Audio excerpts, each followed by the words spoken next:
Youth and the Bright Medusa and the Troll Garden by Willa Cather. Recording by David Wales. Story 1. Coming, Aphrodite. Don Hedger had lived for 4 years on the top floor of an old house on the south side of Washington Square, and nobody had ever disturbed him. He occupied one big room with no outside exposure except on the north, where he had built in a many-paned studio window that looked upon a court and upon the roofs and walls of other buildings. His room was very cheerless, since he never got a ray of direct sunlight. The south corners were always in shadow.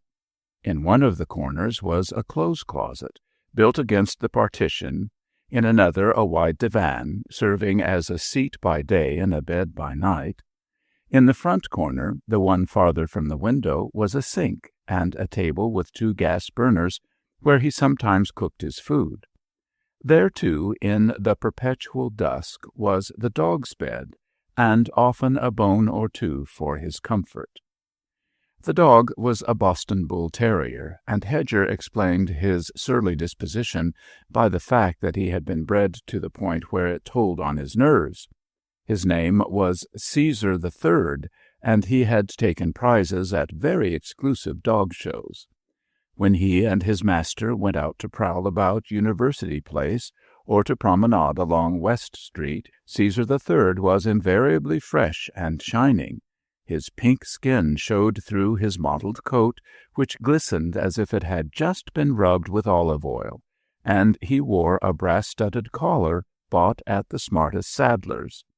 Hedger, as often as not, was hunched up in an old striped blanket coat with a shapeless felt hat pulled over his bushy hair, wearing black shoes that had become gray, or brown ones that had become black, and he never put on gloves unless the day was biting cold. Early in May, Hedger learned that he was to have a new neighbor in the rear apartment, 2 rooms, one large and one small, that faced the west. His studio was shut off from the larger of these rooms by double doors, which, though they were fairly tight, left him a good deal at the mercy of the occupant.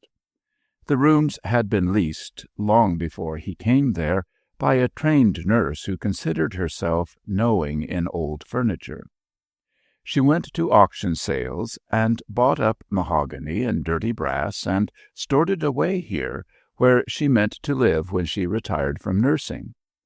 Meanwhile, she sublet her rooms, with their precious furniture, to young people who came to New York to write or to paint, who proposed to live by the sweat of the brow rather than of the hand, and who desired artistic surroundings. When Hedger first moved in, these rooms were occupied by a young man who tried to write plays, and who kept on trying until a week ago, when the nurse had put him out for unpaid rent. A few days after the playwright left, Hedger heard an ominous murmur of voices through the bolted double doors.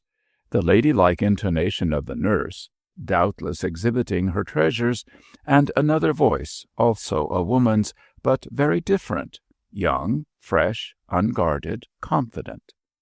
All the same, it would be very annoying to have a woman in there. The only bathroom on the floor was at the top of the stairs in the front hall, and he would always be running into her as he came or went from his bath. He would have to be more careful to see that Caesar didn't leave bones about the hall, too, and she might object when he cooked steak and onions on his gas burner. As soon as the talking ceased and the women left, he forgot them. He was absorbed in a study of paradise fish at the aquarium, staring out at people through the glass and green water of their tank.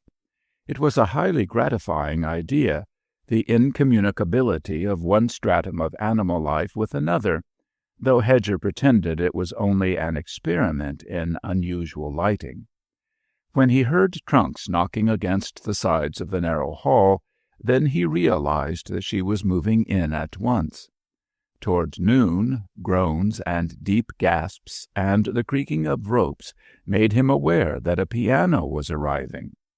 After the tramp of the movers died away down the stairs, Somebody touched off a few scales and chords on the instrument, and then there was peace. Presently he heard her lock her door and go down the hall, humming something. Going out to lunch, probably. He stuck his brushes in a can of turpentine and put on his hat, not stopping to wash his hands. Caesar was smelling along the crack under the bolted doors. His bony tail stuck out hard as a hickory withe, and the hair was standing up about his elegant collar. Hedger encouraged him. "Come along, Caesar. You'll soon get used to a new smell." In the hall stood an enormous trunk, behind the ladder that led to the roof, just opposite Hedger's door. The dog flew at it with a growl of hurt amazement. They went down 3 flights of stairs and out into the brilliant May afternoon. Behind the square, Hedger and his dog descended into a basement oyster-house, where there were no tablecloths on the tables and no handles on the coffee cups, and the floor was covered with sawdust, and Caesar was always welcome, not that he needed any such precautionary flooring. All the carpets of Persia would have been safe for him. Hedger ordered steak and onions absent-mindedly, not realizing why he had an apprehension that this dish might be less readily at hand hereafter. While he ate, Caesar sat beside his chair, gravely disturbing the sawdust with his tail. After lunch, Hedger strolled about the square for the dog's health and watched the stages pull out. That was almost the very last summer of the old horse stages on Fifth Avenue. The fountain had but lately begun operations for the season, and was throwing up a mist of rainbow water, which now and then blew south and sprayed a bunch of Italian babies that were being supported on the outer rim by older, very little older, brothers and sisters. Plump robins were hopping about on the soil. The grass was newly cut and blindingly green. Looking up the avenue through the arch, one could see the young poplars with their bright, sticky leaves, and the brevet glistening in its spring coat of paint, and shining horses and carriages, occasionally an automobile, misshapen and sullen, like an ugly threat in a stream of things that were bright and beautiful and alive. While Caesar and his master were standing by the fountain, a girl approached them crossing the square. Hedger noticed her because she wore a lavender cloth suit and carried in her arms a big bunch of fresh lilacs. He saw that she was young and handsome, beautiful, in fact, with a splendid figure and good action. She, too, paused by the fountain and looked back through the arch up the avenue. She smiled rather patronizingly as she looked, and at the same time seemed delighted. Her slowly curving upper lip and half-closed eyes seemed to say, "You're gay, you're exciting, you're quite the right sort of thing, but you're none too fine for me."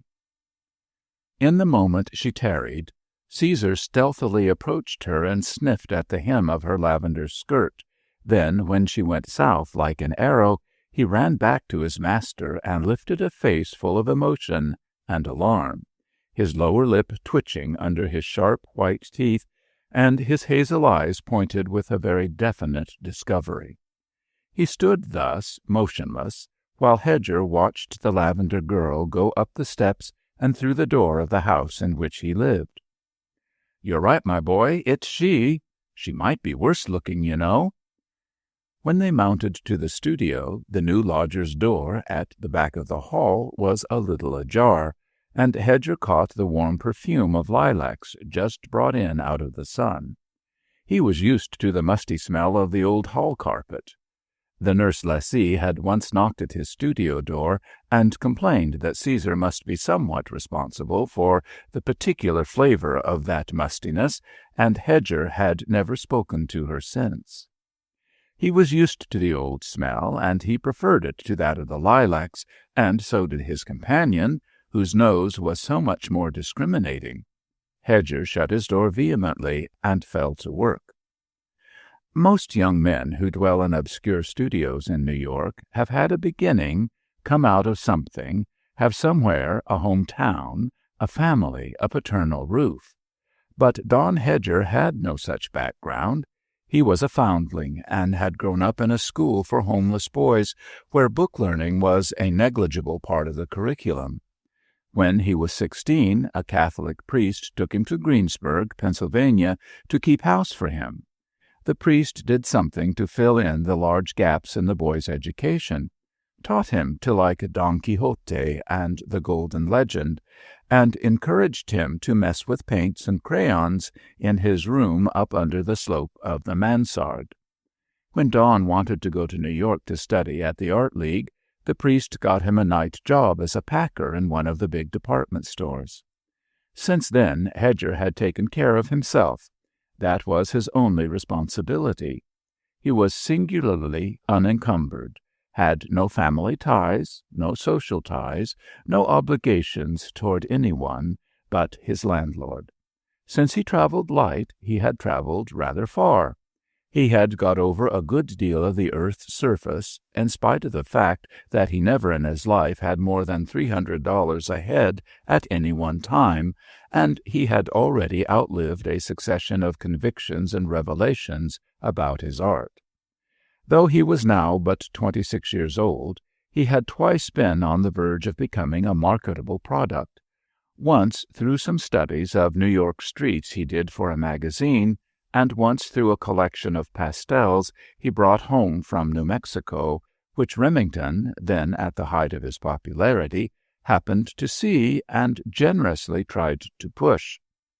But on both occasions Hedger decided that this was something he didn't wish to carry further, simply the old thing over again, and got nowhere. So he took inquiring dealers' experiments in a later manner that made them put him out of the shop. When he ran short of money, he could always get any amount of commercial work. He was an expert draftsman and worked with lightning speed. The rest of his time he spent in groping his way from one kind of painting into another, or traveling about without luggage, like a tramp, and he was chiefly occupied with getting rid of ideas he had once thought very fine. Hedger's circumstances, since he had moved to Washington Square, were affluent compared to anything he had ever known before. He was now able to pay advance rent and turn the key on his studio when he went away for 4 months at a stretch. It didn't occur to him to wish to be richer than this. To be sure, he did without a great many things other people think necessary, but he didn't miss them because he had never had them. He belonged to no clubs, visited no houses, had no studio friends, and he ate his dinner alone in some decent little restaurant, even on Christmas and New Year's. For days together he talked to nobody but his dog and the janitress and the lame oysterman. After he shut the door and settled down to his paradise fish on that first Tuesday in May, Hedger forgot all about his new neighbor. When the light failed, he took Caesar out for a walk. On the way home he did his marketing on West Houston Street with a one-eyed Italian woman who always cheated him. After he had cooked his beans and scallopini and drunk half a bottle of Chianti, he put his dishes in the sink and went up on the roof to smoke. He was the only person in the house who ever went to the roof, and he had a secret understanding with the janitress about it. He was to have the privilege of the roof, as she said, if he opened the heavy trap door on sunny days to air out the upper hall, and was watchful to close it when rain threatened. Mrs. Foley was fat and dirty and hated to climb stairs. Besides, the roof was reached by a perpendicular iron ladder, definitely inaccessible to a woman of her bulk, and the iron door at the top of it was too heavy for any but Hedger's strong arm to lift. Hedger was not above medium height, but he practiced with weights and dumbbells, and in the shoulders he was as strong as a gorilla. So Hedger had the roof to himself. He and Caesar often slept up there on hot nights, rolled in blankets he had brought home from Arizona. He mounted with Caesar under his left arm. The dog had never learned to climb a perpendicular ladder, and never did he feel so much his master's greatness and his own dependence upon him as when he crept under his arm for this perilous ascent. Up there was even gravel to scratch in, and a dog could do whatever he liked so long as he did not bark. It was a kind of heaven which no one was strong enough to reach but his great paint-smelling master. On this blue May night there was a slender, girlish-looking young moon in the west, playing with a whole company of silver stars. Now and then one of them darted away from the group and shot off into the gauzy blue with a soft little trail of light, like laughter. Hedger and his dog were delighted when a star did this. They were quite lost in watching the glittering game when they were suddenly diverted by a sound, not from the stars, though it was music. It was not the prologue to Pagliacci, which rose ever and anon, on hot evenings, from an Italian tenement on Thompson Street, with the gasps of the corpulent baritone who got behind it.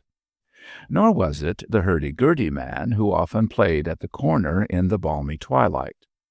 No, this was a woman's voice, singing the tempestuous, overlapping phrases of Signor Puccini, then comparatively new in the world, but already so popular that even Hedger recognized his unmistakable gusts of breath. He looked about over the roofs. All was blue and still, with the well-built chimneys that were never used now standing up dark and mournful. He moved softly toward the yellow quadrangle where the gas from the hall shone up through the half-lifted trapped door. Oh, yes! It came up through the hole like a strong draught, a big, beautiful voice, and it sounded rather like a professional's. A piano had arrived in the morning, Hedger remembered. This might be a very great nuisance. It would be pleasant enough to listen to, if you could turn it on and off as you wished, but you couldn't. Caesar, with the gas-light shining on his collar and his ugly but sensitive face, panted and looked up for information. Hedger put down a reassuring hand. "I don't know. We can't tell yet. It may not be so bad." He stayed on the roof until all was still below, and finally descended with quite a new feeling about his neighbor. Her voice, like her figure, inspired respect, if one did not choose to call it admiration. Her door was shut, the transom was dark. Nothing remained of her but the obtrusive trunk, unrightfully taking up room in the narrow hall. For 2 days Hedger didn't see her. He was painting 8 hours a day just then, and only went out to hunt for food. He noticed that she practiced scales and exercises for about an hour in the morning. Then she locked her door, went humming down the hall, and left him in peace. He heard her getting her coffee ready at about the same time he got his.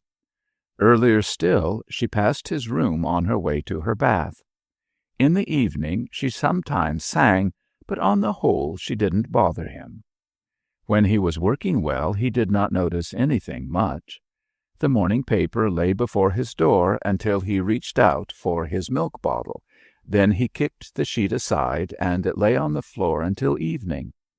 Sometimes he read it, and sometimes he did not. He forgot there was anything of importance going on in the world outside of his third-floor studio. Nobody had ever taught him that he ought to be interested in other people. In the Pittsburgh steel strike, in the fresh air fund, in the scandal about the baby's hospital. A gray wolf living in a Wyoming canyon would hardly have been less concerned about these things than was Don Hedger. One morning he was coming out of the bathroom at the front end of the hall, having just given Caesar his bath and rubbed him into a glow with a heavy towel. Before the door, lying in wait for him, as it were, stood a tall figure in a flowing blue silk dressing-gown that fell away from her marble arms. In her hands she carried various accessories of the bath. "I wish," she said distinctly, standing in his way, "I wish you wouldn't wash your dog in the tub. I never heard of such a thing. I found his hair in the tub, and I've smelled a doggy smell, and now I've caught you at it. It's an outrage." Hedger was badly frightened. She was so tall and positive, and was fairly blazing with beauty and anger. He stood blinking, holding on to his sponge and dog soap, feeling that he ought to bow very low to her. But what he actually said was, "Nobody has ever objected before. I always wash the tub, and anyhow, he's cleaner than most people." "Cleaner than me?" Her eyebrows went up. Her white arms and neck and her fragrant person seemed to scream at him like a band of outraged nymphs. Something flashed through his mind about a man who was turned into a dog, or was pursued by dogs, because he unwittingly intruded upon the bath of beauty. "No, I didn't mean that," he muttered, turning scarlet under the bluish stubble of his muscular jaws. "But I know he's cleaner than I am." "That I don't doubt." Her voice sounded like a soft shivering of crystal, and with a smile of pity she drew the folds of her voluminous blue robe close about her, and allowed the wretched man to pass. Even Caesar was frightened. He darted like a streak down the hall, through the door, and on to his own bed in the corner among the bones. Hedger stood still in the doorway, listening to indignant sniffs and coughs and a great swishing of water about the sides of the tub. He had washed it, but as he had washed it with Caesar's sponge, it was quite possible that a few bristles remained. The dog was shedding now. The playwright had never objected, nor had the jovial illustrator who occupied the front apartment. But he, as he admitted, was usually pie-eyed when he wasn't in Buffalo. He went home to Buffalo sometimes to rest his nerves. It never occurred to Hedger that anyone would mind using the tub after Caesar, but then he had never seen a beautiful girl caparisoned for the bath before. As soon as he beheld her standing there, he realized the unfitness of it. For that matter, she ought not to step into a tub that any other mortal had bathed in. The illustrator was sloppy and left cigarette ends on the molding. All morning, as he worked, he was gnawed by a spiteful desire to get back at her. It rankled that he had been so vanquished by her disdain. When he heard her locking her door to go out for lunch, he stepped quickly into the hall in his messy painting coat and addressed her. "I don't wish to be exigent, Miss—" he had certain grand words that he used upon occasion, "but if this is your trunk, it's rather in the way here." "Oh, very well," she exclaimed carelessly, dropping her keys into her handbag. "I'll have it moved when I can get a man to do it," and she went down the hall with her free, roving stride. Her name, Hedger discovered from her letters, which the postman left on the table in the lower hall, was Eden Bower.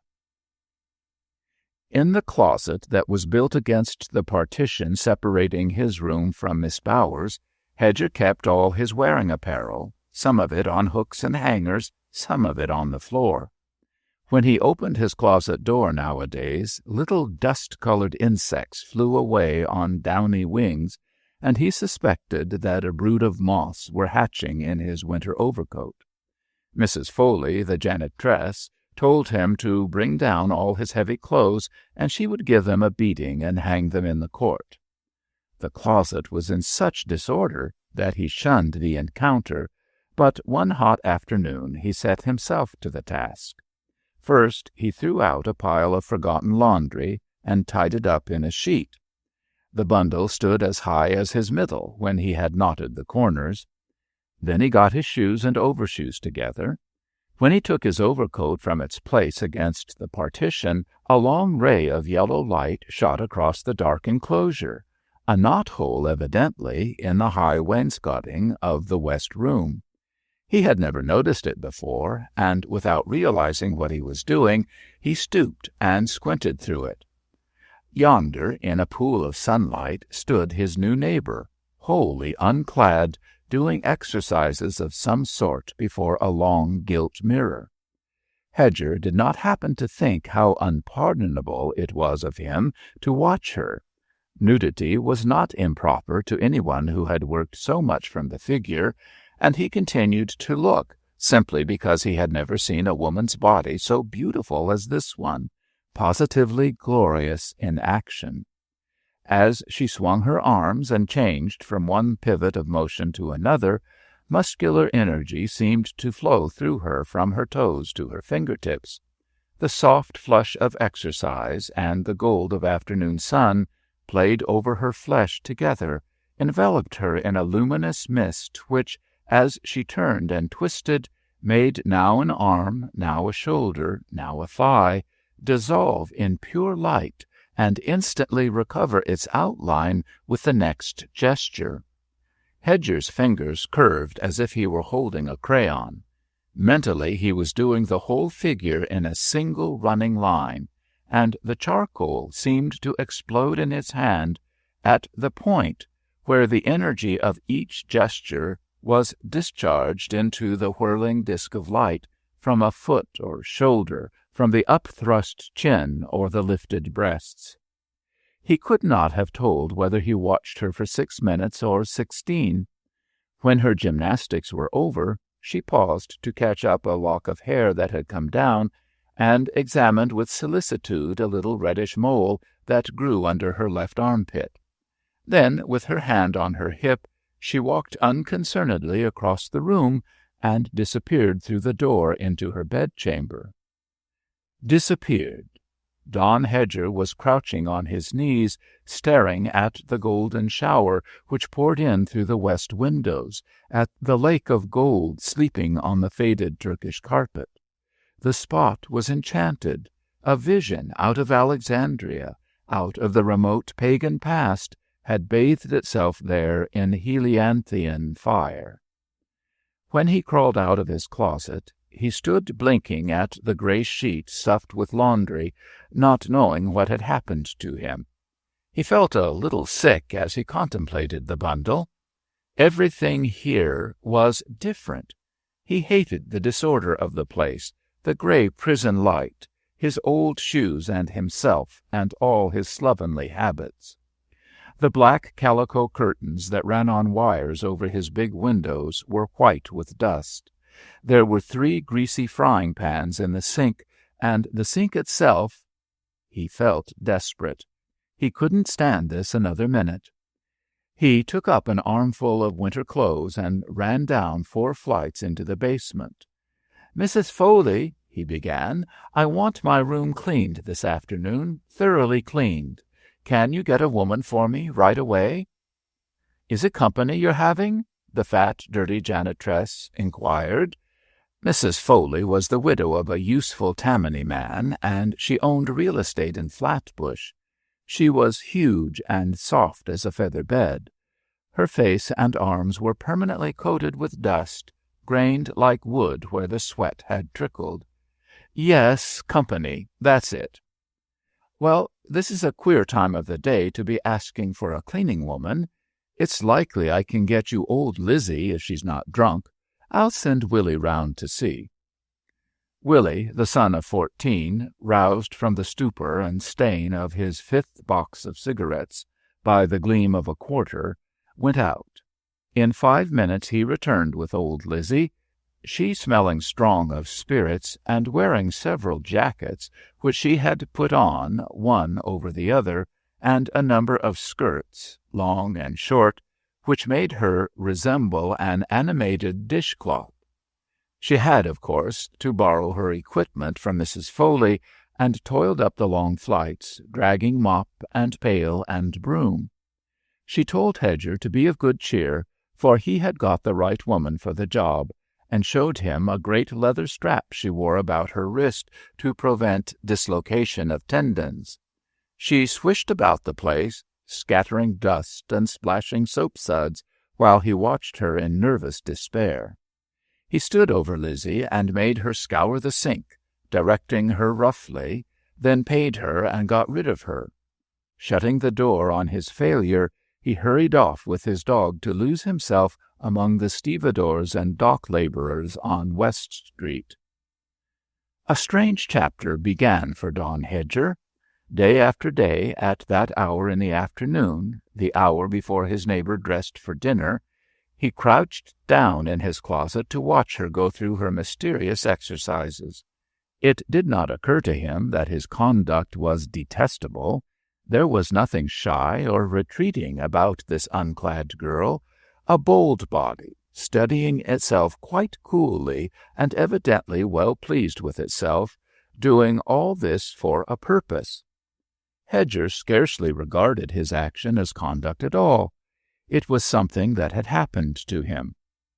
More than once he went out and tried to stay away for the whole afternoon, but at about 5 o'clock he was sure to find himself among his old shoes in the dark. The pull of that aperture was stronger than his will, and he had always considered his will the strongest thing about him. When she threw herself upon the divan and lay resting, he still stared, holding his breath. His nerves were so on edge that a sudden noise made him start and brought out the sweat on his forehead. The dog would come and tug at his sleeve, knowing that something was wrong with his master. If he attempted a mournful whine, those strong hands closed about his throat. When Hedger came slinking out of his closet, he sat down on the edge of the couch, sat for hours without moving. He was not painting at all now. This thing, whatever it was, drank him up as ideas had sometimes done, and he sank into a stupor of idleness as deep and dark as the stupor of work. He could not understand it. He was no boy. He had worked from models for years, and a woman's body was no mystery to him. Yet now he did nothing but sit and think about one. He slept very little, and with the first light of morning he awoke as completely possessed by this woman as if he had been with her all the night before. The unconscious operations of life went on in him only to perpetuate this excitement. His brain held but one image now, vibrated, burned with it. It was a heathenish feeling, without friendliness, almost without tenderness. Women had come and gone in Hedger's life. Not having had a mother to begin with, his relations with them, whether amorous or friendly, had been casual. He got on well with janitresses and washwomen, with Indians, and with the peasant women of foreign countries. He had friends among the silk-skirt factory girls who came to eat their lunch in Washington Square, and he sometimes took a model for a day in the country. He felt an unreasoning antipathy toward the well-dressed women he saw coming out of big shops or driving in the park. If, on his way to the art museum, he noticed a pretty girl standing on the steps of one of the houses on Upper Fifth Avenue, he frowned at her and went by with his shoulders hunched up as if he were cold. He had never known such girls, or heard them talk, or seen the inside of the houses in which they lived, but he believed them all to be artificial and, in an aesthetic sense, perverted. He saw them enslaved by desire of merchandise and manufactured articles, effective only in making life complicated and insincere, and in embroidering it with ugly and meaningless trivialities. They were enough, he thought, to make one almost forget woman as she existed in art, in thought, and in the universe. He had no desire to know the woman who had, for the time at least, so broken up his life, no curiosity about her everyday personality. He shunned any revelation of it, and he listened for Miss Bower's coming and going, not to encounter, but to avoid her. He wished that the girl who wore shirt-waists and got letters from Chicago would keep out of his way, that she did not exist. With her he had naught to make. But in a room full of sun, before an old mirror, on a little enchanted rug of sleeping colors, he had seen a woman who emerged naked through a door and disappeared naked. He thought of that body as never having been clad, or as having worn the stuffs and dyes of all the centuries but his own. And for him she had no geographical associations. Unless with Crete or Alexandria or Veronese's Venice, she was the immortal conception, the perennial theme. The first break in Hedger's lethargy occurred one afternoon when two young men came to take Eden Bower out to dine. They went into her music-room, laughed and talked for a few minutes, and then took her away with them. They were gone a long while, but he did not go out for food himself. He waited for them to come back. At last he heard them coming down the hall, gayer and more talkative than when they left. One of them sat down at the piano, and they all began to sing. This Hedger found absolutely unendurable. He snatched up his hat and went running down the stairs. Caesar leaped beside him, hoping that old times were coming back. They had supper in the oysterman's basement, and then sat down in front of their own doorway. The moon stood full over the square, a thing of regal glory. But Hedger did not see the moon. He was looking murderously for men. Presently two, wearing straw hats and white trousers and carrying canes, came down the steps from his house. He rose and dogged them across the square. They were laughing and seemed very much elated about something. As one stopped to light a cigarette, Hedger caught from the other, "Don't you think she has a beautiful talent?" His companion threw away his match. "She has a beautiful figure." They both ran to catch the stage. Hedger went back to his studio. The light was shining from her transom. For the first time he violated her privacy at night and peered through the fatal aperture. She was sitting, fully dressed, in the window, smoking a cigarette and looking out over the housetops. He watched her until she rose, looked about her with a disdainful, crafty smile, and turned out the light. The next morning, when Miss Bower went out, Hedger followed her. Her white skirt gleamed ahead of him as she sauntered about the square. She sat down behind the Garibaldi statue and opened a music book she carried. She turned the leaves carelessly and several times glanced in his direction. He was on the point of going over to her when she rose quickly and looked up at the sky. A flock of pigeons had risen from somewhere in the crowded Italian quarter to the south, and were wheeling rapidly through the morning air, soaring and dropping, scattering and coming together, now gray, now white as silver, as they caught or intercepted the sunlight. She put up her hand to shade her eyes, and followed them with a kind of defiant delight in her face. Hedger came and stood beside her. "You've surely seen them before?" "Oh, yes," she replied, still looking up. "I see them every day from my windows. They always come home about 5 o'clock. Where do they live?" "I don't know. Probably some Italian raises them for the market. They were here long before I came, and I've been here 4 years." "In that same gloomy room? Why didn't you take mine when it was vacant?" "It isn't gloomy. That's the best light for painting." "Oh, is it? I don't know anything about painting. I'd like to see your pictures sometimes. You have such a lot in there. Don't they get dusty, piled up against the wall like that?" "Not very. I'd be glad to show them to you. Is your name really Eden Bower? I've seen your letters on the table." "Well, it's the name I'm going to sing under. My father's name is Bowers, but my friend Mr. Jones, a Chicago newspaper man who writes about music, told me to drop the S. He's crazy about my voice." Miss Bower didn't usually tell the whole story about anything. Her first name when she lived in Huntington, Illinois, was Edna, but Mr. Jones had persuaded her to change it to one which he felt would be worthy of her future. She was quick to take suggestions, though she told him she didn't see what was the matter with Edna. She explained to Hedger that she was going to Paris to study. She was waiting in New York for Chicago friends who were to take her over, but who had been detained. "Did you study in Paris?" she asked. "No, I've never been in Paris. But I was in the south of France all last summer studying with C. He's the biggest man among the moderns. At least I think so." Miss Bower sat down and made room for him on the bench. "Do tell me about it. I expected to be there by this time, and I can't wait to find out what it's like."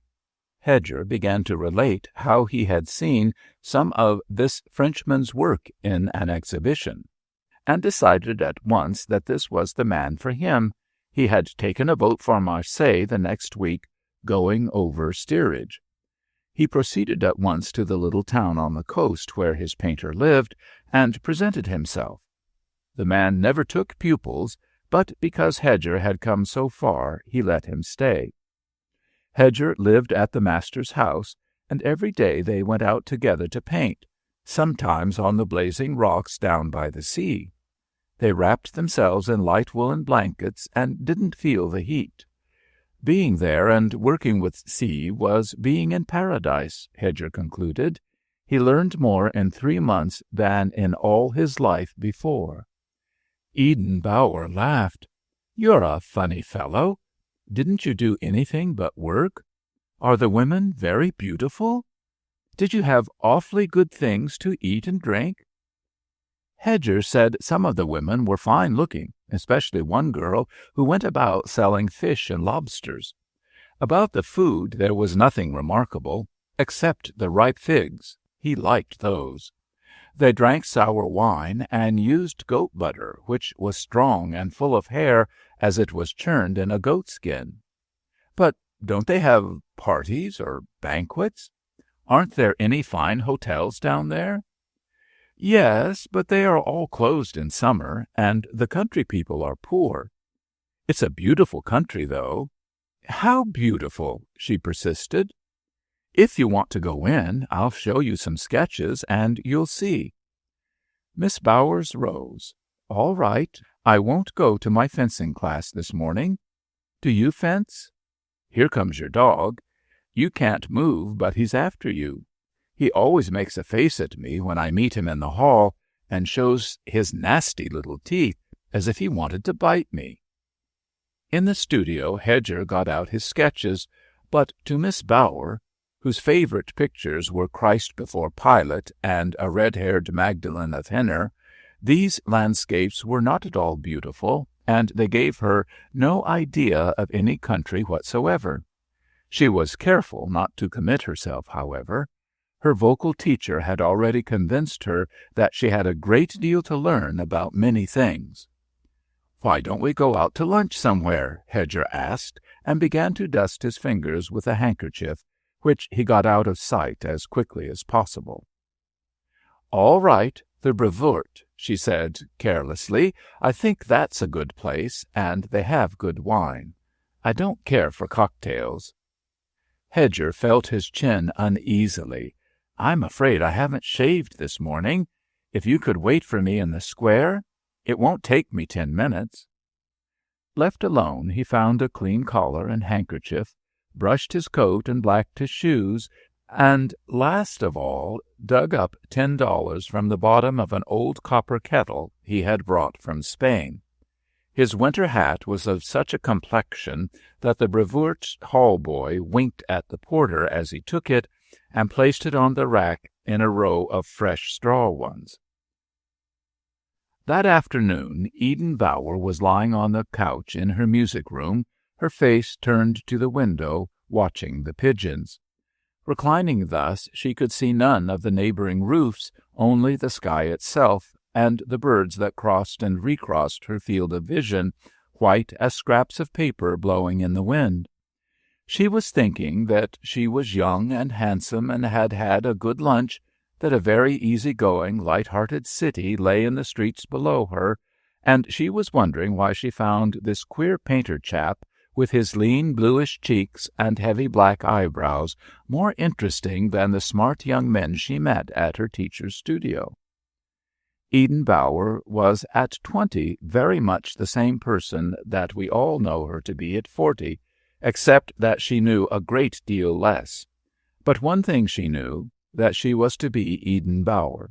She was like someone standing before a great show window full of beautiful and costly things, deciding which she will order. She understands that they will not all be delivered immediately, but one by one they will arrive at her door. She already knew some of the many things that were to happen to her. For instance, that the Chicago millionaire who was going to take her abroad with his sister as chaperone would eventually press his claim in quite another manner. He was the most circumspect of bachelors, afraid of everything obvious, even of women who were too flagrantly handsome. He was a nervous collector of pictures and furniture, a nervous patron of music, and a nervous host. Very cautious about his health and about any course of conduct that might make him ridiculous. But she knew that he would at last throw all his precautions to the winds. People like Eden Bower are inexplicable. Her father sold farming machinery in Huntington, Illinois, and she had grown up with no acquaintances or experiences outside of that prairie town. Yet from her earliest childhood she had not one conviction or opinion in common with the people about her, the only people she knew.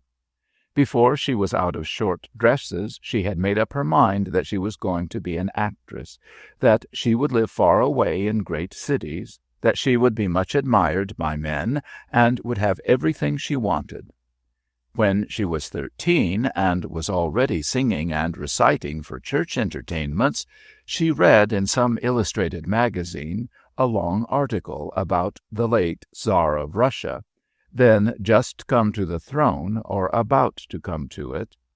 After that, lying in the hammock on the front porch on summer evenings, or sitting through a long sermon in the family pew, she amused herself by trying to make up her mind whether she would or would not be the Tsar's mistress when she played in his capital.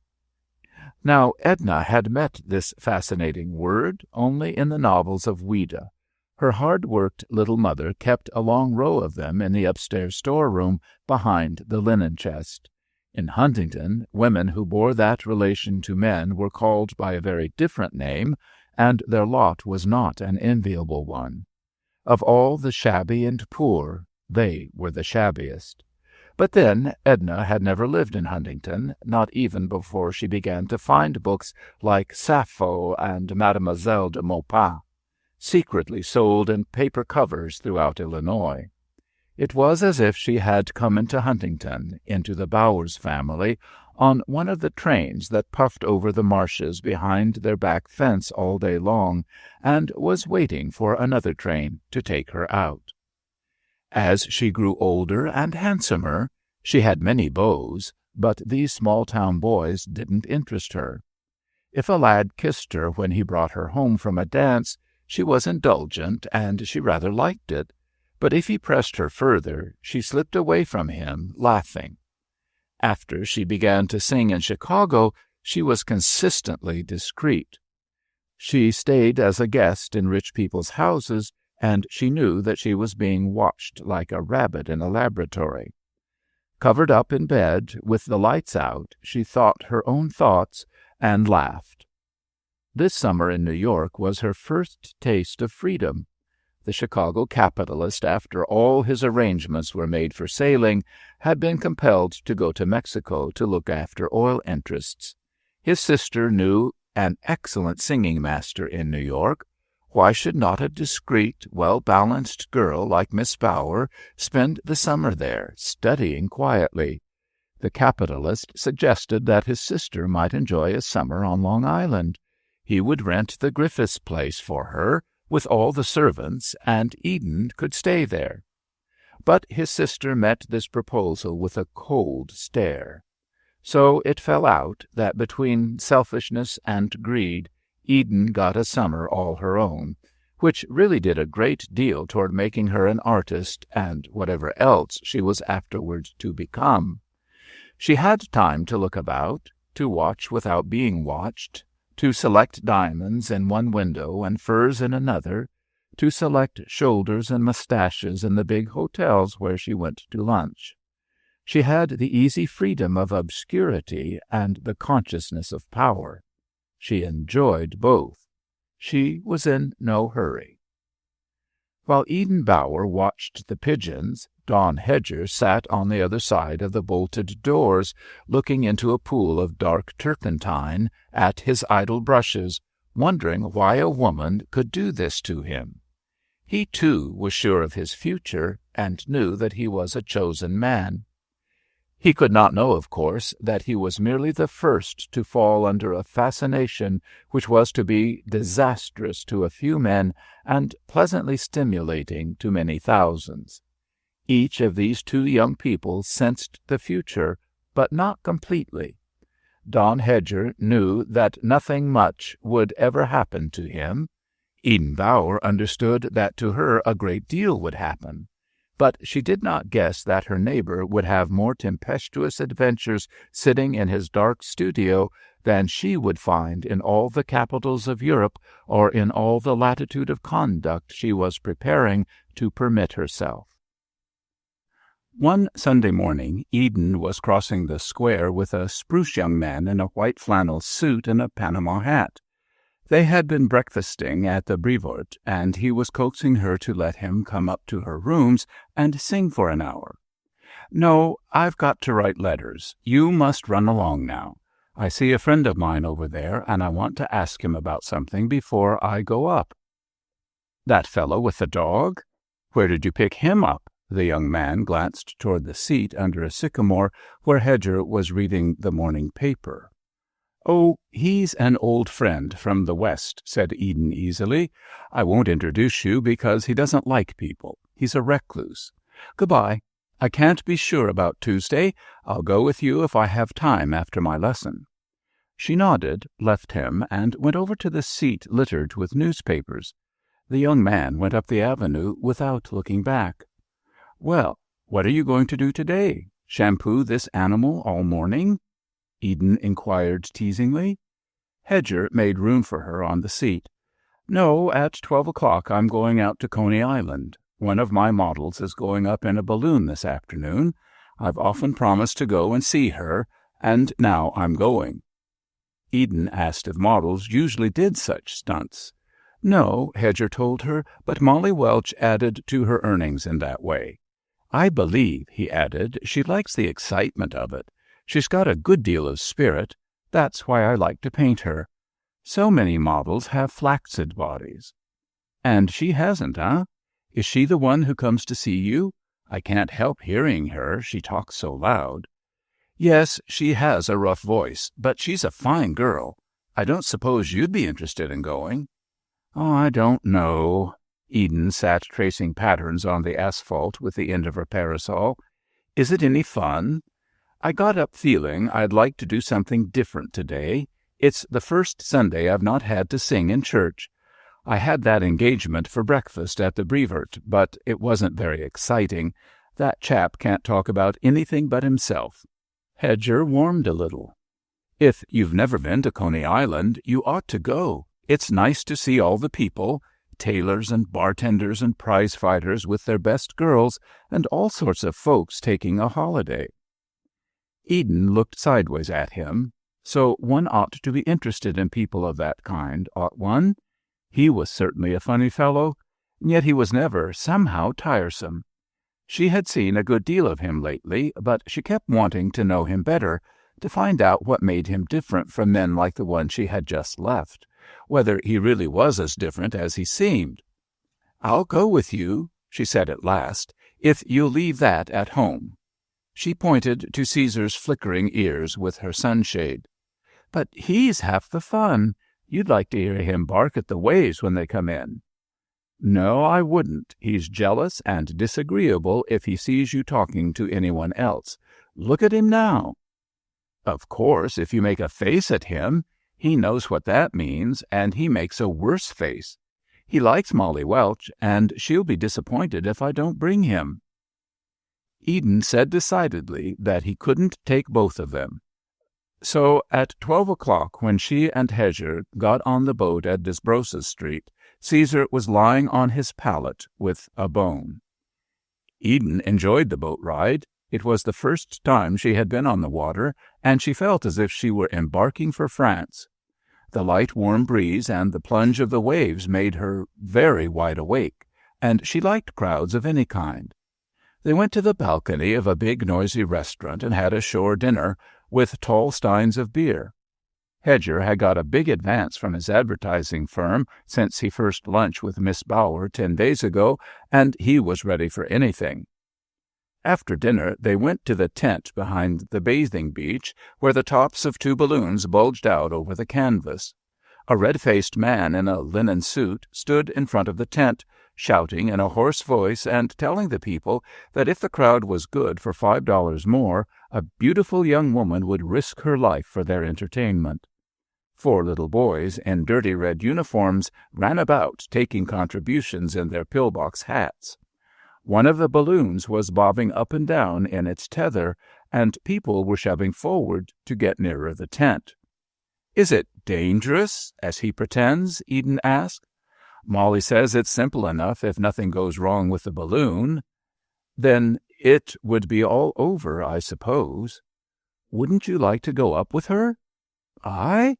Of course not. I'm not fond of taking foolish risks." Eden sniffed. "I shouldn't think sensible risks would be very much fun." Hedger did not answer, for just then everyone began to shove the other way and shout, "Look out! There she goes!" and a band of 6 pieces commenced playing furiously. As the balloon rose from its tent enclosure, they saw a girl in green tights standing in the basket, holding carelessly to one of the ropes with one hand, and with the other waving to the spectators. A long rope trailed behind to keep the balloon from blowing out to sea. As it soared, the figure in green tights in the basket diminished to a mere spot, and the balloon itself, in the brilliant light, looked like a big silver-gray bat with its wings folded. When it began to sink, the girl stepped through the hole in the basket to a trapeze that hung below, and gracefully descended through the air, holding to the rod with both hands, keeping her body taut and her feet close together. The crowd, which had grown very large by this time, cheered vociferously. The men took off their hats and waved, little boys shouted, and fat old women, shining with the heat and a beer lunch, murmured admiring comments upon the balloonist's figure. "Beautiful legs she has." "That's so," Hedger whispered. "Not many girls would look well in that position." Then for some reason he blushed, a slow, dark, painful crimson. The balloon descended slowly, a little way from the tent, and the red-faced man in the linen suit caught Molly Welsh before her feet touched the ground and pulled her to one side. The band struck up "Bluebell" by way of welcome, and one of the sweaty pages ran forward and presented the balloonist with a large bouquet of artificial flowers. She smiled and thanked him, and ran back across the sand to the tent. "Can't we go inside and see her?" Eden asked. "You can explain to the doorman. I want to meet her." Edging forward, she herself addressed the man in the linen suit, and slipped something from her purse into his hand. They found Molly seated before a trunk that had a mirror in the lid, and a make-up outfit spread upon the tray. She was wiping the cold cream and powder from her neck with a discarded chemise. "Hello, Dawn," she said cordially. "Brought a friend?" Eden liked her. She had an easy, friendly manner, and there was something boyish and devil-may-care about her. "Yes, it's fun. I'm mad about it," she said in reply to Eden's questions. "I always want to let go when I come down on the bar. You don't feel your weight at all, as you would on a stationary trapeze." The big drum boomed outside, and the publicity men began shouting to newly arrived boatloads. Miss Welch took a last pull at her cigarette. "Now you have to get out, Dawn. I change for the next act. This time I go up in a black evening dress and lose the skirt in the basket before I start down." "Yes, go along," said Eden. "Wait for me outside the door. I'll stay and help her dress." Hedger waited and waited, while women of every build bumped into him and begged his pardon, and the red pages ran about holding out their caps for coins, and the people ate and perspired and shifted parasols against the sun. When the band began to play a two-step, all the bathers ran up out of the surf to watch the ascent. The second balloon bumped and rose, and the crowd began shouting to the girl in a black evening dress who stood leaning against the ropes and smiling. "It's a new girl," they called. "It ain't the Countess this time. You're a peach, girlie." The balloonist acknowledged these compliments, bowing and looking down over the sea of upturned faces, but Hedger was determined she should not see him, and he darted behind the tent-fly. He was suddenly dripping with cold sweat. His mouth was full of the bitter taste of anger, and his tongue felt stiff behind his teeth. Molly Welch, in a shirtwaist and a white tam-o'-shanter cap, slipped out from the tent under his arm and laughed up at his face.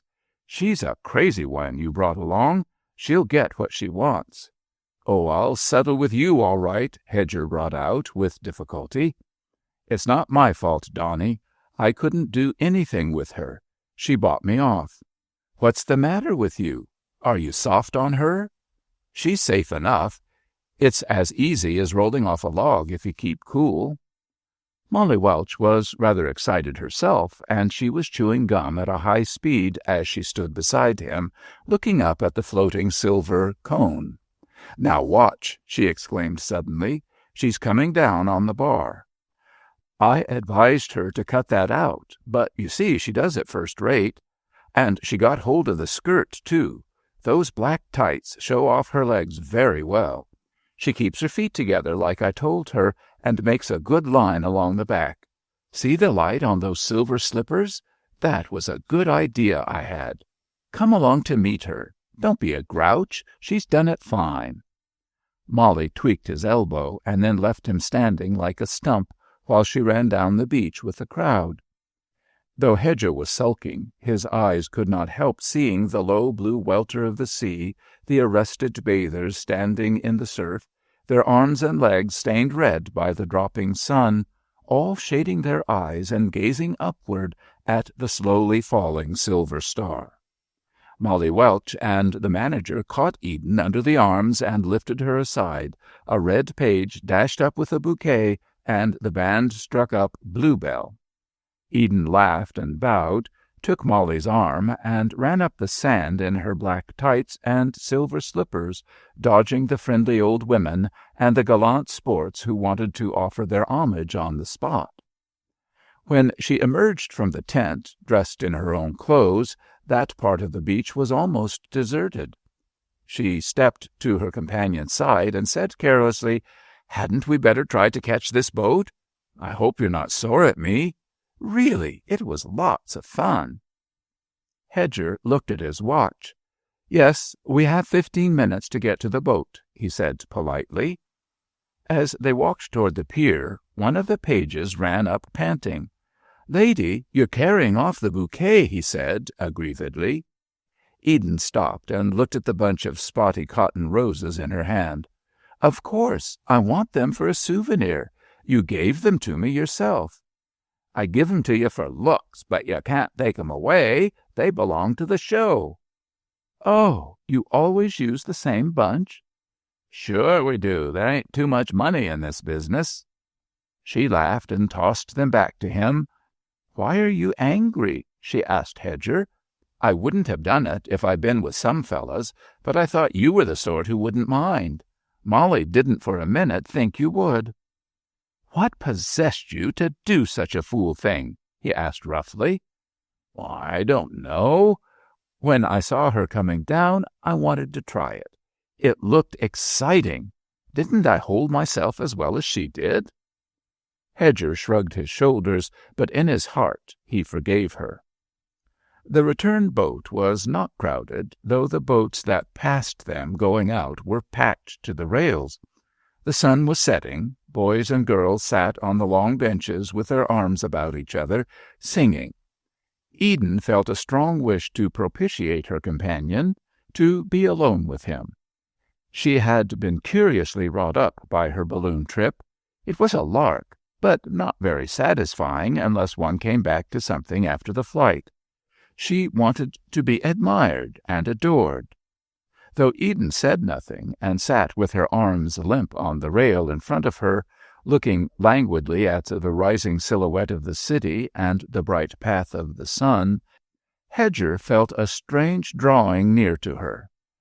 If he but brushed her white skirt with his knee, there was an instant communication between them, such as there had never been before. They did not talk at all, but when they went over the gangplank, she took his arm and kept her shoulder close to his. He felt as if they were enveloped in a highly charged atmosphere, an invisible network of subtle, almost painful sensibility. They had somehow taken hold of each other. An hour later, they were dining in the back garden of a little French hotel on 9th Street, long since passed away. It was cool and leafy there, and the mosquitoes were not very numerous. A party of South Americans at another table were drinking champagne, and Eden murmured that she thought she would like some if it were not too expensive. "Perhaps it will make me think I am in the balloon again. That was a very nice feeling. You've forgiven me, haven't you?"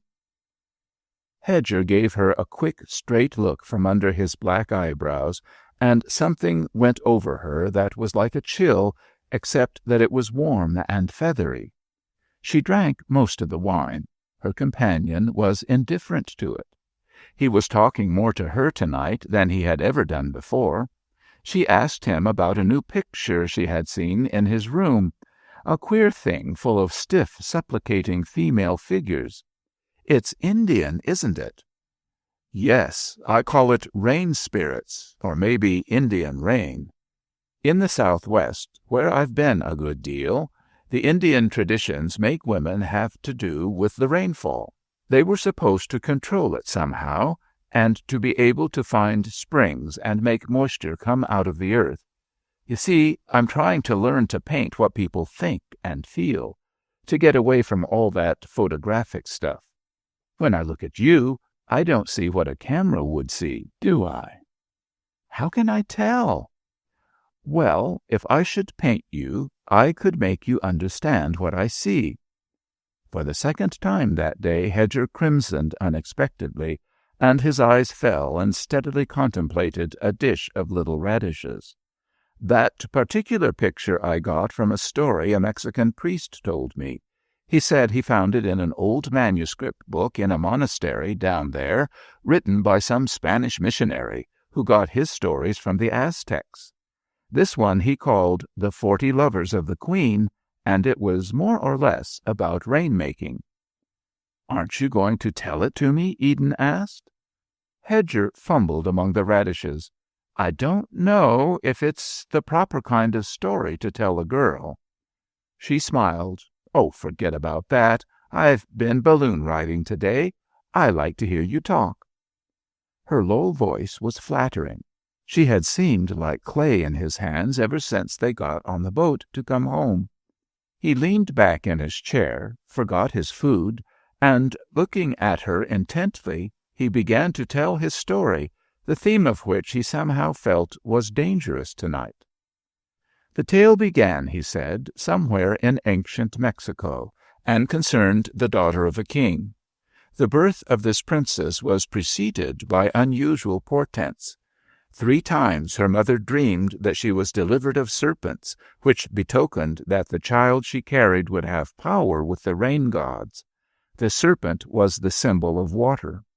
The princess grew up, dedicated to the gods, and wise men taught her the rain-making mysteries.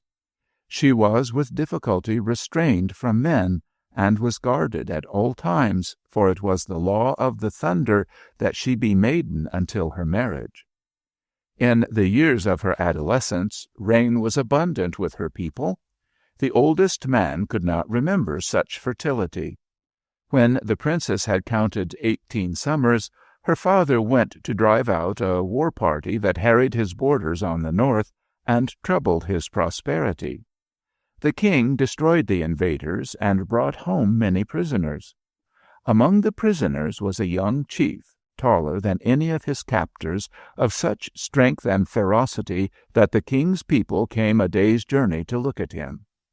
When the princess beheld his great stature, and saw that his arms and breast were covered with the figures of wild animals bitten into the skin and colored, she begged his life from her father. She desired that he should practice his art upon her, and prick upon her skin the signs of rain and lightning and thunder, and stain the wounds with herb juices as they were upon his own body.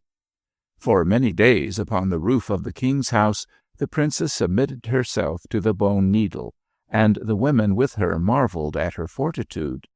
But the princess was without shame before the captive, and it came about that he threw from him his needles and his stains, and fell upon the princess to violate her honor.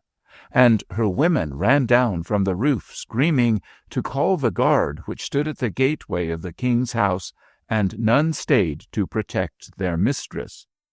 When the guard came, the captive was thrown into bonds, and he was gelded, and his tongue was torn out, and he was given for a slave to the Rain Princess. The country of the Aztecs to the east was tormented by thirst, and their king, hearing much of the rain-making arts of the princess, sent an embassy to her father with presents and an offer of marriage. So the princess went from her father to be the queen of the Aztecs, and she took with her the captive, who served her in everything with entire fidelity, and slept upon a mat before her door. The king gave his bride a fortress on the outskirts of the city, whither she retired to entreat the rain gods. This fortress was called the Queen's House, and on the night of the new moon the queen came to it from the palace. But when the moon waxed and grew toward the round, because the god of thunder had had his will of her, then the queen returned to the king. Drought abated in the country, and rain fell abundantly by reason of the queen's power with the stars. When the queen went to her own house, she took with her no servant but the captive, and he slept outside her door, and brought her food after she had fasted. The queen had a jewel of great value, a turquoise that had fallen from the sun, and had the image of the sun upon it. And when she desired a young man whom she had seen in the army or among the slaves, she sent the captive to him with the jewel, for a sign that he should come to her secretly at the queen's house upon business concerning the welfare of all. And some, after she had talked with them, she sent away with rewards, and some she took into her chamber, and kept them by her for one night or two. Afterward she called the captive, and bade him conduct the youth by the secret way he had come, underneath the chambers of the fortress. But for the going away of the queen's lovers, the captive took out the bar that was beneath a stone in the floor of the passage, and put in its stead a rush reed, and the youth stepped upon it, and fell through into a cavern that was the bed of an underground river, and whatever was thrown into it was not seen again. In this service, nor in any other, did the captive fail the queen. But when the queen sent for the captain of the archers, she detained him 4 days in her chamber, calling often for food and wine, and was greatly content with him. On the 4th day she went to the captive outside her door, and said, "Tomorrow take this man up by the sure way, by which the king comes, and let him live." In the queen's door were arrows, purple and white. When she desired the king to come to her publicly with his guard, she sent him a white arrow. But when she sent the purple, he came secretly, and covered himself with his mantle to be hidden from the stone gods at the gate. On the 5th night that the queen was with her lover, the captive took a purple arrow to the king, and the king came secretly and found them together. He killed the captain with his own hand, but the queen he brought to public trial.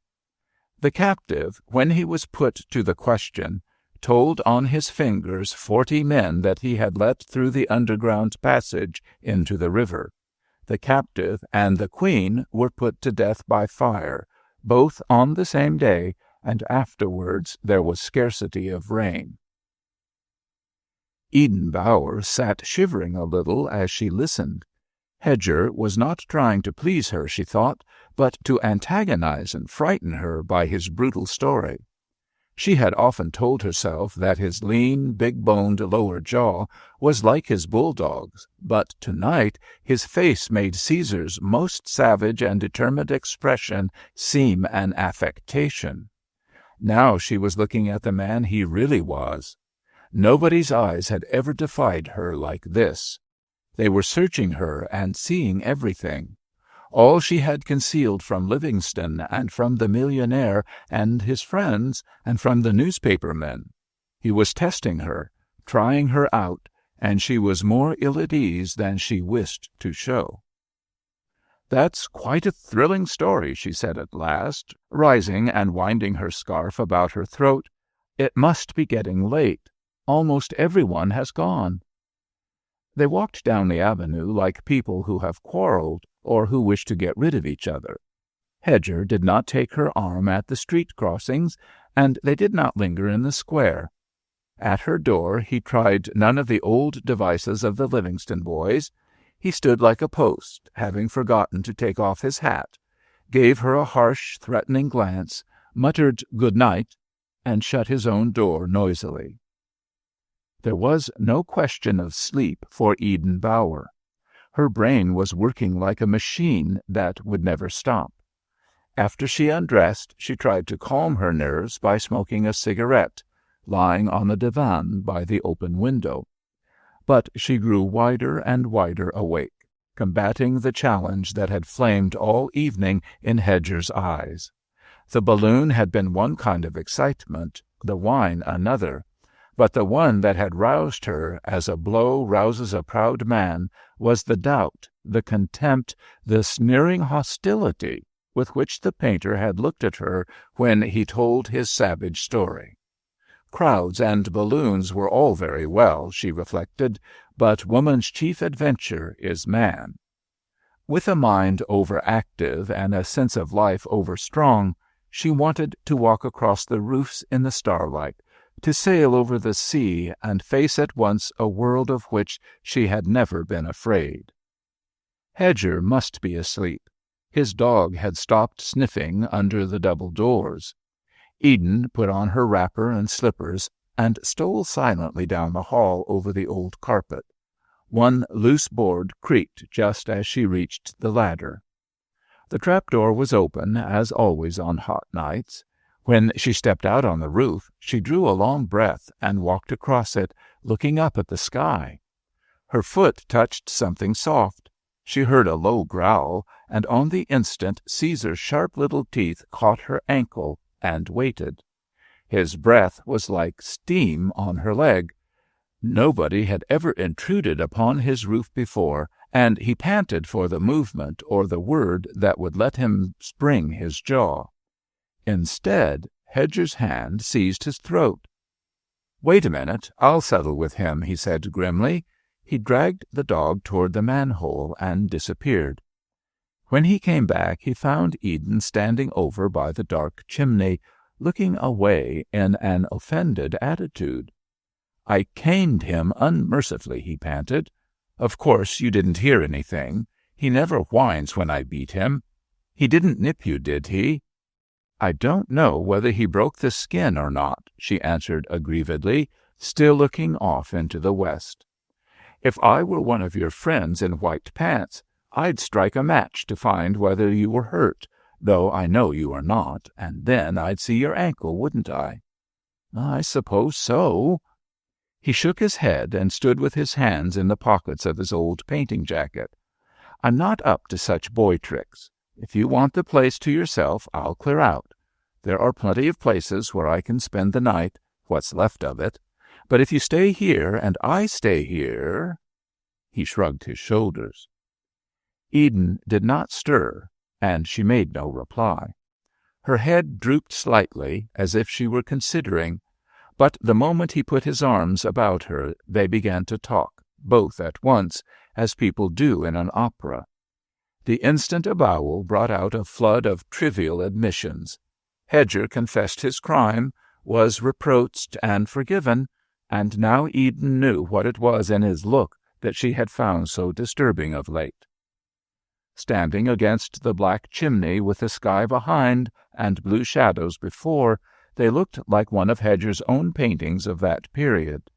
Two figures, one white and one dark, and nothing whatever distinguishable about them, but that they were male and female. The faces were lost, the contours blurred in shadow, but the figures were a man and a woman, and that was their whole concern and their mysterious beauty.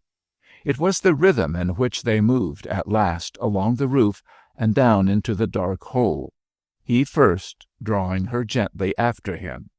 She came down very slowly. The excitement and bravado and uncertainty of that long day and night seemed all at once to tell upon her. When his feet were on the carpet and he reached up to lift her down, she twined her arms about his neck as after a long separation, and turned her face to him and her lips with their perfume of youth and passion. One Saturday afternoon, Hedger was sitting in the window of Eden's music-room. They had been watching the pigeons come wheeling over the roofs from their unknown feeding grounds. "Why," said Eden suddenly, "don't we fix those big doors into your studio so they will open? Then if I want you, I won't have to go through the hall. That illustrator is loafing about a good deal of late. I'll open them if you wish. The bolt is on your side. Isn't there one on yours, too?" "No, I believe a man lived there for years before I came in, and the nurse used to have these rooms herself. Naturally, the lock was on the lady's side." Eden laughed and began to examine the bolt. "It's all stuck up with paint." Looking about her, her eye lighted upon a bronze Buddha which was one of the nurse's treasures. Taking him by his head, she struck the bolt a blow with his squatting posteriors. The two doors creaked, sagged, and swung weakly inward a little way, as if they were too old for such escapades. Eden tossed the heavy idol into a stuffed chair. "That's better," she exclaimed exultantly. "So the bolts are always on the lady's side? What a lot society takes for granted." Hedger laughed, sprang up, and caught her arms roughly. "Whoever takes you for granted? Did anybody, ever?" "Everybody does. That's why I'm here. You are the only one who knows anything about me. Now I'll have to dress if we're going out for dinner." He lingered, keeping his hold on her. "But I won't always be the only one, Eden Bower. I won't be the last." "No, I suppose not," she said carelessly. "But what does that matter? You are the first." As a long, despairing whine broke in the warm stillness, they drew apart. Caesar, lying on his bed in the dark corner, had lifted his head at this invasion of sunlight and realized that the side of his room was broken open and his whole world shattered by change. There stood his master and this woman laughing at him.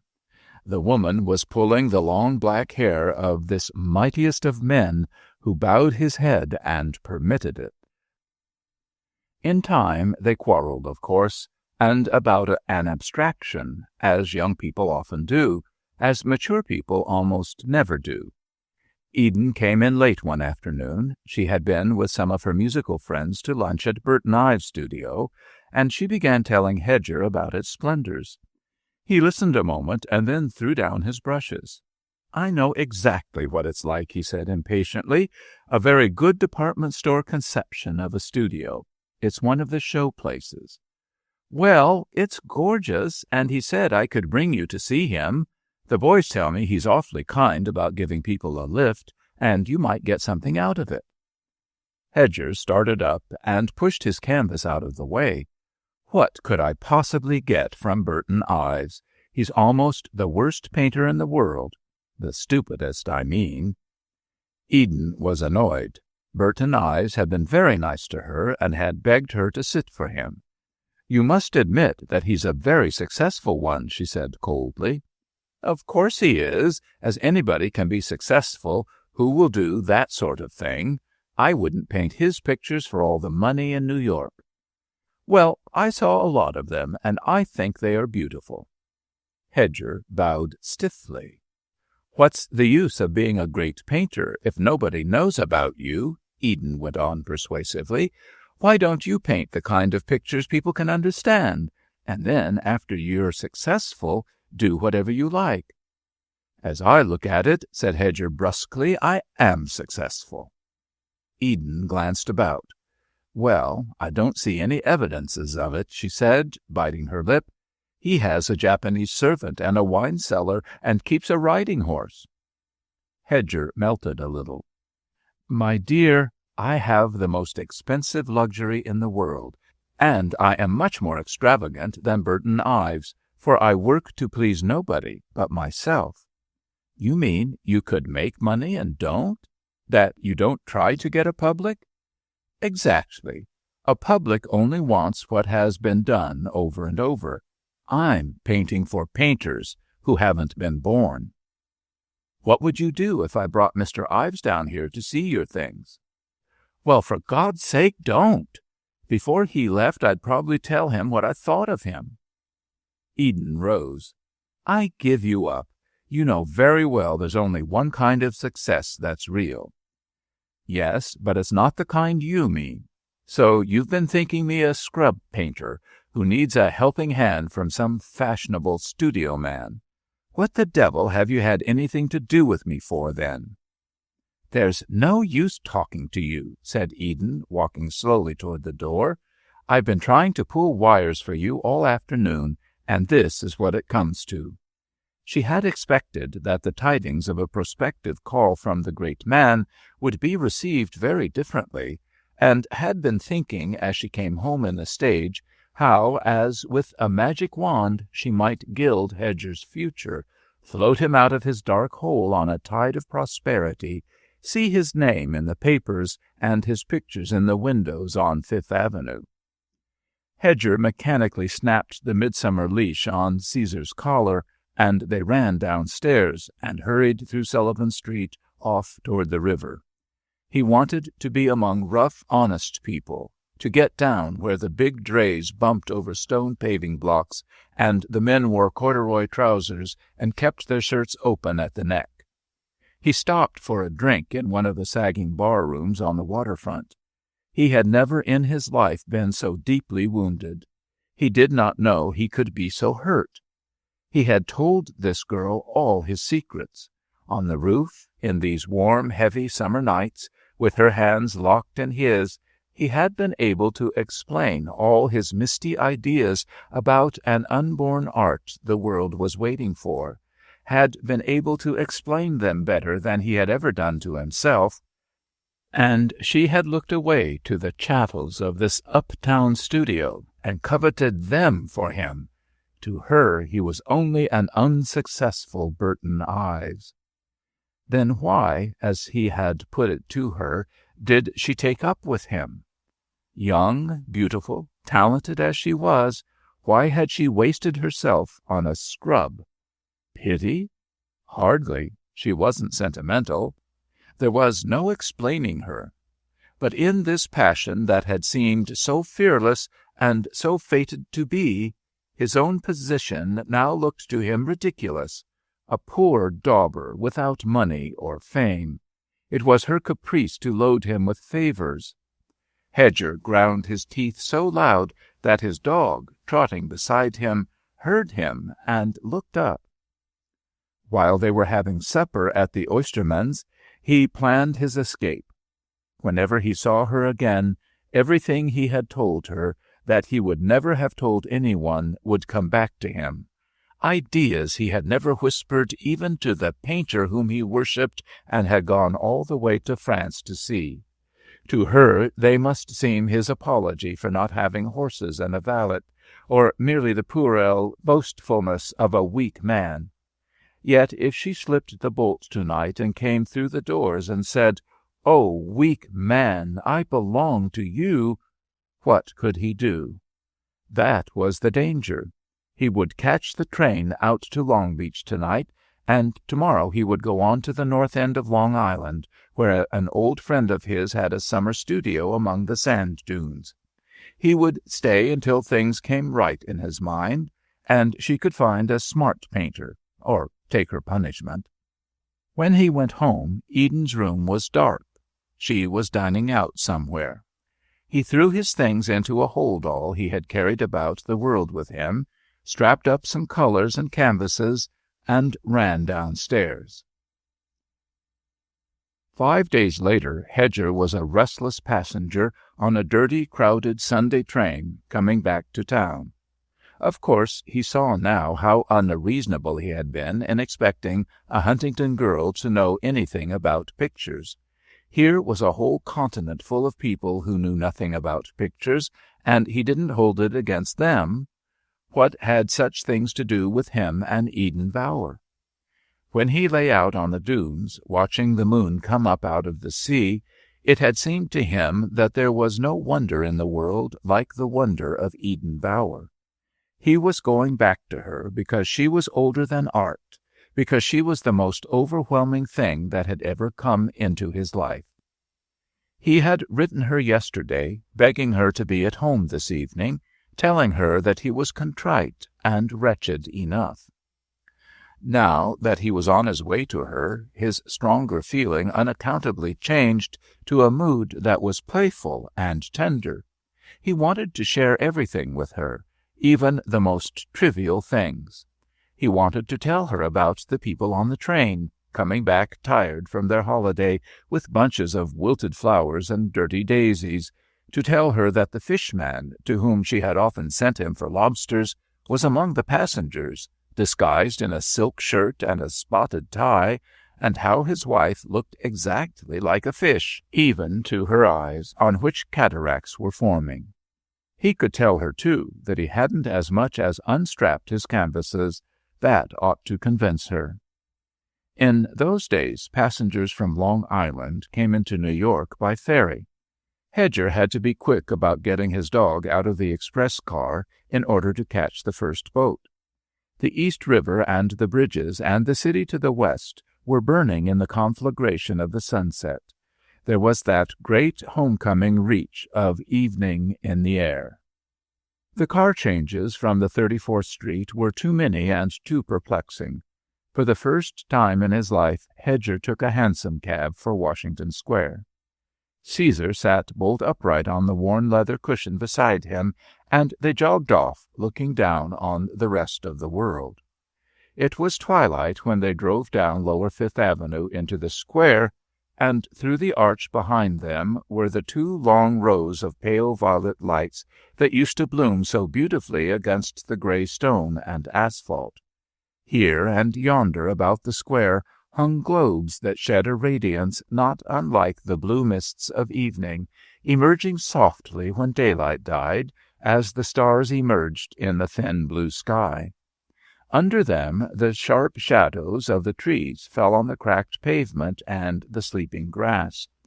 The first stars and the first lights were growing silver against the gradual darkening when Hedger paid his driver and went into the house, which, thank God, was still there. On the hall table lay his letter of yesterday, unopened. He went upstairs with every sort of fear and every sort of hope clutching at his heart. It was as if tigers were tearing him. Why was there no gas burning in the top hall?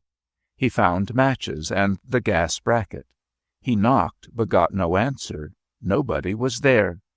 Before his own door were exactly 5 bottles of milk standing in a row. The milk boy had taken spiteful pleasure in thus reminding him that he forgot to stop his order. Hedger went down to the basement. It, too, was dark. The janitress was taking her evening airing on the basement steps. She sat waving a palm leaf fan majestically, her dirty calico dress open at the neck. She told him at once that there had been changes. Miss Bower's room was to let again, and the piano would go tomorrow. Yes, she left yesterday. She sailed for Europe with friends from Chicago. They arrived on Friday, heralded by many telegrams. Very rich people they were said to be, though the man had refused to pay the nurse a month's rent in lieu of notice, which would have been only right, as the young lady had agreed to take the rooms until October. Mrs. Foley had observed, too, that he didn't overpay her or Willie for their trouble, and a great deal of trouble they had been put to, certainly. Yes, the young lady was very pleasant, but the nurse said there were rings on the mahogany table where she had put tumblers and wine-glasses. It was just as well she was gone. The Chicago man was uppish in his ways, but not much to look at. She supposed he had poor health, for there was nothing to him inside his clothes. Hedger went slowly up the stairs. Never had they seemed so long, or his legs so heavy. The upper floor was emptiness and silence. He unlocked his room, lit the gas, and opened the windows. When he went to put his coat in the closet, he found, hanging among his clothes, a pale, flesh-tinted dressing-gown he had liked to see her wear, with a perfume, a perfume that was still Eden Bower. He shut the door behind him, and there in the dark, for a moment, he lost his manliness. It was when he held this garment to him that he found a letter in the pocket. The note was written with a lead pencil, in haste. She was sorry that he was angry, but she still didn't know just what she had done. She had thought Mr. Ives would be useful to him. She guessed he was too proud. She wanted awfully to see him again, but fate came knocking at her door after he had left her. She believed in fate. She would never forget him, and she knew he would become the greatest painter in the world. Now she must pack. She hoped he wouldn't mind her leaving the dressing-gown. Somehow she could never wear it again. After Hedger read this, standing under the gas, he went back into the closet and knelt down before the wall. The knot-hole had been plugged up with a ball of wet paper, the same blue note-paper on which her letter was written. He was hard hit. Tonight he had to bear the loneliness of a whole lifetime. Knowing himself so well, he could hardly believe that such a thing had ever happened to him, that such a woman had lain happy and contented in his arms. And now it was over. He turned out the light and sat down on his painter's stool before the big window. Caesar, on the floor beside him, rested his head on his master's knee. We must leave Hedger thus, sitting in his tank with his dog, looking up at the stars. Coming Aphrodite. This legend in electric lights over the Lexington Opera House had long announced the return of Eden Bower to New York after years of spectacular success in Paris. She came at last under the management of an American opera company, but bringing her own chef d'orchestre. One bright December afternoon, Eden Bower was going down Fifth Avenue in her car on the way to her broker in William Street. Her thoughts were entirely upon stocks, Cerro de Pasco, and how much she would buy of it, when she suddenly looked up and realized that she was skirting Washington Square. She had not seen the place since she rolled out of it in an old-fashioned four-wheeler to seek her fortune 18 years ago. "Arrêtez, Alphonse, attendez-moi," she called, and opened the door before he could reach it. The children, who were streaking over the asphalt on roller skates, saw a lady in a long fur coat and short high-heeled shoes alight from a French car and pace slowly about the square, holding her muff to her chin. This spot, at least, had changed very little, she reflected. The same trees, the same fountain, the white arch, and over yonder, Garibaldi drawing the sword for freedom. There, just opposite her, was the old brick house. Yes, this is the place, she was thinking. I can smell the carpets now, and the dog. What was his name? That grubby bathroom at the end of the hall, and that dreadful Hedger. Still, there was something about him, you know. She glanced up and blinked against the sun. From somewhere in the crowded quarter south of the square, a flock of pigeons rose, wheeling quickly upward into the brilliant blue sky.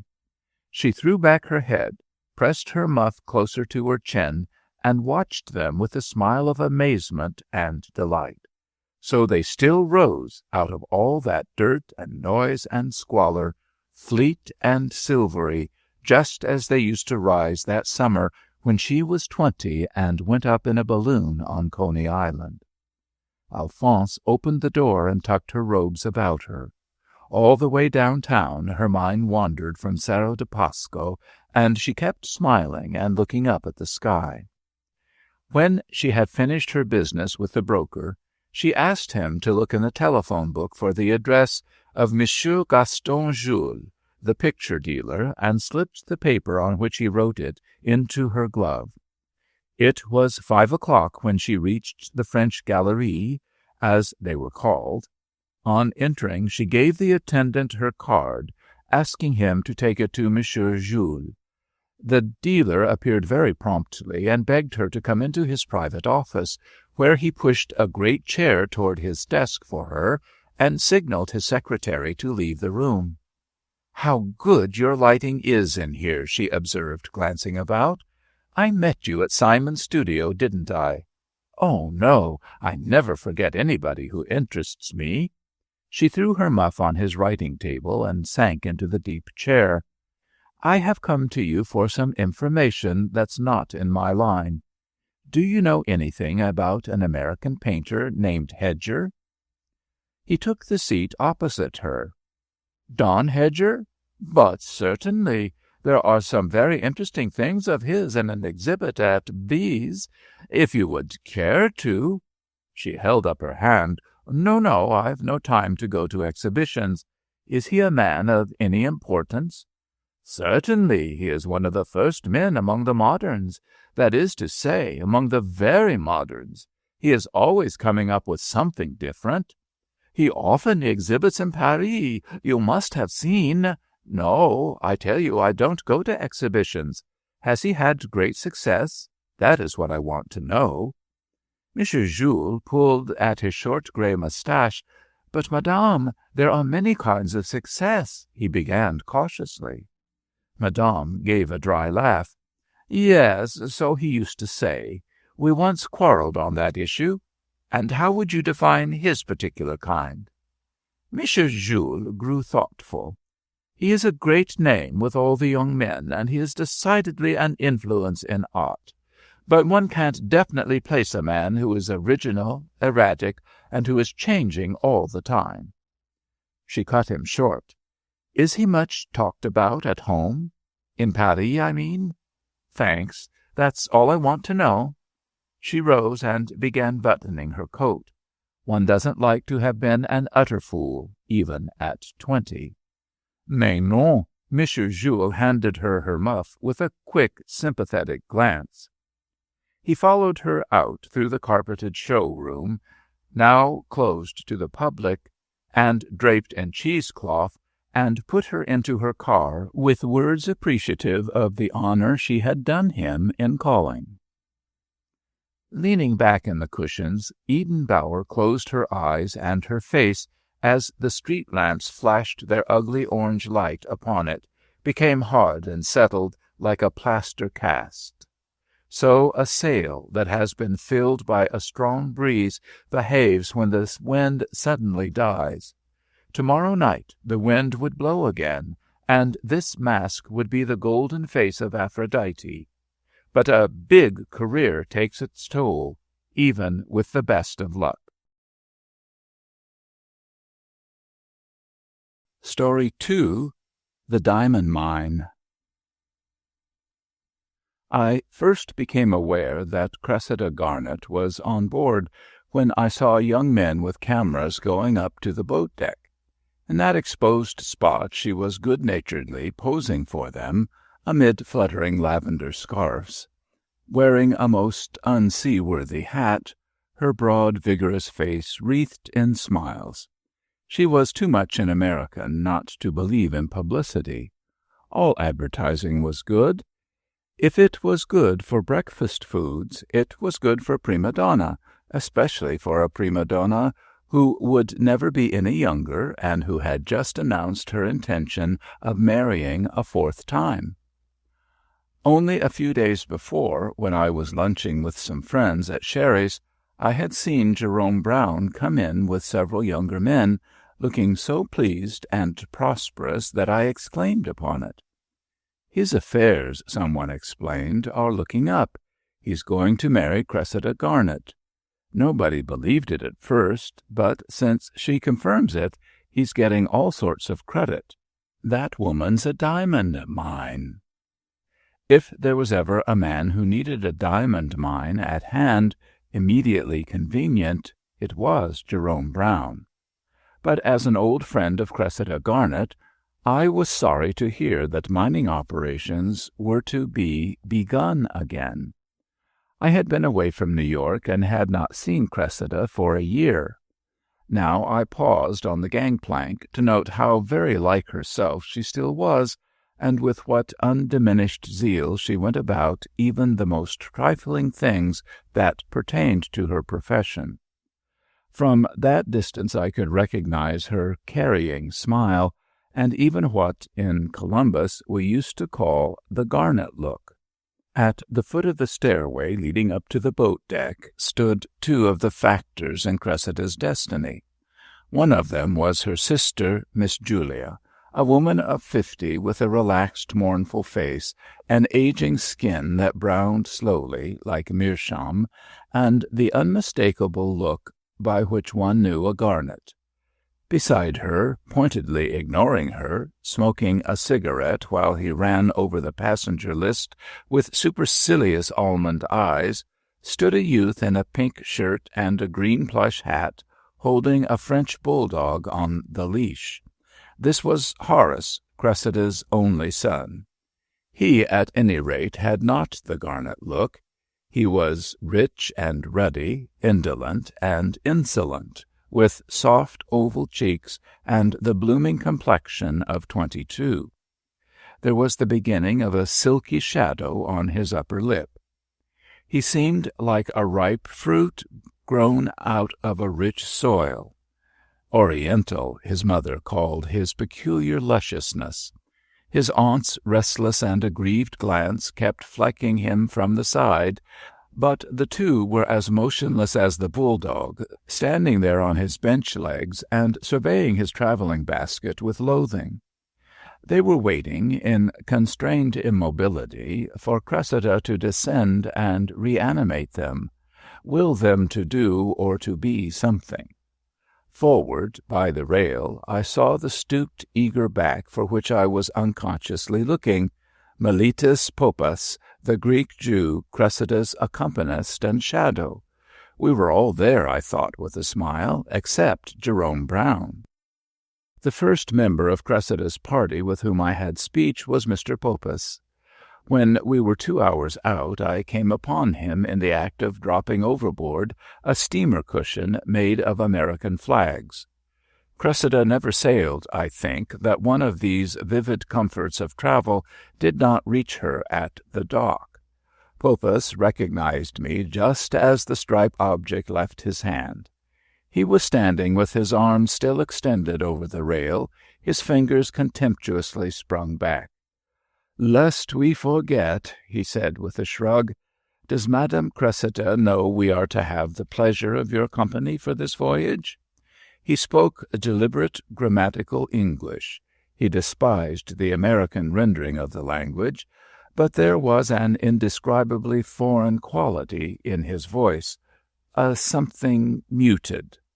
And though he aspirated his th's with such conscientious thoroughness, there was always the thud of a D in them. Poppas stood before me in a short, tightly buttoned gray coat and cap, exactly the color of his grayish skin and hair and waxed mustache. A monocle on a very wide black ribbon dangled over his chest. As to his age, I could not offer a conjecture. In the 12 years I had known his thin, lupine face behind Cressida's shoulder, it had not changed.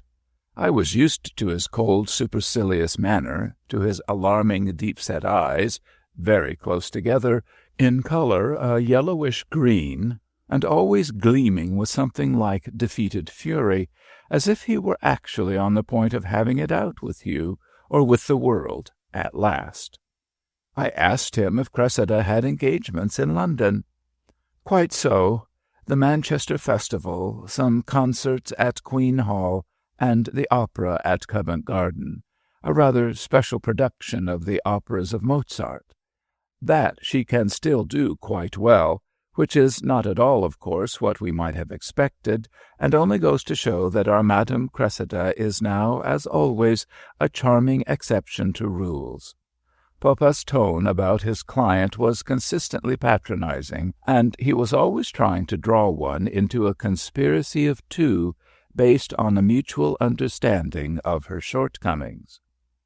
I approached him on the one subject I could think of, which was more personal than his usefulness to Cressida, and asked him whether he still suffered from facial neuralgia as much as he had done in former years, and whether he was therefore dreading London, where the climate used to be so bad for him. And still is, he caught me up, and is still. For me to go to London is martyrdom, chère madame. In New York it is bad enough, but in London it is the auto da fe, nothing less. My nervous system is exotic in any country washed by the Atlantic Ocean, and it shivers like a little hairless dog from Mexico. It never relaxes. I think I have told you about my favorite city in the middle of Asia, La Sainte-Asie, where the rainfall is absolutely nil, and you are protected on every side by hundreds of meters of warm, dry sand. I was there when I was a child once, and it is still my intention to retire there when I have finished with all this. I would be there now, his voice rose querulously, if Madame Cressida did not imagine that she needs me, and her fancies, you know, he flourished his hands, one gives in to them. In humoring her caprices, you and I have already played some together. We were approaching Cressida's deck chairs, ranged under the open windows of her stateroom. She was already recumbent, swathed in lavender scarves, and wearing purple orchids, doubtless from Jerome Brown. At her left, Horace had settled down to a French novel, and Julia Garnet, at her right, was complainingly regarding the grey horizon. On seeing me, Cressida struggled under her fur-lined robes and got to her feet, which was more than Horace or Miss Julia managed to do. Miss Julia, as I could have foretold, was not pleased. All the Garnets had an awkward manner with me. Whether it was that I reminded them of things they wished to forget, or whether they thought I esteemed Cressida too highly and the rest of them too lightly, I do not know. But my appearance upon their scene always put them greatly on their dignity. After Horace had offered me his chair, and Miss Julia had said doubtfully that she thought I was looking rather better than when she last saw me, Cressida took my arm and walked me toward the stern. "Do you know, Carrie, I half wondered whether I shouldn't find you here or in London, because you always turn up at critical moments in my life." She pressed my arm confidentially, and I felt that she was once more wrought up to a new purpose. I told her that I had heard some rumor of her engagement. "It's quite true, and it's all that it should be," she assured me. "I'll tell you about it later, and you'll see that it's a real solution. They are against me, of course, all except Horace.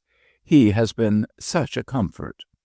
Horace's support, such as it was, could always be had in exchange for his mother's signature, I suspected. The pale May day had turned bleak and chilly, and we sat by an open hatchway which emitted warm air from somewhere below. At this close range I studied Cressida's face, and felt reassured of her unabated vitality. The old force of will was still there, and with it her characteristic optimism, the old hope of a solution.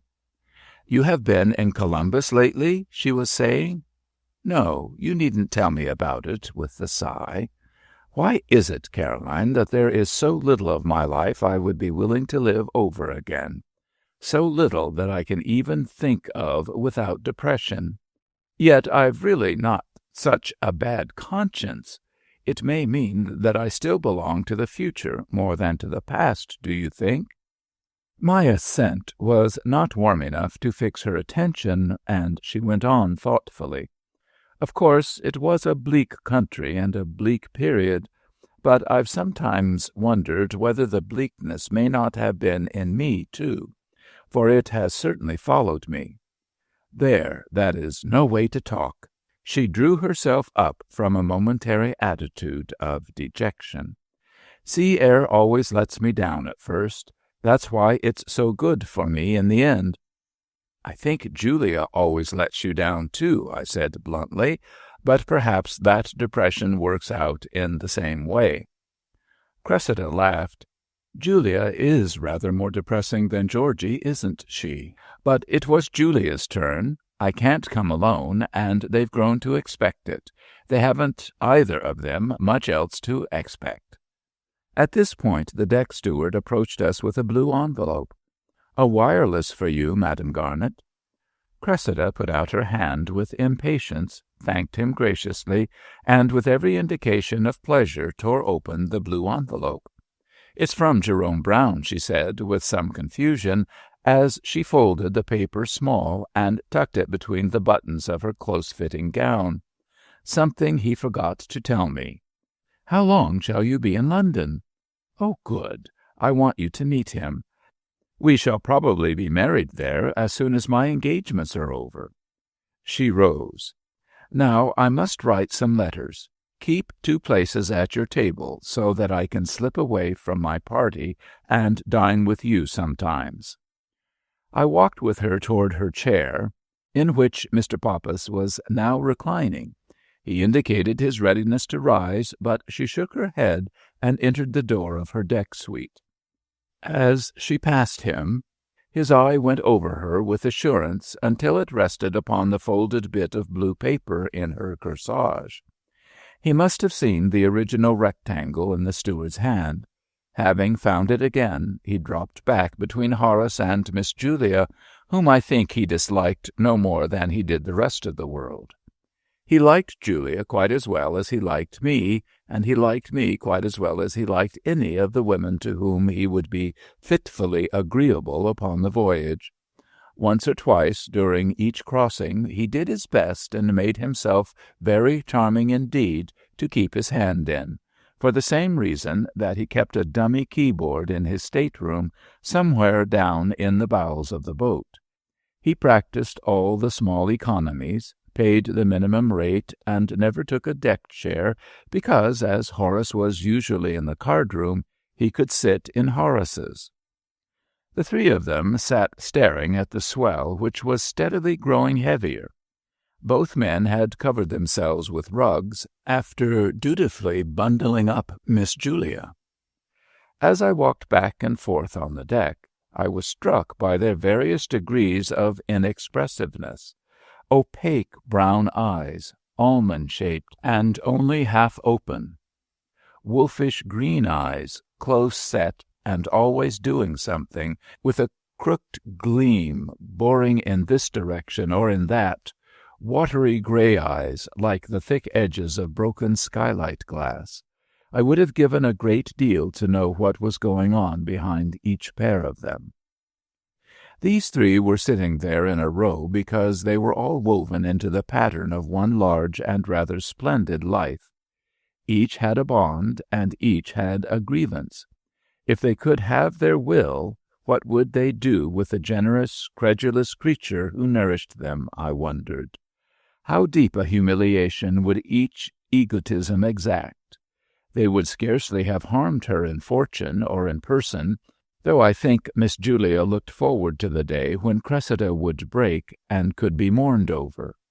But the fire at which she warmed herself, the little secret hope, the illusion, ridiculous or sublime, which kept her going, that they would have stamped out on the instant, with the whole Garnet pack behind them to make extinction sure. All, except perhaps Miletus Poppas. He was a vulture of the vulture race, and he had the beak of one. but I always felt that if ever he had her thus at his mercy, if ever he came upon the softness that was hidden under so much hardness, the warm credulity under a life so dated and scheduled and reported and generally exposed, he would hold his hand and spare. The weather grew steadily rougher. Miss Julia at last plucked Poppas by the sleeve and indicated that she wished to be released from her wrappings. When she disappeared, there seemed to be every reason to hope that she might be off the scene for a while. As Cressida said, if she had not brought Julia, she would have had to bring Georgie or some other Garnet. Cressida's family was like that of the unpopular Prince of Wales, of whom, when he died, some wag wrote, "If it had been his brother, better him than another. If it had been his sister, no one would have missed her." Miss Julia was dampening enough, but Miss Georgie was aggressive and intrusive. She was out to prove to the world, and more especially to Ohio, that all the Garnets were as like Cressida as two peas. Both sisters were club women, social service workers, and directors in musical societies, and they were continually traveling up and down the Middle West to preside at meetings or to deliver addresses. They reminded one of two somber, bumping electrics, rolling about with no visible means of locomotion, always running out of power and lying beached in some inconvenient spot until they received a check or a suggestion from Cressy. I was only too well acquainted with the strained, anxious expression that the sight of their handwriting brought to Cressida's face when she ran over her morning mail at breakfast. She usually put their letters by to read when she was feeling up to it, and hastened to open others which might possibly contain something gracious or pleasant. Sometimes these family unburdenings lay about unread for several days. Any other letters would have got themselves lost, but these bulky epistles, never properly fitted to their envelopes, seemed immune to mischance, and unfailingly disgorged to Cressida long explanations as to why her sisters had to do and to have certain things precisely upon her account, and because she was so much a public personage. The truth was that all the Garnets, and particularly her two sisters, were consumed by an habitual, bilious, unenterprising envy of Cressy. They never forgot that no matter what she did for them, or how far she dragged them about the world with her, she would never take one of them to live with her in her 10th Street house in New York. They thought that was the thing they most wanted. But what they wanted, in the last analysis, was to be Cressida. For 20 years she had been plunged in struggle, fighting for her life at first, then for a beginning, for growth, and at last for eminence and perfection, fighting in the dark, and afterward in the light, which, with her bad preparation, with her uninspired youth already behind her, took even more courage. During those 20 years the Garnets had been comfortable and indolent and vastly self-satisfied, and now they expected Cressida to make them equal sharers in the finer rewards of her struggle. When her brother Buchanan told me he thought Cressida ought to make herself one of them, he stated the converse of what he meant. They coveted the qualities which had made her success, as well as the benefits which came from it. More than her furs, or her fame, or her fortune, they wanted her personal effectiveness, her brighter glow and stronger will to live. Sometimes, I have heard Cressida say, looking up from a bunch of those sloppily written letters, sometimes I get discouraged. For several days the rough weather kept Miss Julia cloistered in Cressida's deck suite with the maid Louisa, who confided to me that the Signorina Garnet was difficile. After dinner I usually found Cressida unencumbered, as Horace was always in the card-room, and Mr. Poppas either nursed his neuralgia or went through the exercise of making himself interesting to some one of the young women on board. One evening, the third night out, when the sea was comparatively quiet and the sky was full of broken black clouds, silvered by the moon at their ragged edges, Cressida talked to me about Jerome Brown. I had known each of her former husbands. The first one, Charlie Wilton, Horace's father, was my cousin. He was organist in a church in Columbus, and Cressida married him when she was 19. He died of tuberculosis 2 years after Horace was born. Cressida nursed him through a long illness and made the living besides. Her courage during the 3 years of her first marriage was fine enough to foreshadow her future to any discerning eye, and it had made me feel that she deserved any number of chances at marital happiness. There had, of course, been a particular reason for each subsequent experiment, and a sufficiently alluring promise of success. Her motives, in the case of Jerome Brown, seemed to me more vague and less convincing than those which she had explained to me on former occasions. "It's nothing hasty," she assured me. "It's been coming on for several years. He has never pushed me, but he was always there, someone to count on. Even when I used to meet him at the Whitings while I was still singing at the Metropolitan, I always felt that he was different from the others, that if I were in straits of any kind I could call on him. You can't know what that feeling means to me, Carrie. If you look back, you'll see it's something I've never had." I admitted that, insofar as I knew, she had never been much addicted to leaning on people. "I've never had anyone to lean on," she said with a short laugh. Then she went on quite seriously, "Somehow my relations with people always become business relations in the end. I suppose it's because, except for a sort of professional personality, which I've had to get, just as I've had to get so many other things, I've not very much that's personal to give people. I've had to give too much else. I've had to try too hard for people who wouldn't try at all." "Which," I put in firmly, "has done them no good, and has robbed the people who really cared about you. By making me grubby, you mean? By making you anxious and distracted so much of the time. Empty." She nodded mournfully. "Yes, I know. You used to warn me. Well, there's not one of my brothers and sisters who does not feel that I carried off the family's success, just as I might have carried off the family's silver, if there'd been any. They take the view that there were just so many prizes in the bag.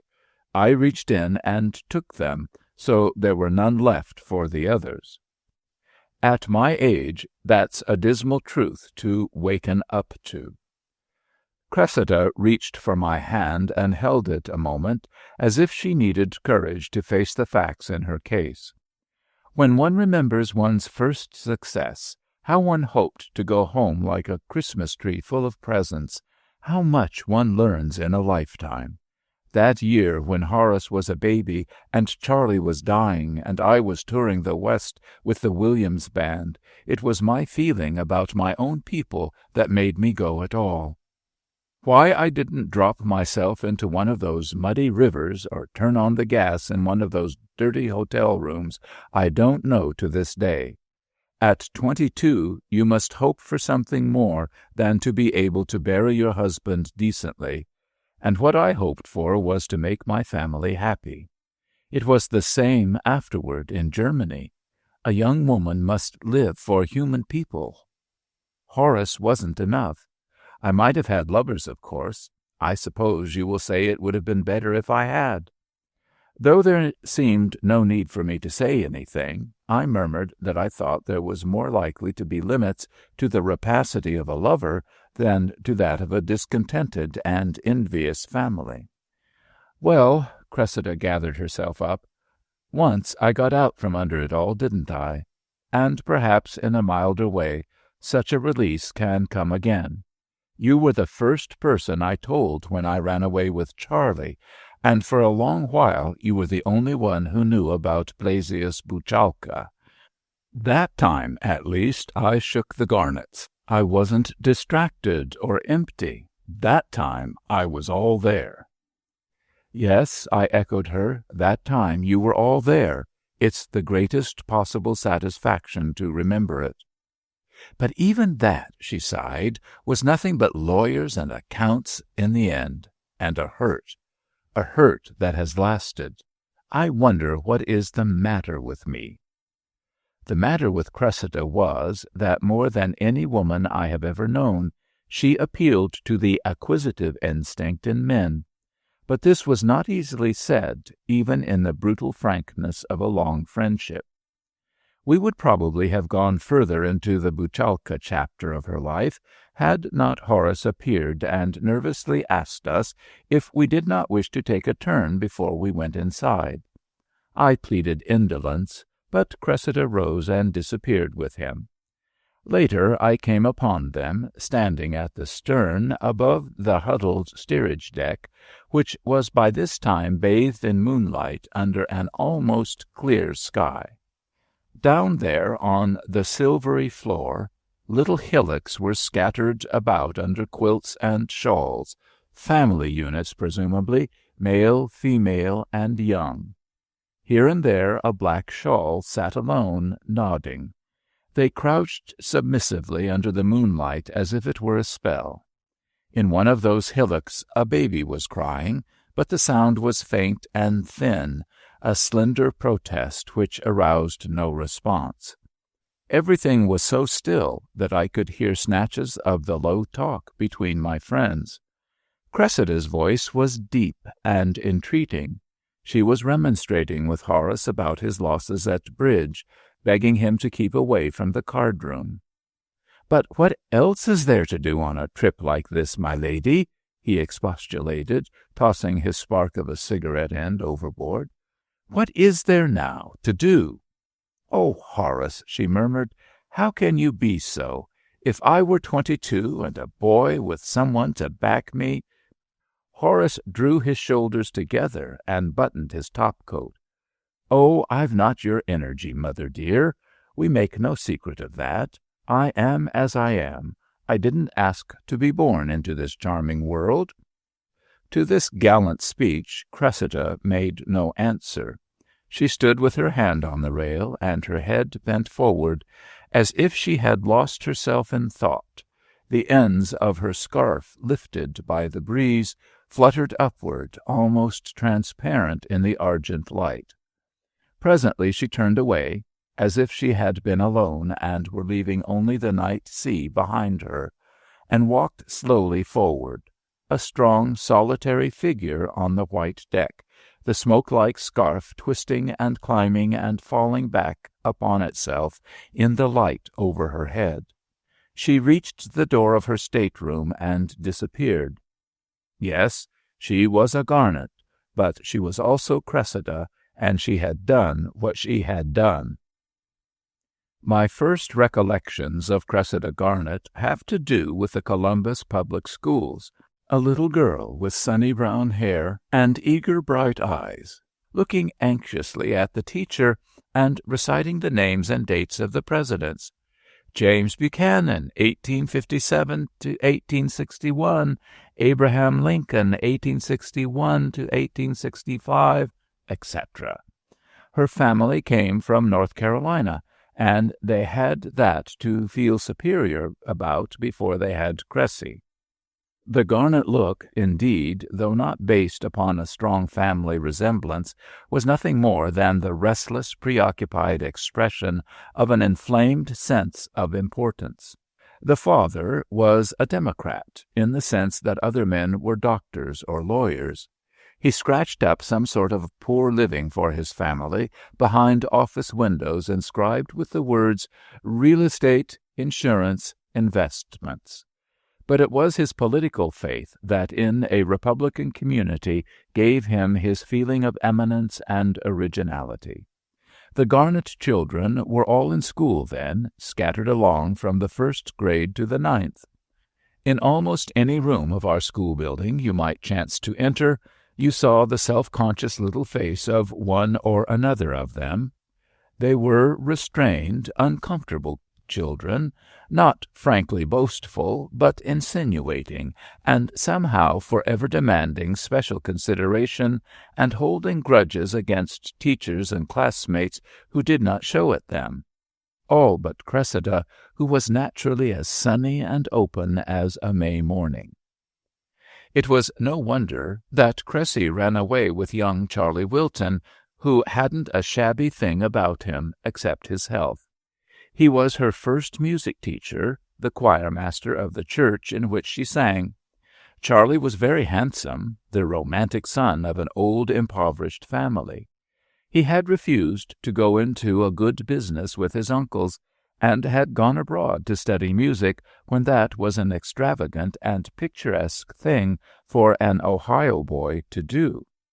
His letters home were handed round among the members of his own family and of other families equally conservative. Indeed, Charlie and what his mother called his music were the romantic expression of a considerable group of people, young cousins and old aunts and quiet-dwelling neighbors, allied by the amity of several generations. Nobody was properly married in our part of Columbus unless Charlie Wilton and no other played the wedding march.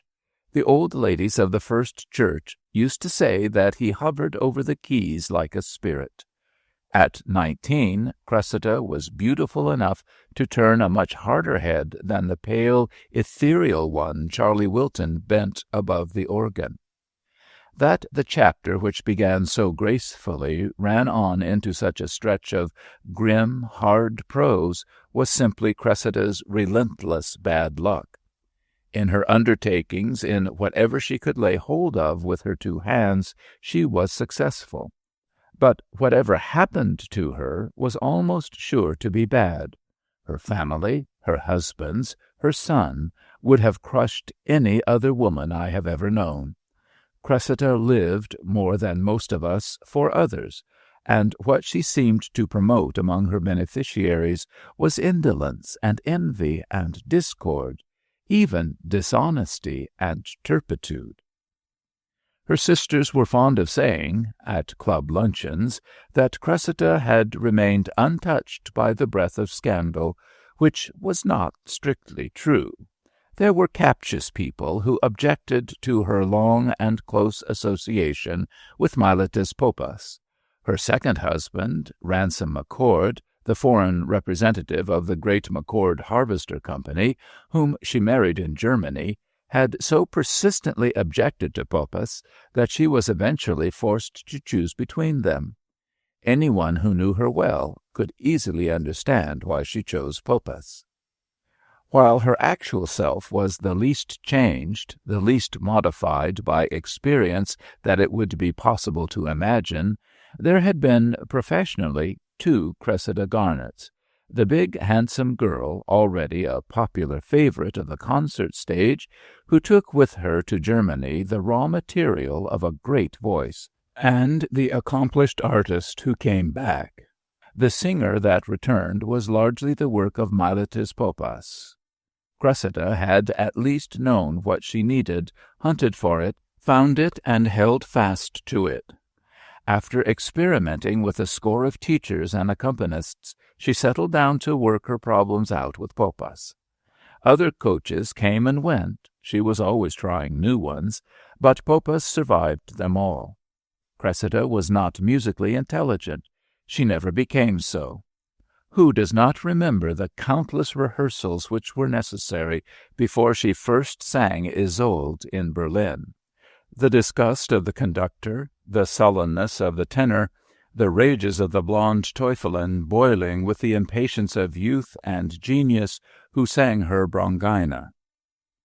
Everything but her driving power Cressida had to get from the outside. Poppas was, in his way, quite as incomplete as his pupil. He possessed a great many valuable things for which there is no market: intuition, determination, imagination, a whole twilight world of intentions and shadowy beginnings which were dark to Cressida. I remember that when Trilby was published, she fell into a fright and said such books ought to be prohibited by law, which gave me an intimation of what their relationship had actually become. Poppas was indispensable to her. He was like a book in which she had written down more about herself than she could possibly remember, and it was information that she might need at any moment. He was the one person who knew her absolutely, and who saw into the bottom of her grief. An artist's saddest secrets are those that have to do with his artistry. Poppas knew all the simple things that were so desperately hard for Cressida, all the difficult things in which she could count on herself, her stupidities and inconsistencies, the chiaroscuro of the voice itself, and what could be expected from the mind somewhat mismated with it. He knew where she was sound and where she was mended. With him she could share the depressing knowledge of what a wretchedly faulty thing any productive faculty is. But if Poppas was necessary to her career, she was his career. By the time Cressida left the Metropolitan Opera Company, Poppas was a rich man. He had always received a retaining fee and a percentage of her salary, and he was a man of simple habits. Her liberality with Poppas was one of the weapons that Horace and the Garnets used against Cressida, and it was a point in the argument by which they justified to themselves their rapacity. Whatever they didn't get, they told themselves, Poppas would. What they got, therefore, they were only saving from Poppas. The Greek ached a good deal at the general pillage, and Cressida's conciliatory methods with her family made him sarcastic and spiteful. But he had to make terms somehow with the Garnets and Horace, and with the husband, if there happened to be one. He sometimes reminded them, when they fell to wrangling, that they must not, after all, overturn the boat under them, and that it would be better to stop just before they drove her wild than just after. As he was the only one among them who understood the sources of her fortune, and they knew it, he was able, when it came to a general set-to proclaim sanctuary for the goose that laid the golden eggs. That Poppas had caused the break between Cressida and MacCord was another stick her sisters held over her. They pretended to understand perfectly, and were always explaining what they termed her separation, but they let Cressida know that it cast a shadow over her family, and took a good deal of living down. A beautiful soundness of body, a seemingly inexhaustless vitality, and a certain squareness of character as well as of mind gave Cressida Garnet earning powers that were exceptional even in her lavishly rewarded profession. Managers chose her over the heads of singers much more gifted, because she was so sane, so conscientious, and above all, because she was so sure. Her efficiency was like a beacon to lightly anchored men, and in the intervals between her marriages she had as many suitors as Penelope. Whatever else they saw in her at first, her competency so impressed and delighted them that they gradually lost sight of everything else. Her sterling character was the subject of her story. Once, as she said, she very nearly escaped her destiny. With Blasius Bulchalka she became almost another woman, but not quite. Her principles, or his lack of them, drove those two apart in the end. It was of Bulchalka that we talked upon that last voyage I ever made with Cressida Garnet, and not of Jerome Brown. She remembered the Bohemian kindly, and since it was the passage in her life to which she most often reverted, it is the one I shall relate here. Late one afternoon in the winter of 1890, Cressida and I were walking in Central Park after the first heavy storm of the year.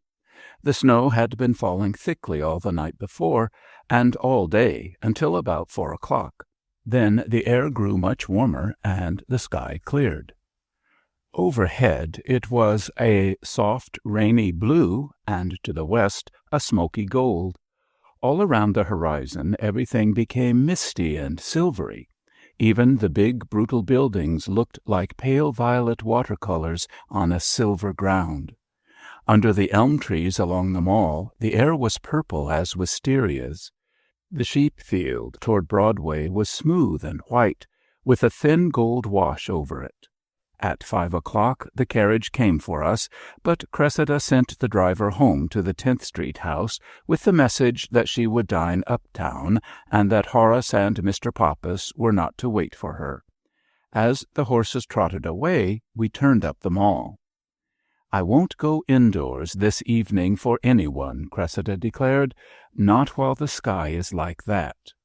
Now we will go back to the laurel wood. They are so black over the snow that I could cry for joy. I don't know when I felt so carefree as I feel tonight. Country winter, country stars, they always make me think of Charlie Wilton." She was singing twice a week, sometimes oftener, at the Metropolitan that season, quite at the flood tide of her powers, and so enmeshed in operatic routine that to be walking in the park at an unaccustomed hour, unattended by one of the men of her entourage, seemed adventurous. As we strolled along the little paths among the snowbanks and the bronze laurel bushes, she kept going back to my poor young cousin, dead so long. "Things happen out of season. That's the worst of living. It was untimely for both of us, and yet," she sighed softly, "since he had to die, I'm not sorry. There was one beautifully happy year, though we were so poor, and it gave him something. It would have been too hard if he'd had to miss everything." I remember her simplicity, which never changed any more than winter or Ohio change. "Yes," she went on, "I always feel very tenderly about Charlie. I believe I'd do the same thing right over again, even knowing all that had to come after. If I were 19 tonight, I'd rather go sleigh riding with Charlie Wilton than anything else I've ever done." We walked until the procession of carriages on the driveway, getting people home to dinner, grew thin, and then we went slowly toward the 7th Avenue gate, still talking of Charlie Wilton. We decided to dine at a place not far away, where the only access from the street was a narrow door, like a hole in the wall, between a tobacconist's and a flower shop. Cressida deluded herself into believing that her incognito was more successful in such nondescript places. She was wearing a long sable coat and a deep fur hat hung with red cherries which she had brought from Russia. Her walk had given her a fine color, and she looked so much a personage that no disguise could ever have been wholly effective. The dining rooms, frescoed with conventional Italian scenes, were built around a court. The orchestra was playing as we entered and selected our table. It was not a bad orchestra, and we were no sooner seated than the first violin began to speak, to assert itself as if it were suddenly done with mediocrity. "We have been recognized," Cressida said complacently. "What a good tone he has, quite unusual. What does he look like?" She sat with her back to the musicians. The violinist was standing, directing his men with his head and with the beak of his violin. He was a tall, gaunt young man, big-boned and rugged, in skin-tight clothes. His high forehead had a kind of luminous pallor, and his hair was jet-black and somewhat stringy.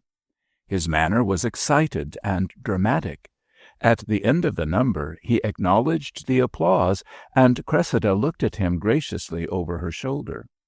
He swept her with a brilliant glance and bowed again. Then I noticed his red lips and thick black eyebrows. "He looks as if he were poor or in trouble," Cressida said. "See how short his sleeves are, and how he mops his face as if the least thing upset him. This is a hard winter for musicians." The violinist rummaged among some music piled on a chair, turning over the sheets with flurried rapidity, as if he were searching for a lost article of which he was in desperate need. Presently he placed some sheets upon the piano and began vehemently to explain something to the pianist. The pianist stared at the music doubtfully. He was a plump old man with a rosy bald crown, and his shiny linen and neat tie made him look as if he were on his way to a party. The violinist bent over him, suggesting rhythms with his shoulders and running his bony finger up and down the pages. When he stepped back to his place, I noticed that the other players sat at ease without raising their instruments. "He is going to try something unusual," I commented. "It looks as if it might be manuscript." It was something, at all events, that neither of us had heard before, though it was very much in the manner of the later Russian composers who were just beginning to be heard in New York. The young man made a brilliant dash of it, despite a lagging, scrambling accompaniment by the conservative pianist. This time we both applauded him vigorously, and again, as he bowed, he swept us with his eye. The usual repertory of restaurant music followed, varied by a charming bit from Massenet's Manon, then little known in this country. After we paid our check, Cressida took out one of her visiting cards and wrote across the top of it, "We thank you for the unusual music and the pleasure your playing has given us." She folded the card in the middle and asked the waiter to give it to the director of the orchestra. Pausing at the door, while the porter dashed out to call a cab, we saw in the wall mirror a pair of wild black eyes following us quite despairingly from behind the palms at the other end of the room. Cressida observed, as we went out, that the young man was probably having a hard struggle. He never got those clothes here, surely. They were probably made by a country tailor in some little town in Austria. He seemed wild enough to grab at anything, and was trying to make himself heard above the dishes, poor fellow. There are so many like him. I wish I could help them all. I didn't quite have the courage to send him money. His smile, when he bowed to us, was not that of one who would take it, do you think? No, I admitted, it wasn't. He seemed to be pleading for recognition. I don't think it was money he wanted. A week later I came upon some curious-looking manuscript songs on the piano in Cressida's music room. The text was in some Slavic tongue, with a French translation written underneath. Both the handwriting and the musical script were done in a manner experienced, even distinguished. I was looking at them when Cressida came in. "Oh, yes," she exclaimed, "I meant to ask you to try them over. Pappas thinks they are very interesting. They are from that young violinist, you remember, the one we noticed in the restaurant that evening. He sent them with such a nice letter. His name is Blasius Bulkalka, a Bohemian." I sat down at the piano and busied myself with the manuscript, while Cressida dashed off necessary notes and wrote checks in a large square check-book, 6 to a page. I supposed her immersed in sumptuary preoccupations when she suddenly looked over her shoulder and said, "Yes, that legend, Sarka, is the most interesting. Run it through a few times, and I'll try it over with you." There was another, Dans les ombres des forêts tristes, which I thought quite as beautiful. They were fine songs, very individual, and each had that spontaneity which makes a song seem inevitable and once for all done. The accompaniments were difficult, but not unnecessarily so. They were free from fatuous ingenuity and fine writing. "I wish he'd indicated his tempi a little more clearly," I remarked as I finished Sarka for the third time. "It matters, because he really has something to say. An orchestral accompaniment would be better, I should think."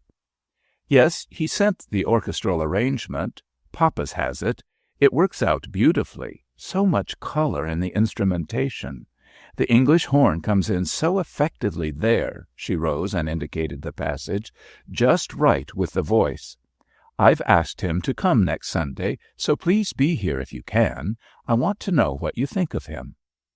Cressida was always at home to her friends on Sunday afternoon, unless she was billed for the evening concert at the Opera House, in which case we were sufficiently advised by the daily press. Bulkalka must have been told to come early, for when I arrived on Sunday at 4, He and Cressida had the music-room quite to themselves, and were standing by the piano in earnest conversation. In a few moments they were separated by other early comers, and I led Bukaka across the hall to the drawing-room. The guests, as they came in, glanced at him curiously.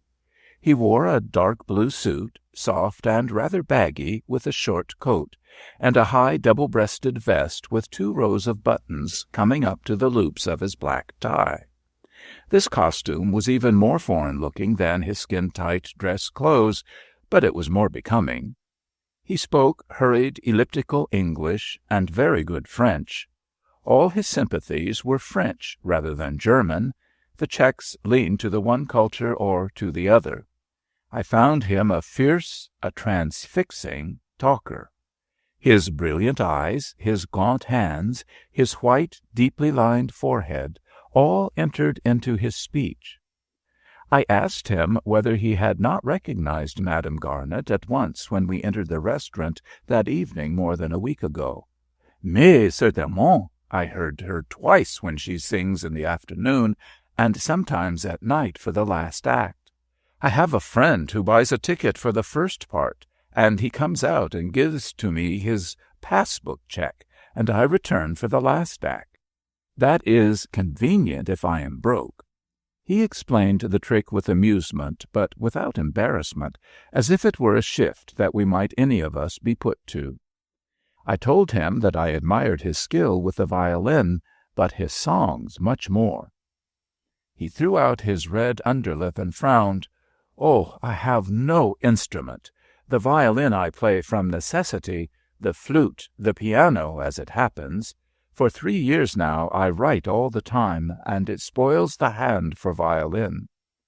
When the maid brought him his tea, he took both muffins and cakes, and told me that he was very hungry. He had to lunch and dine at the place where he played, and he got very tired of the food. But since, his black eyebrows nearly met in an acute angle, but since, before I eat at a bakery with the slender brown roach on the pie, I guess I better let alone well enough. He paused to drink his tea. As he tasted one of the cakes, his face filled with sudden animation, and he gazed across the hall after the maid with the tray. She was now holding it before the aged and ossified cellist of the Hempstengel Quartet. "Des gâteaux," he murmured feelingly. "Où est-ce qu'elle peut trouver de tels gâteaux ici à New York?" I explained to him that Madame Garnet had an accomplished cook who made them, an Austrian, I thought. He shook his head. "Autrichienne? Je ne pense pas." Cressida was approaching with the new Spanish soprano, Madame Bartolas, who was all black velvet and long black feathers, with a lace veil over her rich pallor, and even a little black patch on her chin. I beckoned them. "Tell me, Cressida, isn't Rosinka an Austrian?" She looked surprised. "No, a Bohemian, though I got her in Vienna." Bukalka's expression and the remnant of a cake in his long fingers gave her the connection. She laughed. "You like them? Of course they are of your own country. You shall have more of them." She nodded and went away to greet a guest who had just come in. A few moments later, Horace, then a beautiful lad in Eton clothes, brought another cup of tea and a plate of cakes for Bukalka. We sat down in a corner and talked about his songs. He was neither boastful nor deprecatory. He knew exactly in what respects they were excellent. I decided, as I watched his face, that he must be under 30. The deep lines in his forehead probably came from his habit of frowning densely when he struggled to express himself, and suddenly elevating his coal black eyebrows when his ideas cleared. His teeth were white, very irregular and interesting. The corrective methods of modern dentistry would have taken away half his good looks. His mouth would have been much less attractive for any rearranging of those long, narrow, overcrowded teeth. Along with his frown and his way of thrusting out his lip, they contributed somehow to the engaging impetuousness of his conversation. As we talked about his songs, his manner changed. Before that he had seemed responsive and easily pleased. Now he grew abstracted, as if I had taken away his pleasant afternoon and wakened him to his miseries. He moved restlessly in his clothes. When I mentioned Puccini, he held his head in his hands. Why is it they like that always and always? A little, oh yes, very nice, but so much, always the same. Why? He pierced me with a despairing glance which had followed us out of the restaurant. I asked him whether he had sent any of his songs to the publishers, and named one whom I knew to be discriminating. He shrugged his shoulders. They not want Bohemian songs. They not want my music. Even the streetcars will not stop for me here, like for other people. Every time I wait on the corner until somebody else make a signal to the car, and then it stop, but not for me. Most people cannot become utterly poor. Whatever happens, they can right themselves a little. But one felt that Bukalka was the sort of person who might actually starve or blow his brains out. Something very important had been left out either of his make-up or of his education, something that we are not accustomed to miss in people. Gradually the parlor was filled with little groups of friends, and I took Bukalka back to the music-room where Cressida was surrounded by her guests. Feathered women with large sleeves and hats, young men of no importance in frock coats with shining hair, and the smile which is intended to say so many flattering things, but which really expresses little more than a desire to get on. The older men were standing about, waiting for a word adieu with the hostess. To these people Bukalka had nothing to say. He stood stiffly at the outer edge of the circle, watching Cressida with intent, impatient eyes, until, under the pretext of showing him a score, she drew him into the alcove at the back end of the long room where she kept her musical library. The bookcases ran from the floor to the ceiling. There was a table and a reading lamp and a window seat looking upon the little walled garden. Two persons could be quite withdrawn there, and yet be a part of the general friendly scene. Cressida took a score from the shelf and sat down with Bukalka upon the window seat, the book open between them, though neither of them looked at it again. They fell to talking with great earnestness. At last the Bohemian pulled out a large yellowing silver watch, held it up before him, and stared at it a moment as if it were an object of horror.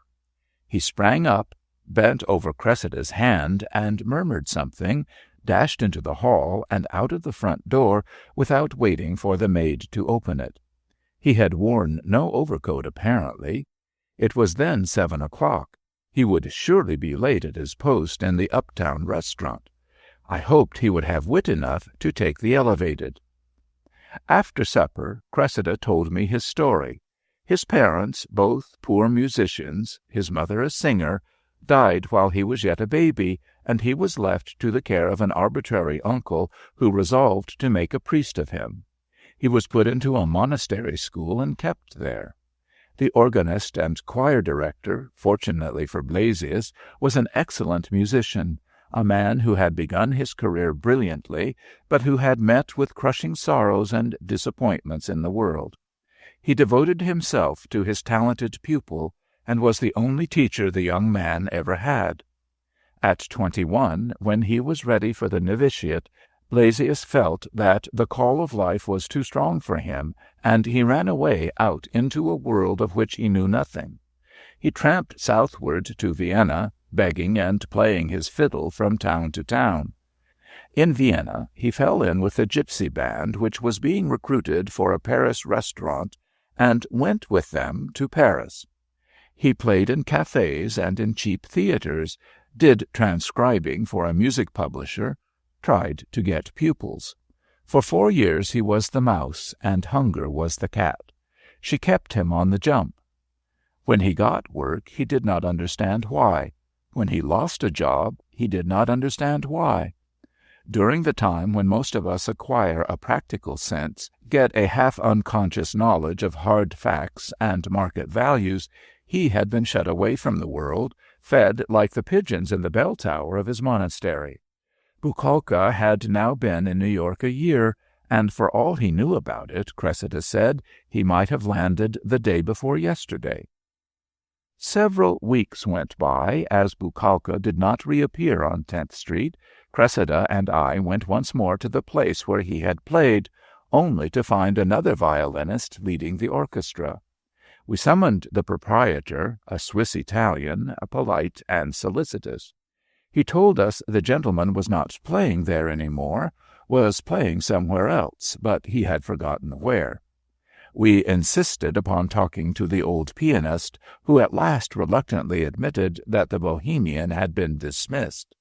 He had arrived very late one Sunday night 3 weeks ago, and had hot words with the proprietor.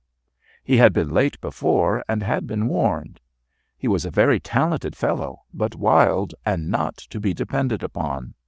The old man gave us the address of a French boarding-house on 7th Avenue, where Buchalka used to room.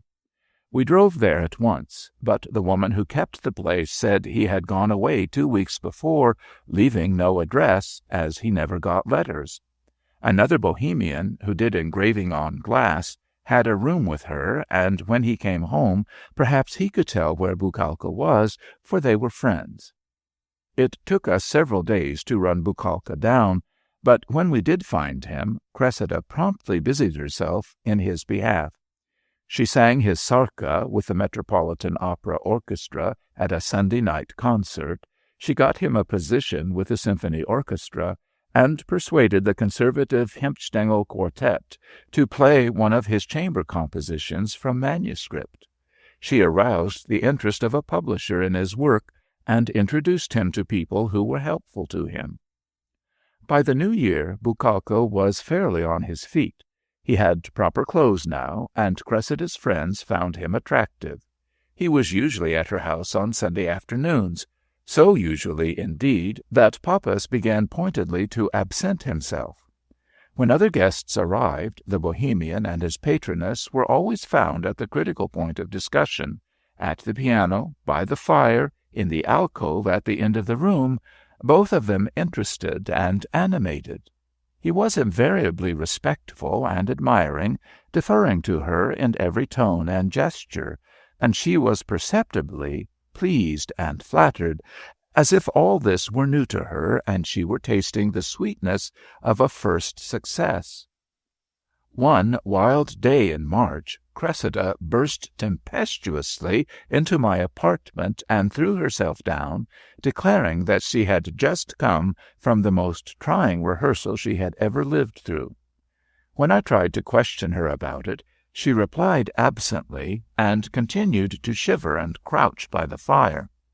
Suddenly she rose, walked to the window, and stood looking out over the square, glittering with ice and rain, and strewn with the wrecks of umbrellas.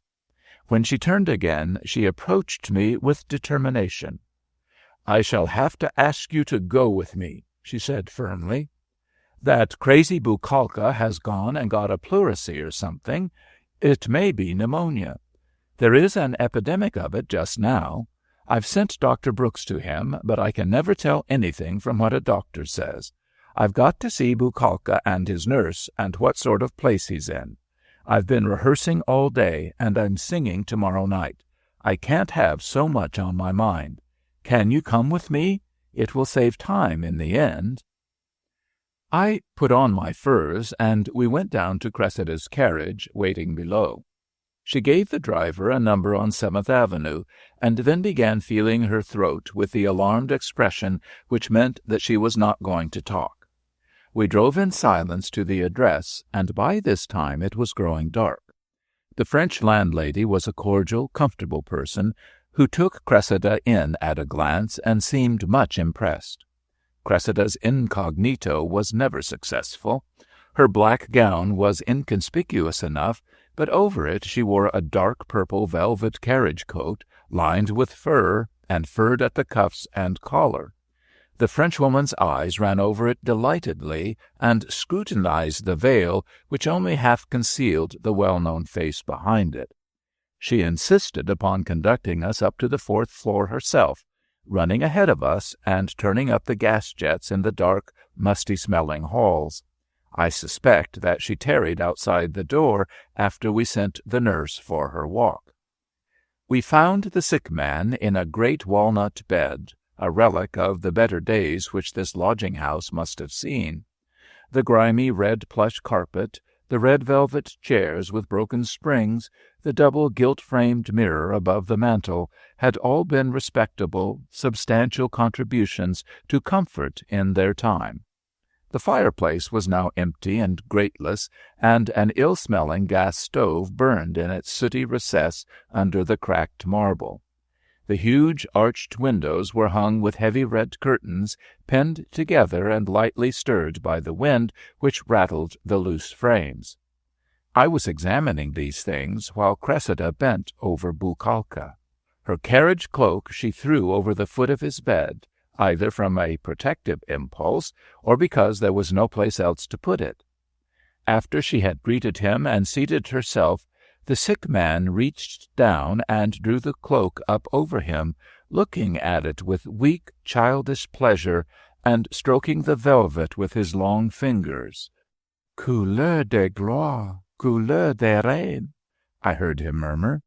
He thrust the sleeve under his chin and closed his eyes. His loud, rapid breathing was the only sound in the room. If Cressida brushed back his hair or touched his hand, he looked up long enough to give her a smile of utter adoration, naive and uninquiring, as if he were smiling at a dream or a miracle. The nurse was gone for an hour, and we sat quietly, Cressida with her eyes fixed on Buchalka, and I absorbed in the strange atmosphere of the house, which seemed to seep in under the door and through the walls. Occasionally we heard a call for de l'eau chaude and the heavy trot of a serving-woman on the stairs. On the floor below, somebody was struggling with Schubert's Marche Militaire on a coarse-toned upright piano. Sometimes, when a door was opened, one could hear a parrot screaming, "Voilà, voilà, tonnerre!" The house was built before 1870, as one could tell from windows and mouldings, and the walls were thick. The sounds were not disturbing, and Buchalka was probably used to them. When the nurse returned and we rose to go, Buchalka still lay with his cheek on her cloak, and Cressida left it. "It seems to please him," she murmured as we went down the stairs. "I can go home without a wrap. It's not far." I had, of course, to give her my furs, as I was not singing Donna Anna tomorrow evening as she was. After this, I was not surprised by any devout attitude in which I happened to find the Bohemian when I entered Cressida's music-room unannounced, or by any radiance on her face when she rose from the window-seat in the alcove and came down the room to greet me. Buchalka was, of course, very often at the opera now. On almost any night when Cressida sang, one could see his narrow black head, high above the temples and rather constrained behind the ears, peering from some part of the house. I used to wonder what he thought of Cressida as an artist, but probably he did not think seriously at all. A great voice, a handsome woman, a great prestige, all added together made a great artist, the common synonym for success. Her success and the material evidences of it quite blinded him. I could never draw from him anything adequate about Anna Straka, Cressida's Slavic rival, and this perhaps meant that he considered comparison disloyal. All the while that Cressida was singing reliably and satisfying the management, Straka was singing uncertainly and making history. Her voice was primarily defective, and her immediate vocal method was bad. Cressida was always living up to her contract, delivering the whole order in good condition, while the Slav was sometimes almost voiceless, sometimes inspired. She put you off with a hope, a promise, time after time. but she was quite as likely to put you off with a revelation, with an interpretation that was inimitable, unrepeatable. Bukalka was not a reflective person. He had his own idea of what a great prima donna should be like, and he took it for granted that Madame Garnet corresponded to his conception. The curious thing was that he managed to impress his idea upon Cressida herself. She began to see herself as he saw her, to try to be like the notion of her that he carried somewhere in that pointed head of his. She was exalted quite beyond herself. Things that had been chilled under the grind came to life in her that winter with the breath of Bukalka's adoration. Then, if ever in her life, she heard the bird sing on the branch outside her window, and she wished she were younger, lovelier, freer. She wished there were no Papas, no Horace, no Garnets. She longed to be only the bewitching creature Bukalka imagined her. One April day, when we were driving in the park, Cressida, superb in a green and primrose costume hurried over from Paris, turned to me smiling and said, "Do you know, this is the first spring I haven't dreaded. It's the first one I've ever really had. Perhaps people never have more than one, whether it comes early or late." She told me that she was overwhelmingly in love. Our visit to Bukalka when he was ill had, of course, been reported, and the men about the opera house had made of it the only story they had the wit to invent.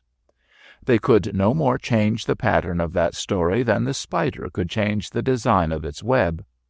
But being, as she said, in love, suggested to Cressida only one plan of action, to have the 10th Street house done over, to put more money into her brother's business, send Horace to school, raise Papa's percentage, and then, with a clear conscience, be married in the Church of the Ascension. She went through this program with her usual thoroughness. She was married in June and sailed immediately with her husband. Papas was to join them in Vienna in August, when she would begin to work again. From her letters, I gathered that all was well, even beyond her hopes. When they returned in October, both Cressida and Blasius seemed changed for the better. She was perceptibly freshened and renewed. She attacked her work at once with more vigor and more ease, did not drive herself so relentlessly. A little carelessness became her wonderfully. Bukalka was less gaunt and much less flighty and perverse. His frank pleasure in the comfort and order of his wife's establishment was ingratiating, even if it was a little amusing. Cressida had the sewing-room at the top of the house made over into a study for him. When I went up there to see him, I usually found him sitting before the fire or walking about with his hands in his coat pockets, admiring his new possessions. He explained the ingenious arrangement of his study to me a dozen times. With Cressida's friends and guests, Bukalka assumed nothing for himself. His deportment amounted to a quiet, unobtrusive appreciation of her and of his good fortune. He was proud to owe his wife so much. Cressida's Sunday afternoons were more popular than ever, since she herself had so much more heart for them. Bukalka's picturesque presence stimulated her graciousness and charm. One still found them conversing together as eagerly as in the days when they saw each other but seldom. Consequently, their guests were never bored. We felt as if the 10th Street house had a pleasant climate quite its own. In the spring, when the Metropolitan Company went on tour, Cressida's husband accompanied her, and afterward they all sailed for Genoa. During the second winter, people began to say that Bukalka was becoming too thoroughly domesticated, and that since he was growing heavier in body, he was less attractive. I noticed his increasing reluctance to stir abroad. Nobody could say that he was wild now. He seemed to dread leaving the house, even for an evening. Why should he go out, he said, when he had everything he wanted at home? He published very little. One was given to understand that he was writing an opera. He lived in the 10th Street house like a tropical plant under glass. Nowhere in New York could he get such cookery as Ruzenka's. Ruzenka, little Rose, had, like her mistress, bloomed afresh, now that she had a man and a compatriot to cook for. Her invention was tireless, and she took things with a high hand in the kitchen, confident of a perfect appreciation. She was a plump, fair, blue-eyed girl, giggly and easily flattered, with teeth like cream. She was passionately domestic, and her mind was full of homely stories and proverbs and superstitions, which she somehow worked into her cookery. She and Bukalka had between them a whole literature of traditions about sauces and fish and pastry. The cellar was full of the wines he liked, and Ruzenka always knew what wines to serve with the dinner. Blasius Monastery had been famous for good living. That winter was a very cold one, and I think the even temperature of the house enslaved Bukalka. "Imagine it," he once said to me when I dropped in during a blinding snowstorm and found him reading before the fire. "To be warm all the time, every day. It is like Aladdin. In Paris I have had weeks together when I was not warm once, when I did not have a bath once, like the cats in the street. The nights were a misery. People have terrible dreams when they are so cold. Here I waken up in the night so warm I do not know what it means. Her door is open, and I turn on my light. I cannot believe in myself until I see that she is there." I began to think that Bukalka's wildness had been the desperation which the tamest animals exhibit when they are tortured or terrorized. Naturally luxurious, he had suffered more than most men under the pinch of penury. Those first beautiful compositions, full of the folk music of his own country, had been wrung out of him by homesickness and heartache. I wondered whether he could compose only under the spur of hunger and loneliness, and whether his talent might not subside with his despair. Some such apprehension must have troubled Cressida, though his gratitude would have been propitiatory to a more exacting taskmaster. She had always liked to make people happy, and he was the first one who had accepted her bounty without sourness. When he did not accompany her upon her spring tour, Cressida said it was because traveling interfered with composition, but I felt that she was deeply disappointed. Blasius, or Blaise, as his wife had with difficulty learned to call him, was not showy or extravagant. He hated hotels, even the best of them. Cressida had always fought for the hearthstone and the fireside, and the humor of destiny is sometimes to give us too much of what we desire. I believe she would have preferred even enthusiasm about other women to his utter oisiveté. It was his old fire, not his docility, that had won her. During the third season after her marriage, Cressida had only 25 performances at the Metropolitan, and she was singing out of town a great deal. Her husband did not bestir himself to accompany her, but he attended very faithfully to her correspondence and to her business at home. He had no ambitious schemes to increase her fortune, and he carried out her directions exactly.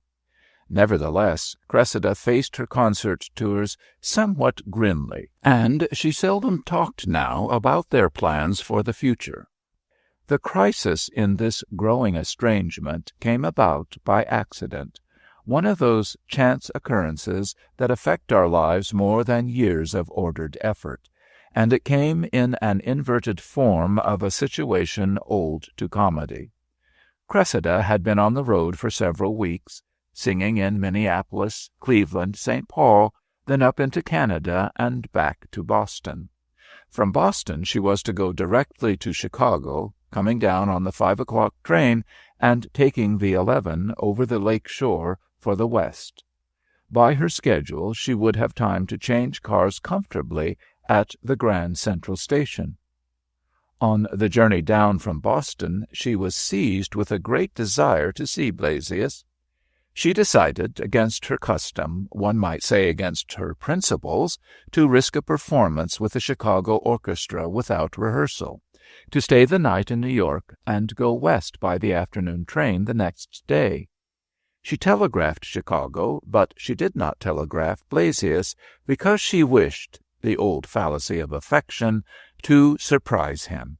She could take it for granted that at 11 on a cold winter night he would be in the 10th Street house and nowhere else in New York. She sent Poppas, paler than usual with accusing scorn, and her trunks on to Chicago, and with only her traveling bag and a sense of being very audacious in her behavior and still very much in love, she took a cab for 10th Street. Since it was her intention to disturb Blasius as little as possible and to delight him as much as possible, she let herself in with her latch-key and went directly to his room. She did not find him there. Indeed, she found him where he should not have been at all.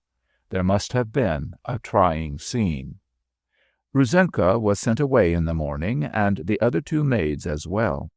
By 8 o'clock, Cressida and Bukalka had the house to themselves. Nobody had any breakfast. Cressida took the afternoon train to keep her engagement with Theodore Thomas and to think over the situation. Blasius was left in the 10th Street house with only the furnace-man's wife to look after him. His explanation of his conduct was that he had been drinking too much. His digression, he swore, was casual. It had never occurred before, and he could only appeal to his wife's magnanimity. But it was, on the whole, easier for Cressida to be firm than to be yielding, and she knew herself too well to attempt a readjustment. She had never made shabby compromises, and it was too late for her to begin. When she returned to New York, she went to a hotel, and she never saw Bukalka alone again. Since he admitted her charge, the legal formalities were conducted so quietly that the granting of her divorce was announced in the morning papers before her friends knew that there was the least likelihood of one. Cressida's concert tours had interrupted the hospitalities of the house. While the lawyers were arranging matters, Bukalka came to see me. He was remorseful and miserable enough, and I think his perplexity was quite sincere. If there had been an intrigue with a woman of her own class, an infatuation, an affair, he said, he could understand. But anything so venial and accidental— He shook his head slowly back and forth. He assured me that he was not at all himself on that fateful evening, and that when he recovered himself he would have sent Ruzenka away, making proper provision for her, of course. It was an ugly thing, but ugly things sometimes happened in one's life, and one had to put them away and forget them. He could have overlooked any accident that might have occurred when his wife was on the road, with Poppas, for example. I cut him short, and he bent his head to my reproof. "I know," he said, "such things are different with her. But when have I said that I am noble as she is? Never. But I have appreciated and I have adored. About me, say what you like. But if you say that in this there was any méprise to my wife, that is not true. I have lost all my place here. I came in from the streets, but I understand her and all the fine things in her better than any of you here. If that accident had not been, she would have lived happy with me for years. As for me, I have never believed in this happiness. I was not born under a good star. How did it come? By accident. It goes by accident. She tried to give good fortune to an unfortunate man, miserable. That was her mistake. It cannot be done in this world. The lucky should marry the lucky." Bukalka stopped and lit a cigarette. He sat sunk in my chair, as if he never meant to get up again. His large hands, now so much plumper than when I first knew him, hung limp. When he had consumed his cigarette, he turned to me again. I too have tried. Have I so much as written one note to a lady since she first put out her hand to help me? Some of the artists who sing my compositions have been quite willing to plague my wife a little if I take the least sign. With the Española, for instance, I have had to be very stern, farouche. She is so very playful. I have never given my wife the slightest annoyance of this kind. Since I married her, I have not kissed the cheek of one lady. Then one night I am bored and drink too much champagne, and I become a fool. What does it matter? Did my wife marry the fool of me? No, she married me, with my mind and my feelings all here as I am today. But she is getting a divorce from the fool of me, which she would never see anyhow. The stupidity which excused me is the thing she will not overlook. Even in her memory of me, she will be harsh. His view of his conduct and its consequences was fatalistic. He was meant to have just so much misery every day of his life. For 3 years it had been withheld, had been piling up somewhere, underground, overhead. Now the accumulation burst over him. He had come to pay his respects to me, he said, to declare his undying gratitude to Madame Garnet, and to bid me farewell. He took up his hat and cane and kissed my hand. I have never seen him since. Cressida made a settlement upon him, but even Papas, tortured by envy and curiosity, never discovered how much it was. It was very little, she told me. Pour des gâteaux, she added with a smile that was not unforgiving. She could not bear to think of his being in want when so little could make him comfortable. He went back to his own village in Bohemia. He wrote her that the old monk, his teacher, was still alive, and that from the windows of his room in the town he could see the pigeons flying forth from and back to the monastery bell tower all day long. He sent her a song with his own words about those pigeons, quite a lovely thing. He was the bell tower, and les colombes were his memories of her. Jerome Brown proved, on the whole, the worst of Cressida's husbands, and, with the possible exception of her eldest brother, Buchanan Garnet, he was the most rapacious of the men with whom she had to do. It was one thing to gratify every wish of a cake-loving fellow like Bucalka, but quite another to stand behind a financier. And Brown would be a financier or nothing. After her marriage with him, Cressida grew rapidly older. For the first time in her life she wanted to go abroad and live, to get Jerome Brown away from the scene of his unsuccessful but undiscouraged activities. But Brown was not a man who could be amused and kept out of mischief in continental hotels.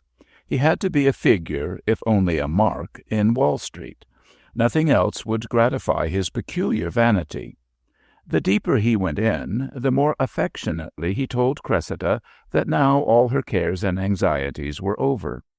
To try to get related facts out of his optimism was like trying to find framework in a feather bed. All Cressida knew was that she was perpetually investing to save investments. When she told me she had put a mortgage on the 10th Street house, her eyes filled with tears. Why is it? I have never cared about money except to make people happy with it, and it has been the curse of my life. It has spoiled all my relations with people. Fortunately, she added irrelevantly, drying her eyes, Jerome and Papas get along well. Jerome could have got along with anybody. That is a promoter's business. His warm hand, his flushed face, his bright eye, and his newest funny story, Papas had no weapons that could do execution with a man like that. Though Brown's ventures never came home, there was nothing openly disastrous until the outbreak of the revolution in Mexico jeopardized his interests there. Then Cressida went to England, where she could always raise money from a faithful public for a winter concert tour. When she sailed, her friends knew that her husband's affairs were in a bad way, but we did not know how bad until after Cressida's death. Cressida Garnet, as all the world knows, was lost on the Titanic. Poppas and Horace, who had been traveling with her, were sent on a week earlier and had come as safely to port as if they had never stepped out of their London hotel. But Cressida had waited for the first trip of the sea monster. She still believed that all advertising was good, and she went down on the road between the old world and the new. She had been ill, and when the collision occurred she was in her stateroom, a modest one, somewhere down in the boat, for she was traveling economically. Apparently she never left her cabin. She was not seen on the decks, and none of the survivors brought any word of her. On Monday, when the wireless messages were coming from the Carpathia with the names of the passengers who had been saved, I went, with so many hundred others, down to the White Star offices. There I saw Cressida's motor, her redoubtable initials on the door, with 4 men sitting in the limousine. Jerome Brown, stripped of the promoter's joviality and looking flabby and old, sat behind with Buchanan Garnet, who had come on from Ohio. I had not seen him for years. He was now an old man, but he was still conscious of being in the public eye, and sat turning a cigar about in his face with that foolish look of importance which Cressida's achievement had stamped upon all the Garnets. Poppas was in front with Horace. He was gnawing the finger of his chamois glove as it rested on the top of his cane. His head was sunk, his shoulders drawn together. He looked as old as jewelry. I watched them, wondering whether Cressida would come back to them if she could. After the last names were posted, the 4 men settled back into the powerful car, one of the best made, and the chauffeur backed off. I saw him dash away the tears from his face with the back of his driving glove. He was an Irish boy, and had been devoted to Cressida.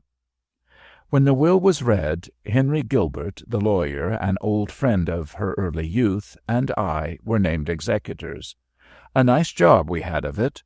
Most of her large fortune had been converted into stocks that were almost worthless. The marketable property realized only $150,000. To defeat the bequest of $50,000 to Poppas, Jerome Brown and her family contested the will. They brought Cressida's letters into court to prove that the will did not represent her intentions, often expressed in writing through many years, to provide well for them. Such letters they were, the writing of a tired, overdriven woman, promising money, sending money herewith, asking for an acknowledgment of the draft sent last month, etc. In the letters to Jerome Brown she begged for information about his affairs, and entreated him to go with her to some foreign city where they could live quietly and where she could rest. If they were careful, there would be enough for all. Neither Brown nor her brothers and sisters had any sense of shame about these letters. It seemed never to occur to them that this golden stream, whether it rushed or whether it trickled, came out of the industry, out of the mortal body of a woman. They regarded her as a natural source of wealth, a copper vein, a diamond mine. Henry Gilbert is a good lawyer himself, and he employed an able man to defend the will. We determined that in this crisis we would stand by Poppas, believing it would be Cressida's wish. Out of the lot of them he was the only one who had helped her to make 1 penny of the money that had brought her so much misery. He was at least more deserving than the others. We saw to it that Poppas got his $50,000, and he actually departed, at last, for his city in La Sainte-Asie, where it never rains, and where he will never again have to hold a hot water bottle to his face. The rest of the property was fought for to a finish.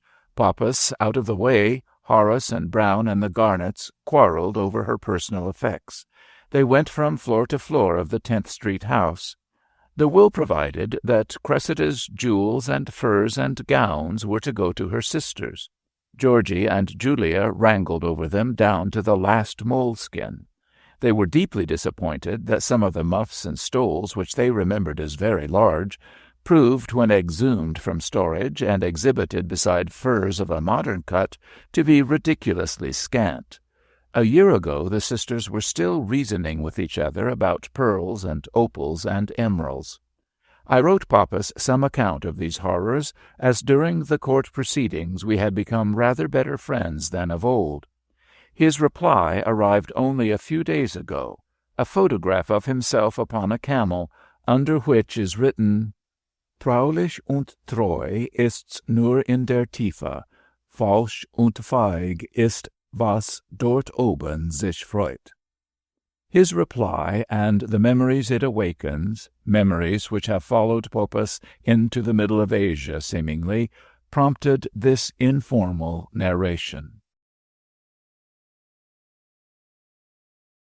Story 3. A Gold Slipper. Marshall McCann followed his wife and her friend, Mrs. Post, down the aisle and up the steps to the stage of the Carnegie Music Hall with an ill-concealed feeling of grievance. Heaven knew he never went to concerts, and to be mounted upon the stage in this fashion, as if he were a highbrow from Sewickley or some unfortunate with a musical wife, was ludicrous. A man went to concerts when he was courting, while he was a junior partner. When he became a person of substance, he stopped that sort of nonsense. His wife, too, was a sensible person, the daughter of an old Pittsburgh family, as solid and well-rooted as the McCanns. She would never have bothered him about this concert had not the meddlesome Mrs. Post arrived to pay her a visit. Mrs. Post was an old school friend of Mrs. McCann, and because she lived in Cincinnati, she was always keeping up with the world and talking about things in which no one else was interested, music among them.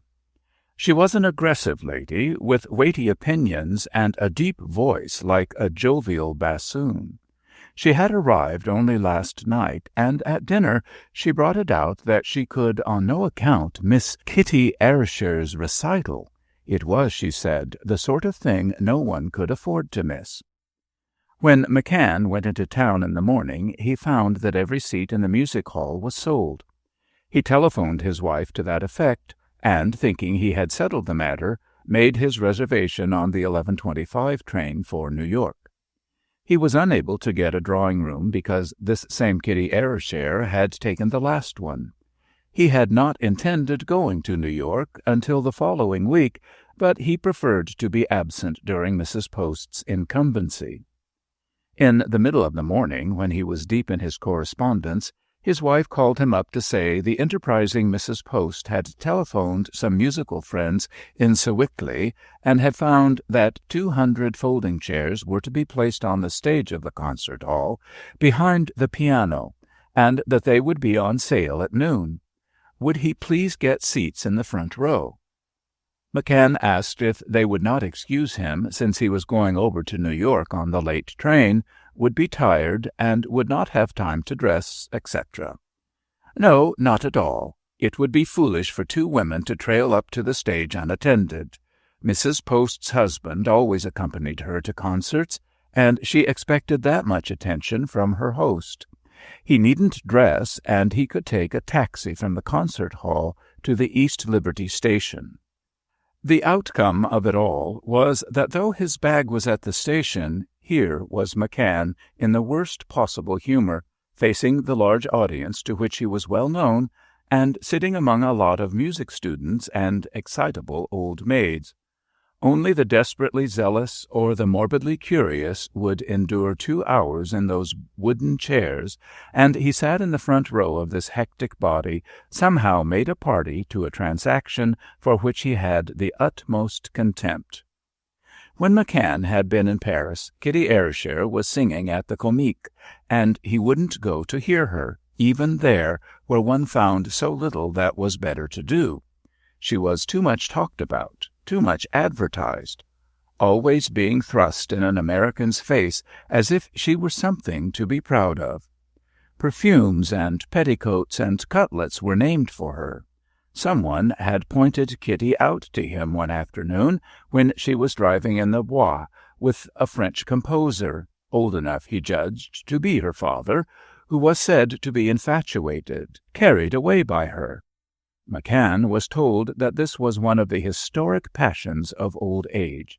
He had looked at her on that occasion, but she was so befrilled and befeathered that he caught nothing but a graceful outline and a small dark head above a white ostrich boa. He had noted with disgust, however, the stooped shoulders and white imperial of the silk-hatted man beside her, and the senescent line of his back. McCann described to his wife this unpleasing picture only last night, while he was undressing, when he was making every possible effort to avert this concert party. But Bessie only looked superior and said she wished to hear Kitty Ayrshire sing, and that her private life was something in which she had no interest. Well, here he was, hot and uncomfortable, in a chair much too small for him, with a row of blinding footlights glaring in his eyes. Suddenly the door at his right elbow opened. Their seats were at one end of the front row. He had thought they would be less conspicuous there than in the center, and he had not foreseen that the singer would walk over him every time she came upon the stage. Her velvet train brushed against his trousers as she passed him. The applause which greeted her was neither overwhelming nor prolonged. Her conservative audience did not know exactly how to accept her toilette.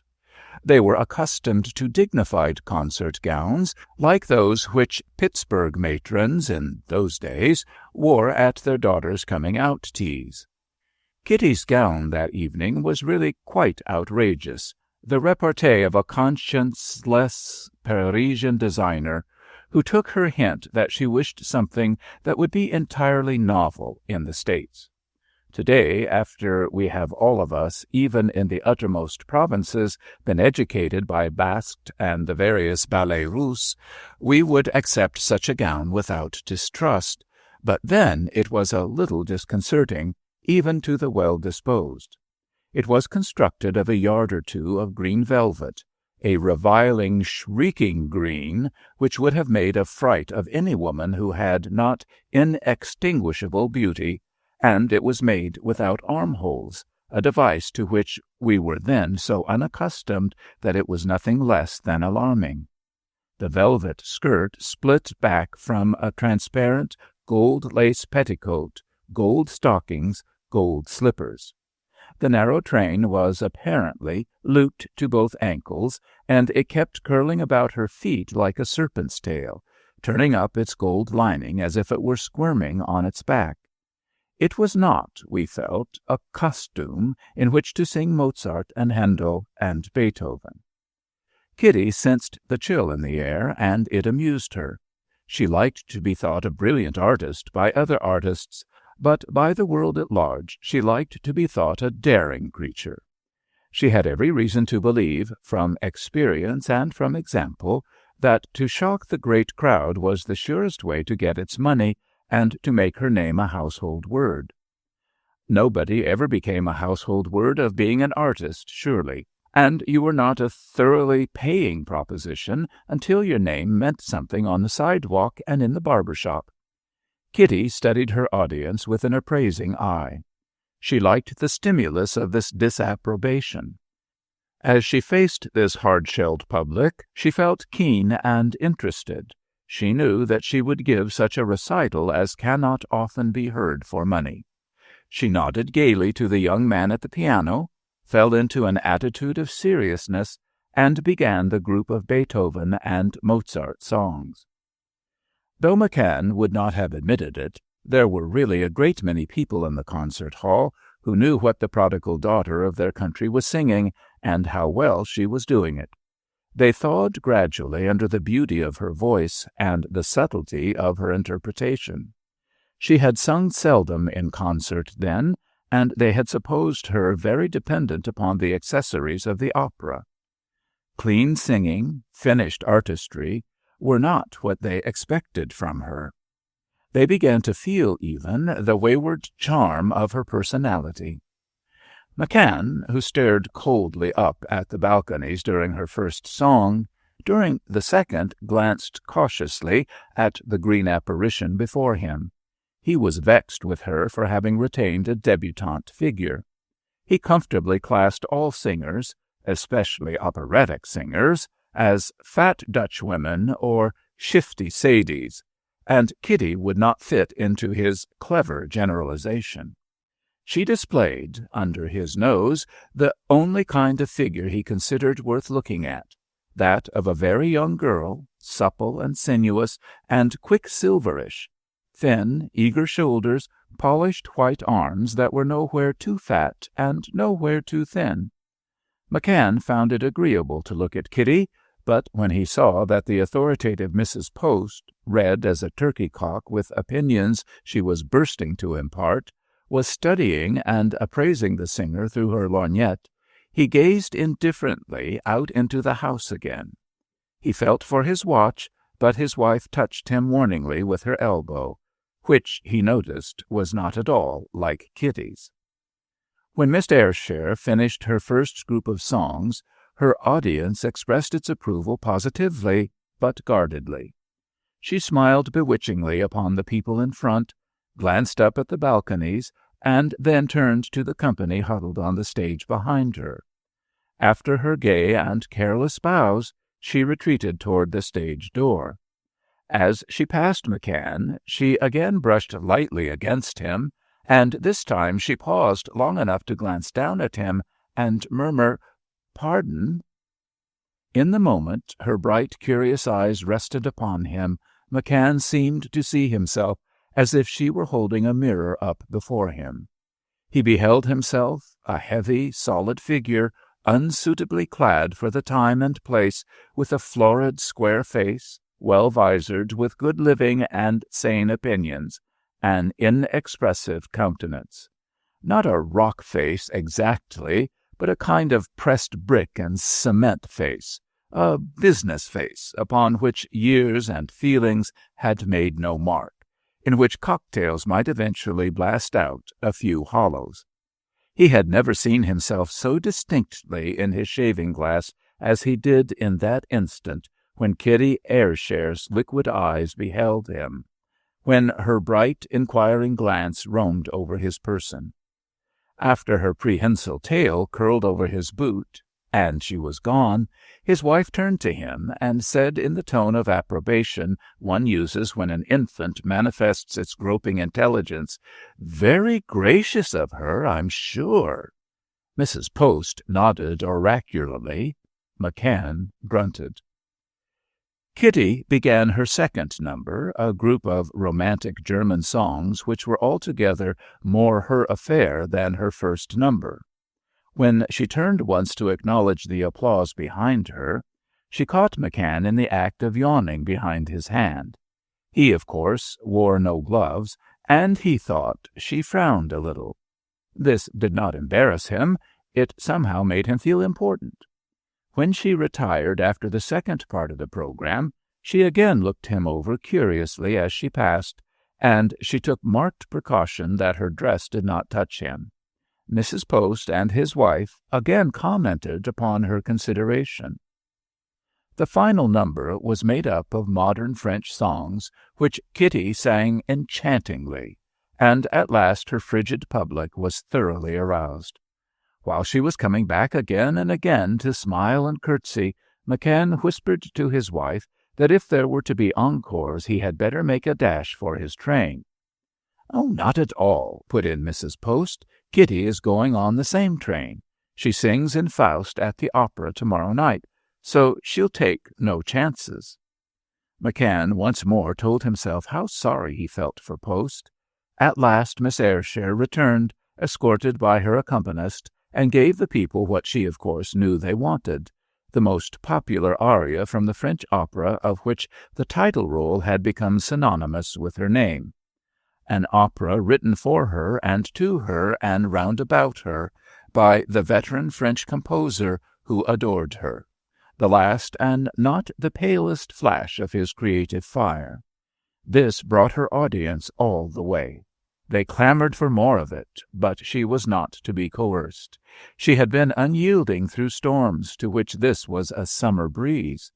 She came on once more, shrugged her shoulders, blew them a kiss, and was gone. Her last smile was for that uncomfortable part of her audience seated behind her, and she looked with recognition at McCann and his ladies as she nodded good night to the wooden chairs. McCann hurried his charges into the foyer by the nearest exit and put them into his motor. Then he went over to the Shenley to have a glass of beer and a rarebit before train time. He had not, he admitted to himself, been so much bored as he pretended. The minx herself was well enough, but it was absurd in his fellow townsmen to look owlish and uplifted about her. He had no rooted dislike for pretty women. He even didn't deny that gay girls had their place in the world, but they ought to be kept in their place. He was born a Presbyterian, just as he was born a McCann. He sat in his pew in the First Church every Sunday, and he never missed a presbytery meeting when he was in town. His religion was not very spiritual, certainly, but it was substantial and concrete, made up of good, hard convictions and opinions. It had something to do with citizenship, with whom one ought to marry, with the coal business, in which his own name was powerful, with the Republican Party, and with all majorities and established precedents. He was hostile to fads, to enthusiasms, to individualism, to all changes except in mining machinery and in methods of transportation. His equanimity restored by his lunch at the Shenley, McCann lit a big cigar, got into his taxi, and bowled off through the sleet. There was not a sound to be heard or a light to be seen. The ice glittered on the pavement and on the naked trees. No restless feet were abroad. At 11 o'clock, the rows of small, comfortable houses looked as empty of the troublesome bubble of life as the Allegheny Cemetery itself. Suddenly the cab stopped, and McCann thrust his head out of the window. A woman was standing in the middle of the street, addressing his driver in a tone of excitement. Over against the curb a lone electric stood despondent in the storm. The young woman, her cloak blowing about her, turned from the driver to McCann himself, speaking rapidly and somewhat incoherently. "Could you not be so kind as to help us? It is Miss Ayrshire, the singer. The juice is gone out, and we cannot move. We must get to the station. Mademoiselle cannot miss the train. She sings tomorrow night in New York. It is very important. Could you not take us to the station at East Liberty?" McCann opened the door. "That's all right, but you'll have to hurry. It's 11:10 now. You've only got 15 minutes to make the train. Tell her to come along." The maid drew back and looked up at him in amazement. "But the hand luggage to carry, and mademoiselle to walk. The street is like glass." McCann threw away his cigar and followed her. He stood silent by the door of the derelict, while the maid explained that she had found help. The driver had gone off somewhere to telephone for a car. Miss Ayrshire seemed not at all apprehensive. She had not doubted that a rescuer would be forthcoming. She moved deliberately. Out of a whirl of skirts she thrust one fur-topped shoe. McCann saw the flash of the gold stocking above it, and alighted. "So kind of you, so fortunate for us," she murmured. One hand she placed upon his sleeve, and in the other she carried an armful of roses that had been sent up to the concert stage. The petals showered upon the sooty, sleety pavement as she picked her way along. They would be lying there tomorrow morning, and the children in those houses would wonder if there had been a funeral. The maid followed with 2 leather bags. As soon as he had lifted Kitty into his cab, she exclaimed, "My jewel case! I have forgotten it. It is on the back seat. Please, I am so careless." He dashed back, ran his hand along the cushions, and discovered a small leather bag. When he returned, he found the maid and the luggage bestowed on the front seat, and a place left for him on the back seat beside Kitty and her flowers. "Shall we be taking you far out of your way?" she asked sweetly. "I haven't an idea where the station is. I'm not even sure about the name. Celine thinks it is East Liberty, but I think it is West Liberty." An odd name, anyway. It is a bohemian quarter, perhaps, a district where the law relaxes a trifle. McCann replied grimly that he didn't think the name referred to that kind of liberty. "So much the better," sighed Kitty. "I am a Californian. That's the only part of America I know very well, and out there, when we called a place Liberty Hill or Liberty Hollow, well, we meant it. You will excuse me if I'm uncommunicative, won't you? I must not talk in this raw air. My throat is sensitive after a long program." She lay back in her corner and closed her eyes. When the cab rolled down the incline at East Liberty Station, the New York Express was whistling in. A porter opened the door. McCann sprang out, gave him a claim check and his Pullman ticket, and told him to get his bag at the check stand and rush it on that train. Miss Ayrshire, having gathered up her flowers, put out her hand to take his arm. "Why, it's you!" she exclaimed as she saw his face in the light. "What a coincidence!" She made no further move to alight, but sat smiling as if she had just seated herself in a drawing-room and were ready for talk and a cup of tea. McCann caught her arm. "You must hurry, Miss Ayrshire, if you mean to catch that train. It stops here only a moment. Can you run?" "Can I run?" she laughed. "Try me." As they raced through the tunnel and up the inside stairway, McCann admitted that he had never before made a dash with feet so quick and sure stepping out beside him. The white-furred boots chased each other like lambs at play. The gold stockings flashed like the spokes of a bicycle wheel in the sun. They reached the door of Miss Ayrshire's stateroom just as the train began to pull out. McCann was ashamed of the way he was panting, for Kitty's breathing was as soft and regular as when she was reclining on the back seat of his taxi. It had somehow run in his head that all these stage women were a poor lot physically, unsound, overfed creatures like canaries that are kept in a cage and stuffed with song restorer. He retreated to escape her thanks. "Good night, pleasant journey, pleasant dreams." With a friendly nod in Kitty's direction, he closed the door behind him. He was somewhat surprised to find his own bag, his Pullman ticket in the strap, on the seat just outside Kitty's door.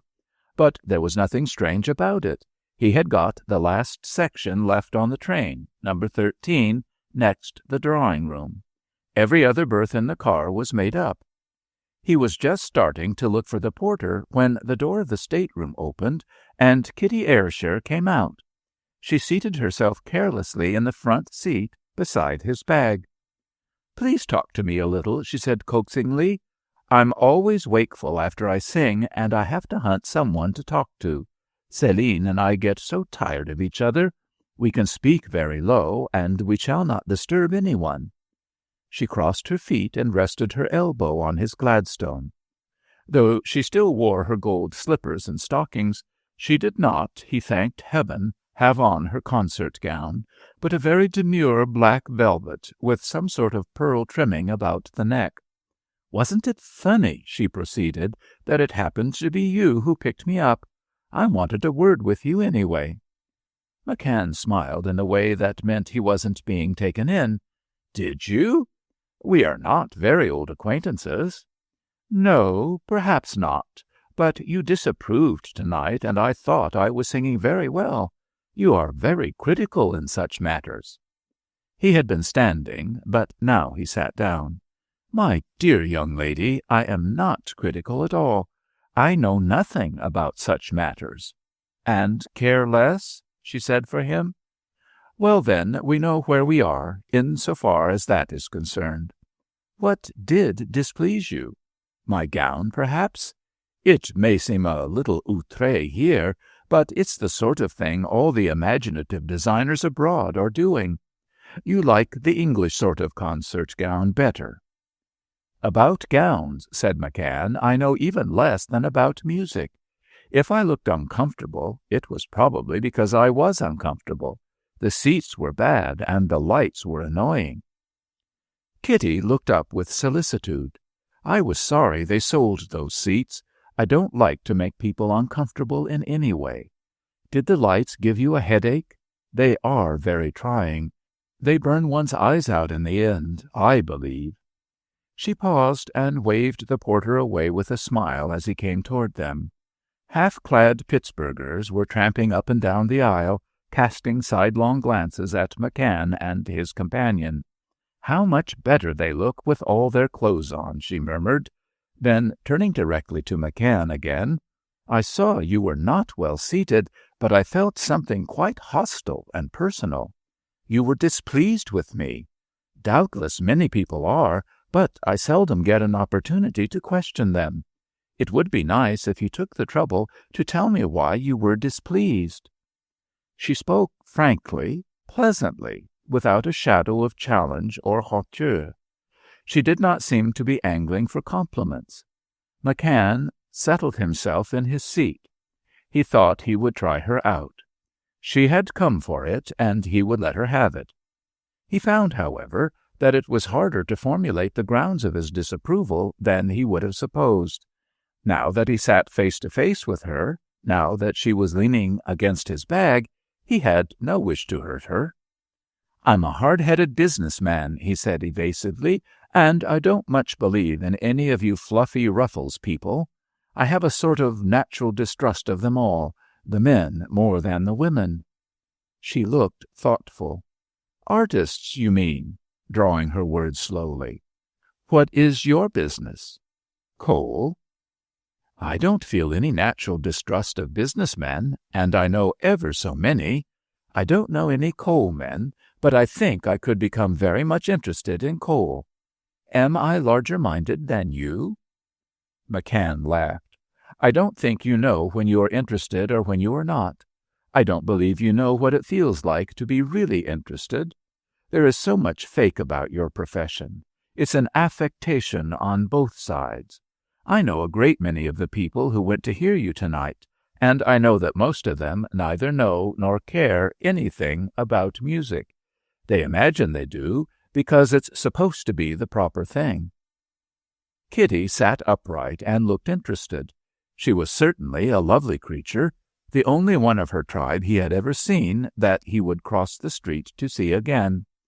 Those were remarkable eyes she had, curious, penetrating, restless, somewhat impudent, but not at all dulled by self-conceit. "But isn't that so in everything?" she cried. "How many of your clerks are honest because of a fine individual sense of honor? They are honest because it is the accepted rule of good conduct in business. Do you know," she looked at him squarely, "I thought you would have something quite definite to say to me. But this is funny paper stuff, the sort of objection I'd expect from your office boy." "Then you don't think it's silly for a lot of people to get together and pretend to enjoy something they know nothing about?" "Of course I think it is silly, but that's the way God made audiences. Don't people go to church in exactly the same way? If there were a spiritual pressure test machine at the door, I suspect not many of you would get to your pews." "How do you know I go to church?" She shrugged her shoulders. "Oh, people with these old, ready-made opinions usually go to church. But you can't evade me like that." She tapped the edge of his seat with the toe of her gold slipper. "You sat there all evening, glaring at me, as if you could eat me alive. Now I give you a chance to state your objections, and you merely criticize my audience. What is it? Is it merely that you happen to dislike my personality? In that case, of course, I won't press you." "No," McCann frowned. "I perhaps dislike your professional personality. As I told you, I have a natural distrust of your variety." "Natural? I wonder," Kitty murmured. "I don't see why you should naturally dislike singers any more than I naturally dislike coalmen. I don't classify people by their occupations. Doubtless I should find some coalmen repulsive, and you may find some singers so, but I have reason to believe that at least I'm one of the less repellent." "I don't doubt it," McCann laughed, "and you're a shrewd woman to boot. But you are, all of you, according to my standards, light people. You're brilliant, some of you, but you've no depth." Kitty seemed to assent with a dive of her girlish head. "Well, it's a merit in some things to be heavy, in others to be light. Some things are meant to go deep, and others to go high. Do you want all the women in the world to be profound?" "You are all," he went on steadily, watching her with indulgence, "fed on hectic emotions. You are pampered. You don't help to carry the burden of the world. You are self-indulgent and appetent." "Yes, I am," she assented with a candor which he did not expect. "Not all artists are, but I am. Why not? If I could once get a convincing statement as to why I should not be self-indulgent, I might change my ways. As for the burdens of the world," Kitty rested her chin on her clasped hands and looked thoughtful, "one should give pleasure to others. My dear sir, granting that the great majority of people can't enjoy anything very keenly, you'll admit that I give pleasure to many more people than you do. One should help others who are less fortunate. At present I am supporting just 8 people besides those I hire. There was never another family in California that had so many cripples and hard-luckers as that into which I had the honor to be born. The only ones who could take care of themselves were ruined by the San Francisco earthquake some time ago. One should make personal sacrifices. I do. I give money and time and effort to talented students. Oh, I give something much more than that, something that you probably have never given to anyone. I give to the really gifted ones my wish, my desire, my light, if I have any. And that, Mr. Worldly Wise Man, is like giving one's blood. It's the kind of thing you prudent people never give. That is what was in the box of precious ointment." Kitty threw off her fervor with a slight gesture, as if it were a scarf, and leaned back, tucking her slipper up on the edge of his seat. "If you saw the houses I keep up," she sighed, "and the people I employ, and the motor cars I run, and after all, I've only this to do it with." She indicated her slender person, which Marshall could almost have broken in two with his bare hands. She was, he thought, very much like any other charming woman, except that she was more so. Her familiarity was natural and simple. She was at ease because she was not afraid of him, or of herself, or of certain half-clad acquaintances of his who had been wandering up and down the car oftener than was necessary. Well, he was not afraid either. Kitty put her arms over her head and sighed again, feeling the smooth part in her hair.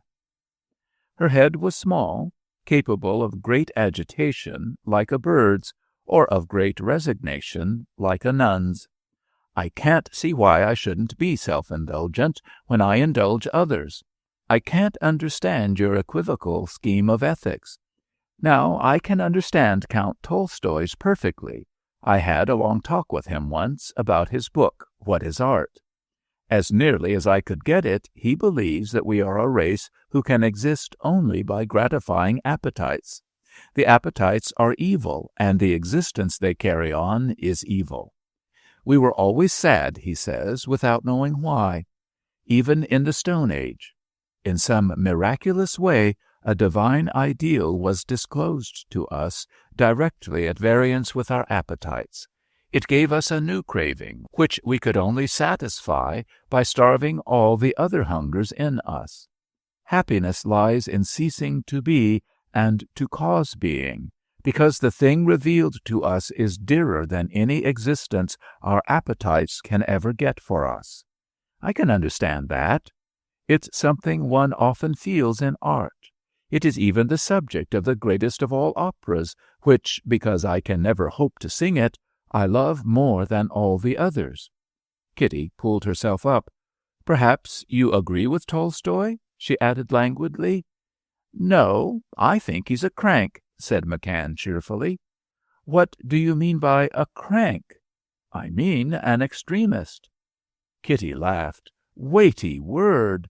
You'll always have a world full of people who keep to the golden mean.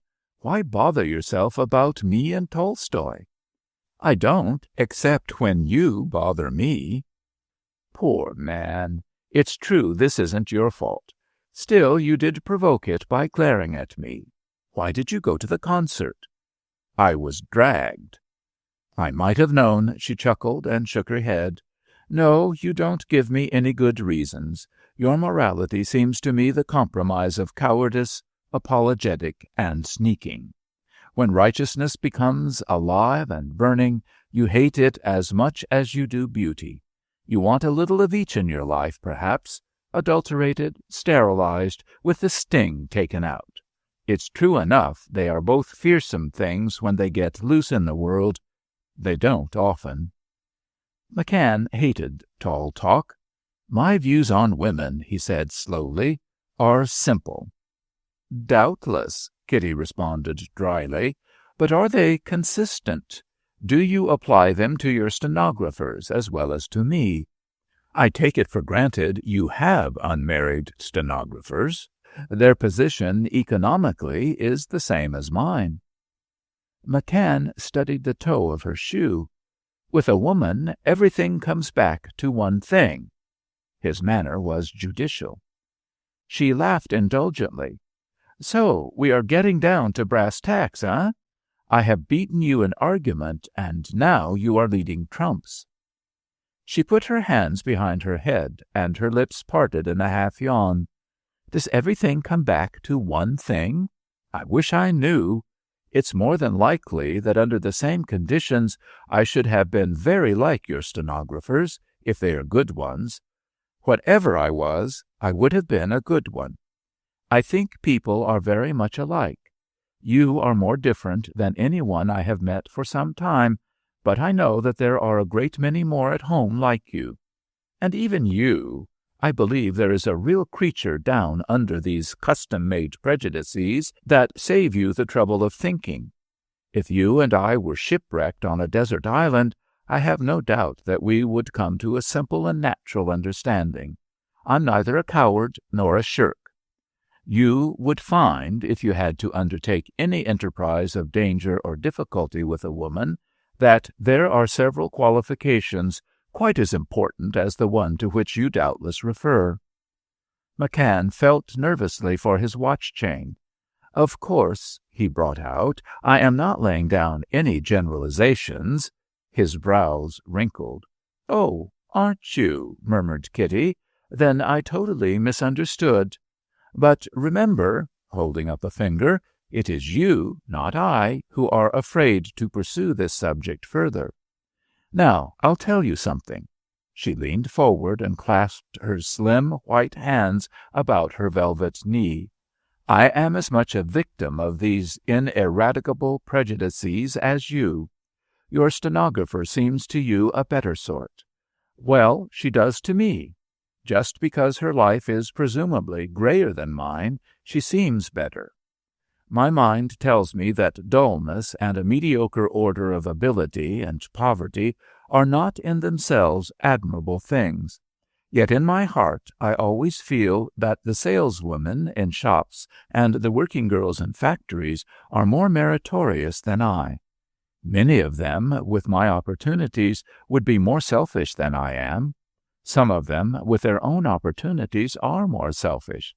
Yet I make this sentimental genuflection before the nun and the charwoman. Tell me, haven't you any weakness?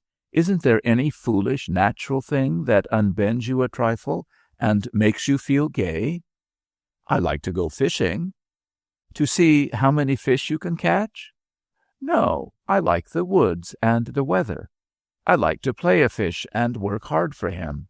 I like the pussy willows and the cold, and the sky, whether it's blue or gray, night coming on, everything about it. He spoke devoutly, and Kitty watched him through half-closed eyes. And you like to feel that there are light-minded girls like me who only care about the inside of shops and theaters and hotels, eh? You amuse me, you and your fish, but I mustn't keep you any longer. Haven't I given you every opportunity to state your case against me? I thought you would have more to say for yourself. Do you know, I believe it's not a case you have at all, but a grudge. I believe you are envious, that you'd like to be a tenor and a perfect lady-killer." She rose, smiling, and paused with her hand on the door of her stateroom. "Anyhow, thank you for a pleasant evening.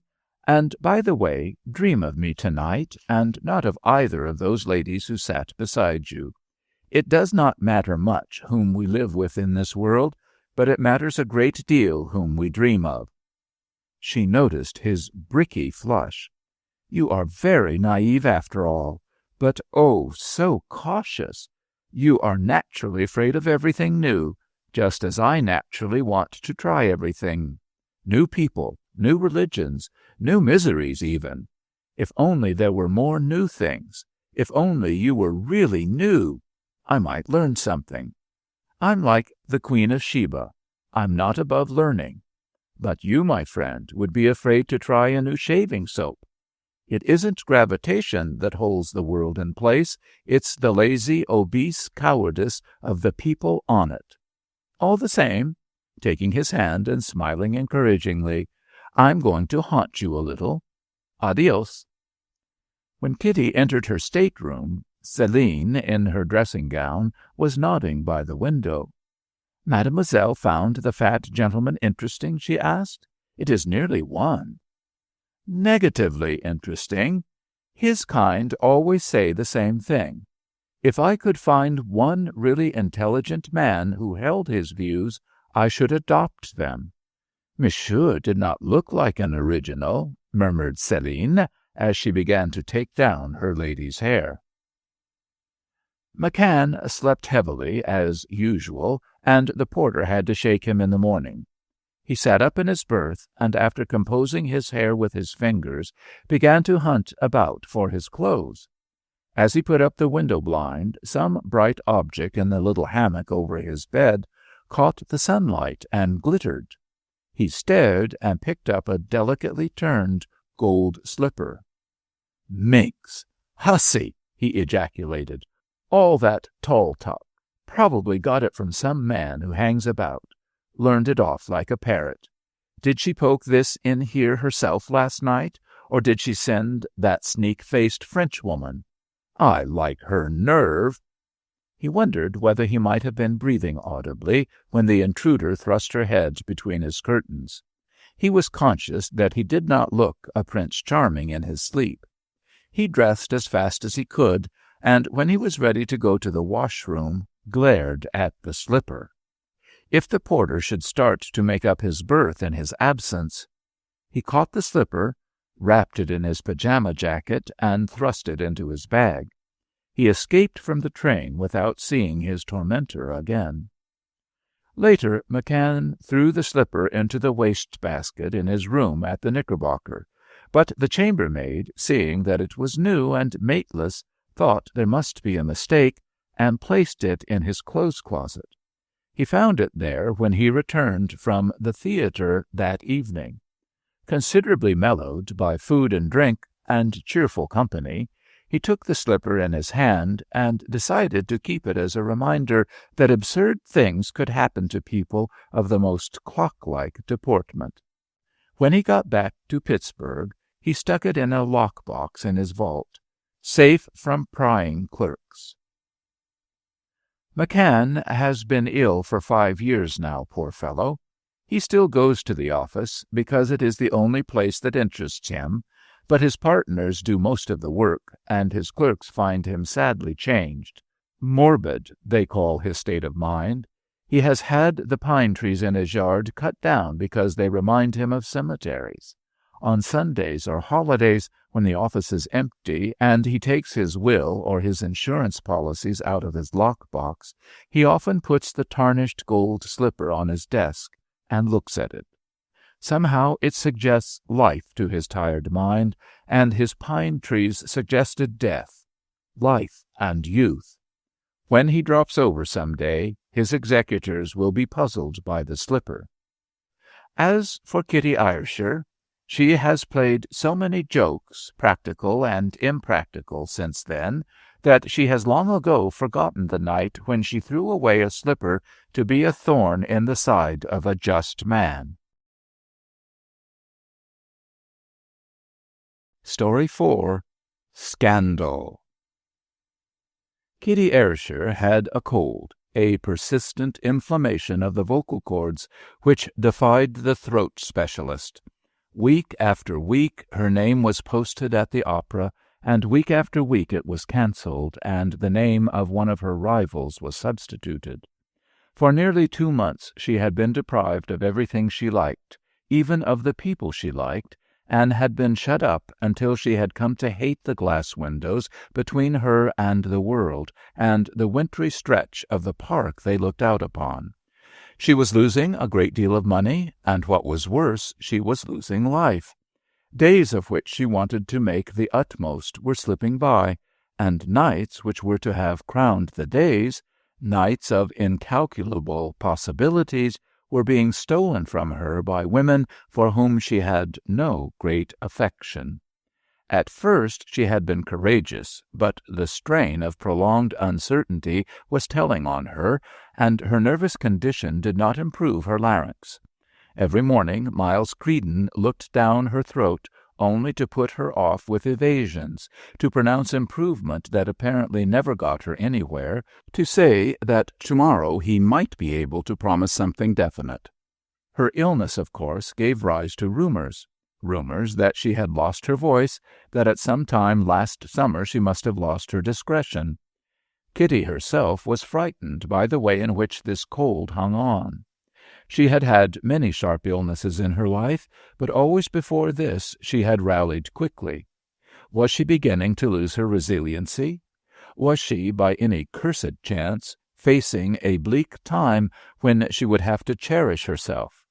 She protested, as she wandered about her sunny, many-windowed rooms on the 10th floor, that if she was going to have to live frugally, she wouldn't live at all. She wouldn't live on any terms but the very generous ones she had always known. She wasn't going to hoard her vitality. It must be there when she wanted it, be ready for any strain she chose to put upon it, let her play fast and loose with it, and then, if necessary, she would be ill for a while and pay the piper. But be systematically prudent and parsimonious she would not. When she attempted to deliver all this to Dr. Creedon, he merely put his finger on her lips and said they would discuss these things when she could talk without injuring her throat. He allowed her to see no one except the director of the opera, who did not shine in conversation and was not apt to set Kitty going. The director was a glum fellow indeed, but during this calamitous time he had tried to be soothing, and he agreed with Creedon that she must not risk a premature appearance. Kitty was tormented by a suspicion that he was secretly backing the little Spanish woman who had sung many of her parts since she had been ill. He furthered the girl's interests because his wife had a very special consideration for her, and Madame had that consideration because— but that was too long and too dreary a story to follow out in one's mind. Kitty felt a tonsillitis disgust for opera-house politics, which, when she was in health, she rather enjoyed, being no mean strategist herself. The worst of being ill was that it made so many things and people look base. She was always afraid of being disillusioned. She wished to believe that everything for sale in Vanity Fair was worth the advertised price. When she ceased to believe in these delights, she told herself, her pulling power would decline and she would go to pieces. In some way, the chill of her disillusionment would quiver through the long black line which reached from the box office down to 7th Avenue on nights when she sang. They shivered there in the rain and cold, all those people, because they loved to believe in her inextinguishable zest. She was no prouder of what she drew in the boxes than she was of that long oscillating tail. Little fellows in thin coats, Italians, Frenchmen, South Americans, Japanese. When she had been cloistered like a Trappist for 6 weeks, with nothing from the outside world but notes and flowers and disquieting morning papers, Kitty told Miles Creedon that she could not endure complete isolation any longer. "I simply cannot live through the evenings. They have become horrors to me. Every night is the last night of a condemned man. I do nothing but cry, and that makes my throat worse." Miles Creedon, handsomest of his profession, was better looking with some invalids than with others. His athletic figure, his red cheeks, and splendid teeth always had a cheering effect upon this particular patient, who hated anything weak or broken. "What can I do, my dear? What do you wish? Shall I come and hold your lovely hand from 8 to 10? You have only to suggest it." "Would you do that even?" "No, caro mio, I take far too much of your time as it is. For an age now you have been the only man in the world to me, and you have been charming. But the world is big, and I am missing it. Let some one come tonight, some one interesting, but not too interesting. Pierce Tevis, for instance. He is just back from Paris. Tell the nurse I may see him for an hour tonight." Kitty finished pleadingly, and put her fingers on the doctor's sleeve. He looked down at them and smiled whimsically. Like other people, he was weak to Kitty Ayrshire. He would do for her things that he would do for no one else, would break any engagement, desert a dinner table, leaving an empty place and an offended hostess to sit all evening in Kitty's dressing room, spraying her throat and calming her nerves, using every expedient to get her through a performance.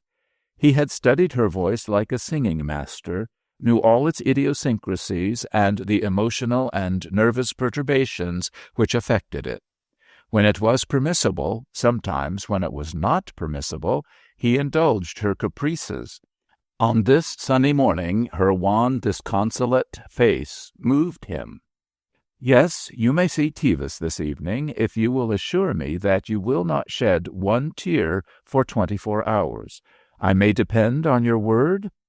He rose and stood before the deep couch on which his patient reclined. Her arch look seemed to say, "On what could you depend more?" Creedon smiled and shook his head. "If I find you worse tomorrow—" He crossed to the writing-table and began to separate a bunch of tiny, flame-colored rosebuds. "May I?" Selecting one, he sat down on the chair from which he had lately risen, and leaned forward while Kitty pinched the thorns from the stem and arranged the flowers in his buttonhole. "Thank you. I like to wear one of yours. Now I must be off to the hospital.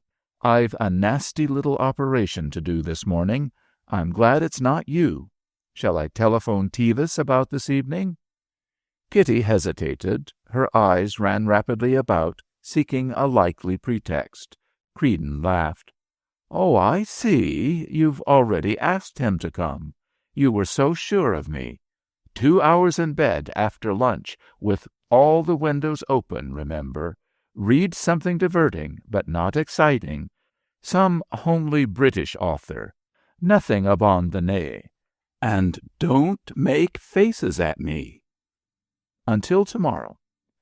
When her charming doctor had disappeared through the doorway, Kitty fell back on her cushions and closed her eyes. Her mockingbird, excited by the sunlight, was singing in his big gilt cage, and a white lilac tree that had come that morning was giving out its faint sweetness in the warm room. But Kitty looked paler and wearier than when the doctor was with her. Even with him she rose to her part, just a little. Couldn't help it. And he took his share of her vivacity and sparkle, like everyone else. He believed that his presence was soothing to her, but he admired, and whoever admired blew on the flame, however lightly. The mockingbird was in great form this morning. He had the best bird voice she had ever heard, and Kitty wished there were some way to note down his improvisations, but his intervals were not expressible in any scale she knew. Parker White had brought him to her from Ojo Caliente in New Mexico, where he had been trained in the pine forests by an old Mexican and an ill-tempered, lame master-bird, half-thrush, that taught young birds to sing. This morning, in his song, there were flashes of silvery southern springtime. They opened inviting roads of memory. In half an hour he had sung his disconsolate mistress to sleep.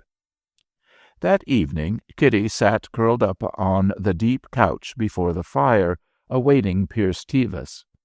Her costume was folds upon folds of diaphanous white over equally diaphanous rose, with a line of white fur about her neck. Her beautiful arms were bare. Her tiny Chinese slippers were embroidered so richly that they resembled the painted porcelain of old vases. She looked like a sultan's youngest, newest bride, a beautiful little toy woman, sitting at one end of the long room which composed about her, which in the soft light seemed happily arranged for her. There were flowers everywhere, rose-trees, camellia bushes, red and white, the first forced hyacinths of the season, a feathery mimosa tree, tall enough to stand under. The long front of Kitty's study was all windows. At one end was the fireplace, before which she sat. At the other end, back in a lighted alcove, hung a big, warm, sympathetic interior by Lucien Simon, a group of Kitty's friends having tea in the painter's salon in Paris. The room in the picture was flooded with early lamplight, and one could feel the gray, chill winter twilight in the Paris streets outside. There stood the cavalier-like old composer who had done much for Kitty in his most characteristic attitude before the hearth. Madame Simon sat at the tea-table. B, the historian, and H, the philologist, stood in animated discussion behind the piano, while Madame H was tying on the bonnet of her lovely little daughter. Marcel Durand, the physicist, sat alone in a corner, his startling black and white profile lowered broodingly, his cold hands locked over his sharp knee. A genial, red-bearded sculptor stood over him, about to touch him on the shoulder and waken him from his dream. This painting made, as it were, another room, so that Kitty's study on Central Park West seemed to open into that charming French interior, into one of the most highly harmonized and richly associated rooms in Paris. There her friends sat or stood about, men distinguished, women at once plain and beautiful, with their furs and bonnets, their clothes that were so distinctly not smart, all held together by the warm lamplight, by an indescribable atmosphere of graceful and gracious human living. Pierce Tevis, after he had entered noiselessly and greeted Kitty, stood before her fire and looked over her shoulder at this picture. "It's nice that you have them there together, now that they are scattered, God knows where, fighting to preserve just that. But your own room, too, is charming," he added at last, taking his eyes from the canvas. Kitty shrugged her shoulders. "Bah! I can help to feed the lamp, but I can't supply the dear things it shines upon." "Well, tonight it shines upon you and me, and we aren't so bad." Tevis stepped forward and took her hand affectionately. "You've been over a rough bit of road. I'm so sorry. It's left you looking very lovely, though. Has it been very hard to get on?" She brushed his hand gratefully against her cheek and nodded. "Awfully dismal. Everything has been shut out from me but gossip. That always gets in. Often I don't mind, but this time I have. People do tell such lies about me." "Of course we do. That's part of our fun, one of the many pleasures you give us. It only shows how hard up we are for interesting public personages, for a royal family, for romantic fiction, if you will. But I never hear any stories that wound me, and I'm very sensitive about you." I'm gossiped about rather more than the others, am I not? I believe, heaven send, that the day when you are not gossiped about is far distant. Do you want to bite off your nose to spite your pretty face? You are the sort of person who makes myths. You can't turn around without making one. That's your singular good luck. A whole staff of publicity men, working day and night, couldn't do for you what you do for yourself. There is an affinity between you and the popular imagination. I suppose so, said Kitty, and sighed. All the same, I'm getting almost as tired of the person I'm supposed to be as of the person I really am. I wish you would invent a new Kitty Ayrshire for me, Pierce. Can't I do something revolutionary? Mary, for instance? Tevis rose in alarm.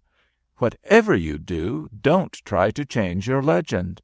You have now the one that gives the greatest satisfaction to the greatest number of people. Don't disappoint your public. The popular imagination, to which you make such a direct appeal, for some reason wished you to have a son, so it has given you one. I've heard a dozen versions of the story, but it is always a son, never by any chance a daughter. Your public gives you what is best for you. Let well enough alone. Kitty yawned and dropped back on her cushion. He still persists, does he, in spite of never being visible? Oh, but he has been seen by ever so many people. Let me think a moment. He sank into an attitude of meditative ease. The best description I ever had of him was from a friend of my mother, an elderly woman, thoroughly truthful and matter-of-fact. She has seen him often. He is kept in Russia, in St. Petersburg, that was. He is about 8 years old and of marvelous beauty. He is always that in every version. My old friend has seen him being driven in a sledge on the Nevsky Prospect on winter afternoons, black horses with silver bells and a giant in uniform on the seat beside the driver. He is always attended by this giant, who is responsible to the Grand Duke Paul for the boy. This lady can produce no evidence beyond his beauty and his splendid furs, and the fact that all the Americans in Petrograd know he is your son. Kitty laughed mournfully.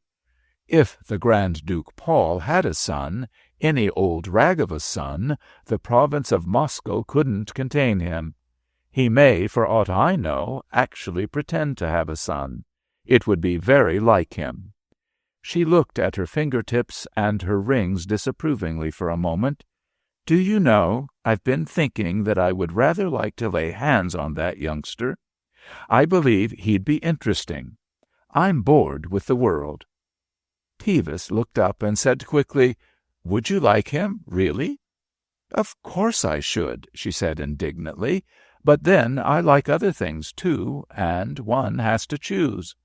When one has only 2 or 3 things to choose from, life is hard. When one has many, it is harder still. No, on the whole, I don't mind that story. It's rather pretty, except for the Grand Duke, but not all of them are pretty. Well, none of them are very ugly.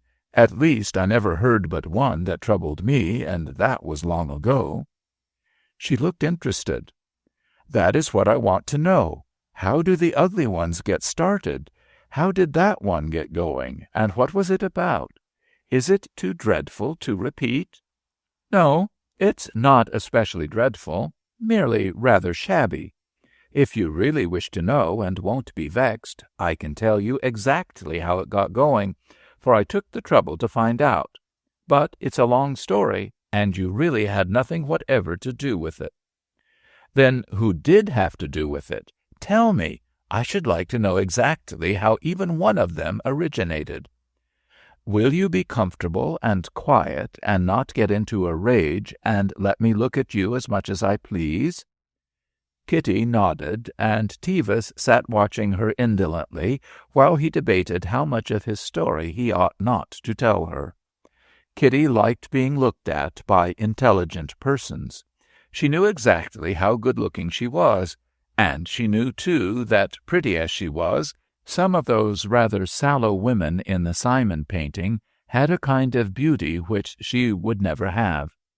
This knowledge, Tevis was thinking, this important realization, contributed more to her loveliness than any other thing about her, more than her smooth ivory skin, or her changing gray eyes, the delicate forehead above them, or even the dazzling smile, which was gradually becoming too bright and too intentional, out in the world at least.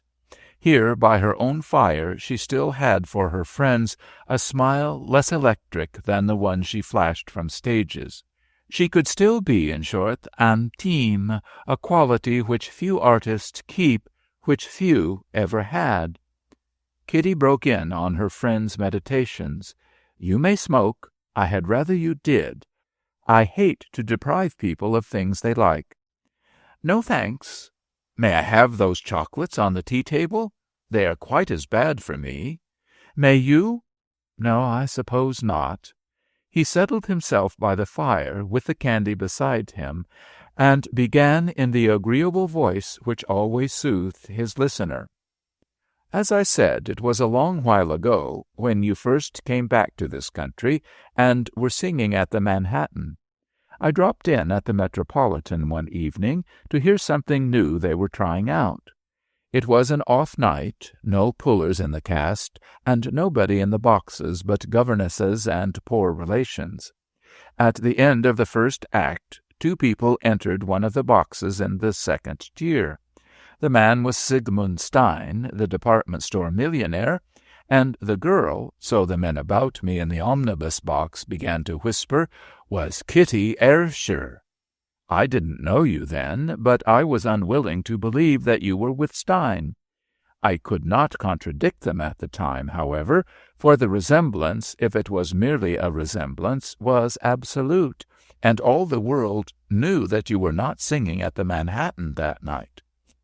The girl's hair was dressed just as you then wore yours. Moreover, her head was small and restless like yours, and she had your coloring, your eyes, your chin. She carried herself with the critical indifference one might expect in an artist who had come for a look at a new production that was clearly doomed to failure. She applauded lightly. She made comments to Stein when comments were natural enough. I thought, as I studied her face with the glass, that her nose was a trifle thinner than yours, a prettier nose, my dear Kitty, but stupider and more inflexible. All the same, I was troubled until I saw her laugh, and then I knew she was a counterfeit. I had never seen you laugh, but I knew that you would not laugh like that. It was not boisterous. Indeed, it was consciously refined, mirthless, meaningless. In short, it was not the laugh of one whom our friends in there, pointing to the Simon painting, would honor with their affection and admiration. Kitty rose on her elbow and burst out indignantly. "So you would really have been hoodwinked except for that? You may be sure that no woman, no intelligent woman, would have been. Why do we ever take the trouble to look like anything for any of you? I could count on my 4 fingers," she held them up and shook them at him, "the men I've known who had the least perception of what any woman really looked like, and they were all dressmakers. Even painters," glancing back in the direction of the Simon picture, "never get more than one type through their thick heads. They try to make all women look like some wife or mistress. You are all the same. You never see our real faces.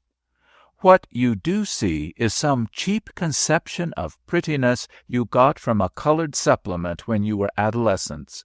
It's too discouraging. I'd rather take vows and veil my face forever from such abominable eyes. In the kingdom of the blind, any petticoat is a queen." Kitty thumped the cushion with her elbow. "Well, I can't do anything about it. Go on with your story." "Aren't you furious, Kitty? And I thought I was so shrewd. I've quite forgotten where I was." Anyhow, I was not the only man fooled. After the last curtain, I met Villard, the pressman of the management, in the lobby and asked him whether Kitty Ayrshire was in the house. He said he thought so. Stein had telephoned for a box and said he was bringing one of the artists from the other company. Villard had been too busy about the new production to go to the box, but he was quite sure the woman was Ayrshire, whom he had met in Paris. Not long after that I met Dan Leland, a classmate of mine, at the Harvard Club. He's a journalist, and he used to keep such eccentric hours that I had not run across him for a long time. We got to talking about modern French music, and discovered that we both had a very lively interest in Kitty Ayrshire.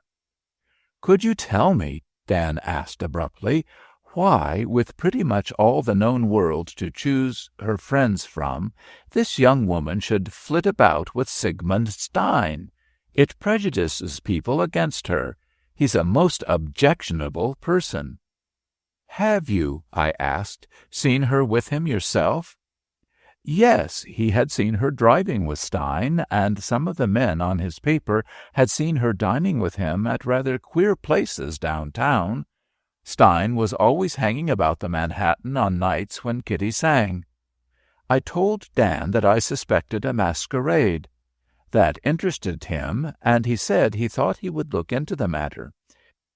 In short, we both agreed to look into it. Finally, we got the story, though Dan could never use it, could never even hint at it, because Stein carries heavy advertising in his paper. To make you see the point, I must give you a little history of Sigmund Stein. Anyone who has seen him never forgets him. He is one of the most hideous men in New York, but it's not at all the common sort of ugliness that comes from overeating and automobiles. He isn't one of the fat horrors. He has one of those rigid, horse-like faces that never tell anything, a long nose, flattened as if it had been tied down, a scornful chin, long white teeth, flat cheeks, yellow as a Mongolian's, tiny black eyes with puffy lids and no lashes, dingy, dead-looking hair, looks as if it were glued on.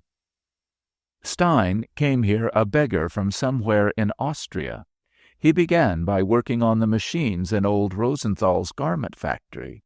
He became a speeder, a foreman, a salesman, worked his way ahead steadily until the hour when he rented an old dwelling house on 7th Avenue and began to make Mrs. and Junior's coats. I believe he was the first manufacturer to specialize in those particular articles. Dozens of garment manufacturers have come along the same road, but Stein is like none of the rest of them. He is and always was a personality. While he was still at the machine, a hideous, underfed little whippersnapper, he was already a youth of many-colored ambitions, deeply concerned about his dress, his associates, his recreations. He haunted the old Astor Library and the Metropolitan Museum, learned something about pictures and porcelains, took singing lessons, though he had a voice like a crow's.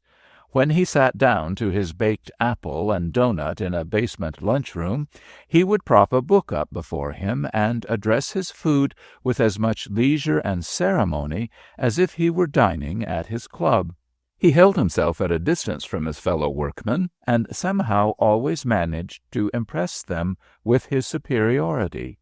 He had inordinate vanity, and there are many stories about his foppishness. After his first promotion in Rosenthal's factory, he bought a new overcoat. A few days later, one of the men at the machines, which Stein had just quitted, appeared in a coat exactly like it. Stein could not discharge him, but he gave his own coat to a newly arrived Russian boy and got another. He was already magnificent. After he began to make headway with Mrs. and Junior's cloaks, he became a collector. Etchings, china, old musical instruments. He had a dancing master and engaged a beautiful Brazilian widow. She was said to be a secret agent for some South American republic to teach him Spanish. He cultivated the society of the unknown great, poets, actors, musicians. He entertained them sumptuously, and they regarded him as a deep, mysterious Jew who had the secret of gold, which they had not. His business associates thought him a man of taste and culture, a patron of the arts, a credit to the garment trade. One of Stein's many ambitions was to be thought a success with women. He got considerable notoriety in the garment world by his attentions to an emotional actress who is now quite forgotten, but who had her little hour of expectation. Then there was a dancer, then, just after Gorky's visit here, a Russian anarchist woman. After that, the coat-makers and shirt-waist-makers began to whisper that Stein's great success was with Kitty Ayrshire. It is the hardest thing in the world to disprove such a story, as Dan Leland and I discovered. We managed to worry down the girl's address through a taxicab driver who got next to Stein's chauffeur. She had an apartment in a decent enough house on Waverly Place. Nobody ever came to see her but Stein, her sisters, and a little Italian girl from whom we got the story. The counterfeit's name was Ruby Moore. She worked in a shirtwaist factory, and this Italian girl, Margarita, was her chum.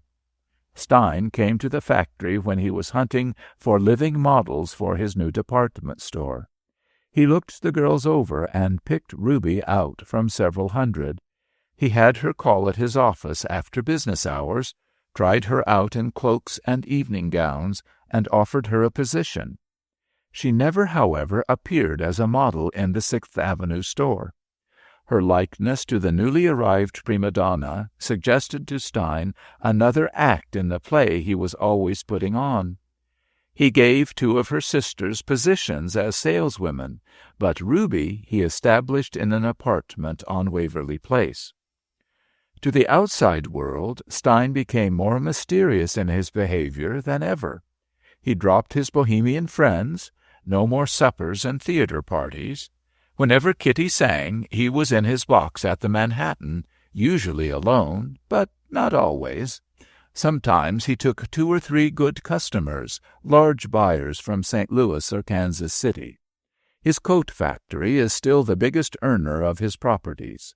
I've seen him there with these buyers, and they carried themselves as if they were being let in on something, took possession of the box with a proprietary air, smiled and applauded and looked wise, as if each and every one of them were friends of Kitty Ayrshire. While they buzzed and trained their field glasses on the prima donna, Stein was impassive and silent. I don't imagine he even told many lies. He is the most insinuating cuss anyhow. He probably dropped his voice or lifted his eyebrows when he invited them, and let their own eager imaginations do the rest. But what tales they took back to their provincial capitals! Sometimes, before they left New York, they were lucky enough to see Kitty dining with their clever garment man at some restaurant, her back to the curious crowd, her face half concealed by a veil or a fur collar. These people are like children. Nothing that is true or probable interests them. They want the old, gaudy lies, told always in the same way. Sigmund Stein and Kitty Ayrshire, a story like that, once launched, is repeated unchallenged for years among New York factory sports. In St. Paul, St. Joe, Sioux City, Council Bluffs, there used to be clothing stores where a photograph of Kitty Ayrshire hung in the fitting room or over the proprietor's desk. This girl impersonated you successfully to the lower manufacturing world of New York for 2 seasons. I doubt if it could have been put across anywhere else in the world except in this city, which pays you so magnificently and believes of you what it likes. Then you went over to the Metropolitan, stopped living in hotels, took this apartment, and began to know people. Stein discontinued his pantomime at the right moment, withdrew his patronage. Ruby, of course, did not go back to shirtwaists. A business friend of Stein's took her over, and she dropped out of sight. Last winter, one cold, snowy night, I saw her once again. She was going into a saloon hotel with a tough-looking young fellow. She had been drinking, she was shabby, and her blue shoes left stains in the slush. But she still looked amazingly, convincingly like a battered, hardened Kitty Ayrshire. As I saw her going up the brass-edged stairs, I said to myself, "Never mind that." Kitty rose quickly, took an impatient step to the hearth, and thrust one shining porcelain slipper out to the fire. "The girl doesn't interest me. There is nothing I can do about her, and of course she never looked like me at all. But what did Stein do without me?" Stein? Oh, he chose a new role. He married with great magnificence. Married a Miss Mandelbaum, a California heiress. Her people have a line of department stores along the Pacific coast. The Steins now inhabit a great house on Fifth Avenue that used to belong to people of a very different sort. To old New Yorkers, it's an historic house.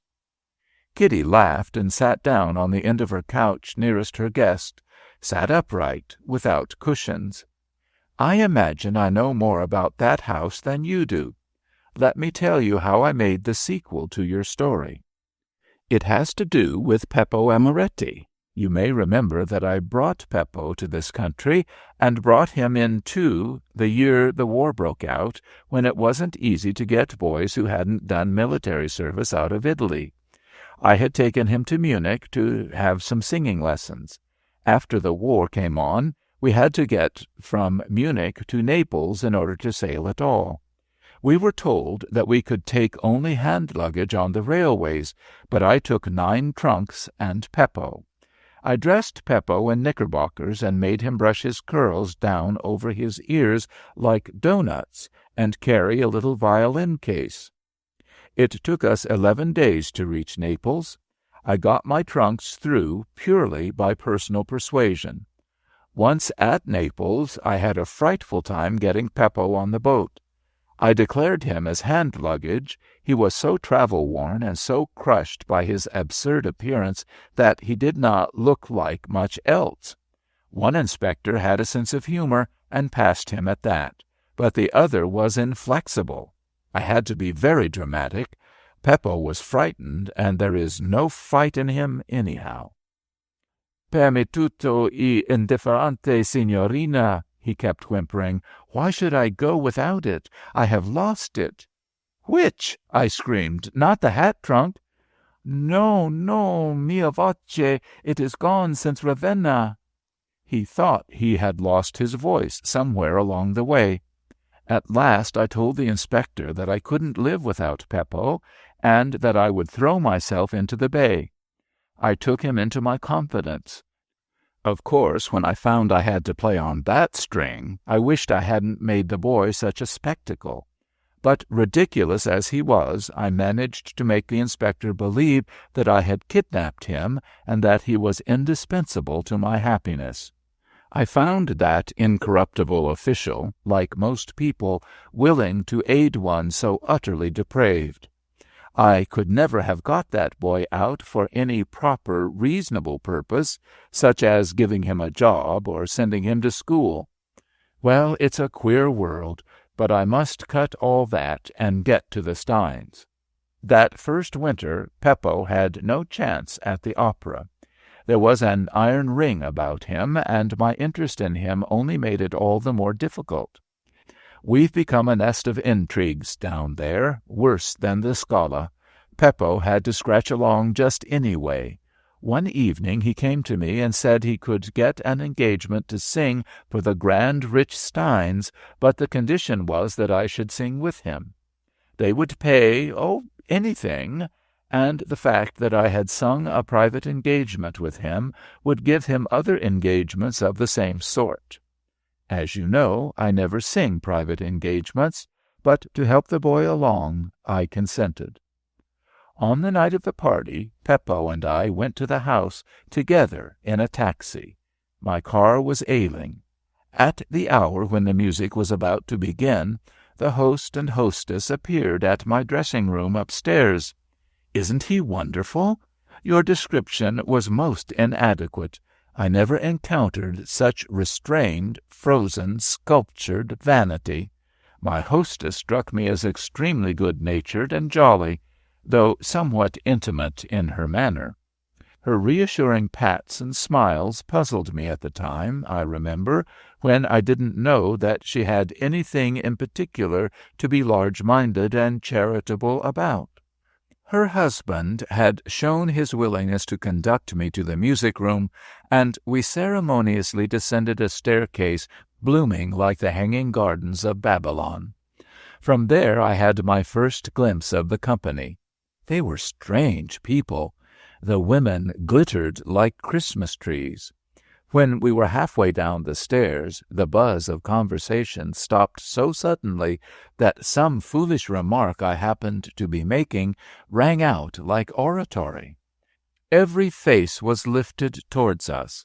My host and I completed our descent and went the length of the drawing-room through a silence which somehow awed me.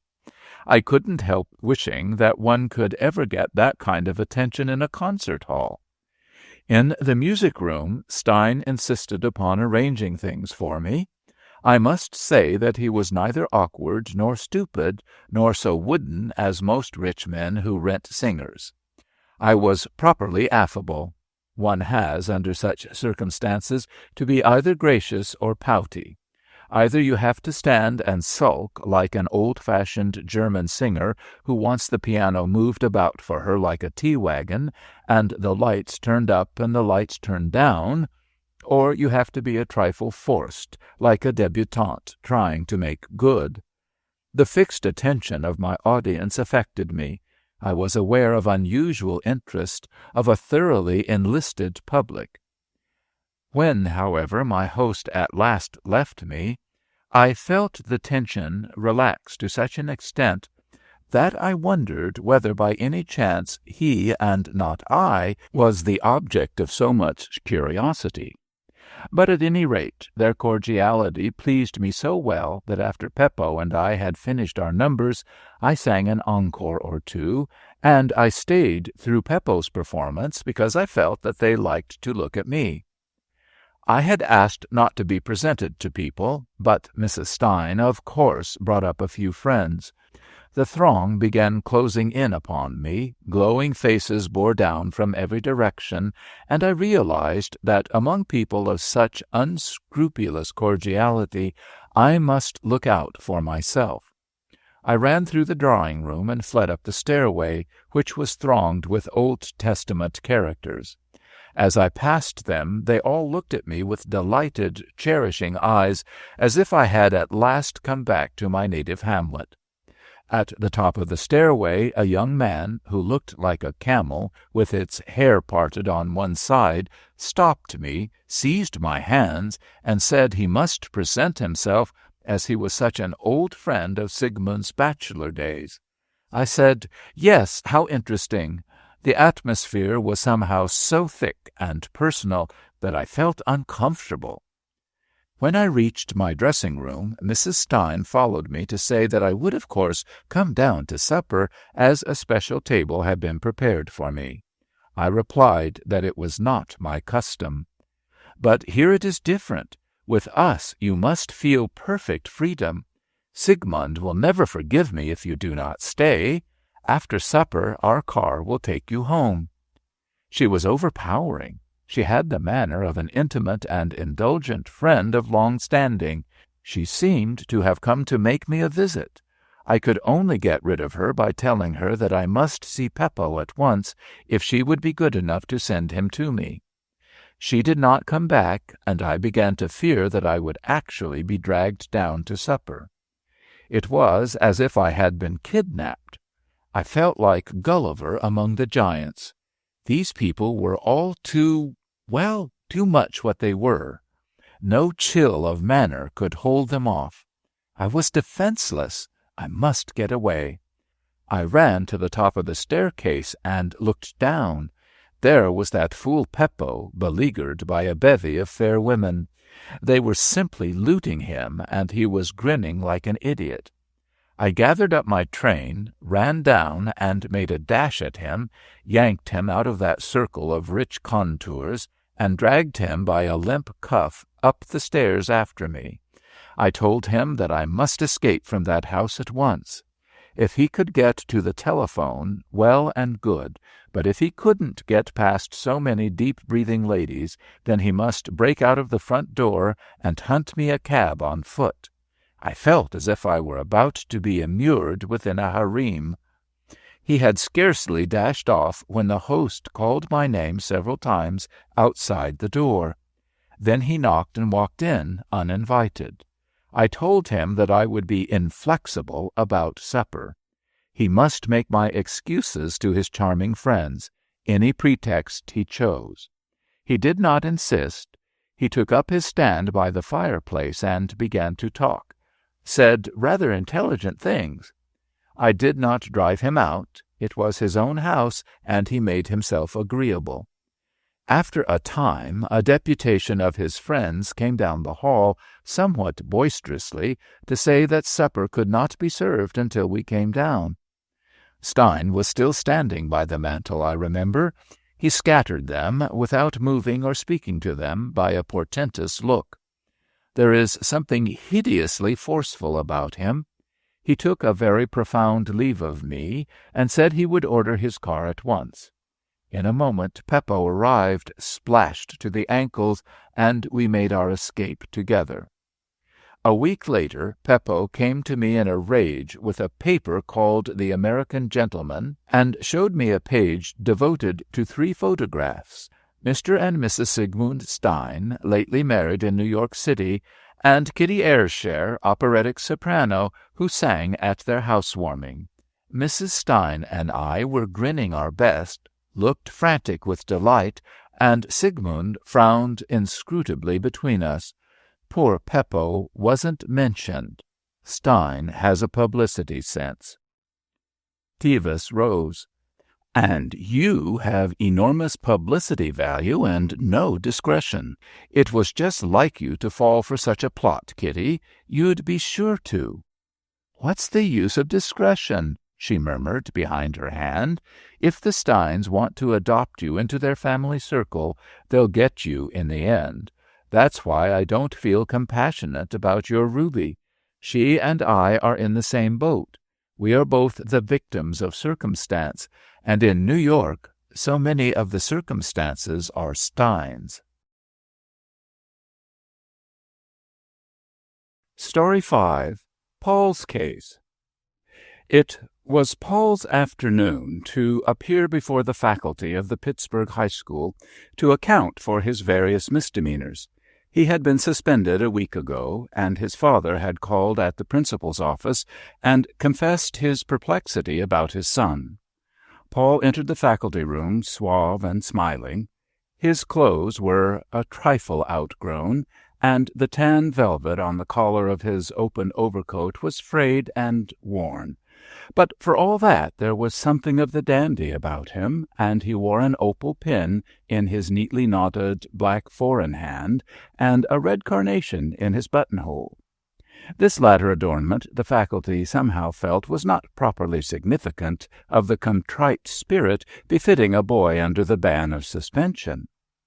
Paul was tall for his age, and very thin, with high, cramped shoulders and a narrow chest. His eyes were remarkable for a certain hysterical brilliancy, and he continually used them in a conscious theatrical sort of way, peculiarly offensive in a boy.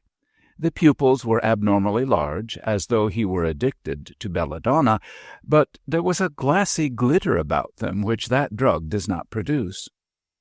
When questioned by the principal as to why he was there, Paul stated, politely enough, that he wanted to come back to school. This was a lie, but Paul was quite accustomed to lying, found it indeed indispensable for overcoming friction. His teachers were asked to state their respective charges against him, which they did with such a rancor and aggrievedness as evinced that this was not a usual case. Disorder and impertinence were among the offenses named, yet each of his instructors felt that it was scarcely possible to put into words the real cause of the trouble, which lay in a sort of hysterically defiant manner of the boys, in the contempt which they all knew he felt for them, and which he seemingly made not the least effort to conceal. Once, when he had been making a synopsis of a paragraph at the blackboard, his English teacher had stepped to his side and attempted to guide his hand. Paul had started back with a shudder and thrust his hands violently behind him. The astonished woman could scarcely have been more hurt and embarrassed had he struck at her. The insult was so involuntary and definitely personal as to be unforgettable. In one way and another, he had made all his teachers, men and women alike, conscious of the same feeling of physical aversion. In one class he habitually sat with his hand shading his eyes. In another he always looked out of the window during the recitation. In another he made a running commentary on the lecture, with humorous intent. His teachers felt this afternoon that his whole attitude was symbolized by his shrug and his flippantly red carnation flower, and they fell upon him without mercy, his English teacher leading the pack. He stood through it smiling, his pale lips parted over his white teeth. His lips were continually twitching, and he had a habit of raising his eyebrows that was contemptuous and irritating to the last degree. Older boys than Paul had broken down and shed tears under that ordeal, but his set smile did not once desert him, and his only sign of discomfort was the nervous trembling of the fingers that toyed with the buttons of his overcoat, and an occasional jerking of the other hand which held his hat. Paul was always smiling, always glancing about him, seeming to feel that people might be watching him and trying to detect something.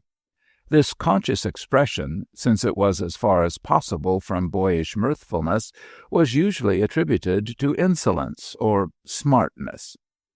As the inquisition proceeded, one of his instructors repeated an impertinent remark of the boys, and the principal asked him whether he thought that a courteous speech to make to a woman. Paul shrugged his shoulders slightly, and his eyebrows twitched. "I don't know," he replied. "I didn't mean to be polite or impolite either. I guess it's a sort of way I have of saying things regardless." The principal asked him whether he didn't think that a way it would be well to get rid of. Paul grinned and said he guessed so. When he was told that he could go, he bowed gracefully and went out. His bow was like a repetition of the scandalous red carnation. His teachers were in despair, and his drawing-master voiced the feeling of them all when he declared there was something about the boy which none of them understood. He added, "I don't really believe that smile of his comes altogether from insolence. There's something sort of haunted about it. The boy is not strong, for one thing. There is something wrong about the fellow." The drawing-master had come to realize that, in looking at Paul, one saw only his white teeth and the forced animation of his eyes. One warm afternoon the boy had gone to sleep at his drawing-board, and his master had noted with amazement what a white, blue-veined face it was, drawn and wrinkled like an old man's about the eyes, the lips twitching even in his sleep. His teachers left the building dissatisfied and unhappy, humiliated to have felt so vindictive toward a mere boy, to have uttered this feeling in cutting terms, and to have set each other on, as it were, in the gruesome game of intemperate reproach. One of them remembered having seen a miserable street cat set at bay by a ring of tormentors. As for Paul, he ran down the hill whistling the soldiers' chorus from Faust, looking wildly behind him now and then to see whether some of his teachers were not there to witness his light-heartedness. As it was now late in the afternoon, and Paul was on duty that evening as usher at Carnegie Hall, he decided that he would not go home to supper. When he reached the concert hall, the doors were not yet open. It was chilly outside, and he decided to go up into the picture gallery, always deserted at this hour, where there were some of Raffaelli's gay studies of Paris streets and an airy blue Venetian scene or two that always exhilarated him. He was delighted to find no one in the gallery but the old guard, who sat in the corner, a newspaper on his knee, a black patch over one eye, and the other closed. Paul possessed himself of the place and walked confidently up and down, whistling under his breath. After a while he sat down before a blue Rico and lost himself. When he bethought him to look at his watch, it was after 7 o'clock, and he rose with a start and ran downstairs, making a face at Augustus Caesar peering out from the cast-room, and an evil gesture at the Venus of Milo as he passed her on the stairway. When Paul reached the usher's dressing-room, half a dozen boys were there already, and he began excitedly to tumble into his uniform. It was one of the few that at all approached fitting, and Paul thought it very becoming, though he knew the tight, straight coat accentuated his narrow chest, about which he was exceedingly sensitive. He was always excited while he dressed, twanging all over to the tuning of the strings and the preliminary flourishes of the horns in the music-room. But tonight he seemed quite beside himself, and he teased and plagued the boys until, telling him that he was crazy, they put him down on the floor and sat on him. Somewhat calmed by his suppression, Paul dashed out to the front of the house to seat the early comers. He was a model usher. Gracious and smiling, he ran up and down the aisles. Nothing was too much trouble for him. He carried messages and brought programs as though it were his greatest pleasure in life, and all the people in his section thought him a charming boy, feeling that he remembered and admired them. As the house filled, he grew more and more vivacious and animated, and the color came to his cheeks and lips. It was very much as though this were a great reception and Paul were the host. Just as the musicians came out to take their places, his English teacher arrived with checks for the seats which a prominent manufacturer had taken for the season. She betrayed some embarrassment when she handed Paul the tickets, and a hauteur which subsequently made her feel very foolish. Paul was startled for a moment, and had the feeling of wanting to put her out. What business had she here among all these fine folks and gay colors? He looked her over and decided that she was not appropriately dressed and must be a fool to sit downstairs in such togs. The tickets had probably been sent her out of kindness, he reflected, as he put down a seat for her, and she had about as much right to sit there as he had. When the symphony began, Paul sank into one of the rear seats with a long sigh of relief, and lost himself, as he had done before, the Rico. It was not that symphonies as such meant anything in particular to Paul, but the first sigh of the instruments seemed to free some hilarious spirit within him, something that struggled there like the genius in the bottle found by the Arab fisherman. He felt a sudden zest of life. The lights danced before his eyes, and the concert hall blazed into unimaginable splendor. When the soprano soloist came on, Paul forgot even the nastiness of his teacher's being there, and gave himself up to the peculiar intoxication such personages always had for him. The soloist chanced to be a German woman, by no means in her first youth, and the mother of many children.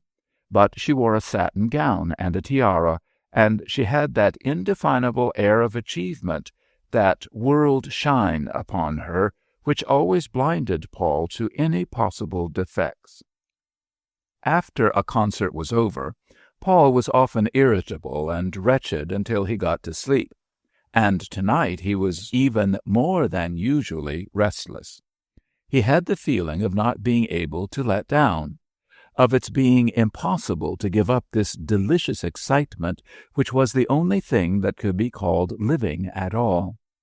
During the last number he withdrew, and, after hastily changing his clothes in the dressing-room, slipped out to the side door where the singer's carriage stood.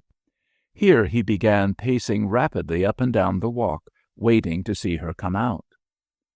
Over yonder the Shenley, in its vacant stretch, loomed big and square through the fine rain, the windows of its 12 stories glowing like those of a lighted cardboard house under a Christmas tree.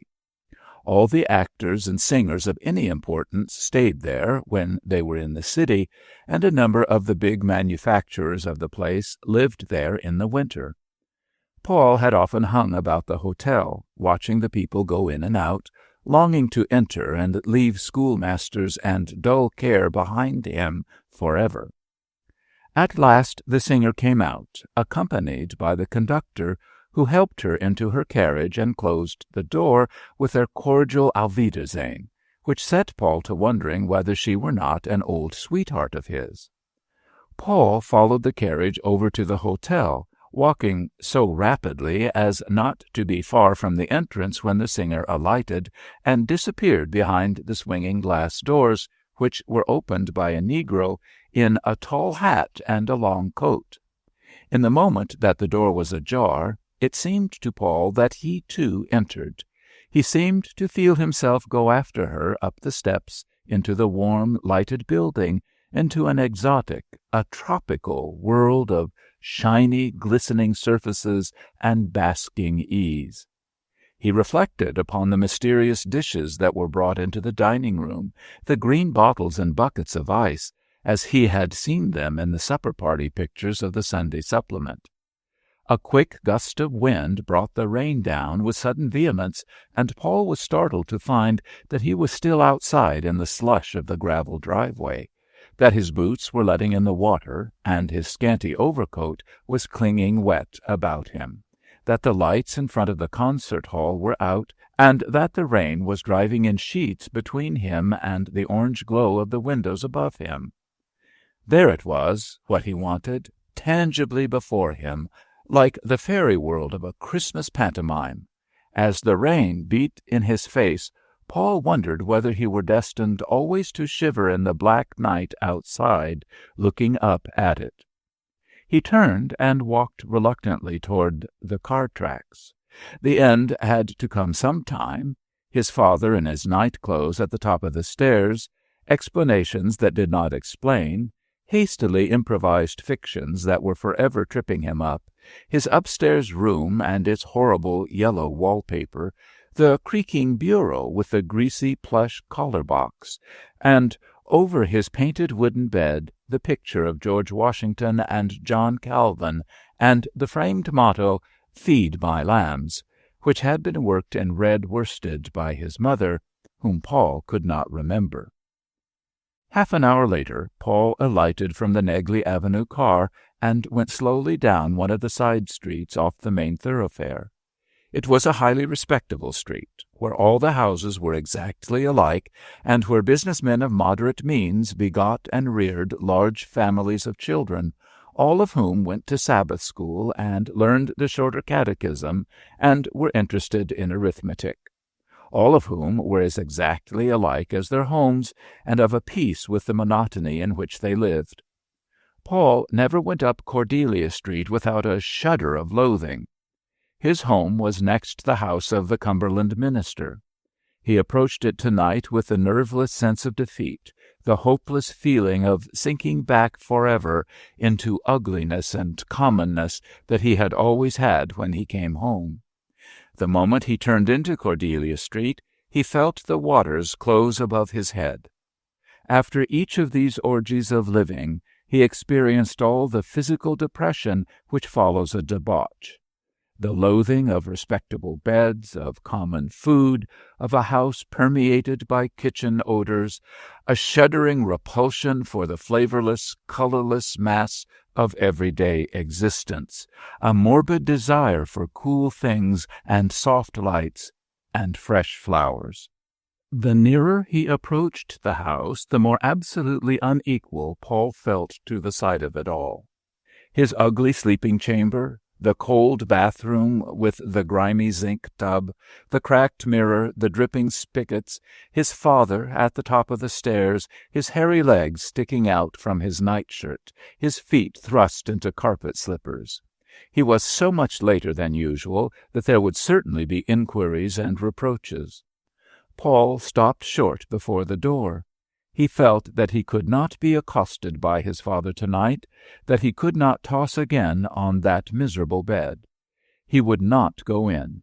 He would tell his father that he had no car fare, and it was raining so hard he had gone home with one of the boys and stayed all night.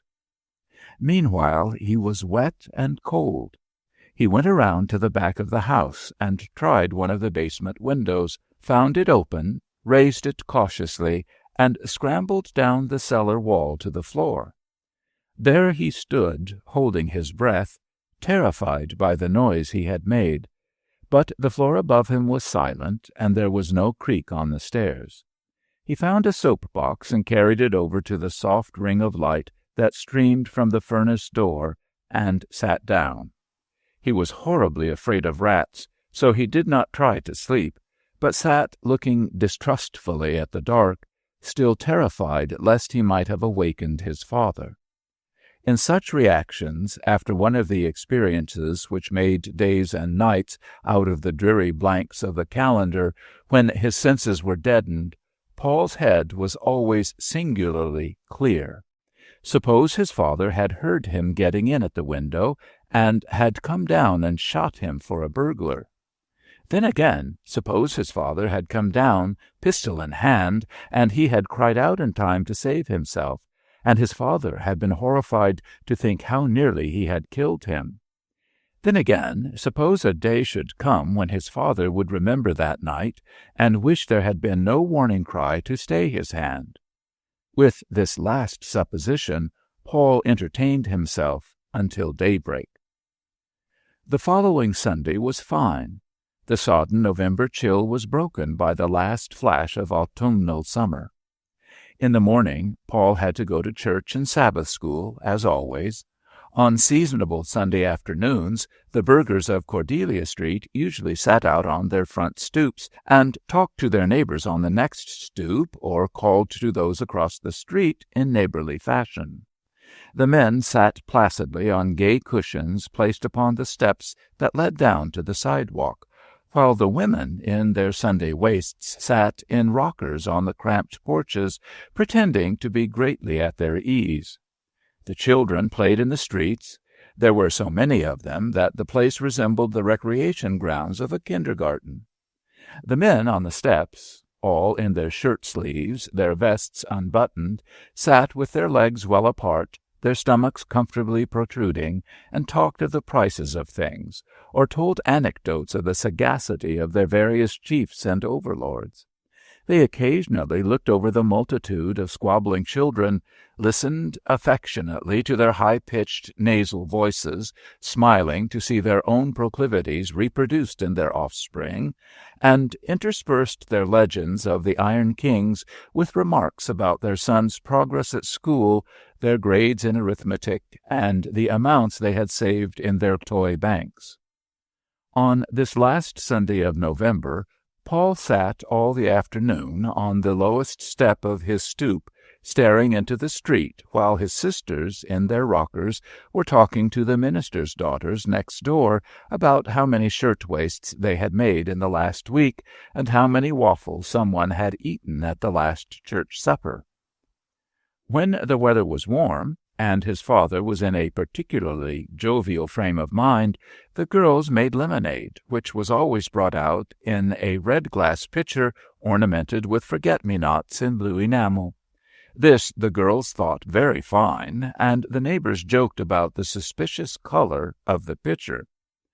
Today Paul's father, on the top step, was talking to a young man who shifted a restless baby from knee to knee.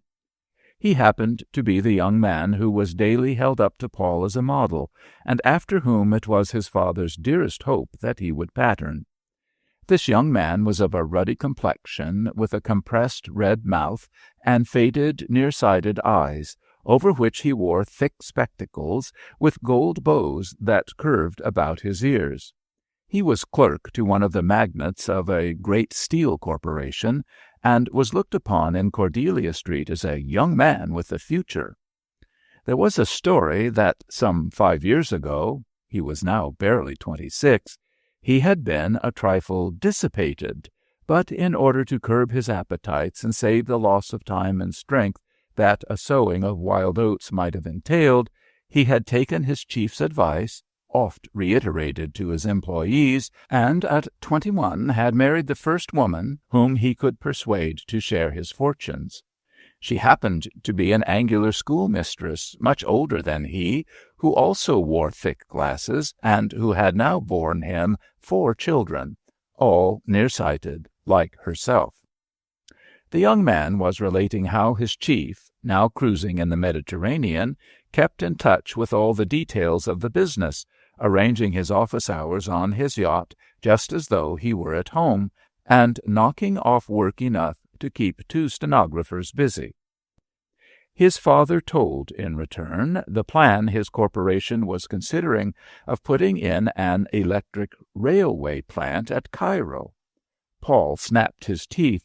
He had an awful apprehension that they might spoil it all before he got there.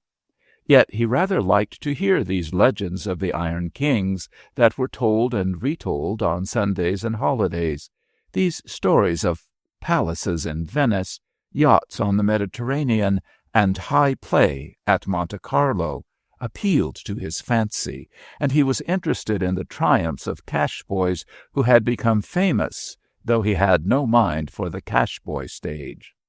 After supper was over, and he had helped to dry the dishes, Paul nervously asked his father whether he could go to George's to get some help in his geometry, and still more nervously asked for car fare. This latter request he had to repeat, as his father, on principle, did not like to hear requests for money, whether much or little.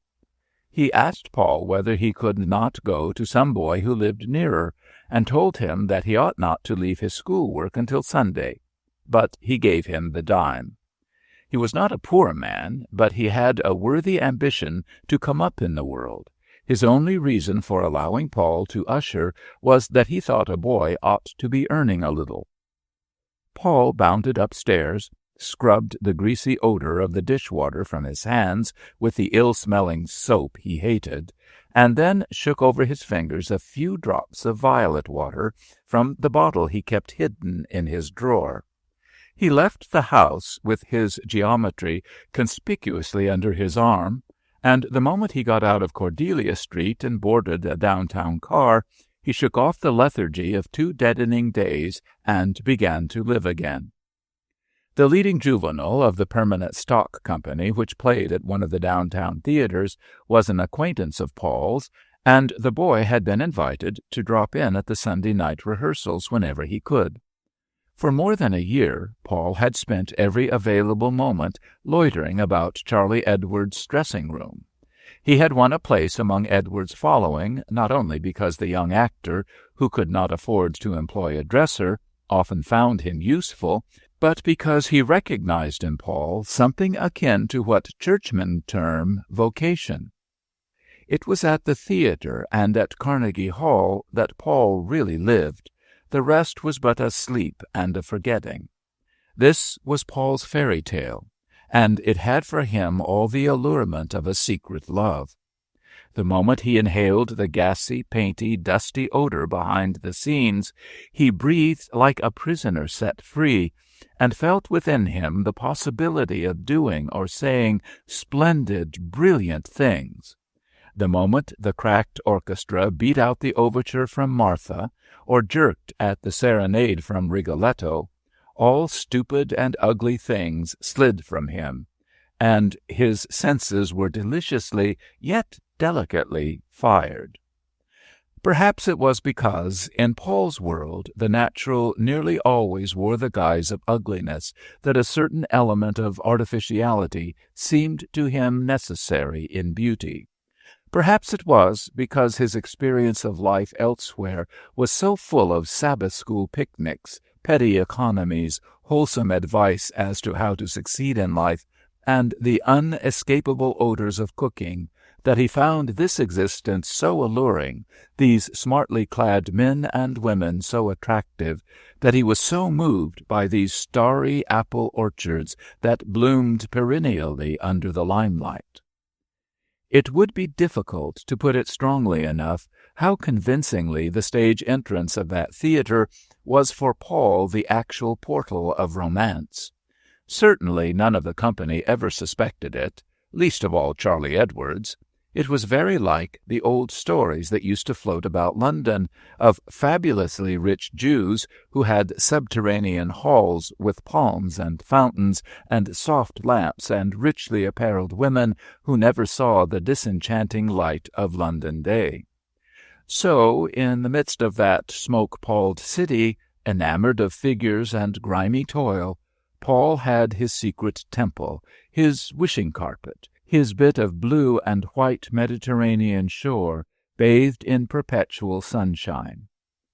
Several of Paul's teachers had a theory that his imagination had been perverted by garish fiction, but the truth was he scarcely ever read at all.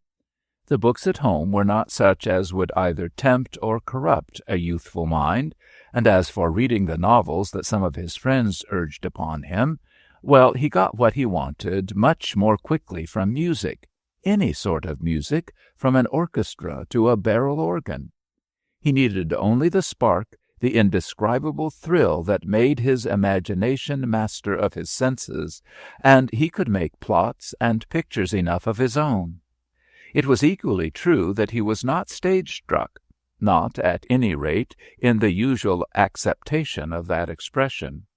He had no desire to become an actor, any more than he had to become a musician. He felt no necessity to do any of these things. What he wanted was to see, to be in the atmosphere, float on the wave of it, to be carried out, blue league after blue league, away from everything. After a night behind the scenes, Paul found the schoolroom more than ever repulsive. The bare floors and naked walls, the prosy men who never wore frock-coats or violets in their buttonholes, the women with their dull gowns, shrill voices, and pitiful seriousness about prepositions that govern the dative. He could not bear to have the other pupils think for a moment that he took these people seriously. He must convey to them that he considered it all trivial and was there only by way of a joke anyway. He had autographed pictures of all the members of the stock company, which he showed his classmates, telling them the most incredible stories of his familiarity with these people, of his acquaintance with the soloists who came to Carnegie Hall, his suppers with them and the flowers he sent them. When these stories lost their effect, and his audience grew listless, he would bid all the boys good-bye, announcing that he was going to travel for a while, going to Naples, to California, to Egypt. Then next Monday he would slip back, conscious and nervously smiling. His sister was ill, and he would have to defer his voyage until spring. Matters went steadily worse with Paul at school. In the itch to let his instructors know how heartily he despised them and how thoroughly he was appreciated elsewhere, he mentioned once or twice that he had no time to fool with theorems, adding, with a twitch of the eyebrows and a touch of that nervous bravado which so perplexed them, that he was helping the people down at the stock company. They were old friends of his. The upshot of the matter was that the principal went to Paul's father, and Paul was taken out of school and put to work. The manager at Carnegie Hall was told to get another usher in his stead. The doorkeeper at the theatre was warned not to admit him to the house, and Charlie Edwards remorsefully promised the boy's father not to see him again. The members of the stock company were vastly amused when some of Paul's stories reached them, especially the women. They were hard-working women, most of them supporting indolent husbands or brothers, and they laughed rather bitterly at having stirred the boy to such fervid and florid inventions. They agreed with the faculty and with his father that Paul was a bad case. The eastbound train was plowing through a January snowstorm. The dull dawn was beginning to show gray when the engine whistled a mile out of Newark. Paul started up from the seat where he had lain, curled in uneasy slumber, rubbed the breath-misted window-glass with his hand, and peered out. The snow was whirling in curling eddies above the white bottom-lands, and the drifts lay already deep in the fields and along the fences, while here and there the long dead grass and dried weed stalks protruded black above it. Lights shone from the scattered houses, and a gang of laborers who stood beside the track waved their lanterns. Paul had slept very little, and he felt grimy and uncomfortable. He had made the all-night journey in a day coach because he was afraid if he took a Pullman he might be seen by some Pittsburgh businessman who had noticed him in Denny and Carson's office. When the whistle woke him, he clutched quickly at his breast pocket, glancing about him with an uncertain smile. But the little clay-bespattered Italians were still sleeping, the slatternly women across the aisle were in open-mouthed oblivion, and even the crummy, crying babies were for the nonce stilled. Paul settled back to struggle with his impatience as best he could. When he arrived at the Jersey City station, he hurried through his breakfast, manifestly ill at ease and keeping a sharp eye about him. After he reached the 23rd Street station, he consulted a cabman and had himself driven to a men's furnishing establishment which was just opening for the day. He spent upward of 2 hours there, buying with endless reconsidering and great care. His new street suit he put on in the fitting-room. The frock coat and dress clothes he had bundled into the cab with his new shirts. Then he drove to a hatter's and a shoe house. His next errand was at Tiffany's, where he selected silver-mounted brushes and a scarf pin. He would not wait to have his silver marked, he said. Lastly, he stopped at a trunk shop on Broadway and had his purchases packed into various traveling bags. It was a little after 1 o'clock when he drove up to the Waldorf and, after settling with the cabman, went into the office. He registered from Washington, said his mother and father had been abroad, and that he had come down to await the arrival of their steamer. He told his story plausibly and had no trouble, since he offered to pay for them in advance in engaging his rooms, a sleeping-room, sitting-room, and bath. Not once, but 100 times, Paul had planned this entry into New York. He had gone over every detail of it with Charlie Edwards, and in his scrapbook at home there were pages of description about New York hotels cut from the Sunday papers. When he was shown to his sitting-room on the 8th floor, he saw at a glance that everything was as it should be. There was but one detail in his mental picture that the place did not realize, so he rang for the bellboy and sent him down for flowers. He moved about nervously until the boy returned, putting away his new linen and fingering it delightedly as he did so. When the flowers came, he put them hastily into water and then tumbled into a hot bath. Presently he came out of his white bathroom, resplendent in his new silk underwear and playing with the tassels of his red robe. The snow was whirling so fiercely outside his windows that he could scarcely see across the street. But within, the air was deliciously soft and fragrant. He put the violets and jonquils on the tabouret beside the couch, and threw himself down with a long sigh, covering himself with a Roman blanket. He was thoroughly tired. He had been in such haste, he had stood up to such a strain, covered so much ground in the last 24 hours, that he wanted to think how it had all come about.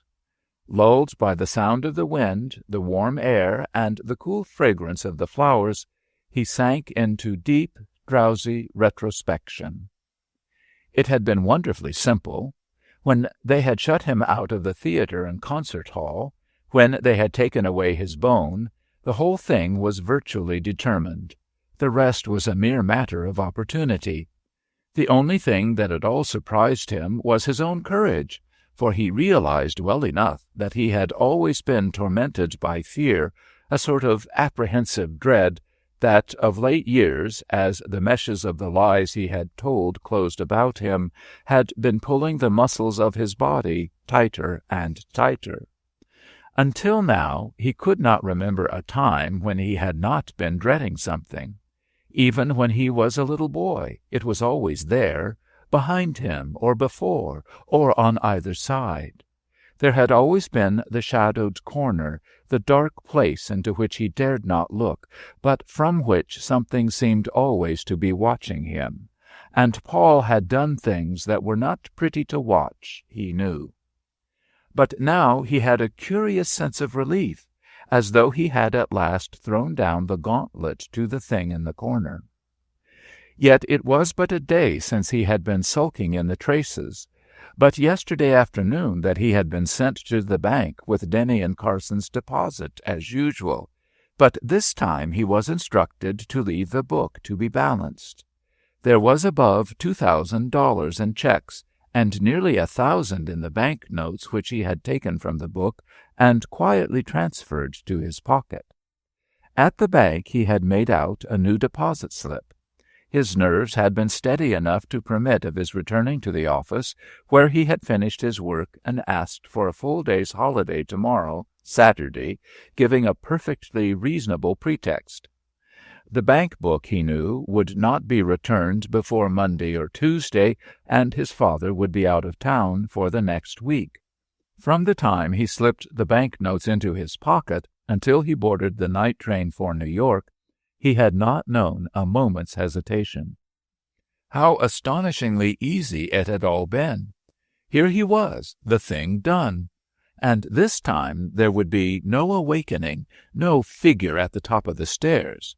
He watched the snowflakes whirling by his window until he fell asleep. When he awoke, it was 4 o'clock in the afternoon. He bounded up with a start. One of his precious days gone already.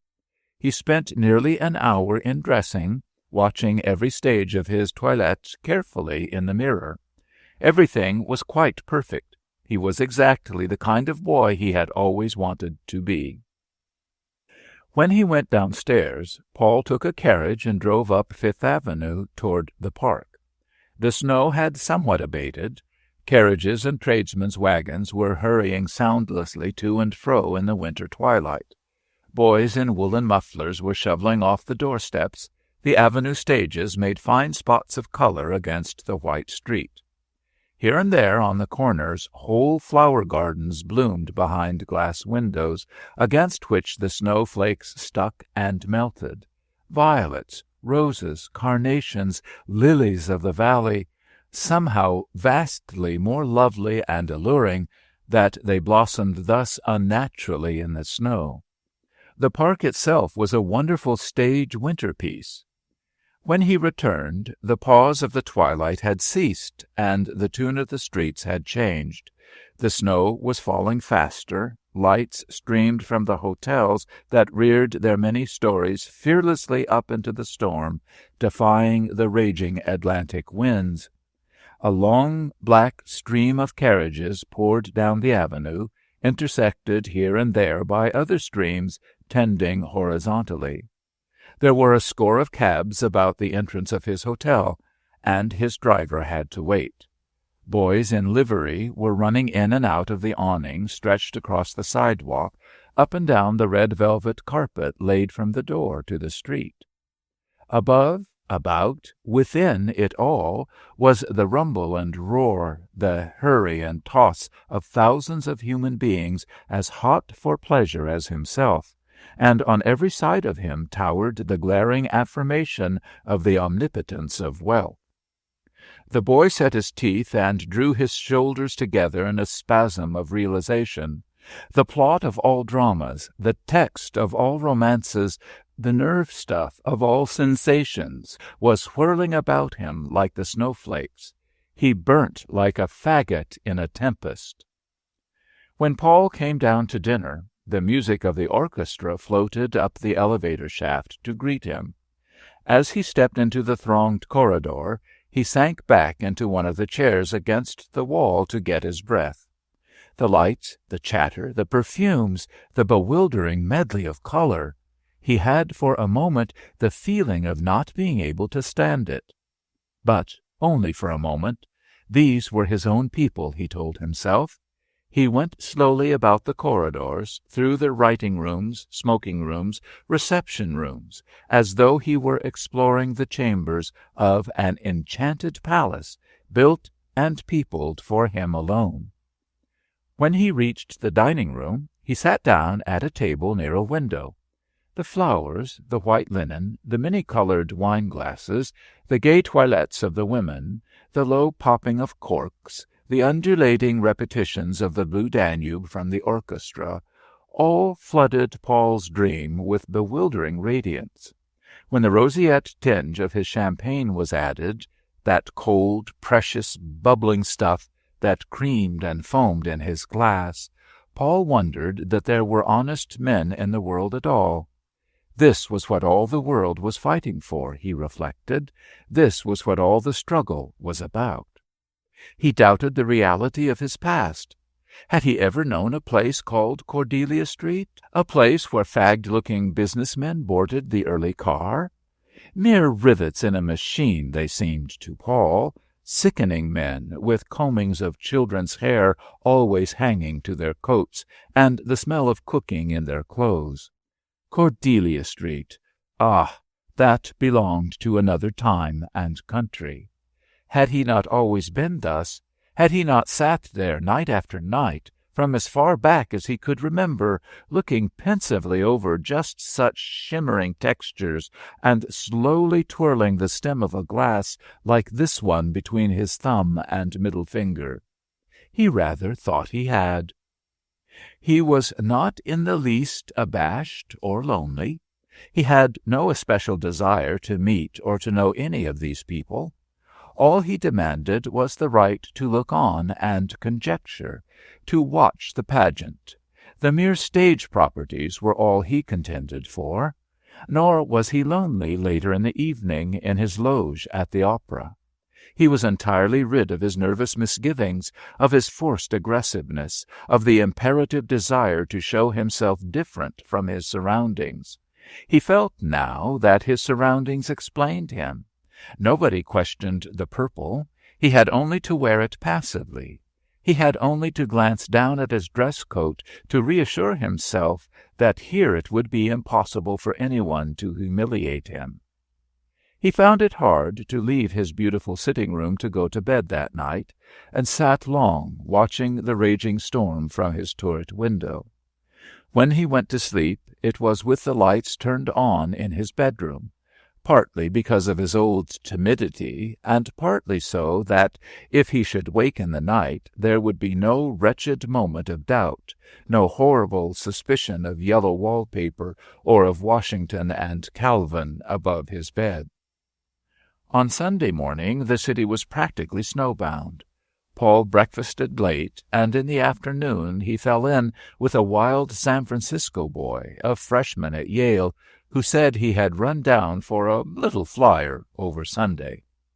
The young man offered to show Paul the night side of the town, and the two boys went off together after dinner, not returning to the hotel until 7 o'clock the next morning. They had started out in the confiding warmth of a champagne friendship, but their parting in the elevator was singularly cool. The freshman pulled himself together to make his train, and Paul went to bed. He awoke at 2 o'clock in the afternoon, very thirsty and dizzy, and rang for ice water, coffee, and the Pittsburgh papers. On the part of the hotel management, Paul excited no suspicion. There was this to be said for him, that he wore his spoils with dignity, and in no way made himself conspicuous. His chief greediness lay in his ears and eyes, and his excesses were not offensive ones. His dearest pleasures were the gray winter twilights in his sitting-room, his quiet enjoyment of his flowers, his clothes, his wide divan, his cigarette, and his sense of power. He could not remember a time when he had felt so at peace with himself. The mere release from the necessity of petty lying every day and every day, restored his self-respect. He had never lied for pleasure, even at school, but to make himself noticed and admired, to assert his difference from other Cordelia Street boys, and he felt a good deal more manly, more honest even, now that he had no need for boastful pretensions, now that he could, as his actor friends used to say, dress the part. It was characteristic that remorse did not occur to him. His golden days went by without a shadow, and he made each as perfect as he could. On the 8th day after his arrival in New York, he found the whole affair exploited in the Pittsburgh papers, exploited with a wealth of detail which indicated that local news of a sensational nature was at a low ebb. The firm of Denny and Carson announced that the boy's father had refunded the full amount of his theft, and that they had no intention of prosecuting.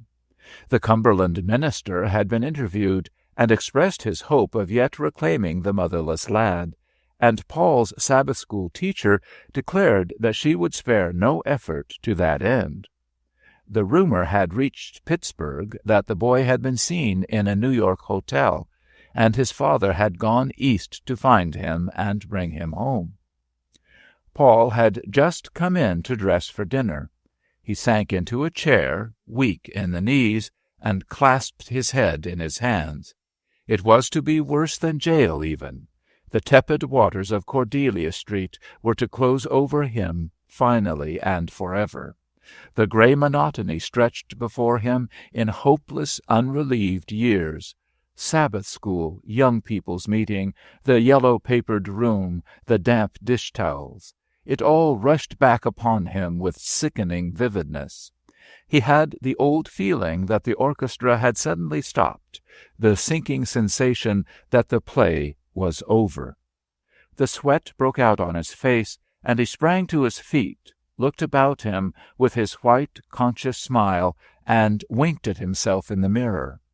With something of the childish belief in miracles with which he had so often gone to class, all his lessons unlearned, Paul dressed and dashed whistling down the corridor to the elevator.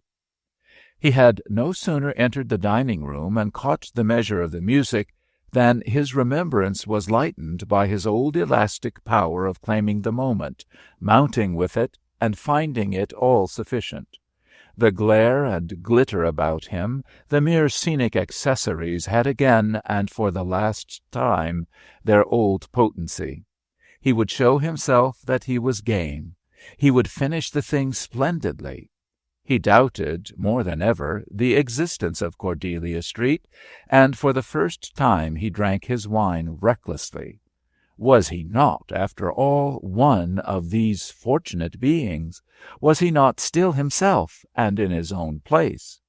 He drummed a nervous accompaniment to the music, and looked about him, telling himself over and over that it had paid. He reflected drowsily, to the swell of the violin and the chill sweetness of his wine, that he might have done it more wisely. He might have caught an outbound steamer and been well out of their clutches before now. But the other side of the world had seemed too far away and too uncertain then. He could not have waited for it. His need had been too sharp. If he had to choose over again, he would do the same thing tomorrow. He looked affectionately about the dining-room, now gilded with a soft mist. Ah, it had paid, indeed. Paul was awakened next morning by a painful throbbing in his head and feet. He had thrown himself across the bed without undressing and had slept with his shoes on. His limbs and hands were lead-heavy, and his tongue and throat were parched. There came upon him one of those fateful attacks of clear-headedness that never occurred except when he was physically exhausted and his nerves hung loose. He lay still and closed his eyes, and let the tide of realities wash over him. His father was in New York, stopping at some joint or other, he told himself. The memory of successive summers on the front stoop fell upon him like a weight of black water. He had not $100 left, and he knew now, more than ever, that money was everything, the wall that stood between all he loathed and all he wanted. The thing was winding itself up. He had thought of that on his first glorious day in New York, and had even provided a way to snap the thread. It lay on his dressing-table now. He had got it out last night when he came blindly up from dinner, but the shining metal hurt his eyes, and he disliked the look of it anyway. He rose and moved about with a painful effort, succumbing now and then to attacks of nausea. It was all the old depression exaggerated. All the world had become Cordelia Street. Yet somehow he was not afraid of anything, was absolutely calm. Perhaps because he had looked into the dark corner at last, and knew. It was bad enough, what he saw there, but somehow not so bad as his long fear of it had been. He saw everything clearly now. He had a feeling that he had made the best of it, that he had lived the sort of life he was meant to live, and for half an hour he sat staring at the revolver. But he told himself that was not the way, so he went downstairs and took a cab to the ferry. When Paul arrived at Newark, he got off the train and took another cab, directing the driver to follow the Pennsylvania tracks out of the town. The snow lay heavy on the roadways and had drifted deep in the open fields. Only here and there the dead grass or dried weed stalks projected, singularly black, above it. Once well into the country, Paul dismissed the carriage and walked, floundering along the tracks, his mind a medley of irrelevant things. He seemed to hold in his brain an actual picture of everything he had seen that morning. He remembered every feature of both his drivers, the toothless old woman from whom he had bought the red flowers in his coat, the agent from whom he had got his ticket, and all of his fellow passengers on the ferry. His mind, unable to cope with vital matters near at hand, worked feverishly and deftly at sorting and grouping these images. They made for him a part of the ugliness of the world, of the ache in his head, and the bitter burning on his tongue. He stooped and put a handful of snow into his mouth as he walked, but that too seemed hot. When he reached a little hillside where the tracks ran through a cut some 20 feet below him, he stopped and sat down. The carnations in his coat were drooping with the cold, he noticed, all their red glory over. It occurred to him that all the flowers he had seen in the show windows that first night must have gone the same way long before this. It was only one splendid breath they had, in spite of their brave mockery at the winter outside the glass. It was a losing game in the end, it seemed, this revolt against the homilies by which the world is run. Paul took one of the blossoms carefully from his coat and scooped a little hole in the snow where he covered it up. Then he dozed a while from his weak condition, seeming insensible to the cold. The sound of an approaching train woke him, and he started to his feet, remembering only his resolution, and afraid lest he should be too late. He stood watching the approaching locomotive, his teeth chattering, his lips drawn away from them in a frightened smile. Once or twice he glanced nervously sidewise, as though he were being watched. When the right moment came, he jumped. As he fell, the folly of his haste occurred to him with merciless clearness, the vastness of what he had left undone.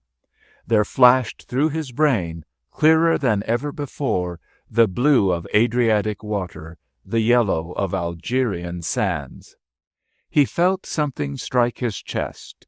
His body was being thrown swiftly through the air, on, immeasurably far and fast, while his limbs gently relaxed. Then, because the picture-making mechanism was crushed, The disturbing visions flashed into black, and Paul dropped back into the immense design of things. Story 6. A Wagner Matinee.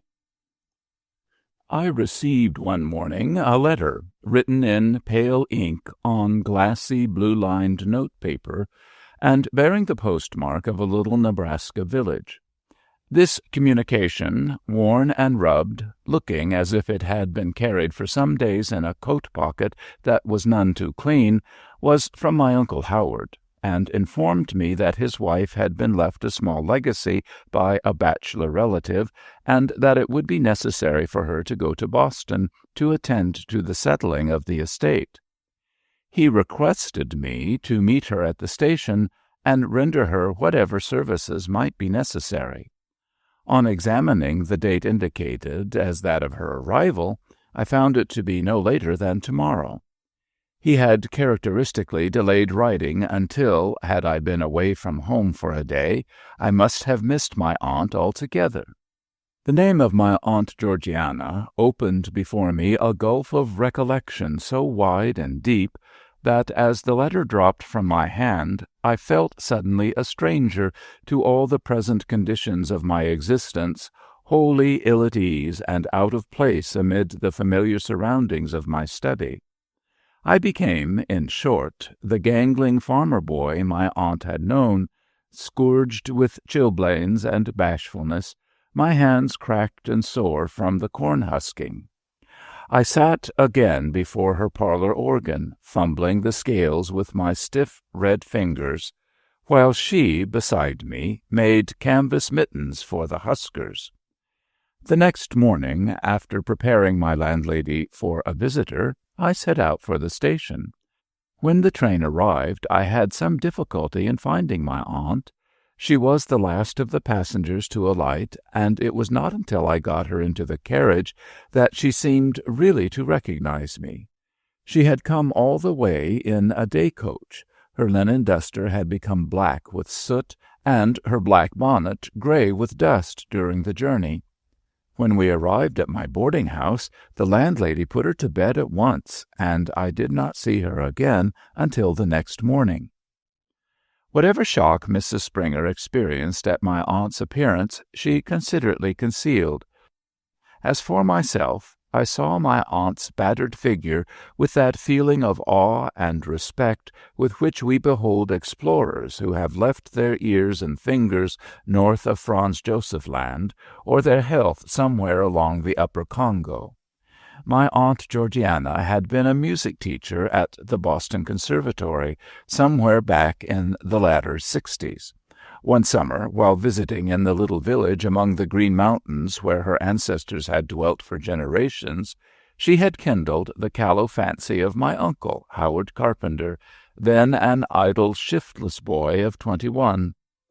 When she returned to her duties in Boston, Howard followed her, and the upshot of this infatuation was that she eloped with him, eluding the reproaches of her family and the criticism of her friends by going with him to the Nebraska frontier.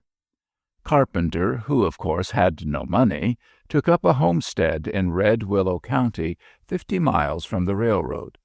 There they had measured off their land themselves, driving across the prairie in a wagon to the wheel of which they had tied a red cotton handkerchief and counting its revolutions.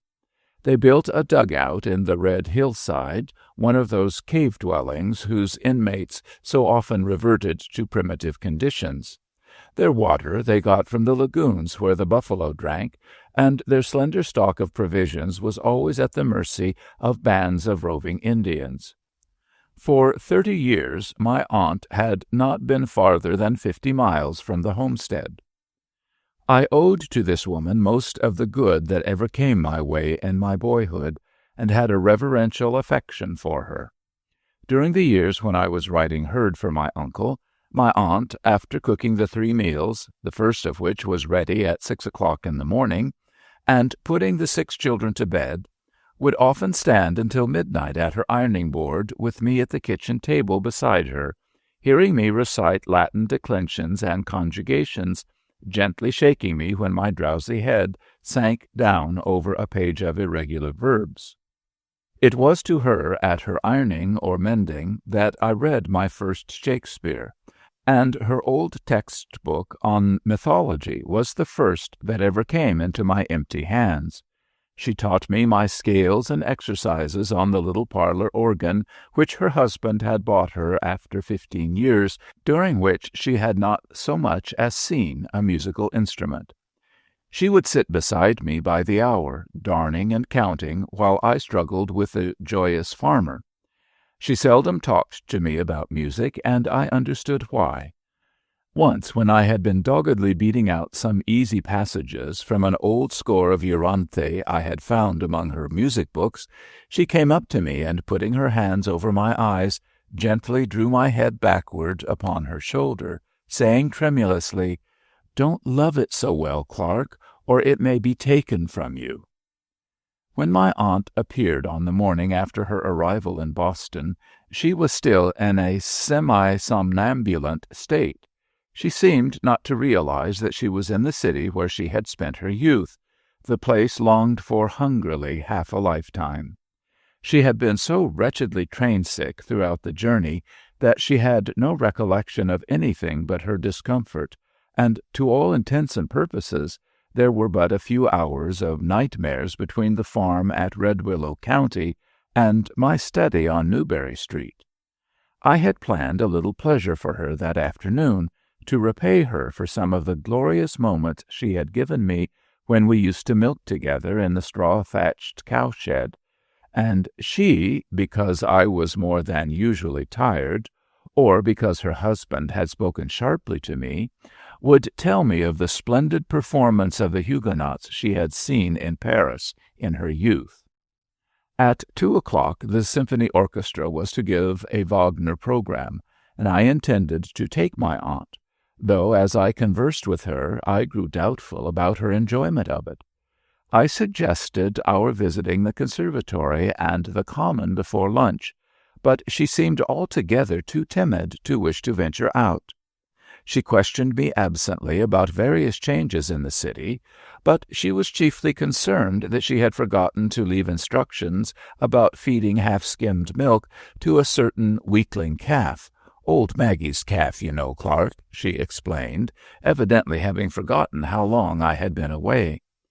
She was further troubled because she had neglected to tell her daughter about the freshly opened kit of mackerel in the cellar, which would spoil if it were not used directly.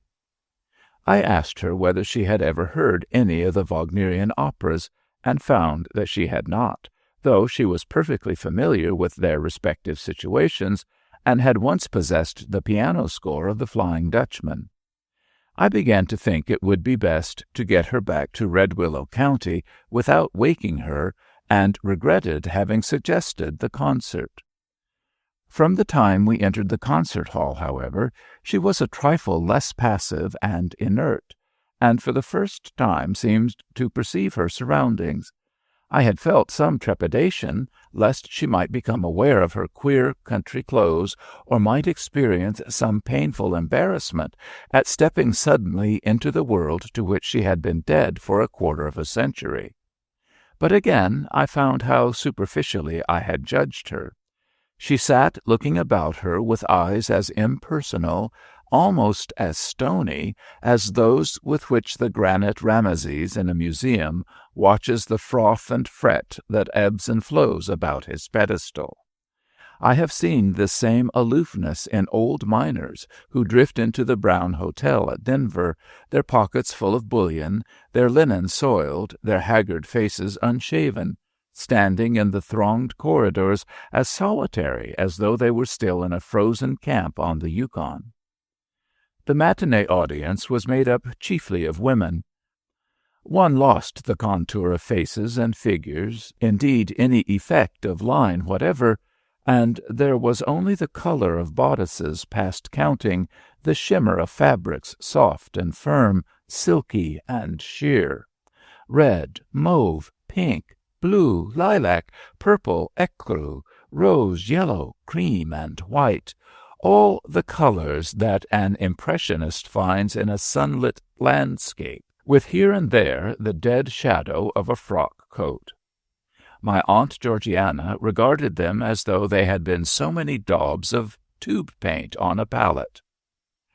When the musicians came out and took their places, she gave a little stir of anticipation, and looked with quickening interest down over the rail at that invariable grouping, perhaps the first wholly familiar thing that had greeted her eyes since she had left old Maggie and her weakling calf. I could feel how all those details sank into her soul, for I had not forgotten how they had sunk into mine when I came fresh from ploughing forever and forever between green aisles of corn, where, as in a treadmill, one might walk from daybreak to dusk without perceiving a shadow of change. The clean profiles of the musicians, the gloss of their linen, the dull black of their coats, the beloved shapes of the instruments, the patches of yellow light on the smooth varnished bellies of the cellos and the bass viols in the rear, the restless wind-tossed forest of fiddle-necks and bows. I recalled how, in the first orchestra I ever heard, those long bow-strokes seemed to draw the heart out of me as a conjurer's stick reels out yards of paper ribbon from a hat. The first number was the Tannhäuser overture. When the horns drew out the first strain of the Pilgrim's Chorus, Aunt Georgiana clutched my coat-sleeve. Then it was I first realized that for her this broke a silence of 30 years. With the battle between the two motives, with the frenzy of the Venusberg theme and its ripping of strings, there came to me an overwhelming sense of the waste and wear we are so powerless to combat, and I saw again the tall, naked house on the prairie, black and grim as a wooden fortress, the black pond where I had learned to swim, its margin pitted with sun-dried cattle tracks, the rain-gullied clay banks about the naked house, the 4 dwarf ash seedlings where the dishcloths were always hung to dry before the kitchen door. The world there was the flat world of the ancients, to the east a cornfield that stretched to daybreak, to the west a corral that reached to sunset. Between, the conquests of peace, dearer bought than those of war. The overture closed, my aunt released my coat-sleeve, but she said nothing. She sat staring dully at the orchestra. What, I wondered, did she get from it? She had been a good pianist in her day, I knew, and her musical education had been broader than that of most music teachers of a quarter of a century ago. She had often told me of Mozart's operas and Meyerbeer's, and I could remember hearing her sing, years ago, certain melodies of Verdi. When I had fallen ill with a fever in her house, she used to sit by my cot in the evening, when the cool night wind blew in through the faded mosquito-netting tacked over the windows, and I lay watching a certain bright star that burned red above the cornfield, and sing, "Home to our mountain, oh, let us return," in a way fit to break the heart of a Vermont boy near dead of homesickness already. I watched her closely through the prelude to Tristan and Isolde, trying vainly to conjecture what that seething turmoil of strings and winds might mean to her, but she sat mutely staring at the violin bows that drove obliquely downward, like the pelting streaks of rain in a summer shower. Had this music any message for her? Had she enough left to at all comprehend this power which had kindled the world since she had left it? I was in a fever of curiosity, but Aunt Georgiana sat silent upon her peak in Darien. She preserved this utter immobility throughout the number from the Flying Dutchman, though her fingers worked mechanically upon her black dress, as if of themselves they were recalling the piano score they had once played. Poor hands! They had been stretched and twisted into mere tentacles to hold and lift and knead with. on one of them a thin, worn band that had once been a wedding ring. As I pressed and gently quieted one of those groping hands, I remembered with quivering eyelids their services for me in other days. Soon after the tenor began the prize song, I heard a quick-drawn breath and turned to my aunt. Her eyes were closed, but the tears were glistening on her cheeks, and I think in a moment more they were in my eyes as well. It never really died then, the soul which can suffer so excruciatingly and so interminably. It withers to the outward eye only, like that strange moss which can lie on a dusty shelf half a century, and yet, if placed in water, grows green again. She wept so throughout the development and elaboration of the melody. During the intermission before the second half, I questioned my aunt and found that the prize song was not new to her. Some years before, there had drifted to the farm in Red Willow County a young German, a tramp cowpuncher, who had sung in the chorus at Bayreuth when he was a boy, along with the other peasant boys and girls. Of a Sunday morning he used to sit on his gingham-sheeted bed in the Hans' bedroom, which opened off the kitchen, cleaning the leather of his boots and saddle, singing the prize song, while my aunt went about her work in the kitchen.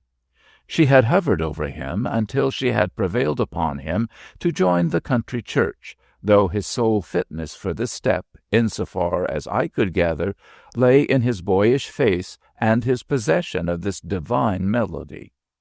Shortly afterward he had gone to town on the 4th of July, been drunk for several days, lost his money in a faro table, ridden a saddled Texas steer on a bet, and disappeared with a fractured collarbone.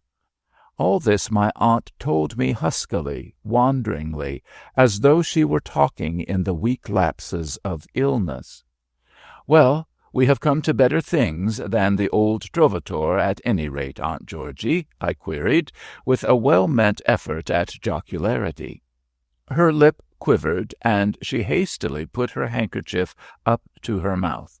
From behind it she murmured, "And you have been hearing this ever since you left me, Clark?" Her question was the gentlest and saddest of reproaches. The second half of the program consisted of 4 numbers from the Ring, and closed with Siegfried's funeral march.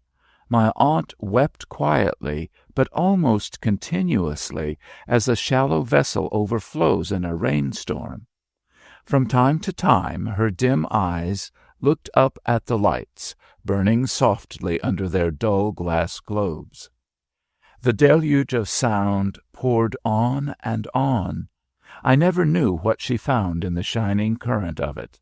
I never knew how far it bore her, or past what happy islands. From the trembling of her face I could well believe that before the last number she had been carried out where the myriad graves are, into the grey, nameless burying-grounds of the sea, or into some world of death vaster yet, where from the beginning of the world hope has lain down with hope, and dream with dream, and, renouncing, slept. The concert was over. The people filed out of the hall, chattering and laughing, glad to relax and find the living level again, but my kinswoman made no effort to rise. The harpist slipped the green felt cover over his instrument, the flute-players shook the water from their mouthpieces, the men of the orchestra went out one by one, leaving the stage to the chairs and music-stands, empty as a winter cornfield. I spoke to my aunt. She burst into tears and sobbed pleadingly, "I don't want to go, Clark. I don't want to go." I understood.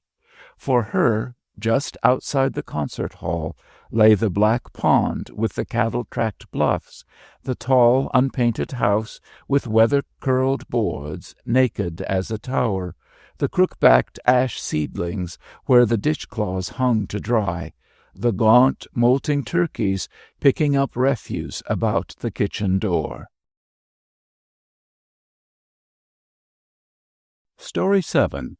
The Sculptor's Funeral.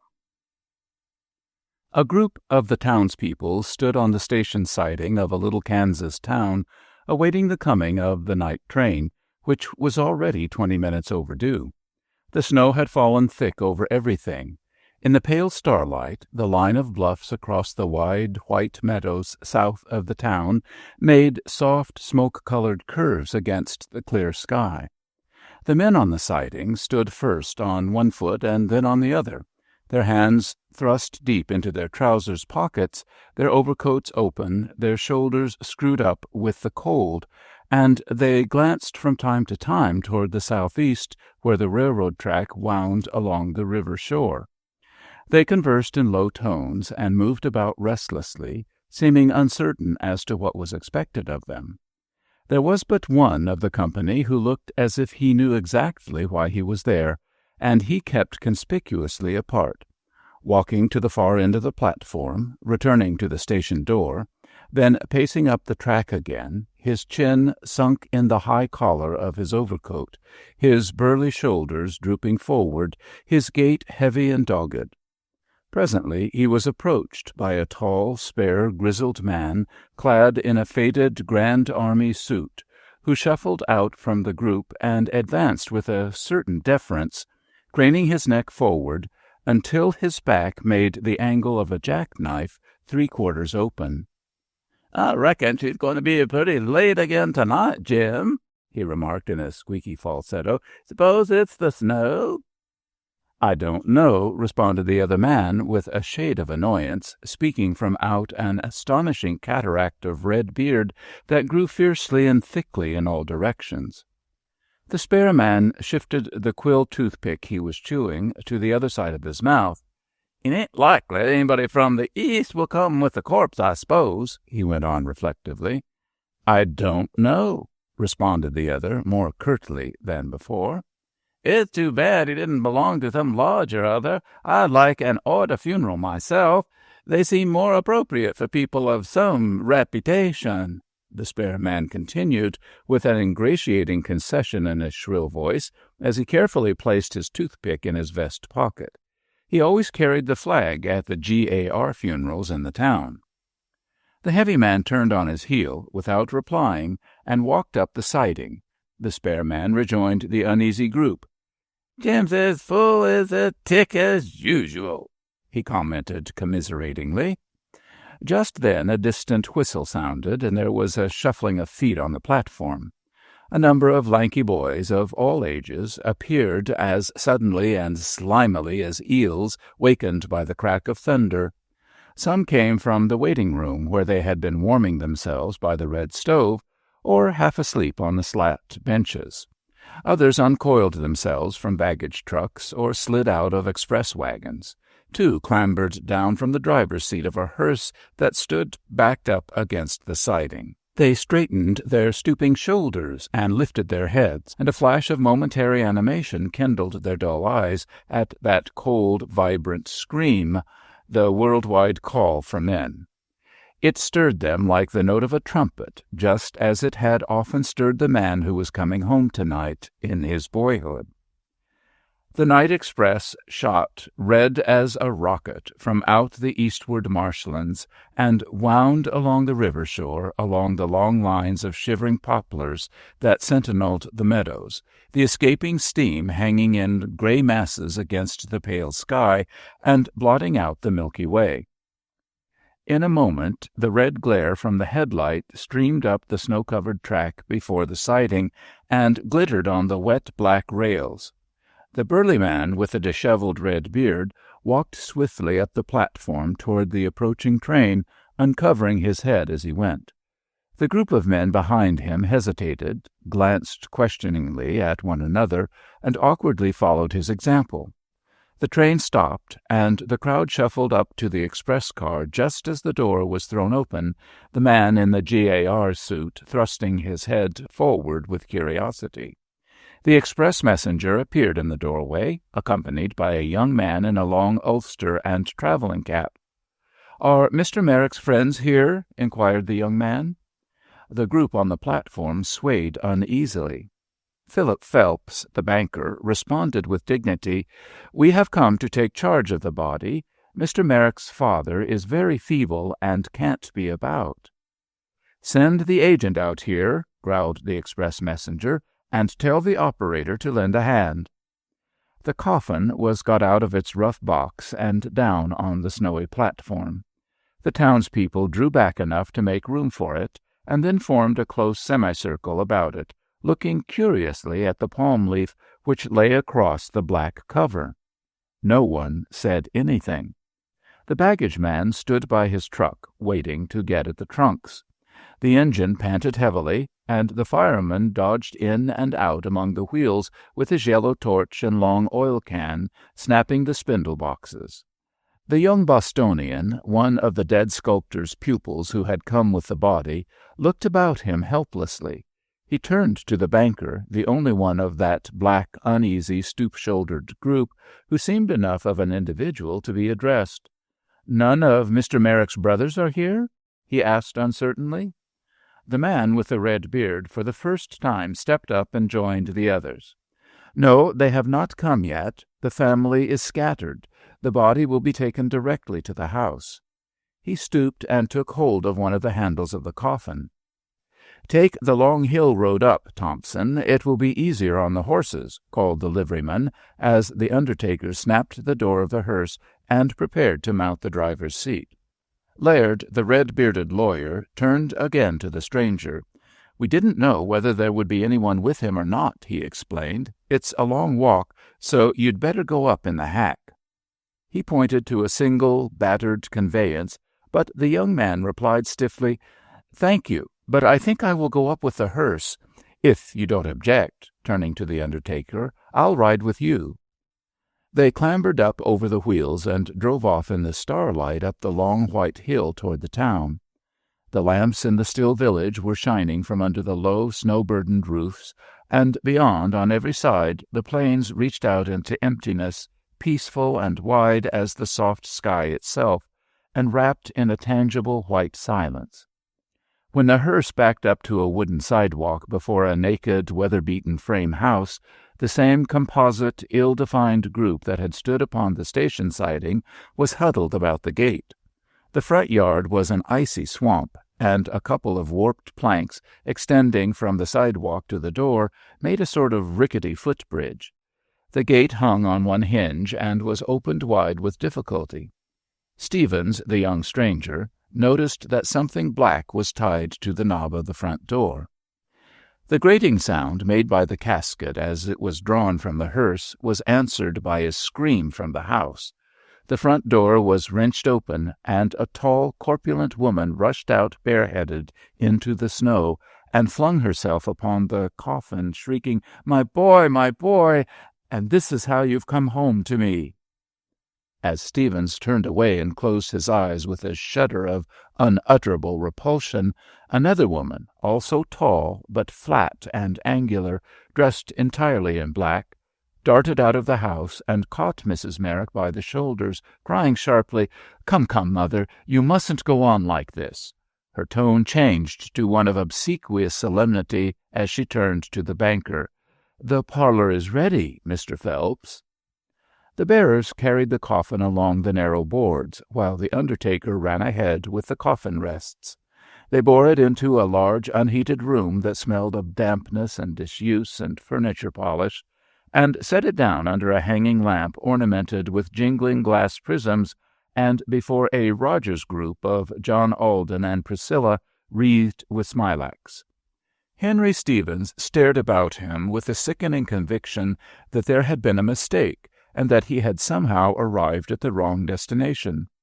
He looked at the clover-green Brussels, the fat plush upholstery among the hand-painted china plaques and panels and vases, for some mark of identification, for something that might once conceivably have belonged to Harvey Merrick.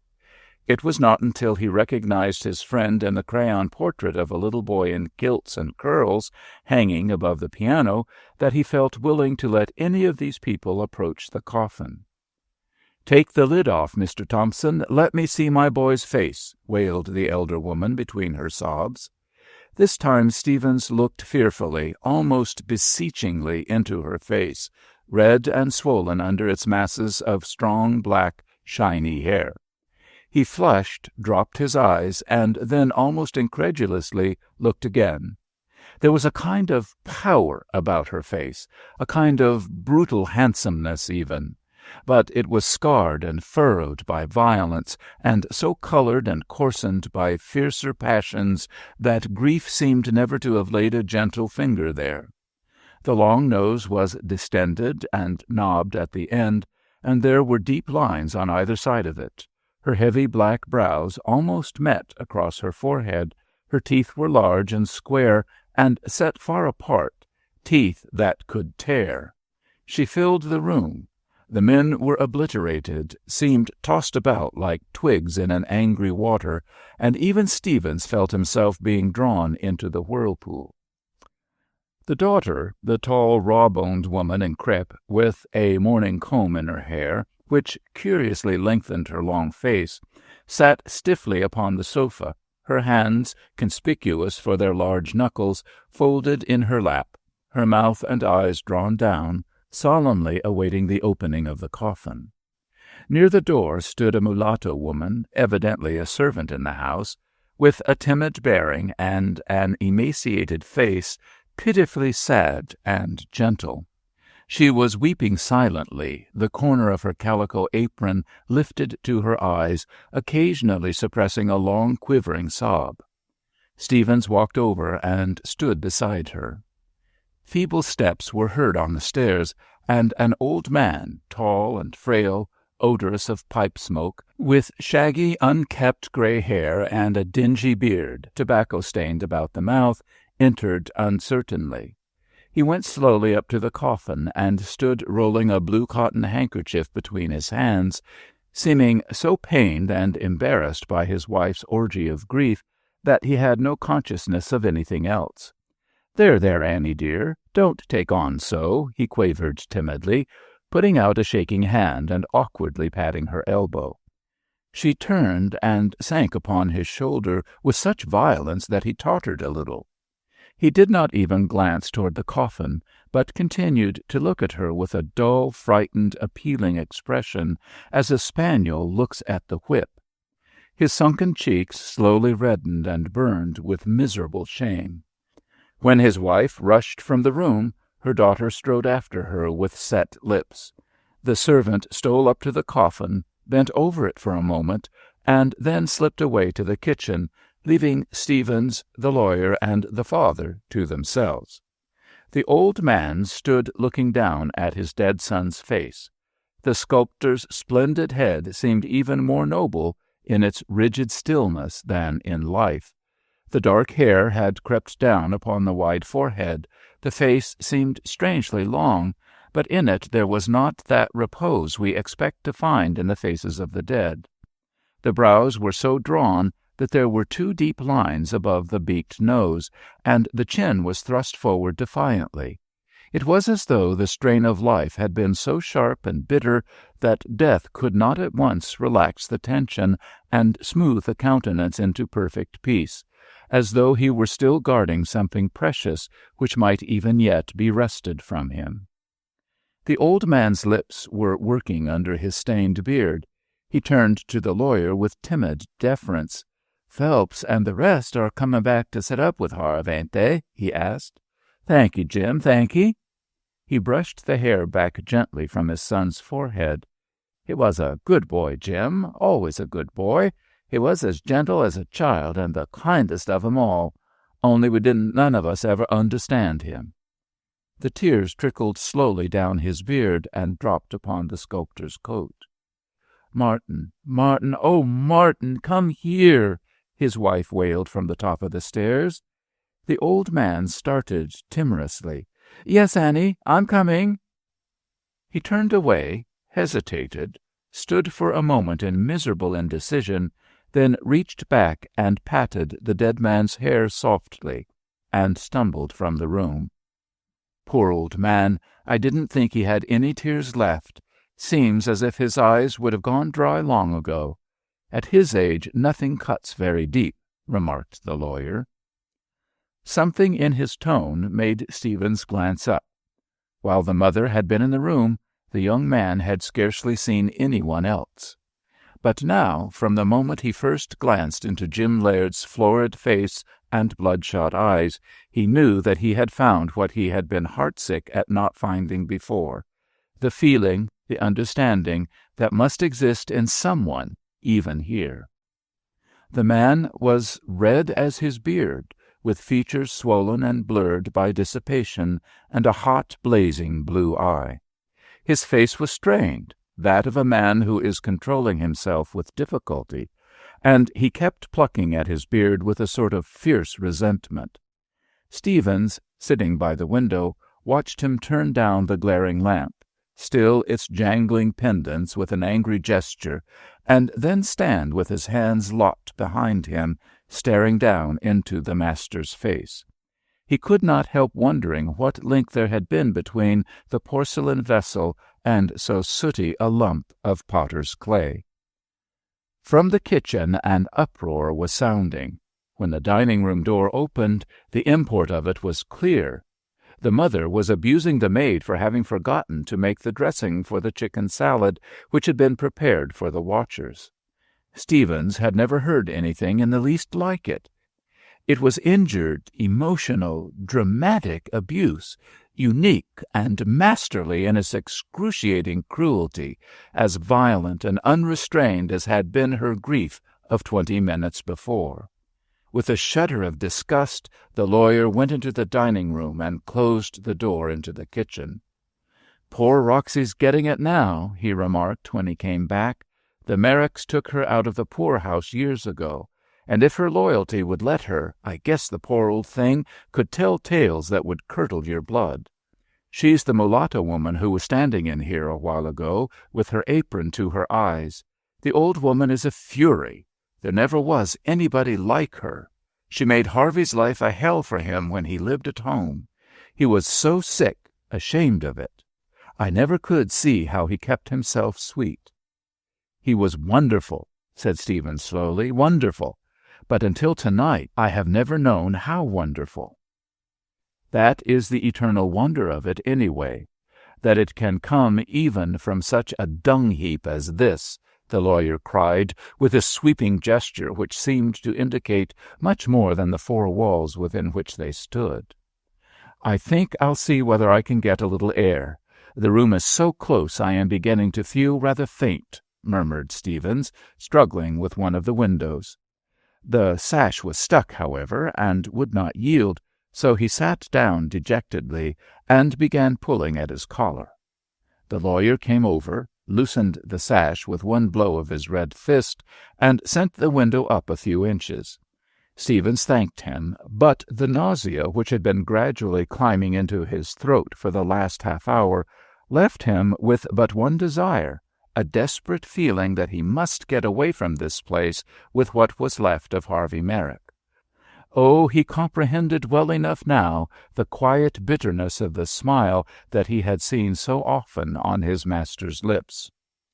Once, when Merrick returned from a visit home, he brought with him a singularly feeling and suggestive bas-relief of a thin, faded old woman sitting and sewing, something pinned to her knee, while a full-lipped, full-blooded little urchin, his trousers held up by a single gallows, stood beside her, impatiently twitching her gown to call her attention to a butterfly he had caught. Stevens, impressed by the tender and delicate modeling of the thin, tired face, had asked him if it were his mother. He remembered the dull flush that had burned up in the sculptor's face. The lawyer was sitting in a rocking-chair beside the coffin, his head thrown back and his eyes closed. Stevens looked at him earnestly, puzzled at the line of the chin, and wondering why a man should conceal a feature of such distinction under that disfiguring shock of beard. Suddenly, as though he felt the young sculptor's keen glance, Jim Laird opened his eyes.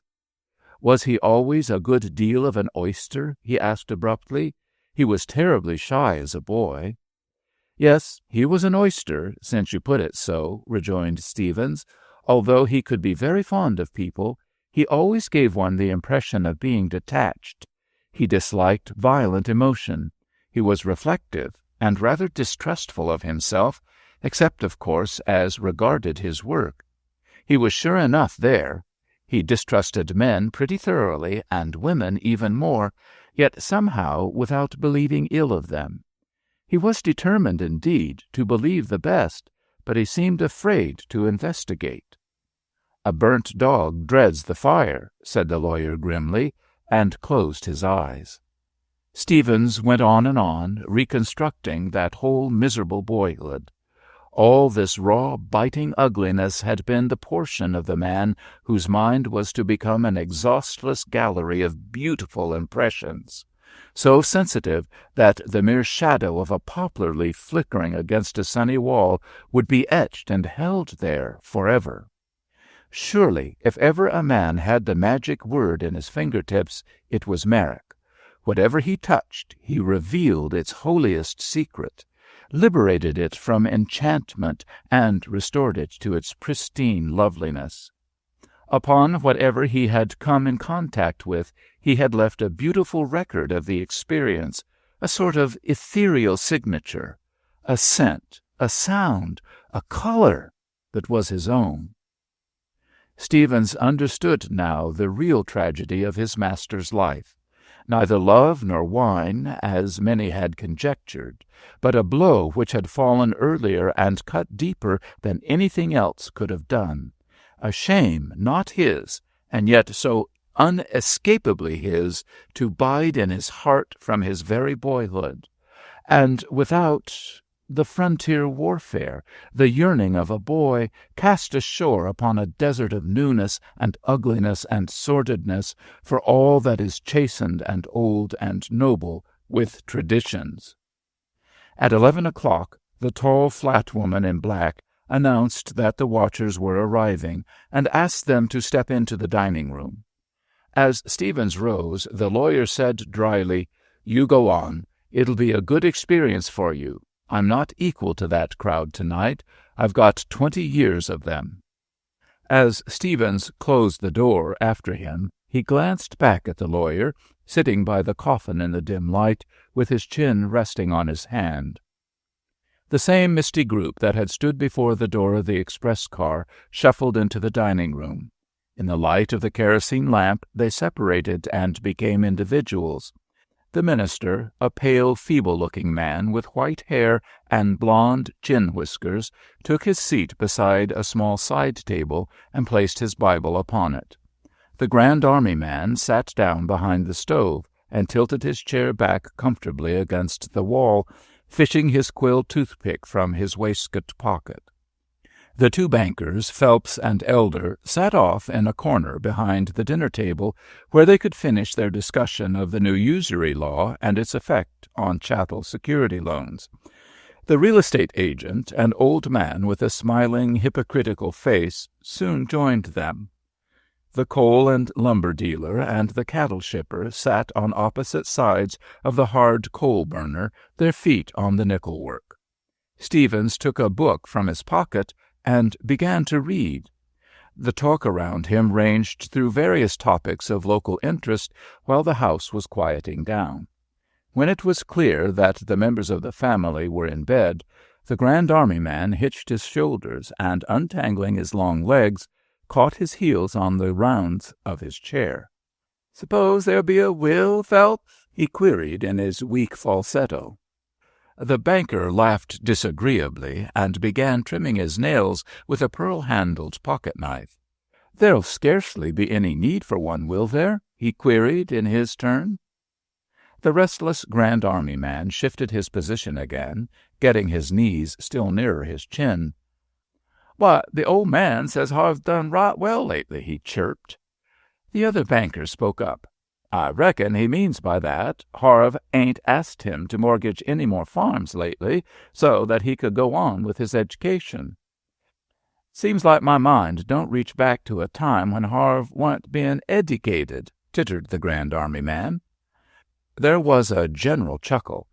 The minister took out his handkerchief and blew his nose sonorously. Banker Phelps closed his knife with a snap. "It's too bad the old man's sons didn't turn out better," he remarked with reflective authority. "They never hung together. He spent money enough on Harve to stock 12 cattle farms, and he might as well have poured it into Sand Creek. If Harve had stayed at home and helped nurse what little they had and gone into stock on the old man's bottom farm, they might all have been well fixed. But the old man had to trust everything to tenants and was cheated right and left." "Harve never could have handled stock none," interposed the cattleman. "He hadn't it in him to be sharp. Do you remember when he bought Sanders mules for 8-year-olds, when everybody in town knew that Sanders' father-in-law gave 'em to his wife for a wedding present 18 years before, and they was full-grown mules then?" The company laughed discreetly, and the Grand Army man rubbed his knees with a spasm of childish delight. "Harve never was much account for anything practical, and he sure was never fond of work," began the coal and lumber dealer. "I mind the last time he was home. The day he left, when the old man was out to the barn helping his hand hitch up to take Harve to the train, and Cal Moots was patching up the fence, Harve he come out on the step and sings out in his ladylike voice, 'Cal Moots, please come cord my trunk.'" "That's Harve for you," approved the Grand Army man. "I can hear him howling yet, when he was a big feller in long pants, and his mother used to whale him with a rawhide in the barn for letting the cows get foundered in the cornfield when he was driving 'em home from pasture. He killed a cow of mine that-a-way onct, a pure Jersey and the best milker I had, and the old man had to put up for her. Harve he was watching the sun set across the marshes when the animal got away." "Where the old man made a mistake was in sending the boy east to school," said Phelps, stroking his goatee and speaking in a deliberate, judicial tone. "There was where he got his head full of nonsense. What Harve needed, of all people, was a course in some first-class Kansas City business college." The letters were swimming before Stephen's eyes. Was it possible that these men did not understand that the palm on the coffin meant nothing to them? The very name of their town would have remained forever buried in the postal guide had it not been now and again mentioned in the world in connection with Harvey Merrick's. He remembered what his master had said to him on the day of his death, after the congestion of both lungs had shut off any probability of recovery, and the sculptor had asked his pupil to send his body home. "It's not a pleasant place to be lying while the world is moving and doing and bettering," he had said with a feeble smile, "but it rather seems as though we ought to go back to the place we came from in the end. The townspeople will come in for a look at me, and after they have had their say, I shan't have much to fear from the judgment of God." The cattleman took up the comment. "40's young for a Merrick to cash in. They usually hang on pretty well. Probably he helped it along with whiskey." "His mother's people were not long-lived, and Harvey never had a robust constitution," said the minister mildly. He would have liked to say more. He had been the boy's Sunday-school teacher, and had been fond of him, but he felt that he was not in a position to speak. His own sons had turned out badly, and it was not a year since one of them had made his last trip home in the express car, shot in a gambling house in the Black Hills. Nevertheless, there is no disputing that Harve frequently looked upon the wine when it was red, also variegated, and it sure made an uncommon fool of him, moralized the cattleman. Just then the door leading into the parlor rattled loudly, and everyone started involuntarily, looking relieved when only Jim Laird came out. The Grand Army man ducked his head when he saw the spark in his blue, bloodshot eye. They were all afraid of Jim. He was a drunkard, but he could twist the law to suit his client's needs as no other man in all western Kansas could do, and there were many who tried. The lawyer closed the door behind him, leaned back against it, and folded his arms, cocking his head a little to one side. When he assumed this attitude in the courtroom, ears were always pricked up, as it usually foretold a flood of withering sarcasm. "I've been with you gentlemen before," he began in a dry, even tone, "when you've sat by the coffin of boys born and raised in this town, And if I remember rightly, you were never any too well satisfied when you checked them up. What's the matter, anyhow? Why is it that reputable young men are as scarce as millionaires in Sand City? It might almost seem to a stranger that there was something the matter with your progressive town. Why did Reuben Sayer, the brightest young lawyer you ever turned out, after he had come home from the university as straight as a die, take to drinking and forge a check and shoot himself? Why did Bill Merritt's son die of the shakes in a saloon in Omaha? Why was Mr. Thomas Boy here shot in a gambling house? Why did young Adams burn his mill to beat the insurance companies and go to the pen? The lawyer paused and unfolded his arms, laying one clenched fist quietly on the table. I'll tell you why. Because you drummed nothing but money and knavery into their ears from the time they wore knickerbockers. Because you carped away at them as you've been carping here tonight, holding our friends Phelps and Elder up to them for their models, as our grandfathers held up George Washington and John Adams. But the boys were young and raw at the business you put them to, and how could they match coppers with such artists as Phelps and Elder? You wanted them to be successful rascals. They were only unsuccessful ones. That's all the difference.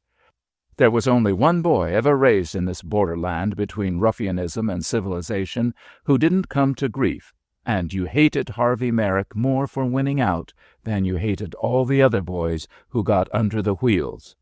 Lord, Lord, how you did hate him! Phelps here is fond of saying that he could buy and sell us all out any time he's a mind to, but he knew Harv wouldn't have given a tinker's dam for his bank and all his cattle farms put together, and a lack of appreciation that way goes hard with Phelps.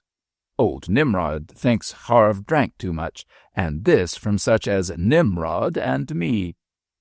Brother Elder says Harv was too free with the old man's money, fell short in filial consideration, maybe.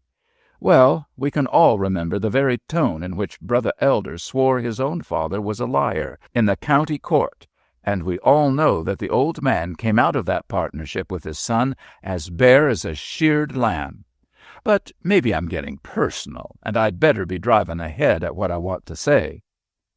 The lawyer paused a moment, squared his heavy shoulders, and went on. Harvey Merrick and I went to school together back east. We were dead in earnest, and we wanted you all to be proud of us some day. We meant to be great men. Even I, and I haven't lost my sense of humor, gentlemen. I want to be a great man. I came back here to practice, and I found you didn't in the least want me to be a great man. You wanted me to be a shrewd lawyer. Oh, yes, our veteran here wanted me to get him an increase of pension because he had dyspepsia. Phelps wanted a new county survey that would put the widow Wilson's little bottom farm inside his south line. Elder wanted to lend money at 5% a month and get it collected. And Stark here wanted to wheedle old women up in Vermont into investing their annuities and real estate mortgages that were not worth the paper they were written on. Oh, you needed me hard enough, and you'll go on needing me. Well, I came back here and became the damned shyster you wanted me to be. You pretend to have some sort of respect for me, and yet you'll stand up and throw mud at Harvey Merrick, whose soul you couldn't dirty and whose hands you couldn't tie. Oh, you're a discriminating lot of Christians.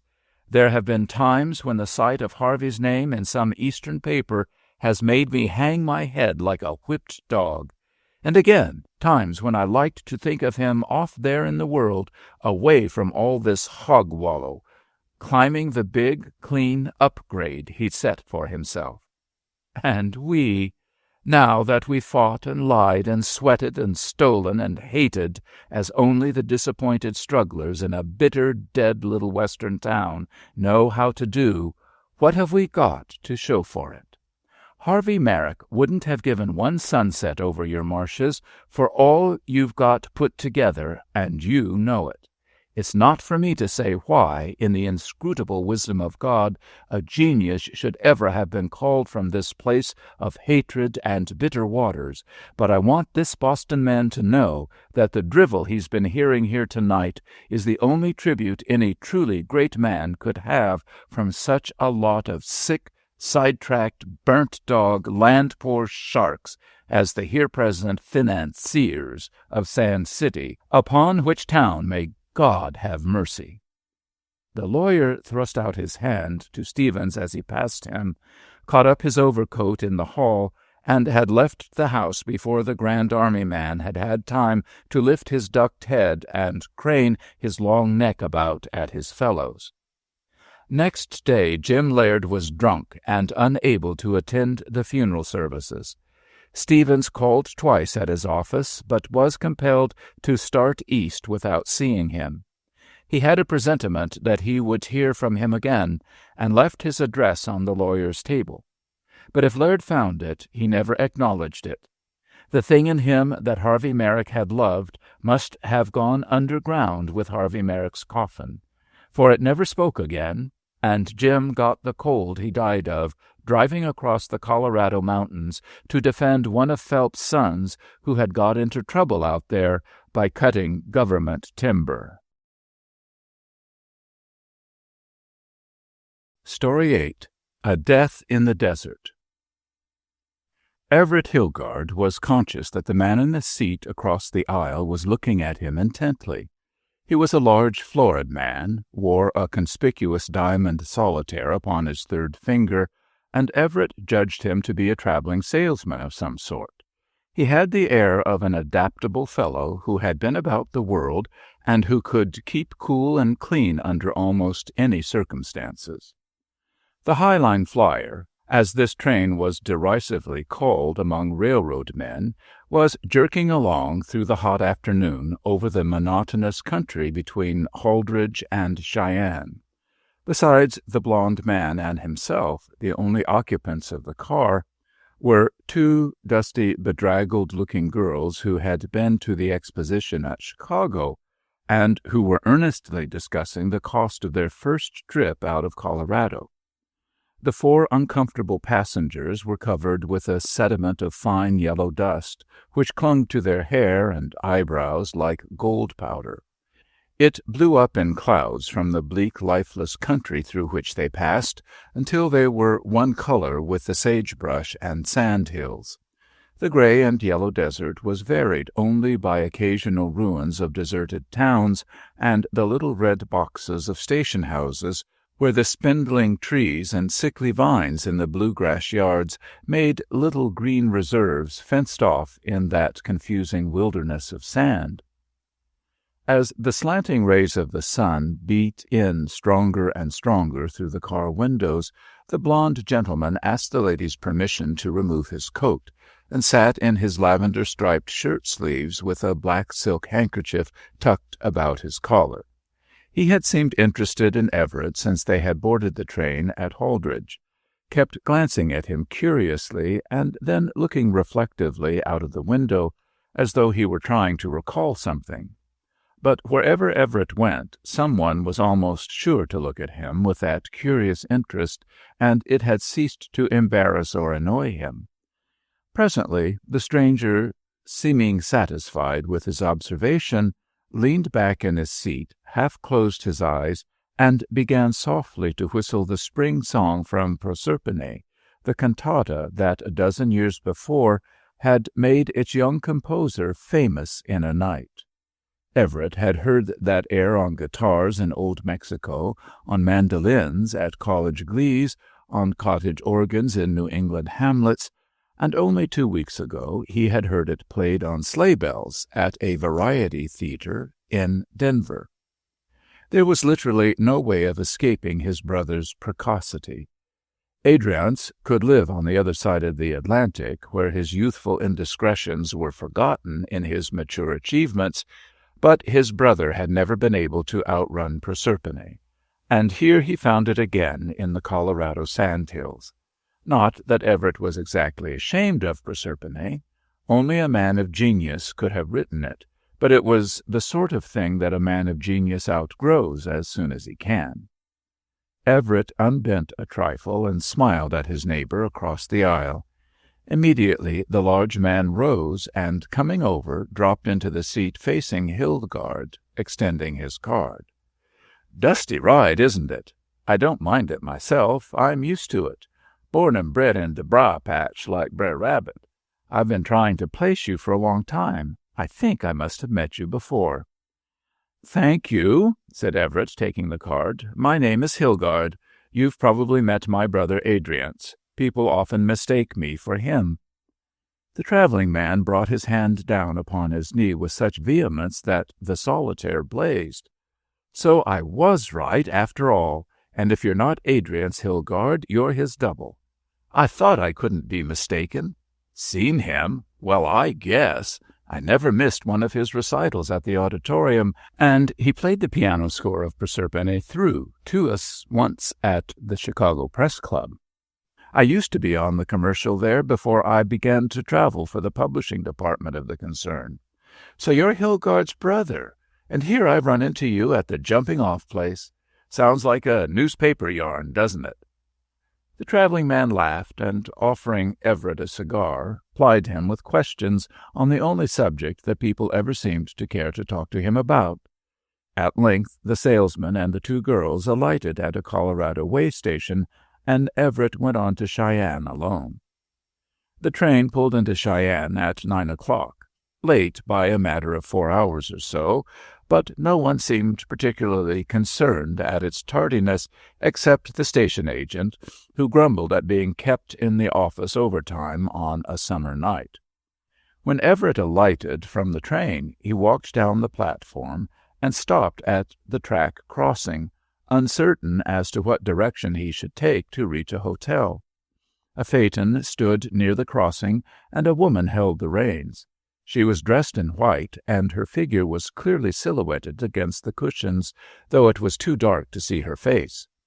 Everett had scarcely noticed her when the switch engine came puffing up from the opposite direction, and the headlight threw a strong glare of light on his face. The woman in the phaeton uttered a low cry and dropped the reins.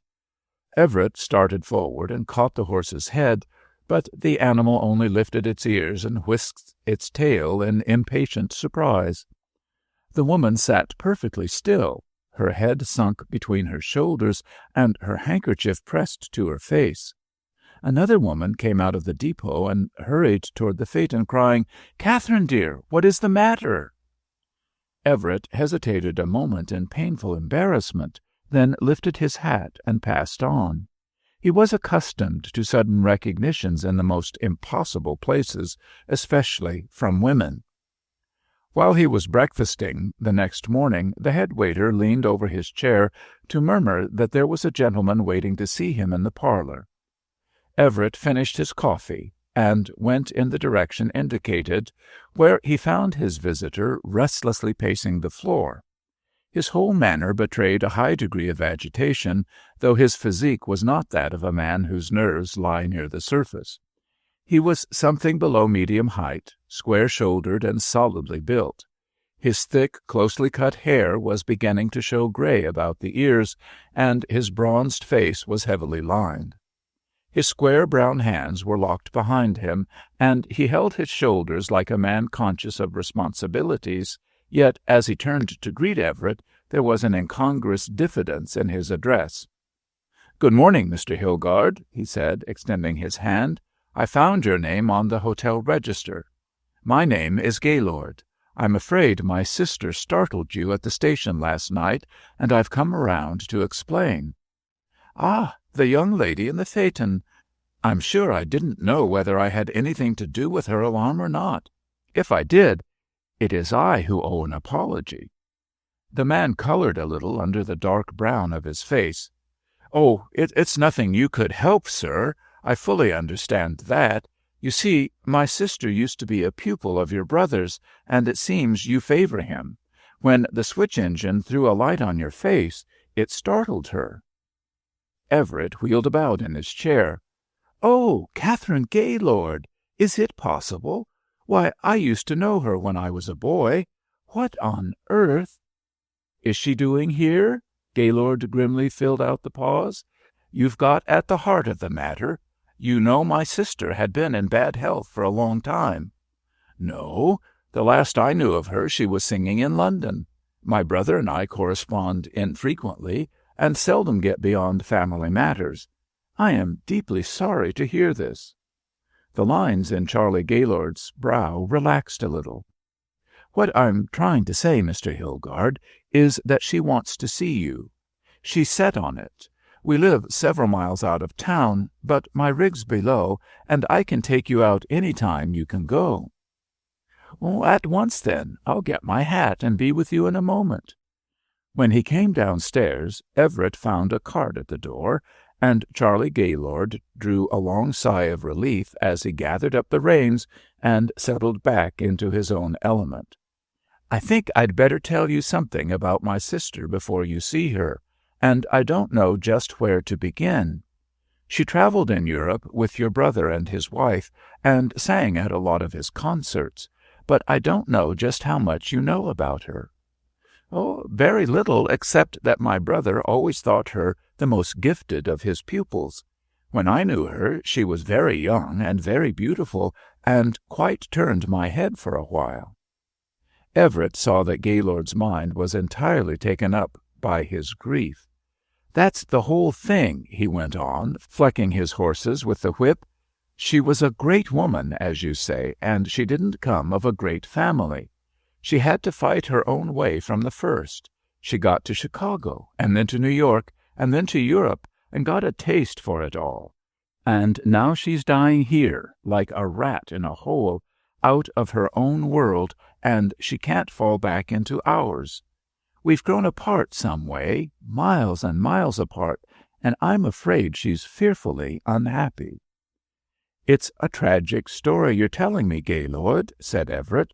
They were well out into the country now, spinning along over the dusty plains of red grass, with the ragged blue outline of the mountains before them.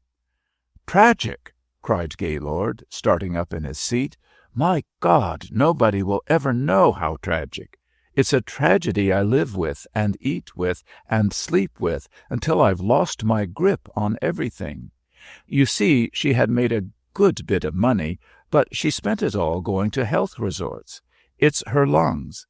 I've got money enough to send her anywhere, but the doctors all say it's no use. She hasn't the ghost of a chance. It's just getting through the days now. I had no notion she was half so bad before she came to me. She just wrote that she was run down. Now that she's here, I think she'd be happier anywhere under the sun, but she won't leave. She says it's easier to let go of life here. There was a time when I was a brakeman with a run out of Bird City, Iowa, and she was a little thing I could carry on my shoulder when I could get her everything on earth she wanted, and she hadn't a wish my $80 a month didn't cover. And now, when I've got a little property together, I can't buy her a night's sleep. Everett saw that, whatever Charlie Gaylord's present status in the world might be, he had brought the brakeman's heart up the ladder with him. The reins slackened in Gaylord's hand as they drew up before a showily painted house with many gables and a round tower. "Here we are," he said, turning to Everett, "and I guess we understand each other." They were met at the door by a thin, colorless woman whom Gaylord introduced as my sister Maggie. She asked her brother to show Mr. Hilgard into the music-room, where Catherine would join him. When Everett entered the music-room, he gave a little start of surprise, feeling that he had stepped from the glaring Wyoming sunlight into some New York studio that he had always known.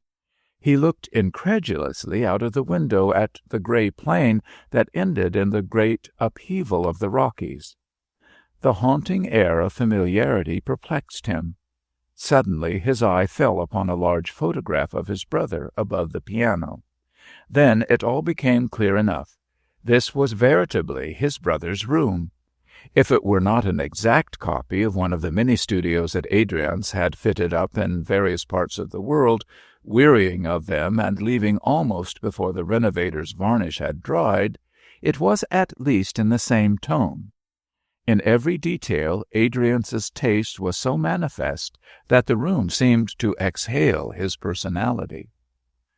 Among the photographs on the wall there was one of Catherine Gaylord, taken in the days when Everett had known her, and when the flash of her eye, or the flutter of her skirt, was enough to set his boyish heart in a tumult. Even now he stood before the portrait with a certain degree of embarrassment. It was the face of a woman already old in her first youth, a trifle hard, and it told of what her brother had called her fight. The camaraderie of her frank, confident eyes was qualified by the deep lines about her mouth and the curve of the lips, which was both sad and cynical. Certainly she had more good-will than confidence toward the world.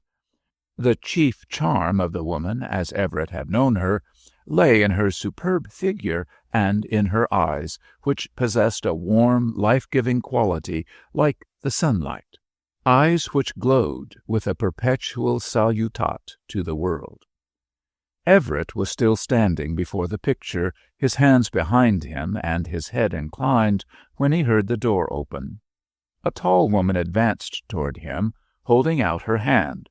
As she started to speak, she coughed slightly, then, laughing, said in a low, rich voice, a trifle husky, "You see, I make the traditional Camille entrance. How good of you to come, Mr. Hilgard." Everett was acutely conscious that while addressing him, she was not looking at him at all, and as he assured her of his pleasure in coming, he was glad to have an opportunity to collect himself. He had not reckoned upon the ravages of a long illness. The long, loose folds of her white gown had been especially designed to conceal the sharp outlines of her body, but the stamp of her disease was there, simple and ugly and obtrusive, a pitiless fact that could not be disguised or evaded.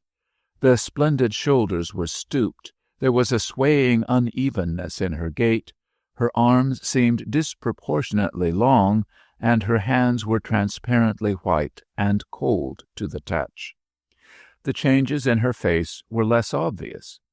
The proud carriage of the head, the warm, clear eyes, even the delicate flush of color in her cheeks, all defiantly remained, though they were all in a lower key, older, sadder, softer. She sat down upon the divan and began nervously to arrange the pillows. "Of course I'm ill, and I look it, but you must be quite frank and sensible about that, and get used to it at once, for we've no time to lose. And if I'm a trifle irritable, you won't mind, for I'm more than usually nervous." "Don't bother with me this morning, if you are tired," urged Everett. "I can come quite as well tomorrow." "Gracious, no," she protested, with a flash of that quick, keen humor that he remembered as a part of her. "It's solitude that I'm tired to death of, solitude and the wrong kind of people. You see, the minister called on me this morning. He happened to be riding by on his bicycle and felt it his duty to stop. The funniest feature of his conversation is that he is always excusing my own profession to me. But how we are losing time! Do tell me about New York. Charlie says you're just on from there. How does it look and taste and smell just now? I think a whiff of the Jersey Ferry would be as flagons of cod-liver oil to me. Are the trees still green in Madison Square, or have they grown brown and dusty? Does the chaste Diana still keep her vows through all the exasperating changes of weather? Who has your brother's old studio now, and what misguided aspirants practice their scales in the rookeries about Carnegie Hall? What do people go to see at the theaters, and what do they eat and drink in the world nowadays? Oh, let me die in Harlem." She was interrupted by a violent attack of coughing, and Everett, embarrassed by her discomfort, plunged into gossip about the professional people he had met in town during the summer, and the musical outlook for the winter. He was diagramming with his pencil some new mechanical device to be used at the Metropolitan in the production of the Rheingold, when he became conscious that she was looking at him intently, and that he was talking to the four walls. Catherine was lying back among the pillows, watching him through half-closed eyes, as a painter looks at a picture. He finished his explanation vaguely enough, and put the pencil back in his pocket. As he did so, she said quietly, "How wonderfully like Adriance you are." He laughed, looking up at her with a touch of pride in his eyes that made him seem quite boyish. "Yes, isn't it absurd? It's almost as awkward as looking like Napoleon. But after all, there are some advantages. It has made some of his friends like me, and I hope it will make you." Catherine gave him a quick, meaning glance from under her lashes. "Oh, it did that long ago. What a haughty, reserved youth you were then, and how you used to stare at people and then blush and look cross. Do you remember that night you took me home from a rehearsal and scarcely spoke a word to me?" "It was the silence of admiration," protested Everett, "very crude and boyish, but certainly sincere. Perhaps you suspected something of the sort?" "I believe I suspected a pose, the one that boys often affect with singers. But it rather surprised me in you, for you must have seen a good deal of your brother's pupils." Everett shook his head. "I saw my brother's pupils come and go. Sometimes I was called on to play accompaniments, or to fill out a vacancy at a rehearsal, or to order a carriage for an infuriated soprano who had thrown up her part. But they never spent any time on me, unless it was to notice the resemblance you speak of." "Yes," observed Catherine thoughtfully, "I noticed it then, too, but it has grown as you have grown older. That is rather strange, when you have lived such different lives. It's not merely an ordinary family likeness of features, you know, but the suggestion of the other man's personality in your face, like an air transposed to another key. But I'm not attempting to define it. It's beyond me. Something altogether unusual and a trifle, well, uncanny," she finished, laughing. Everett sat looking out under the red window-blind, which was raised just a little. As it swung back and forth in the wind, it revealed the glaring panorama of the desert, a blinding stretch of yellow, flat as the sea in dead calm, splotched here and there with deep purple shadows, and beyond, the ragged blue outline of the mountains and the peaks of snow, white as the white clouds. "I remember when I was a child, I used to be very sensitive about it. I don't think it exactly displeased me, or that I would have had it otherwise, but it seemed like a birthmark or something not to be lightly spoken of. It came into even my relations with my mother. Ad went abroad to study when he was very young, and Mother was all broken up over it. She did her whole duty by each of us.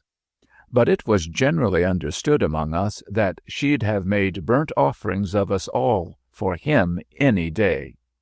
I was a little fellow then, and when she sat alone on the porch on summer evenings, she used sometimes to call me to her and turn my face up in the light that streamed out through the shutters and kiss me, and then I always knew she was thinking of Adriance." "Poor little chap," said Catherine in her husky voice. "How fond people have always been of Adriance. Tell me the latest news of him. I haven't heard, except through the press, for a year or more. He was in Algiers then, in the valley of the Chelif, riding horseback, and he had quite made up his mind to adopt the Mohammedan faith and become an Arab. How many countries and faiths has he adopted, I wonder?" "Oh, that's Adriance," chuckled Everett. "He is himself barely long enough to write checks and be measured for his clothes. I didn't hear from him while he was an Arab. I missed that. He was writing an Algerian suite for the piano then.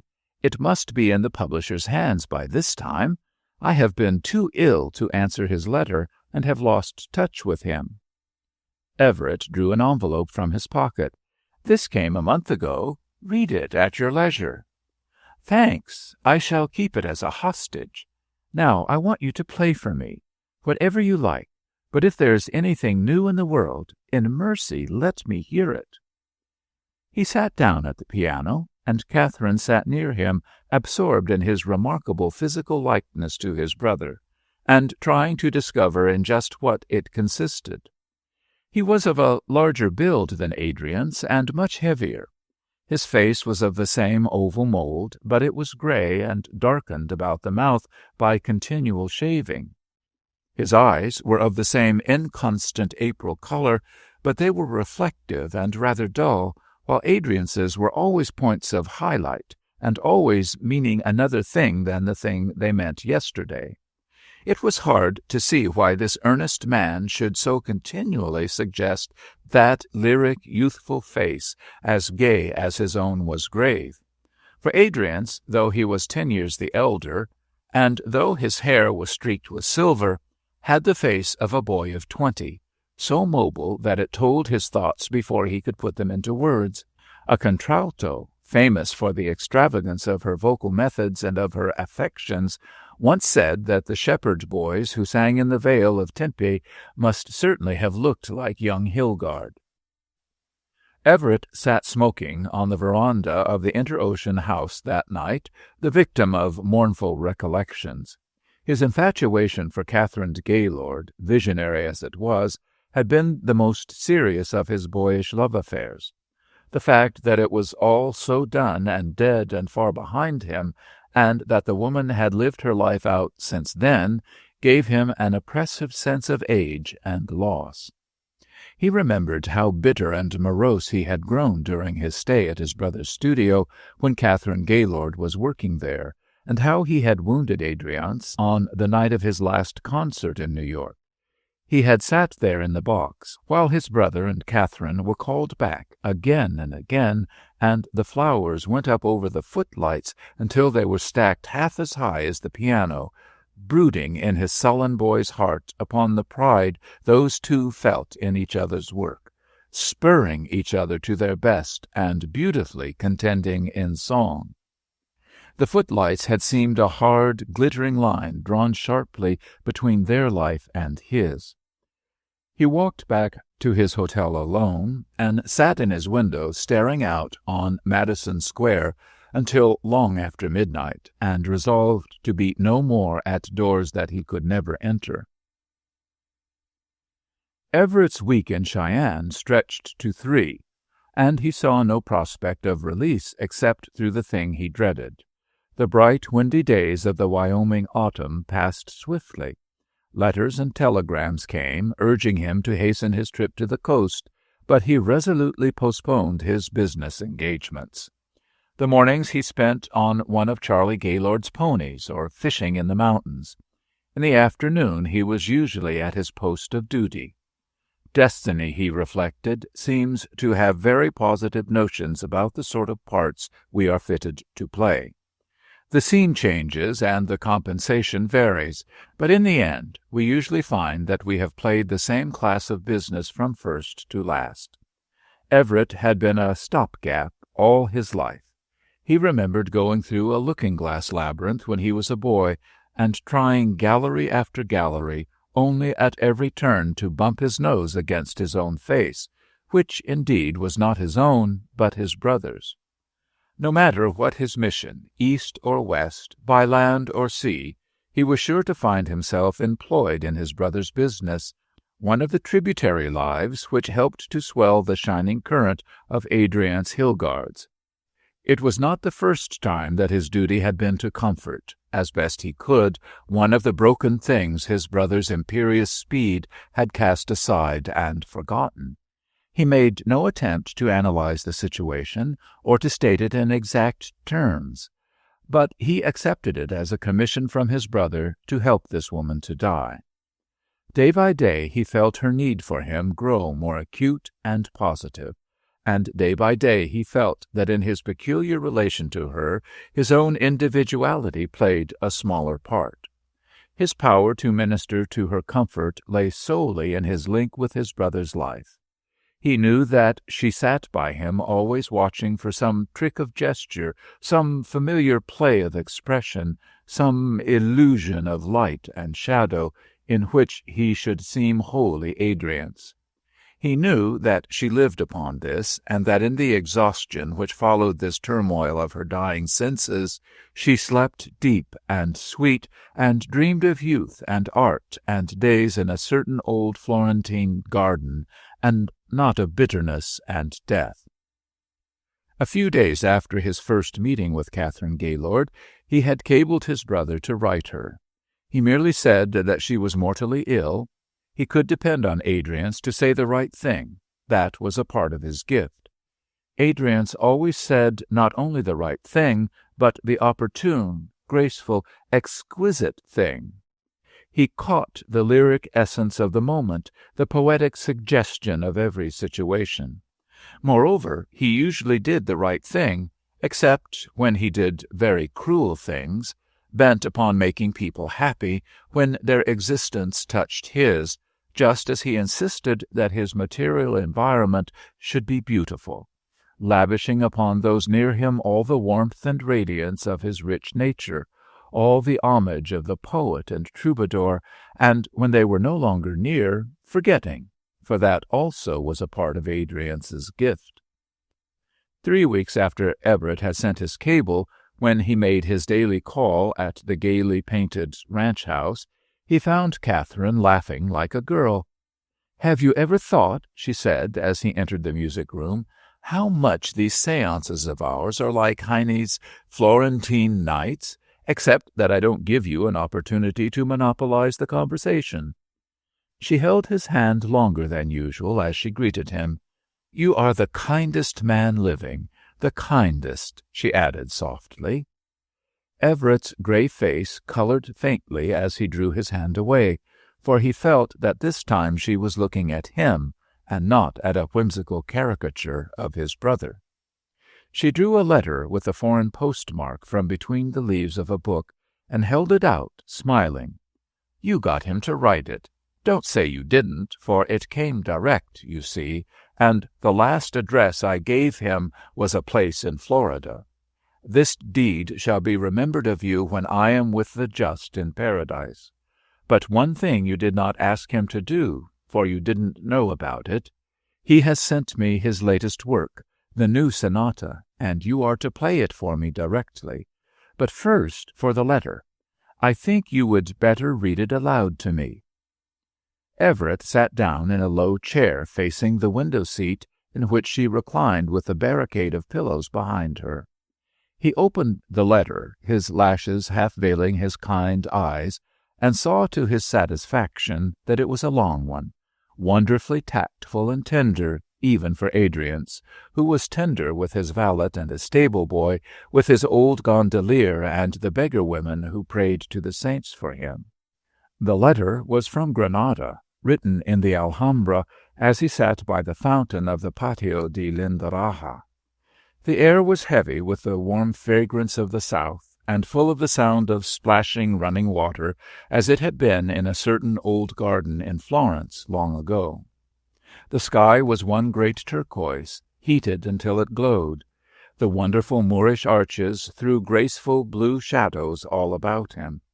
He had sketched an outline of them on the margin of his note-paper. The letter was full of confidences about his work, and delicate allusions to their old happy days of study and comradeship. As Everett folded it, he felt that Adriance had divined the thing needed, and had risen to it in his own wonderful way.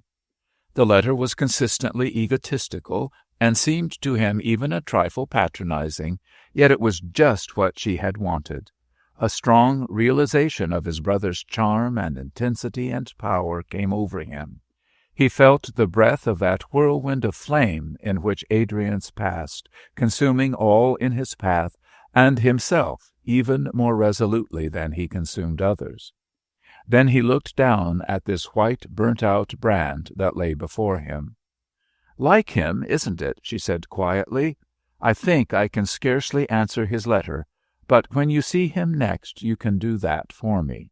I want you to tell him many things for me. Yet they can all be summed up in this: I want him to grow wholly into his best and greatest self, even at the cost of what is half his charm to you and me. Do you understand me?" "I know perfectly well what you mean," answered Everett thoughtfully, "and yet it's difficult to prescribe for those fellows. So little makes, so little mars." Catherine raised herself upon her elbow, and her face flushed with feverish earnestness. "Ah, but it is the waste of himself that I mean, his lashing himself out on stupid and uncomprehending people until they take him at their own estimate." "Come, come," expostulated Everett, now alarmed at her excitement. "Where is the new sonata? Let him speak for himself." He sat down at the piano and began playing the first movement, which was indeed the voice of Adrian's, his proper speech. The sonata was the most ambitious work he had done up to that time, and marked the transition from his early lyric vein to a deeper and nobler style. Everett played intelligently and with that sympathetic comprehension which seems peculiar to a certain lovable class of men who never accomplish anything in particular. When he had finished, he turned to Catherine. "How he has grown!" she cried. "What the 3 last years have done for him! He used to write only the tragedies of passion, but this is the tragedy of effort and failure, the thing Keats called hell. This is my tragedy, as I lie here listening to the feet of the runners as they pass me. Oh, God, the swift feet of the runners!" She turned her face away and covered it with her hands. Everett crossed over to her and knelt beside her. In all the days he had known her, she had never before, beyond an occasional ironical jest, given voice to the bitterness of her own defeat. Her courage had become a point of pride with him. "Don't do it," he gasped. "I can't stand it. I really can't. I feel it too much." When she turned her face back to him, there was a ghost of the old, brave, cynical smile on it, more bitter than the tears she could not shed. "No, I won't. I will save that for the night when I have no better company. Run over that theme at the beginning again, will you? It was running in his head when we were in Venice years ago, and he used to drum it on his glass at the dinner-table. He had just begun to work it out when the late autumn came on, and he decided to go to Florence for the winter. He lost touch with his idea, I suppose, during his illness. Do you remember those frightful days? All the people who have loved him are not strong enough to save him from himself. When I got word from Florence that he had been ill, I was singing at Monte Carlo. His wife was hurrying to him from Paris, but I reached him first. I arrived at dusk in a terrific storm. They had taken an old palace there for the winter, and I found him in the library, a long dark room full of old Latin books and heavy furniture and bronzes. He was sitting by a wood fire at one end of the room, looking, oh, so worn and pale, as he always does when he is ill, you know. Ah, it is so good that you do know. Even his red smoking jacket lent no color to his face. His first words were not to tell me how ill he had been, but that morning he had been well enough to put the last strokes to the score of his Souvenirs d'automne, and he was, as I most like to remember him, calm and happy and tired with that heavenly tiredness that comes after a good work done at last. Outside the rain poured down in torrents, and the wind moaned and sobbed in the garden and about the walls of that desolated old palace. How that night comes back to me! There were no lights in the room, only the wood fire. It glowed on the black walls and floor like the reflection of purgatorial flame. Beyond us it scarcely penetrated the gloom at all. Adrian sat staring at the fire with the weariness of all his life in his eyes, and of all the other lives that must aspire and suffer to make up one such life as his. Somehow the wind, with all its world pain, had got into the room, and the cold rain was in our eyes, and the wave came up in both of us at once, that awful, vague, universal pain, that cold fear of life and death and God and hope, and we were like two clinging together on a spar in mid-ocean after the shipwreck of everything. Then we heard the front door open with a great gust of wind that shook even the walls, and the servants came running with lights, announcing that Madame had returned, and in the book we read no more that night. She gave the old line with a certain bitter humor, and with the hard, bright smile in which of old she had wrapped her weakness as in a glittering garment. That ironical smile, worn through so many years, had gradually changed the lines of her face, and when she looked in the mirror, she saw not herself, but the scathing critic, the amused observer and satirist of herself. Everett dropped his head upon his hand. "How much you have cared," he said.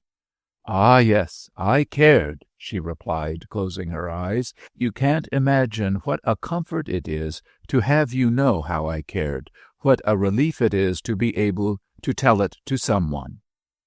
Everett continued to look helplessly at the floor. "I was not sure how much you wanted me to know," he said. "Oh, I intended you should know from the first time I looked into your face when you came that day with Charlie. You are so like him that it is almost like telling him himself. At least I feel now that he will know some day, and then I will be quite sacred from his compassion."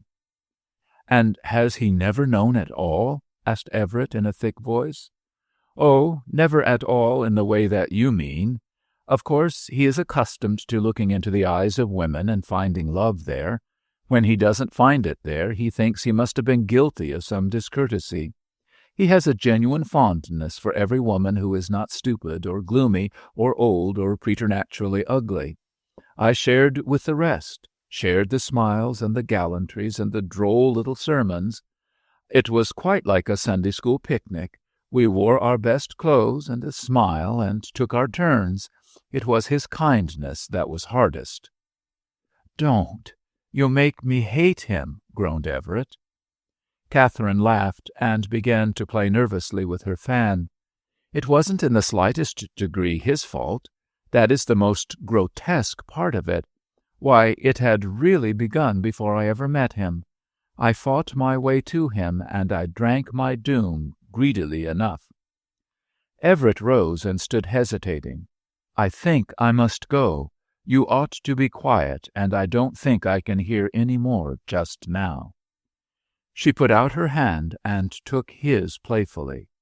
"You've put in 3 weeks at this sort of thing, haven't you?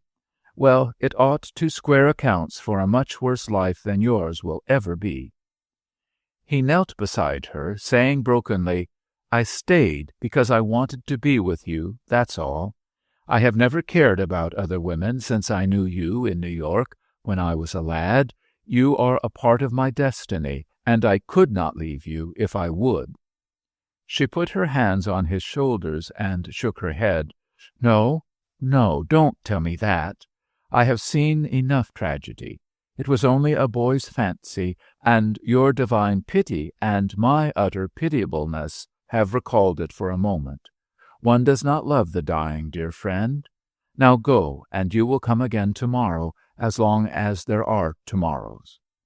She took his hand with a smile that was both courage and despair, and full of infinite loyalty and tenderness, as she said softly, "Forever and forever farewell, Cassius. If we do not meet again, why, we shall smile. If not, why then this parting was well made." The courage in her eyes was like the clear light of a star to him as he went out. On the night of Adriance Hilgard's opening concert in Paris, Everett sat by the bed in the ranch house in Wyoming, watching over the last battle that we have with the flesh before we are done with it and free of it forever. At times it seemed that the serene soul of her must have left already and found some refuge from the storm, and only the tenacious animal life were left to do battle with death. She labored under a delusion at once pitiful and merciful, thinking that she was in the Pullman on her way to New York, going back to her life and her work. When she roused from her stupor, it was only to ask the porter to waken her half an hour out of Jersey City, or to remonstrate about the delays and the roughness of the road. At midnight, Everett and the nurse were left alone with her. Poor Charlie Gaylord had lain down on a couch outside the door. Everett sat looking at the sputtering night lamp until it made his eyes ache. His head dropped forward, and he sank into heavy, distressful slumber. He was dreaming of Adriance's concert in Paris, and of Adriance the troubadour. He heard the applause, and he saw the flowers going up over the footlights until they were stacked half as high as the piano, and the petals fell and scattered, making crimson splotches on the floor. Down this crimson pathway came Adriance with his youthful step, leading his singer by the hand, a dark woman this time, with Spanish eyes. The nurse touched him on the shoulder. He started and awoke. She screened the lamp with her hand. Everett saw that Catherine was awake and conscious and struggling a little. He lifted her gently on his arm and began to fan her. She looked into his face with eyes that seemed never to have wept or doubted.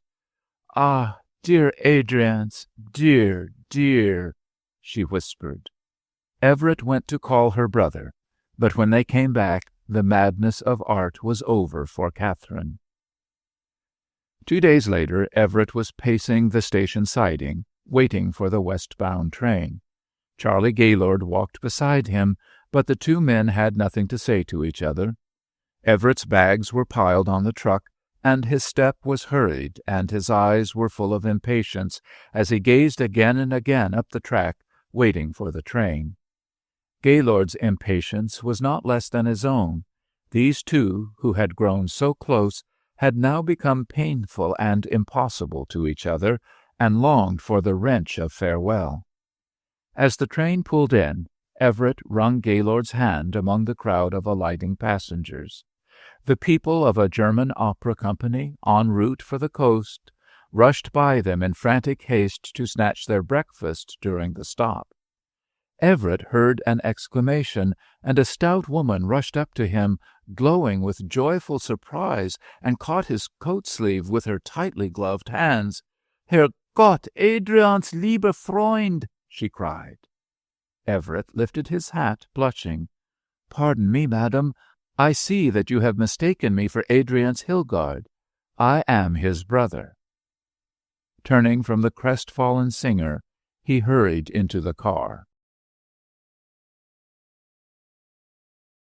Story 9. Flavia and Her Artists. As the train neared Tarrytown, Imogen Willard began to wonder why she had consented to be one of Flavia's house party at all. She had not felt enthusiastic about it since leaving the city, and was experiencing a prolonged ebb of purpose, a current of chilling indecision, under which she vainly sought for the motive which had induced her to accept Flavia's invitation.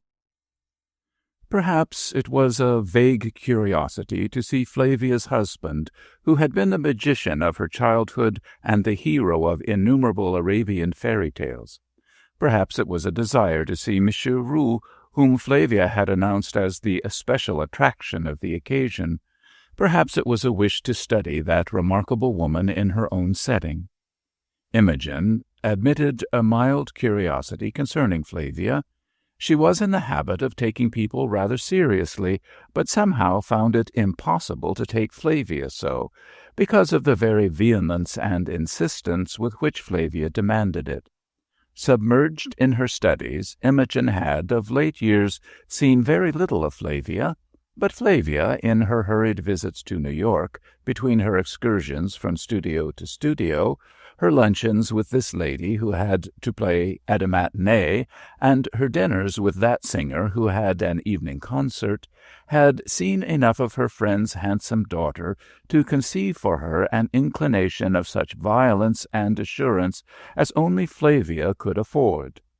The fact that Imogen had shown rather marked capacity in certain esoteric lines of scholarship, and had decided to specialize in a well-sounding branch of philology at the École des Arts, had fairly placed her in that category of interesting people whom Flavia considered her natural affinities and lawful prey. When Imogen stepped upon the station platform, she was immediately appropriated by her hostess, whose commanding figure and assurance of attire she had recognized from a distance. She was hurried into a high tilbury, and Flavia, taking the driver's cushion beside her, gathered up the reins with an experienced hand. "My dear girl," she remarked as she turned the horses up the street, "I was afraid the train might be late. Monsieur Roux insisted upon coming up by boat, and did not arrive until after 7. To think of Monsieur Roux's being in this part of the world at all, and subject to the vicissitudes of river boats! Why in the world did he come over?" queried Imogen, with lively interest. "He is the sort of man who must dissolve and become a shadow outside of Paris." "Oh, we have a houseful of the most interesting people," said Flavia professionally. "We have actually managed to get Ivan Schmetzkin. He was ill in California at the close of his concert tour, you know, and he is recuperating with us after his wearing journey from the coast. Then there is Jules Martel, the painter, Signor Donati, the tenor, Professor Schott, who has dug up Assyria, you know, Restov, the Russian chemist, Alcée Buisson, the philologist, Frank Wellington, the novelist, and Will Maidenwood, the editor of Woman. Then there is my second cousin, Jemima Broadwood, who made such a hit in Pinero's comedy last winter, and Frau Lichtenfeld. Have you read her?" Imogen confessed her utter ignorance of Frau Lichtenfeld, and Flavia went on, "Well, she is a most remarkable person, one of those advanced German women, a militant iconoclast, and this drive will not be long enough to permit of my telling you her history. Such a story! Her novels were the talk of all Germany when I was there last, and several of them have been suppressed, an honor in Germany, I understand. At whose door has been translated. I am so unfortunate as not to read German." "I'm all excitement at the prospect of meeting Miss Broadwood," said Imogen. "I've seen her in nearly everything she does. Her stage personality is delightful. She always reminds me of a nice, clean, pink and white boy who has just had his cold bath and come down all aglow for a run before breakfast." "Yes, but isn't it unfortunate that she will limit herself to those minor comedy parts that are so little appreciated in this country? One ought to be satisfied with nothing less than the best, ought one?" The peculiar breathy tone in which Flavia always uttered that word "best," the most worn in her vocabulary, always jarred on Imogen, and always made her obdurate. "I don't at all agree with you," she said reservedly. "I thought every one admitted that the most remarkable thing about Miss Broadwood is her admirable sense of fitness, which is rare enough in her profession." Flavia could not endure being contradicted. She always seemed to regard it in the light of a defeat, and usually colored unbecomingly. Now she changed the subject. "Look, my dear," she cried, "there is Frau Lichtenfeld now, coming to meet us. Doesn't she look as if she had just escaped out of Valhalla? She is actually over 6 feet." Imogen saw a woman of immense stature, in a very short skirt and a broad flapping sun hat, striding down the hillside at a long swinging gait. The refugee from Valhalla approached panting. Her heavy Teutonic features were scarlet from the rigor of her exercise, and her hair, under her flapping sun hat, was tightly befrizzled about her brow. She fixed her sharp little eyes upon Imogen and extended both her hands. "So this is the little friend," she cried in a rolling baritone. Imogen was quite as tall as her hostess, but everything, she reflected, is comparative. After the introduction, Flavia apologized. "I wish I could ask you to drive up with us, Frau Lichtenfeld." "Ah, no!" cried the giantess, drooping her head in humorous caricature of a time-honored pose of the heroines of sentimental romances. "It has never been my fate to be fitted into corners. I have never known the sweet privileges of the tiny."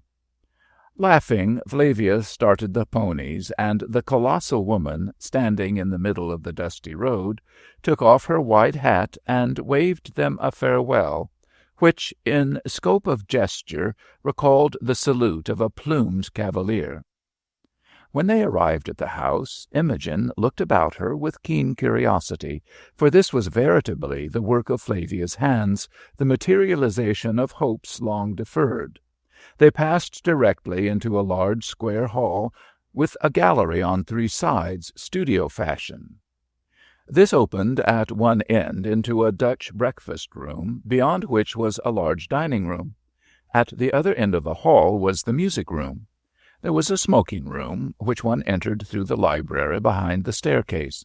On the second floor there was the same general arrangement, a square hall, and opening from it, the guest chambers, or, as Miss Broadwood termed them, the cages. When Imogen went to her room, the guests had begun to return from their various afternoon excursions. Boys were gliding through the halls with ice-water, covered trays, and flowers, colliding with maids and valets who carried shoes and other articles of wearing apparel. Yet all this was done in response to inaudible bells on felt soles and in hushed voices, so that there was very little confusion about it. Flavia had at last built her house and hewn out her 7 pillars. There could be no doubt now that the asylum for talent, the sanatorium of the arts, so long projected, was an accomplished fact. Her ambition had long ago outgrown the dimensions of her house on Prairie Avenue. Besides, she had bitterly complained that in Chicago traditions were against her.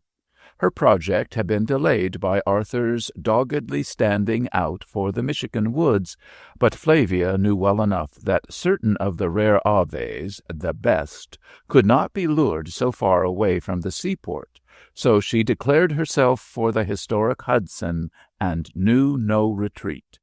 The establishing of a New York office had at length overthrown Arthur's last valid objection to quitting the lake country for 3 months of the year, and Arthur could be wearied into anything, as those who knew him knew. Flavia's house was the mirror of her exultation. It was a temple to the gods of victory, a sort of triumphal arch. In her earlier days she had swallowed experiences that would have unmanned one of less torrential enthusiasm or blind pertinacity. But of late years her determination had told. She saw less and less of those mysterious persons with mysterious obstacles in their path and mysterious grievances against the world, who had once frequented her house on Prairie Avenue. In the stead of this multitude of the unarrived, she had now the few, the select, the best. Of all that band of indigent retainers who had once fed at her board, like the suitors in the halls of Penelope, only Alcide Buisson still retained his right of entree. He alone had remembered that ambition hath a knapsack at his back, wherein he puts alms to oblivion, and he alone had been considerate enough to do what Flavia had expected of him, and give his name a current value in the world. Then, as Miss Broadwood put it, he was her first real one, and Flavia, like Mohammed, could remember her first believer. The House of Song, as Miss Broadwood had called it, was the outcome of Flavia's more exalted strategies. A woman who made less a point of sympathizing with their delicate organisms might have sought to plunge these phosphorescent pieces into the tepid bath of domestic life. But Flavia's discernment was deeper. This must be a refuge where the shrinking soul, the sensitive brain, should be unconstrained, where the caprice of fancy should outweigh the civil code, if necessary. She considered that this much Arthur owed her, for she, in her turn, had made concessions. Flavia had, indeed, quite an equipment of epigrams to the effect that our century creates the iron genii which evolve its fairy tales, but the fact that her husband's name was annually painted upon some 10,000 threshing machines in reality contributed very little to her happiness. Arthur Hamilton was born and had spent his boyhood in the West Indies, and physically he had never lost the brand of the tropics. His father, after inventing the machine which bore his name, had returned to the States to patent and manufacture it. After leaving college, Arthur had spent 5 years ranching in the West and traveling abroad. Upon his father's death he had returned to Chicago, and, to the astonishment of all his friends, had taken up the business, without any demonstration of enthusiasm, but with quiet perseverance, marked ability, and amazing industry. Why or how a self-sufficient, rather ascetic man of 30, indifferent in manner, wholly negative in all other personal relations, should have doggedly wooed and finally married Flavia Malcolm was a problem that had vexed older heads than Imogen's. While Imogen was dressing, she heard a knock at her door, and a young woman entered whom she at once recognized as Jemima Broadwood. Jimmy Broadwood she was called by people in her own profession. While there was something unmistakably professional in her frank savoir-faire, Jimmy's was one of those faces to which the rouge never seems to stick. Her eyes were keen and gray as a windy April day, and so far from having been seared by calcium lights, you might have fancied they had never looked on anything less bucolic than growing fields and country fairs.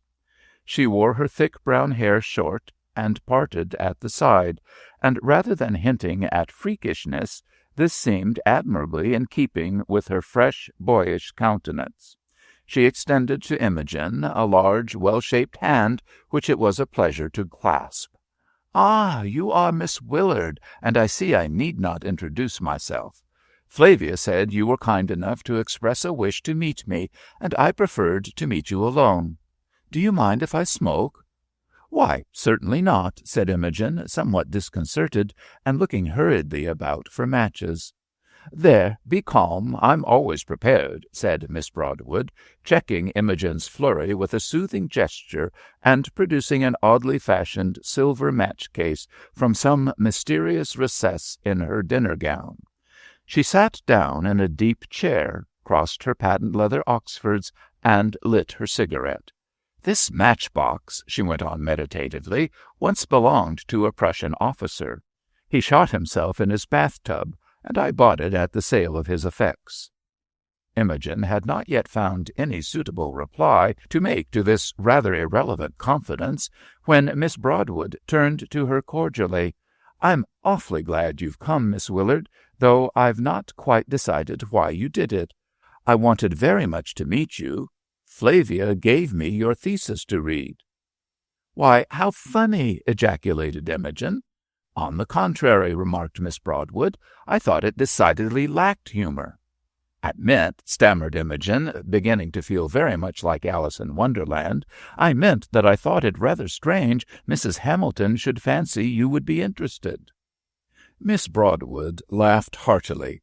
"Now, don't let my rudeness frighten you. Really, I found it very interesting and no end impressive. You see, most people in my profession are good for absolutely nothing else, and therefore they have a deep and abiding conviction that in some other line they might have shone. Strange to say, scholarship is the object of our envious and particular admiration. Anything in type impresses us greatly. That's why so many of us marry authors or newspapermen and lead miserable lives." Miss Broadwood saw that she had rather disconcerted Imogen, and blithely tacked in another direction. "You see," she went on, tossing aside her half-consumed cigarette, "some years ago Flavia would not have deemed me worthy to open the pages of your thesis, nor to be one of her house-party of the chosen, for that matter. I've Pinero to thank for both pleasures. It all depends on the class of business I'm playing, whether I'm in favor or not. Flavia is my second cousin, you know, so I can say whatever disagreeable things I choose with perfect good grace. I'm quite desperate for someone to laugh with, so I'm going to fasten myself upon you, for of course one can't expect any of these gypsy dago people to see anything funny. I don't intend you shall lose the humor of the situation. What do you think of Flavia's infirmary for the arts, anyway?" "Well, it's rather too soon for me to have any opinion at all," said Imogen, as she again turned to her dressing. "So far, you are the only one of the artists I've met." "One of them?" echoed Miss Broadwood. "One of the artists? My offense may be rank, my dear, but I really don't deserve that. Come now, whatever badges of my tribe I may bear upon me, just let me divest you of any notion that I take myself seriously." Imogen turned from the mirror in blank astonishment, and sat down on the arm of a chair facing her visitor. "I can't fathom you at all, Miss Broadwood," she said frankly. "Why shouldn't you take yourself seriously? What's the use of beating about the bush? Surely you know that you are one of the few players on this side of the water who have at all the spirit of natural or ingenuous comedy." "Thank you, my dear. Now we are quite even about the thesis, aren't we?" "Oh, did you mean it? Well, you are a clever girl. But you see it doesn't do to permit oneself to look at it in that light. If we do, we always go to pieces and waste our substance a-starring as the unhappy daughter of the Capulets. But there, I hear Flavia coming to take you down, and just remember, I'm not one of them, the artists, I mean." Flavia conducted Imogen and Miss Broadwood downstairs. As they reached the lower hall, they heard voices from the music-room, and dim figures were lurking in the shadows under the gallery, but their hostess led straight to the smoking-room. The June evening was chilly, and a fire had been lighted in the fireplace. Through the deepening dusk, the firelight flickered upon the pipes and curious weapons on the wall, and threw an orange glow over the Turkish hangings. One side of the smoking-room was entirely of glass, separating it from the conservatory, which was flooded with white light from the electric bulbs. There was about the darkened room some suggestion of certain chambers in the Arabian Nights, opening on a court of palms.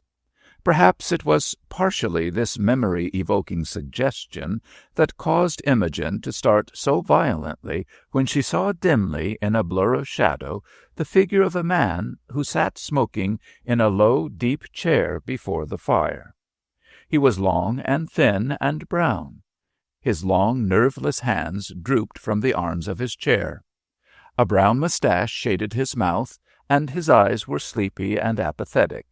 When Imogen entered, he rose indolently and gave her his hand, his manner barely courteous. "I am glad you arrived promptly, Miss Willard," he said with an indifferent drawl. "Flavia was afraid you might be late. You had a pleasant ride up, I hope?" "Oh, very, thank you, Mr. Hamilton," she replied, feeling that he did not particularly care whether she replied at all. Flavia explained that she had not yet had time to dress for dinner, as she had been attending to Mr. Will Maidenwood, who had become faint after hurting his finger in an obdurate window, and immediately excused herself. As she left, Hamilton turned to Miss Broadwood with a rather spiritless smile. "Well, Jimmy," he remarked, "I brought up a piano box full of fireworks for the boys. How do you suppose we'll manage to keep them until the 4th? "We can't unless we steel ourselves to deny there are any on the premises," said Miss Broadwood, seating herself on a low stool by Hamilton's chair and leaning back against the mantel. "Have you seen Helen, and has she told you the tragedy of the tooth?" "She met me at the station with her tooth wrapped up in tissue paper. I had tea with her an hour ago. Better sit down, Miss Willard." He rose and pushed a chair toward Imogen, who was standing, peering into the conservatory. "We are scheduled to dine at 7, but they seldom get around before 8. By this time Imogen had made out that here the plural pronoun, third person, always referred to the artists.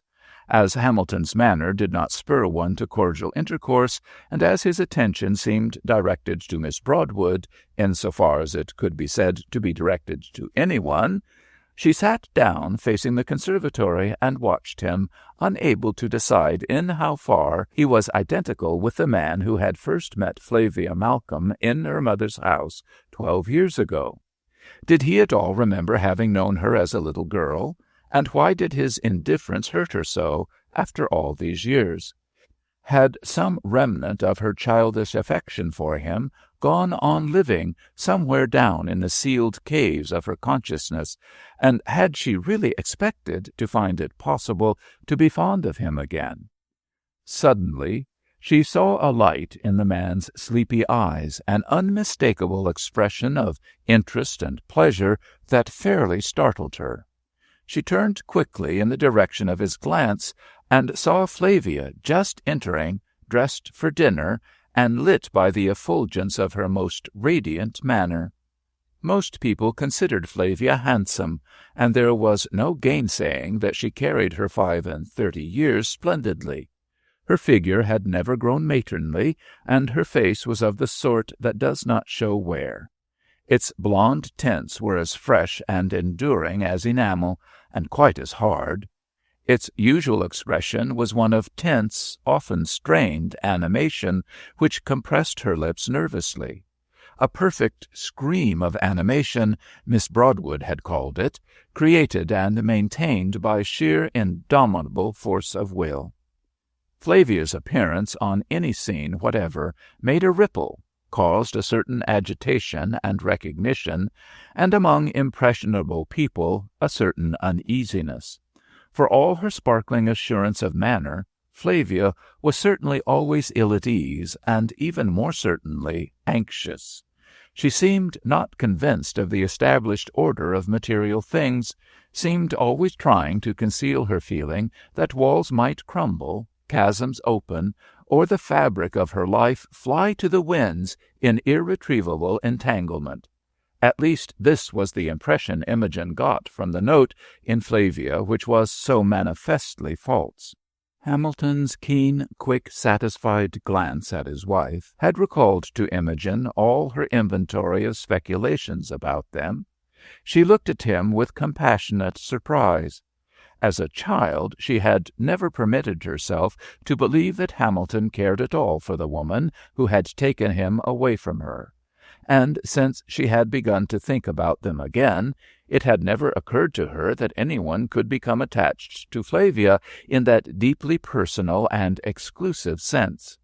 It seemed quite as irrational as trying to possess oneself of Broadway at noon. When they went out to dinner, Imogen realized the completeness of Flavia's triumph. They were people of one name, mostly, like kings, people whose names stirred the imagination like a romance or a melody. With the notable exception of Micheroux, Imogen had seen most of them before, either in concert halls or lecture rooms, but they looked noticeably older and dimmer than she remembered them. Opposite her sat Schmeltzkin, the Russian pianist, a short, corpulent man, with an apoplectic face and purplish skin, his thick iron-gray hair tossed back from his forehead. Next to the German giantess sat the Italian tenor, the tiniest of men, pale, with soft light hair, much in disorder, very red lips, and fingers yellowed by cigarettes. Frau Lichtenfeld shone in a gown of emerald green, fitting so closely as to enhance her natural floridness. However, to do the good lady justice, let her attire be never so modest, it gave an effect of barbaric splendor. At her left sat Herr Schott, the Assyriologist, whose features were effectually concealed by the convergence of his hair and beard, and whose glasses were continually falling into his plate. This gentleman had removed more tons of earth in the course of his explorations than had any of his confrères, and his vigorous attack upon his food seemed to suggest the strenuous nature of his accustomed toil. His eyes were small and deeply set, and his forehead bulged fiercely above his eyes in a bony ridge. His heavy brows completed the leonine suggestion of his face. Even to Imogen, who knew something of his work and greatly respected it, he was entirely too reminiscent of the Stone Age to be altogether an agreeable dinner companion. He seemed, indeed, to have absorbed something of the savagery of those early types of life which he continually studied. Frank Wellington, the young Kansas man who had been 2 years out of Harvard and had published 3 historical novels, sat next to Mr. Will Maidenwood, who was still pale from his recent sufferings and carried his hand bandaged. They took little part in the general conversation, but like the lion and the unicorn were always at it, discussing every time they met whether there were or were not passages in Mr. Wellington's works which should be eliminated out of consideration for the young person. Wellington had fallen into the hands of a great American syndicate, which most effectually befriended struggling authors whose struggles were in the right direction, and which had guaranteed to make him famous before he was 30. Feeling the security of his position, he stoutly defended those passages which jarred upon the sensitive nerves of the young editor of Woman.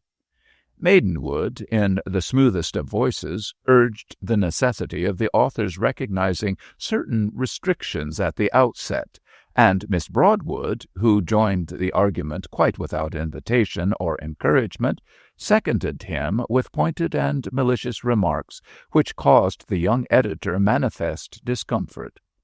Restoff, the chemist, demanded the attention of the entire company for his exposition of his devices for manufacturing ice cream from vegetable oils and for administering drugs in bonbons. Flavia, always noticeably restless at dinner, was somewhat apathetic toward the advocate of peptonized chocolate, and was plainly concerned about the sudden departure of Monsieur Roux, who had announced that it would be necessary for him to leave tomorrow. Monsieur Emile Roux, who sat at Flavia's right, was a man in middle life, and quite bald, clearly without personal vanity, though his publishers preferred to circulate only those of his portraits taken in his ambrosial youth. Imogen was considerably shocked at his unlikeness to the slender, black-stocked Rolla he had looked at 20. He had declined into the florid, settled heaviness of indifference and approaching age. There was, however, a certain look of durability and solidity about him, the look of a man who has earned the right to be fat and bald and even silent at dinner if he chooses. Throughout the discussion between Wellington and Will Maidenwood, though they invited his participation, he remained silent, betraying no sign either of interest or contempt. Since his arrival, he had directed most of his conversation to Hamilton, who had never read one of his 12 great novels. This perplexed and troubled Flavia. On the night of his arrival, Jules Martel had enthusiastically declared, "There are schools and schools, manners and manners, but Roux is Roux, and Paris sets its watches by his clock." Flavia had already repeated this remark to Imogen. It haunted her, and each time she quoted it, she was impressed anew. Flavia shifted the conversation uneasily, evidently exasperated and excited by her repeated failures to draw the novelist out. "Monsieur Roux," she began abruptly with her most animated smile, "I remember so well a statement I read some years ago in your Mes Études des Femmes to the effect that you had never met a really intellectual woman. May I ask, without being impertinent, whether that assertion still represents your experience?" "I meant, madam," said the novelist conservatively, "intellectual in a sense very special, as we say of men in whom the purely intellectual functions seem almost independent." "And you still think a woman so constituted a mythical personage?" persisted Flavia, nodding her head encouragingly. "Une Medusa, madame, who, if she were discovered, would transmute us all into stone," said the novelist, bowing gravely. "If she existed at all," he added deliberately, "it was my business to find her, and she has cost me many a vain pilgrimage. Like Rugel of Tripoli, I have crossed seas and penetrated deserts to seek her out. I have indeed encountered women of learning whose industry I have been compelled to respect, many who have possessed beauty and charm and perplexing cleverness, a few with remarkable information and a sort of fatal facility. And Mrs. Browning, George Eliot, and your own Madame Dudevant? Queried Flavia, with that fervid enthusiasm with which she could, on occasion, utter things simply incomprehensible for their banality. At her feats of this sort, Miss Broadwood was wont to sit breathless with admiration. Madam, while the intellect was undeniably present in the performances of these women, it was only the stick of the rocket. Although this woman has eluded me, I have studied her conditions and perturbances as astronomers conjecture the orbits of planets they have never seen. If she exists, she is probably neither an artist nor a woman with a mission, but an obscure personage with imperative intellectual needs, who absorbs rather than produces. Flavia, still nodding nervously, fixed a strained glance of interrogation upon Monsieur Roux. Then you think she would be a woman whose first necessity would be to know, whose instincts would be satisfied only with the best, who could draw from others, appreciative merely? The novelist lifted his dull eyes to his interlocutress with an untranslatable smile and a slight inclination of his shoulders. Exactly so. You are really remarkable, madam, he added in a tone of cold astonishment. After dinner, the guests took their coffee in the music-room, where Schmetzkin sat down at the piano to drum ragtime and give his celebrated imitation of the boarding-school girl's execution of Chopin. He flatly refused to play anything more serious, and would practice only in the morning when he had the music-room to himself. Hamilton and Monsieur Roux repaired to the smoking-room to discuss the necessity of extending the tax on manufactured articles in France, one of those conversations which particularly exasperated Flavia. After Schmetzkin had grimaced and tortured the keyboard with malicious vulgarities for half an hour, Signor Donati, to put an end to his torture, consented to sing, and Flavia and Imogen went to fetch Arthur to play his accompaniments. Hamilton rose with an annoyed look and placed his cigarette on the mantel. "Why, yes, Flavia, I'll accompany him, provided he sings something with a melody, Italian arias or ballads, and provided the recital is not interminable." "You will join us, Monsieur Roux?" "Thank you, but I have some letters to write," replied the novelist, bowing. As Flavia had remarked to Imogen, Arthur really played accompaniments remarkably well. To hear him recalled vividly the days of her childhood, when he always used to spend his business vacations at her mother's home in Maine. He had possessed for her that almost hypnotic influence which young men sometimes exert upon little girls. It was a sort of phantom love affair, subjective and fanciful, a precocity of instinct, like that tender and maternal concern which some little girls feel for their dolls. Yet this childish infatuation is capable of all the depressions and exaltations of love itself.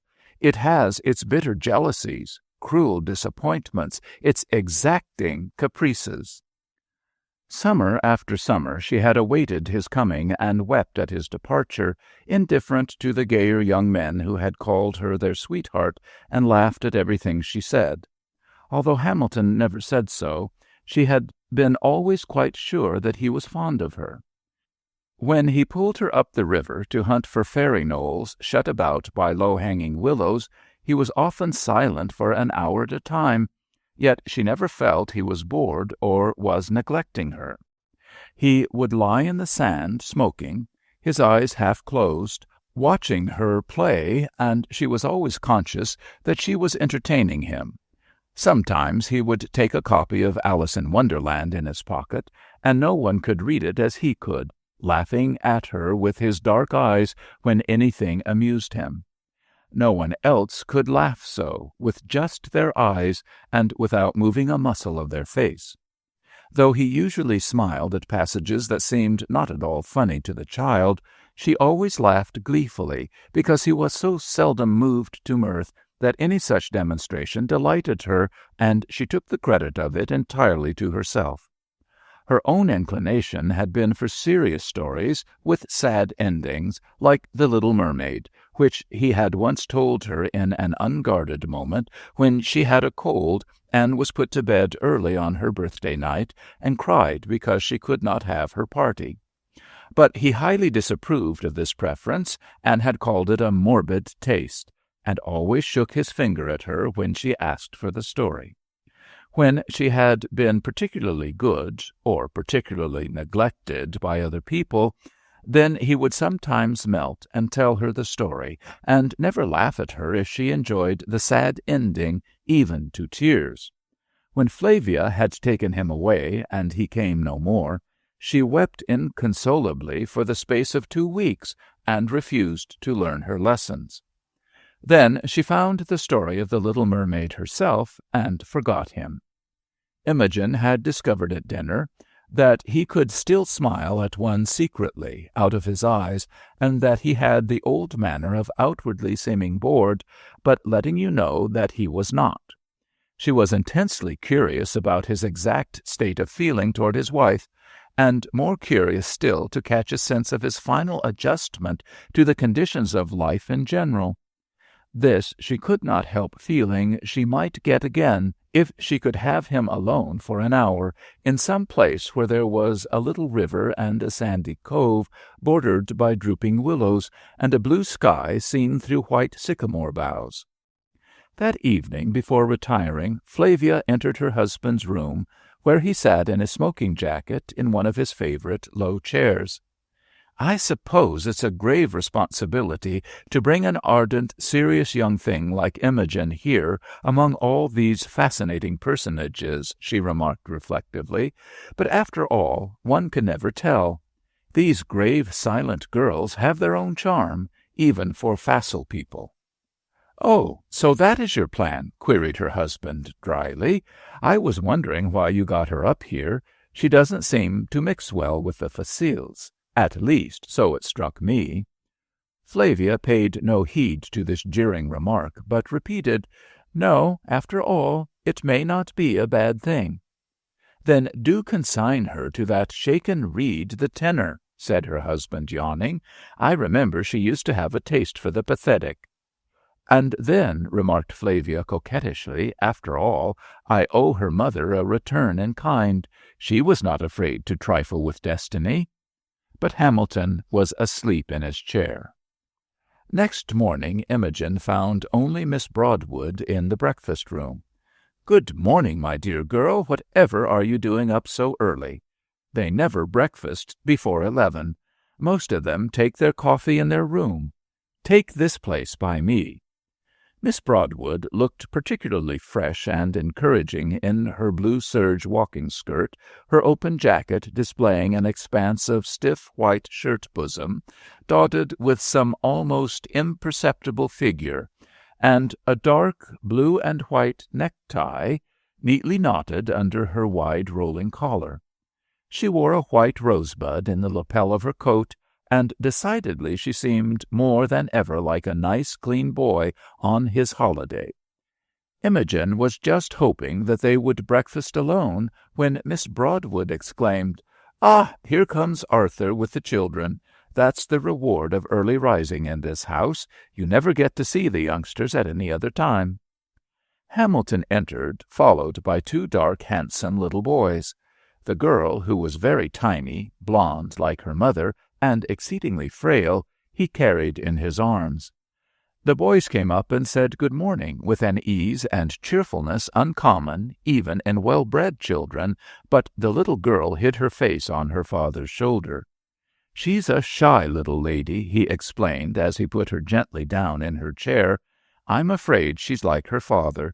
She can't seem to get used to meeting people." "And you, Miss Willard, did you dream of the White Rabbit or the Little Mermaid?" "Oh, I dreamed of them all.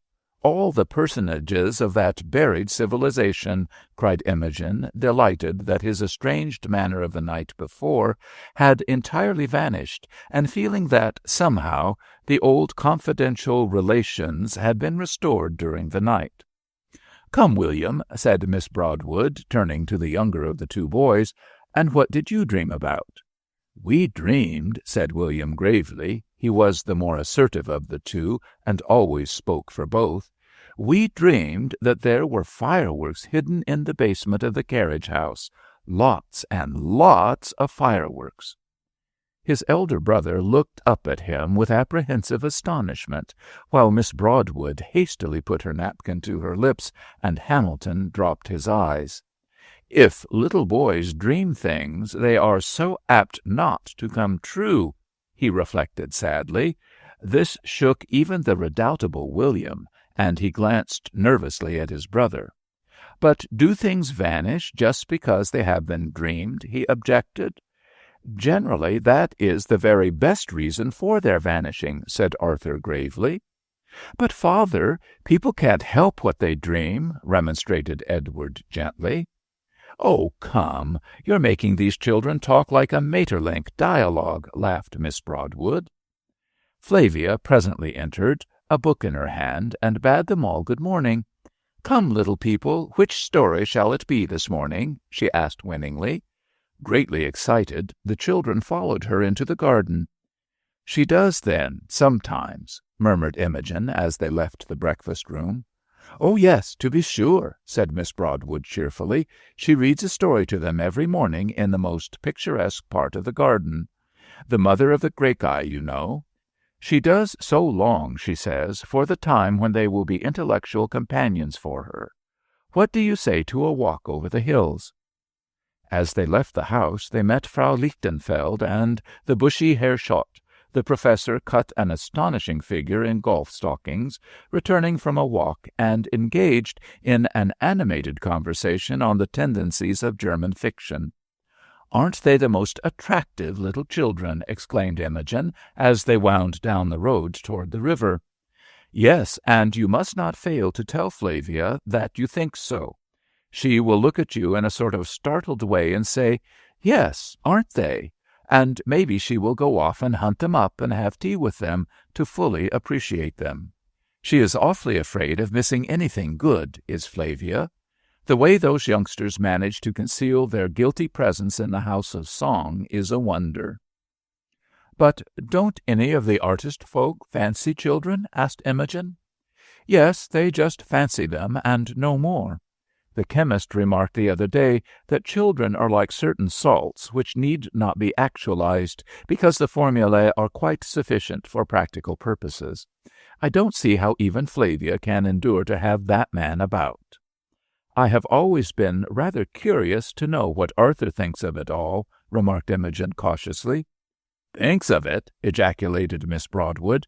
"Why, my dear, what would any man think of having his house turned into an hotel, inhabited by freaks who discharge his servants, borrow his money, and insult his neighbors? This place is shunned like a lazaretto." "Well, then, why does he—" persisted Imogen. "Bah!" interrupted Miss Broadwood impatiently. "Why did he in the first place? That's the question." "Marry her, you mean?" said Imogen, coloring. "Exactly so," said Miss Broadwood sharply, as she snapped the lid of her matchbox. "I suppose that is a question rather beyond us, and certainly one which we cannot discuss," said Imogen. "But his toleration on this one point puzzles me, quite apart from other complications." "Toleration? Why, this point, as you call it, simply is Flavia. Who could conceive of her without it? I don't know where it's all going to end, I'm sure, and I'm equally sure that, if it were not for Arthur, I shouldn't care," declared Miss Broadwood, drawing her shoulders together.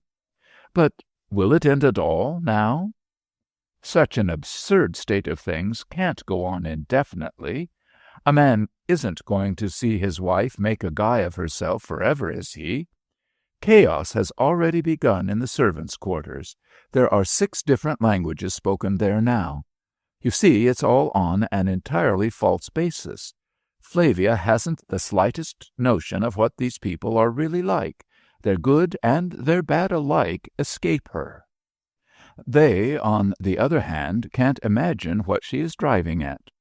Now Arthur is worse off than either faction. He is not in the fairy story, in that he sees these people exactly as they are, but he is utterly unable to see Flavia as they see her. There you have the situation. Why can't he see her as we do? My dear, that has kept me awake o' nights. This man who has thought so much and lived so much, and who is naturally a critic, really takes Flavia at very nearly her own estimate. But now I am entering upon a wilderness. From a brief acquaintance with her, you can know nothing of the icy fastnesses of Flavia's self-esteem. It's like St. Peter's. You can't realize its magnitude at once. You have to grow into a sense of it by living under its shadow. It has perplexed even Emile Roux, that merciless dissector of egoism. She has puzzled him the more because he saw at a glance what some of them do not perceive at once, and what will be mercifully concealed from Arthur until the trump sounds, namely, that all Flavia's artists have done, or ever will do, means exactly as much to her as a symphony means to an oyster, that there is no bridge by which the significance of any work of art could be conveyed to her. Then, in the name of goodness, why does she bother? Gasped Imogen. She is pretty, wealthy, well established. Why should she bother? That's what Monsieur Roux has kept asking himself. I can't pretend to analyze it. She reads papers on the literary landmarks of Paris, the loves of the poets, and that sort of thing, to clubs out in Chicago. To Flavia it is more necessary to be called clever than to breathe. I would give a good deal to know that glum Frenchman's diagnosis. He has been watching her out of those fishy eyes of his as a biologist watches a hemisphereless frog. For several days after Monsieur Roux's departure, Flavia gave an embarrassing share of her attention to Imogen. Embarrassing, because Imogen had the feeling of being energetically and futilely explored, she knew not for what. She felt herself under the globe of an air-pump, expected to yield up something. When she confined the conversation to matters of general interest, Flavia conveyed to her with some pique that her one endeavor in life had been to fit herself to converse with her friends upon those things which vitally interested them. One has no right to accept their best from people unless one gives, isn't it so? I want to be able to give, she declared vaguely. Yet whenever Imogen strove to pay her tithes and plunged bravely into her plans for study next winter, Flavia grew absent-minded and interrupted her by amazing generalizations or by such embarrassing questions as, "And these grim studies really have charm for you? You are quite buried in them? They make other things seem light and ephemeral?"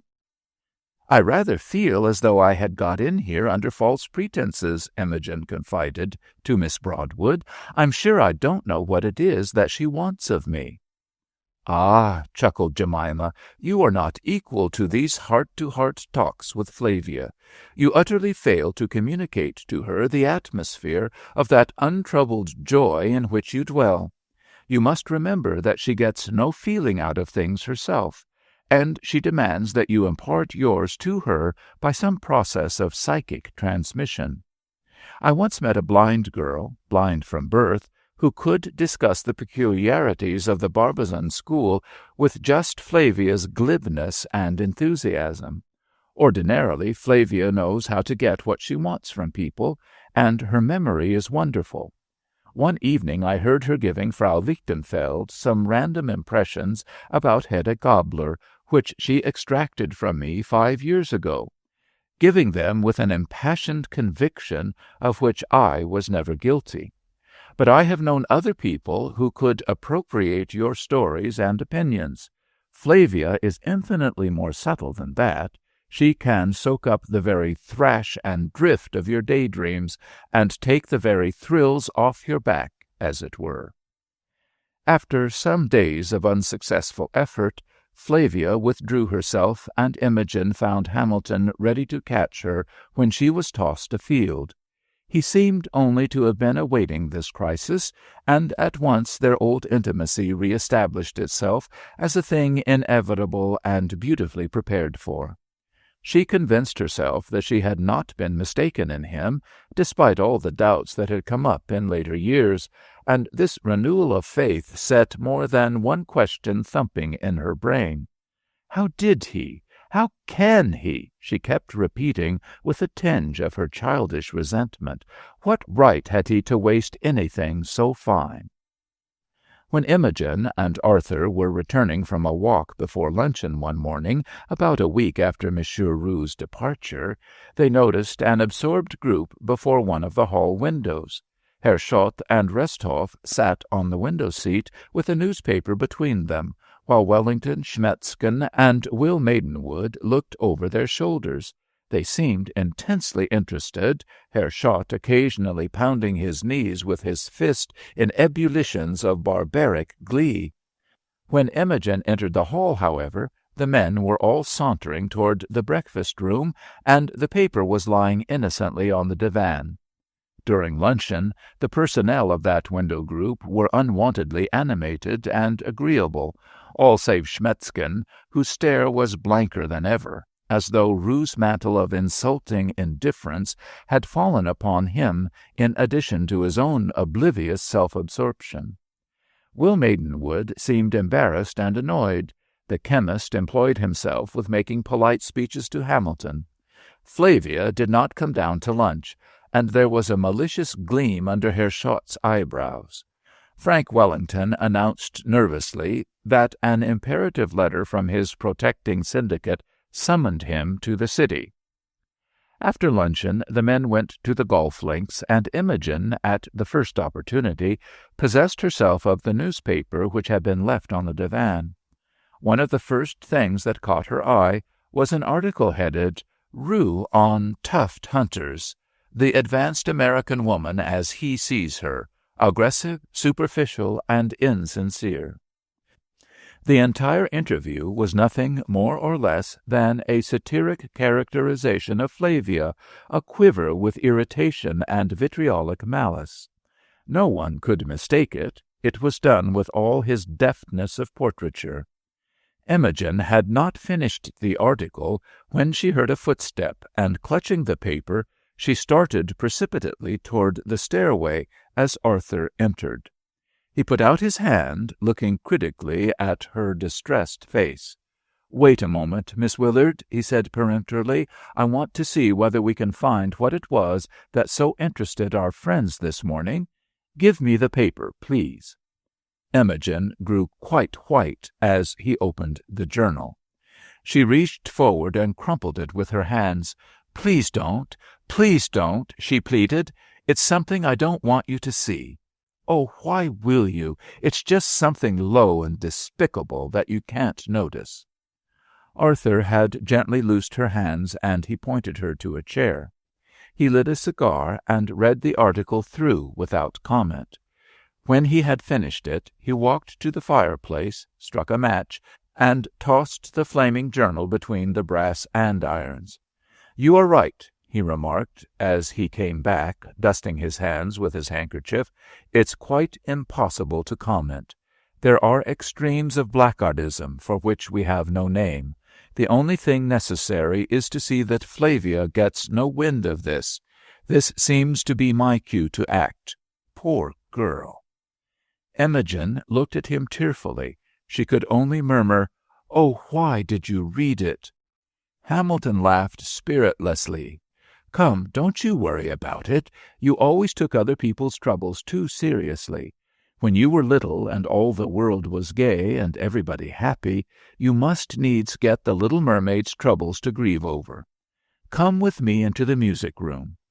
You remember the musical setting I once made you for the Lay of the Jabberwock? I was trying it over the other night, long after you were in bed, and I decided it was quite as fine as the Erlking music. How I wish I could give you some of the cake that Alice ate, and make you a little girl again. Then, when you had got through the glass door into the little garden, you could call to me, perhaps, and tell me all the fine things that were going on there. What a pity it is that you ever grew up," he added, laughing, and Imogen, too, was thinking just that. At dinner that evening, Flavia, with fatal persistence, insisted upon turning the conversation to Monsieur Roux. She had been reading one of his novels, and had remembered anew that Paris set its watches by his clock. Imogen surmised that she was tortured by a feeling that she had not sufficiently appreciated him while she had had him. When she first mentioned his name, she was answered only by the pall of silence that fell over the company. Then everyone began to talk at once, as though to correct a false position. They spoke of him with a fervid, defiant admiration, with the sort of hot praise that covers a double purpose. Imogen fancied she could see that they felt a kind of relief at what the man had done, even those who despised him for doing it, that they felt a spiteful hate against Flavia, as though she had tricked them, and a certain contempt for themselves that they had been beguiled. She was reminded of the fury of the crowd in the fairy tale, when once the child had called out that the king was in his night-clothes. Surely these people knew no more about Flavia than they had known before, but the mere fact that the thing had been said altered the situation. Flavia, meanwhile, sat chattering amiably, pathetically unconscious of her nakedness. Hamilton lounged, fingering the stem of his wine-glass, gazing down the table at one face after another, and studying the various degrees of self-consciousness they exhibited. Imogen's eyes followed his fearfully. When a lull came in the spasmodic flow of conversation, Arthur, leaning back in his chair, remarked deliberately, "As for Monsieur Roux, his very profession places him in that class of men whom society has never been able to accept unconditionally, because it has never been able to assume that they have any ordered notion of taste. He and his ilk remain, with the mountebanks and snake-charmers, people indispensable to our civilization, but wholly unreclaimed by it, people whom we receive, but whose invitations we do not accept." Fortunately for Flavia, this mine was not exploded until just before the coffee was brought. Her laughter was pitiful to hear. It echoed through the silent room as in a vault, while she made some tremulously light remark about her husband's drollery, grim as a jest from the dying. No one responded, and she sat nodding her head like a mechanical toy, and smiling her white-set smile through her teeth, until Alcée Brisson and Frau Lichtenfeld came to her support. After dinner, the guests retired immediately to their rooms, and Imogen went upstairs on tiptoe, feeling the echo of breakage and the dust of crumbling in the air. She wondered whether Flavia's habitual note of uneasiness were not, in a manner, prophetic, and a sort of unconscious premonition, after all. She sat down to write a letter, but she found herself so nervous, her head so hot, and her hands so cold, that she soon abandoned the effort. Just as she was about to seek Miss Broadwood, Flavia entered and embraced her hysterically. "My dearest girl," she began, "was there ever such an unfortunate and incomprehensible speech made before? Of course, it is scarcely necessary to explain to you poor Arthur's lack of tact, and that he meant nothing. But can they be expected to understand? He will feel wretchedly about it when he realizes what he has done. But in the meantime, and Monsieur Roux, of all men, when we were so fortunate as to get him, and he made himself so unreservedly agreeable, and I fancied that, in his way, Arthur quite admired him. My dear, you have no idea what that speech has done. Schmetzken and Herr Schott have already sent me word that they must leave us tomorrow. Such a thing from a host!" Flavia paused, choked by tears of vexation and despair. Imogen was thoroughly disconcerted. This was the first time she had ever seen Flavia betray any personal emotion which was indubitably genuine. She replied with what consolation she could. Need they take it personally at all? It was a mere observation upon a class of people which he knows nothing whatever about, and with whom he has no sympathy, interrupted Flavia. Ah, my dear, you could not be expected to understand. You can't realize, knowing Arthur as you do, his entire lack of any aesthetic sense whatever. He is absolutely nil, stone-deaf and stark blind on that side. He doesn't mean to be brutal. It is just the brutality of utter ignorance. They always feel it. They are so sensitive to unsympathetic influences, you know. They know it the moment they come into the house. I have spent my life apologizing for him and struggling to conceal it. But in spite of me, he wounds them. His very attitude, even in silence, offends them. Heavens, do I not know? Is it not perpetually and forever wounding me? But there has never been anything so dreadful as this. Never. If I could conceive of any possible motive, even. But surely, Mrs. Hamilton, it was, after all, a mere expression of opinion, such as we are, any of us, likely to venture upon any subject whatever. It was neither more personal nor more extravagant than many of Monsieur Roux's remarks. But, Imogen, certainly Monsieur Roux has the right.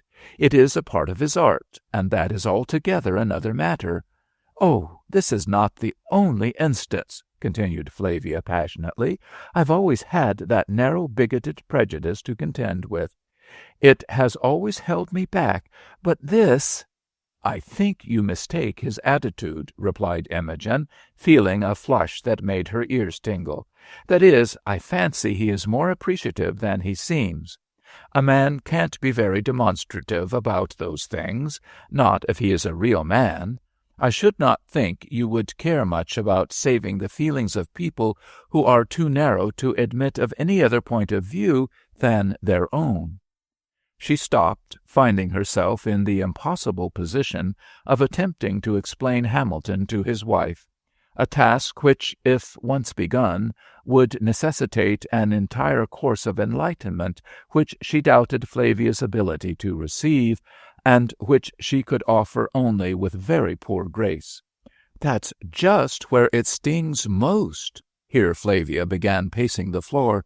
It is just because they have all shown such tolerance and have treated Arthur with such unfailing consideration that I can find no reasonable pretext for his rancor. How can he fail to see the value of such friendships on the children's account, if for nothing else? What an advantage for them to grow up among such associations! Even though he cares nothing about these things himself, he might realize that. Is there nothing I could say by way of explanation? To them, I mean? If someone were to explain to them how unfortunately limited he is in these things— I'm afraid I cannot advise you, said Imogen decidedly, but that at least seems to me impossible. Flavia took her hand and glanced at her affectionately, nodding nervously. Of course, dear girl, I can't ask you to be quite frank with me. Poor child, you are trembling, and your hands are icy. Poor Arthur! But you must not judge him by this altogether. Think how much he misses in life. What a cruel shock you've had. I'll send you some sherry.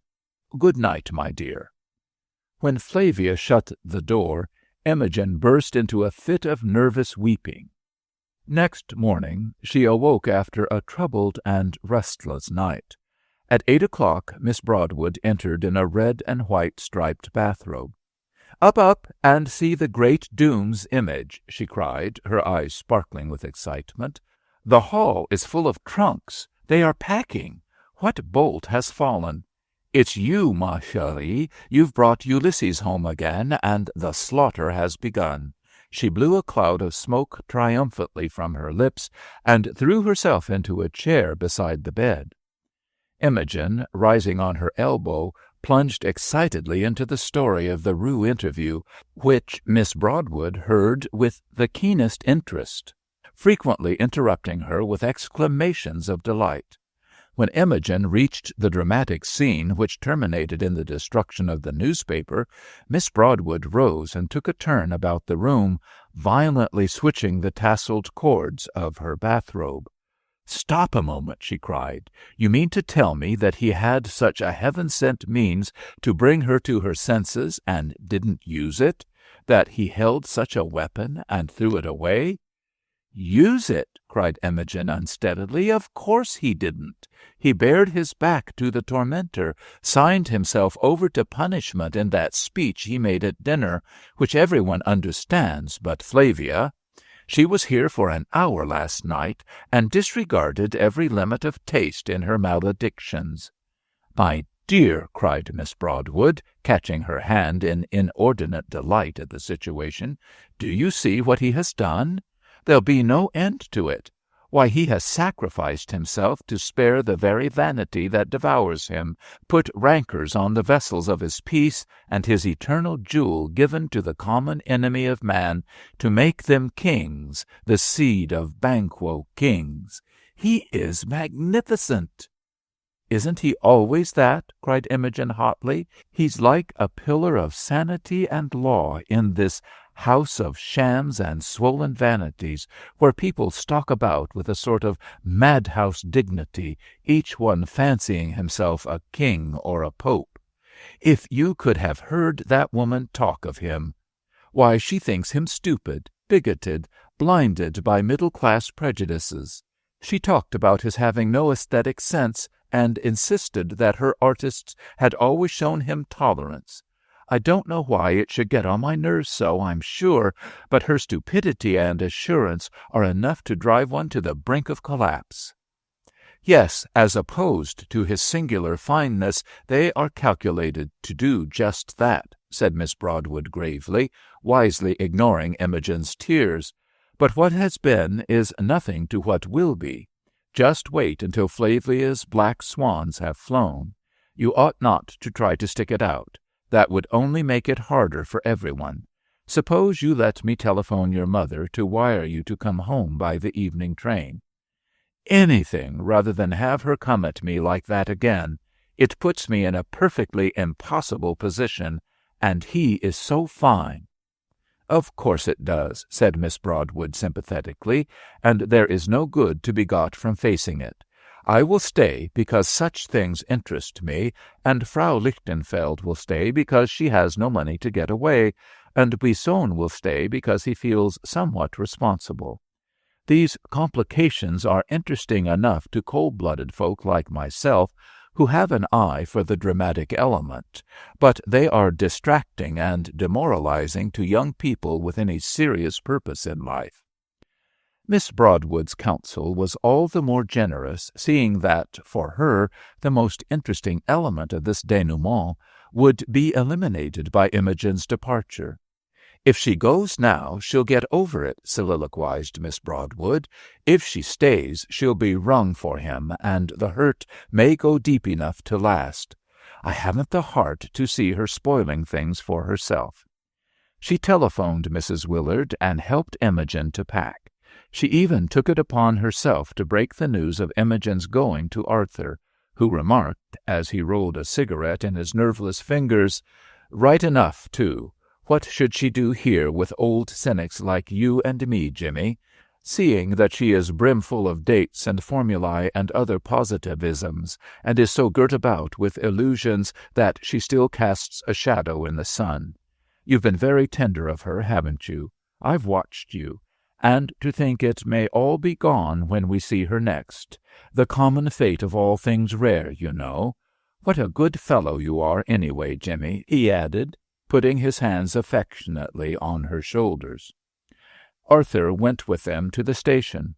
Flavia was so prostrated by the concerted action of her guests that she was able to see Imogen only for a moment in her darkened sleeping-chamber, where she kissed her hysterically without lifting her head, bandaged in aromatic vinegar.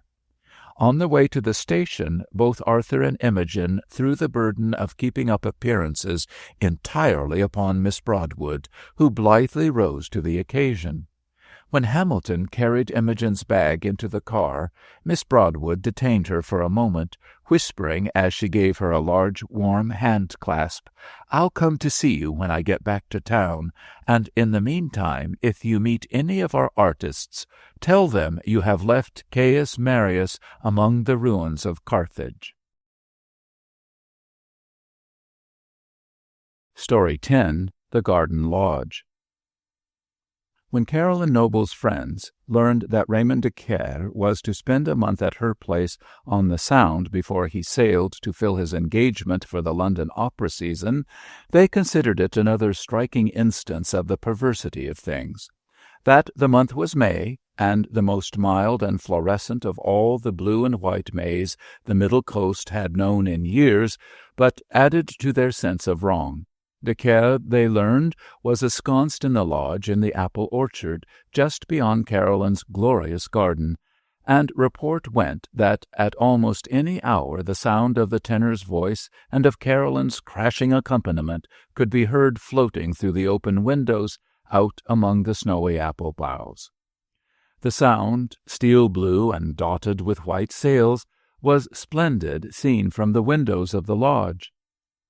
The garden to the left and the orchard to the right had never been so riotous with spring, and had burst into impassioned bloom, as if to accommodate Caroline, though she was certainly the last woman to whom the witchery of Freya could be attributed, the last woman, as her friends affirmed, to at all adequately appreciate and make the most of such a setting for the great tenor. Of course, they admitted, Caroline was musical. Well, she ought to be, but in that, as in everything, she was paramountly cool-headed, slow of impulse, and disgustingly practical. In that, as in everything else, she had herself so provokingly well in hand. Of course, it would be she, always mistress of herself in any situation, she who would never be lifted 1 inch from the ground by it, and who would go on superintending her gardeners and workmen as usual. It would be she who got him. Perhaps some of them suspected that this was exactly why she did get him, and it but nettled them the more.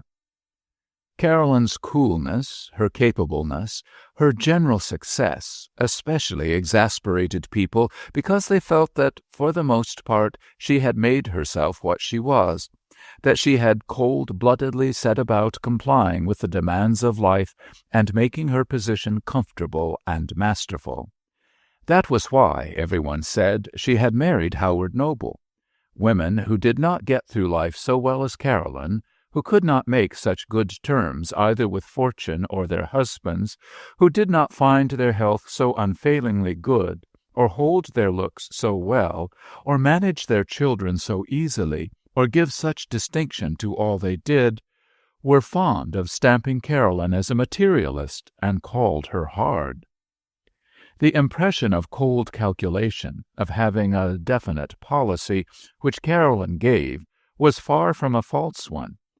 But there was this to be said for her, that there were extenuating circumstances which her friends could not know. If Caroline held determinedly to the middle course, if she was apt to regard with distrust everything which inclined toward extravagance, it was not because she was unacquainted with other standards than her own, or had never seen another side of life. She had grown up in Brooklyn in a shabby little house under the vacillating administration of her father, a music teacher who usually neglected his duties to write orchestral compositions for which the world seemed to have no especial need. His spirit was warped by bitter vindictiveness and puerile self-commiseration, and he spent his days in scorn of the labor that brought him bread, and in pitiful devotion to the labor that brought him only disappointment, writing interminable scores which demanded of the orchestra everything under heaven except melody.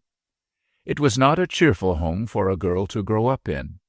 The mother, who idolized her husband as the music lord of the future, was left to a lifelong battle with broom and dustpan, to never-ending conciliatory overtures to the butcher and grocer, to the making of her own gowns and of Caroline's, and to the delicate task of mollifying Auguste's neglected pupils. The son Heinrich, a painter, Caroline's only brother, had inherited all his father's vindictive sensitiveness without his capacity for slavish application. His little studio on the third floor had been much frequented by young men as unsuccessful as himself, who met there to give themselves over to contemptuous derision of this or that artist whose industry and stupidity had won him recognition.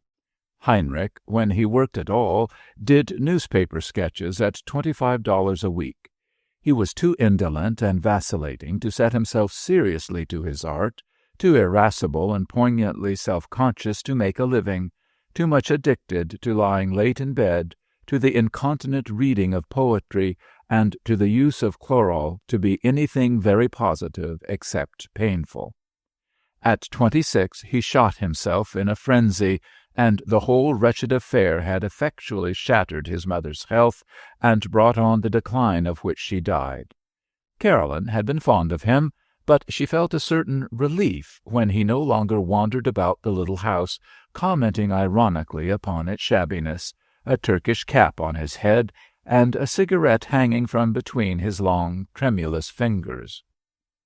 After her mother's death, Caroline assumed the management of that bankrupt establishment. The funeral expenses were unpaid, and Auguste's pupils had been frightened away by the shock of successive disasters and the general atmosphere of wretchedness that pervaded the house. Auguste himself was writing a symphonic poem, Icarus, dedicated to the memory of his son. Caroline was barely 20 when she was called upon to face this tangle of difficulties, but she reviewed the situation candidly. The house had served its time at the shrine of idealism. Vague, distressing, unsatisfied yearnings had brought it low enough. Her mother, 30 years before, had eloped and left Germany with her music teacher to give herself over to lifelong drudging bondage at the kitchen range.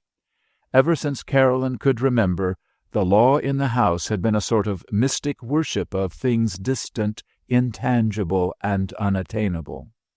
The family had lived in successive ebullitions of generous enthusiasm, in talk of masters and masterpieces, only to come down to the cold facts in the case, to boiled mutton and to the necessity of turning the dining-room carpet.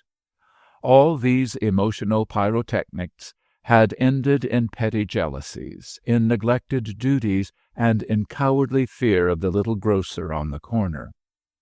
From her childhood she had hated it, that humiliating and uncertain existence with its glib tongue and empty pockets, its poetic ideals and sordid realities, its indolence and poverty tricked out in paper roses.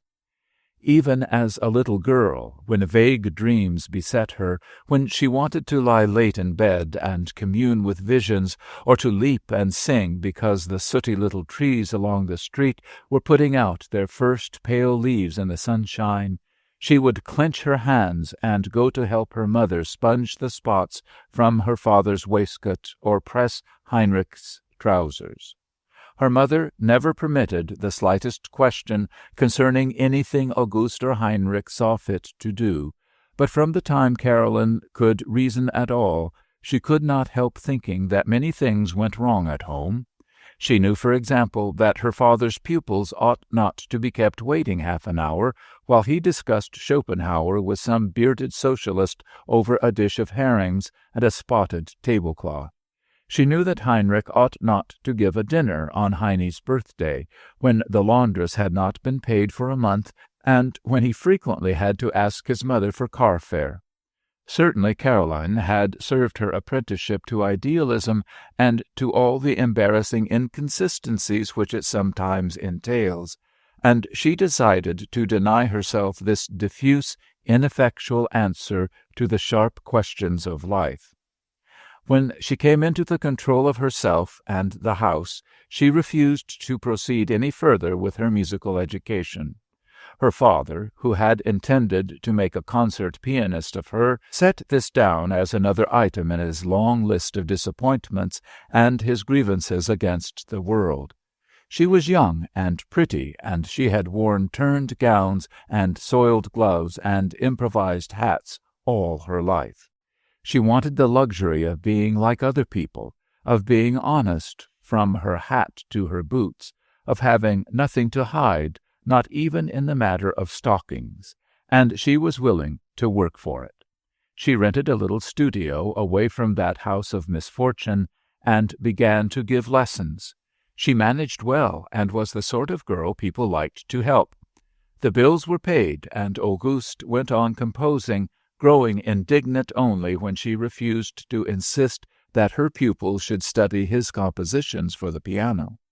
She began to get engagements in New York, to play accompaniments at song recitals. She dressed well, made herself agreeable, and gave herself a chance.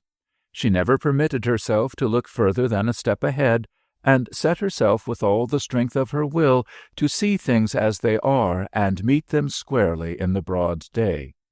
There were two things she feared even more than poverty, the part of one that sets up an idol and the part of one that bows down and worships it. When Caroline was 24, she married Howard Noble, then a widower of 40, who had been for 10 years a power in Wall Street. Then, for the first time, she had paused to take breath. It took a substantialness as unquestionable as his money, his position, his energy, the big vigor of his robust person, to satisfy her that she was entirely safe.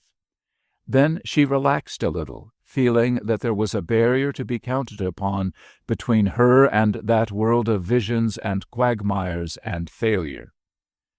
Caroline had been married for 6 years when Raymond de Quer came to stay with them. He came chiefly because Caroline was what she was, because he too felt occasionally the need of getting out of Klingsor's garden, of dropping down somewhere for a time, near a quiet nature, a cool head, a strong hand. The hours he had spent in the garden lodge were hours of such concentrated study as, in his fevered life, he seldom got in anywhere. She had, as he told Noble, a fine appreciation of the seriousness of work. One evening, 2 weeks after de Quer had sailed, Caroline was in the library, giving her husband an account of the work she had laid out for the gardeners. She superintended the care of the grounds herself. Her garden, indeed, had become quite a part of her, a sort of beautiful adjunct, like gowns or jewels. It was a famous spot, and Noble was very proud of it. "What do you think, Caroline, of having the garden lodge torn down and putting a new summer house there at the end of the arbor, a big rustic affair where you could have tea served in midsummer?" he asked. "The lodge?" repeated Caroline, looking at him quickly. "Why, that seems almost a shame, doesn't it, after de Quer has used it?" Noble put down his book with a smile of amusement. "Are you going to be sentimental about it? Why, I'd sacrifice the whole place to see that come to pass. But I don't believe you could do it for an hour together." "I don't believe so either," said his wife, smiling. Noble took up his book again, and Caroline went into the music-room to practice. She was not ready to have the lodge torn down. She had gone there for a quiet hour every day during the 2 weeks since de Quer had left them. It was the sheerest sentiment she had ever permitted herself. She was ashamed of it, but she was childishly unwilling to let it go. Caroline went to bed soon after her husband, but she was not able to sleep. The night was close and warm, presaging storm. The wind had fallen, and the water slept, fixed and motionless as the sand. She rose and thrust her feet into slippers, and, putting a dressing-gown over her shoulders, opened the door of her husband's room. He was sleeping soundly. She went into the hall and down the stairs. Then, leaving the house through a side door, stepped into the vine-covered arbor that led to the garden lodge. The scent of the June roses was heavy in the still air, and the stones that paved the path felt pleasantly cool through the thin soles of her slippers. Heat lightning flashed continuously from the bank of clouds that had gathered over the sea, but the shore was flooded with moonlight, and beyond, the rim of the Sound lay smooth and shining. Caroline had the key of the lodge, and the door creaked as she opened it. She stepped into the long, low room, radiant with the moonlight that streamed through the bow window, and lay in a silvery pool along the waxed floor. Even that part of the room which lay in the shadow was vaguely illuminated. The piano, the tall candlesticks, the picture frames and white casts standing out as clearly in the half-light as did the sycamores and black poplars of the garden against the still, expectant night sky. Caroline sat down to think it all over. She had come here to do just that every day of the 2 weeks since de Care's departure, but far from ever having reached a conclusion, she had succeeded only in losing her way in a maze of memories, sometimes bewilderingly confused, sometimes too acutely distinct, where there was neither path nor clue nor any hope of finality. She had, she realized, defeated a lifelong regimen, completely confounded herself by falling unaware and incontinently into that luxury of reverie which even as a little girl she had so determinedly denied herself. She had been developing with alarming celerity that part of one which sets up an idol and that part of one which bows down and worships it. It was a mistake, she felt, ever to have asked de Care to come at all. She had an angry feeling that she had done it rather in self-defiance, to rid herself finally of that instinctive fear of him which had always troubled and perplexed her.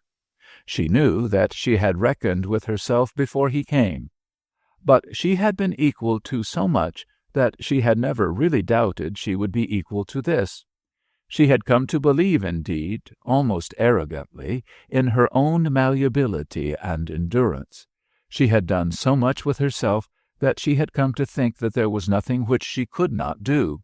Like swimmers overbold who reckon upon their strength and their power to hoard it, forgetting the ever-changing moods of their adversary, the sea.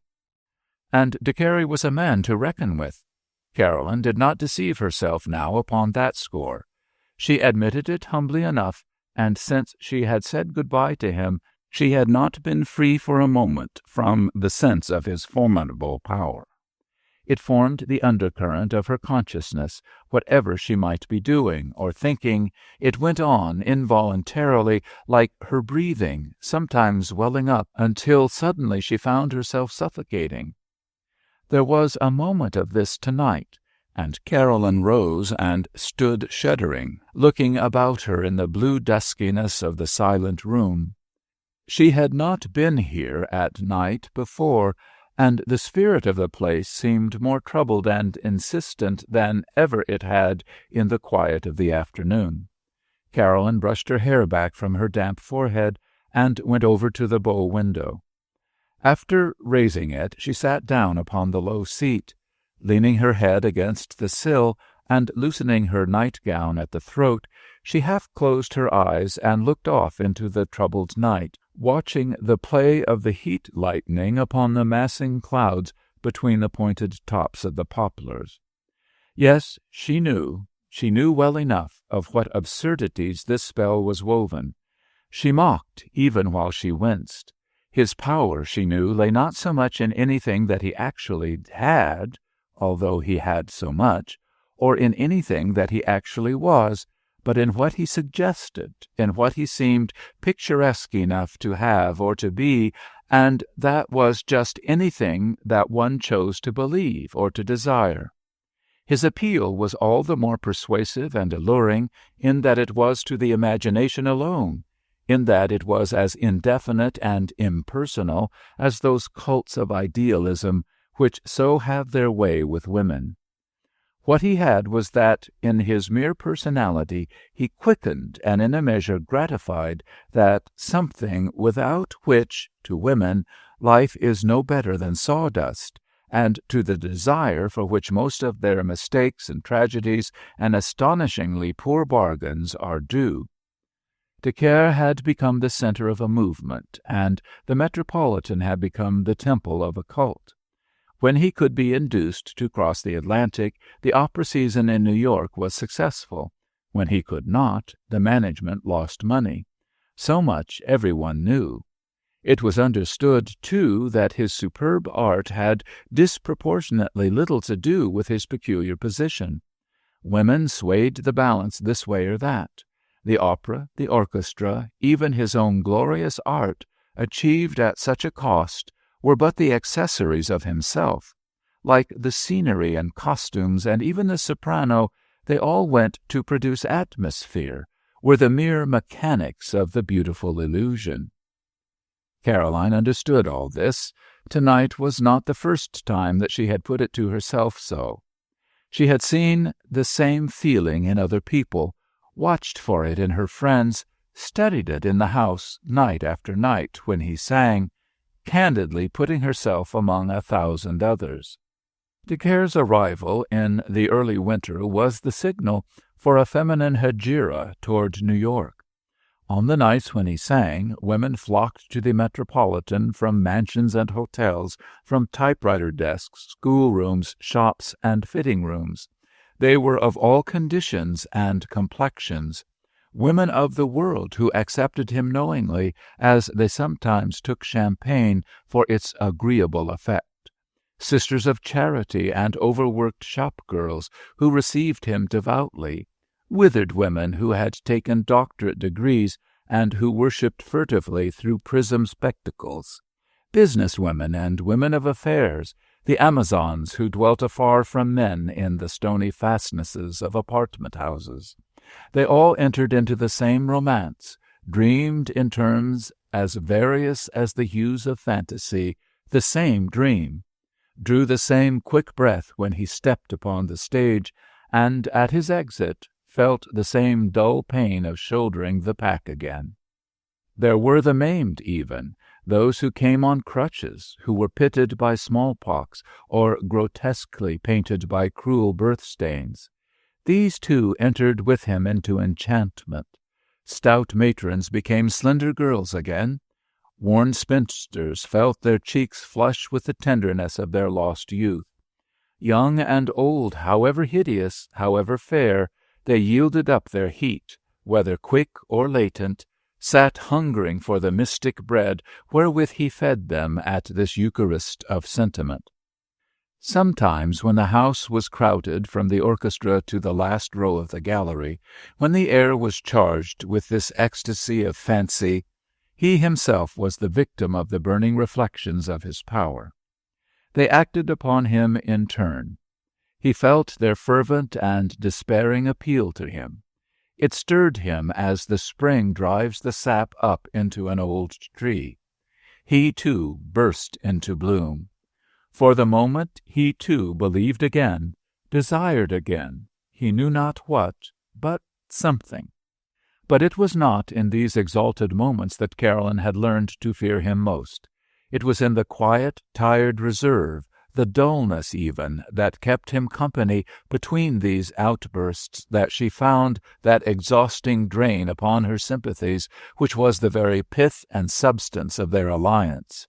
It was the tacit admission of disappointment under all this glamour of success, the helplessness of the enchanter to at all enchant himself, that awoke in her an illogical, womanish desire to in some way compensate, to make it up to him. She had observed drastically to herself that it was her 18th year he awoke in her, those hard years she had spent in turning gowns and placating tradesmen, and which she had never had time to live. After all, she reflected, it was better to allow oneself a little youth, to dance a little at the carnival, and to live these things when they are natural and lovely, not to have them coming back on one and demanding arrears when they are humiliating and impossible. She went over tonight all the catalogue of her self-deprivations, recalled how, in the light of her father's example, she had even refused to humor her innocent taste for improvising at the piano. How, when she began to teach after her mother's death, she had struck out one little indulgence after another, reducing her life to a relentless routine, unvarying as clockwork. It seemed to her that ever since de Care first came into the house, she had been haunted by an imploring little girlish ghost that followed her about, wringing its hands and entreating for an hour of life. The storm had held off unconscionably long.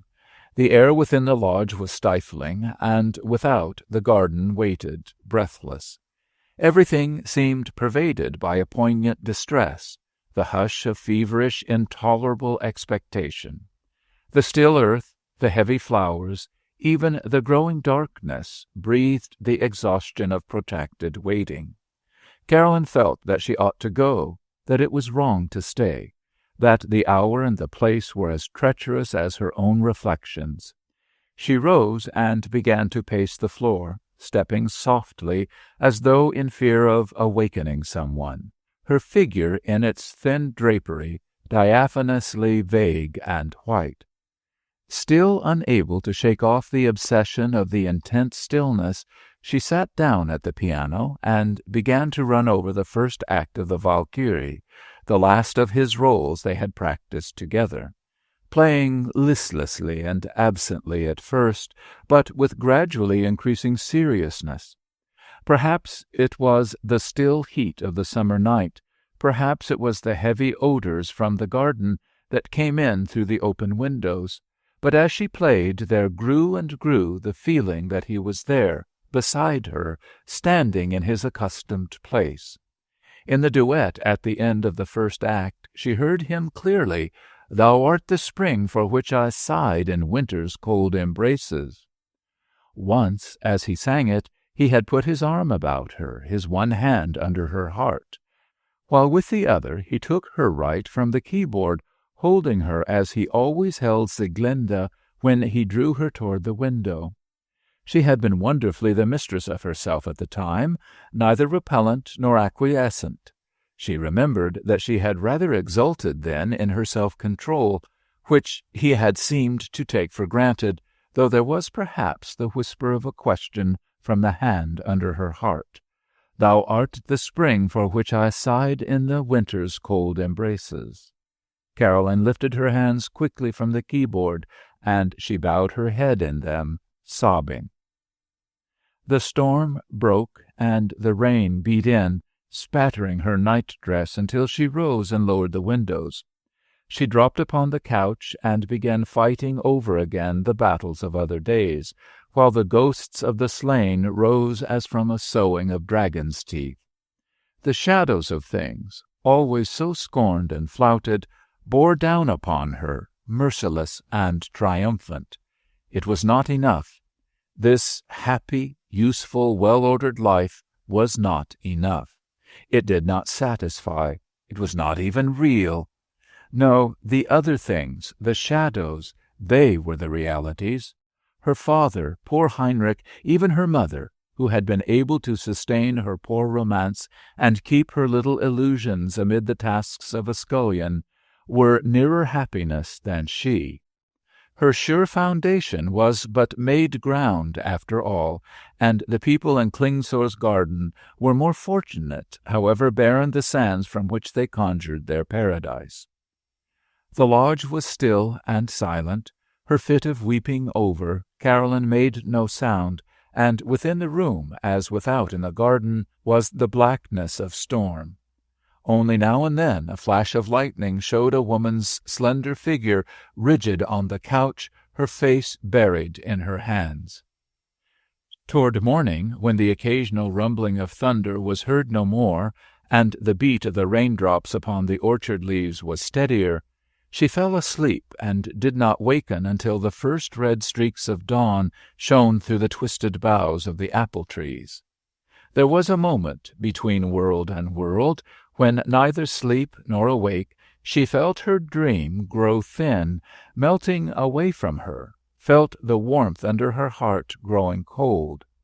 Something seemed to slip from the clinging hold of her arms, and she groaned protestingly through her parted lips, following it a little way with fluttering hands.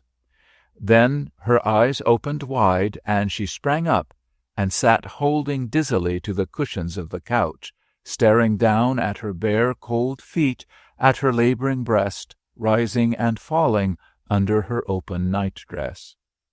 The dream was gone, but the feverish reality of it still pervaded her, and she held it as the vibrating string holds a tone. In the last hour the shadows had had their way with Caroline. They had shown her the nothingness of time and space, of system and discipline, of closed doors and broad waters. Shuddering, she thought of the Arabian fairy tale in which the genie brought the Princess of China to the sleeping Prince of Damascus and carried her through the air back to her palace at dawn. Caroline closed her eyes and dropped her elbows weakly upon her knees, her shoulders sinking together. The horror was that it had not come from without, but from within. The dream was no blind chance. It was the expression of something she had kept so close a prisoner that she had never seen it herself. It was the wail from the dungeon deeps when the watch slept. Only as the outcome of such a night of sorcery could the thing have been loosed to straighten its limbs and measure itself with her. So heavy were the chains upon it, so many a fathom deep, it was crushed down into darkness. The fact that de Caire happened to be on the other side of the world meant nothing. Had he been here beside her, it could scarcely have hurt her self-respect so much.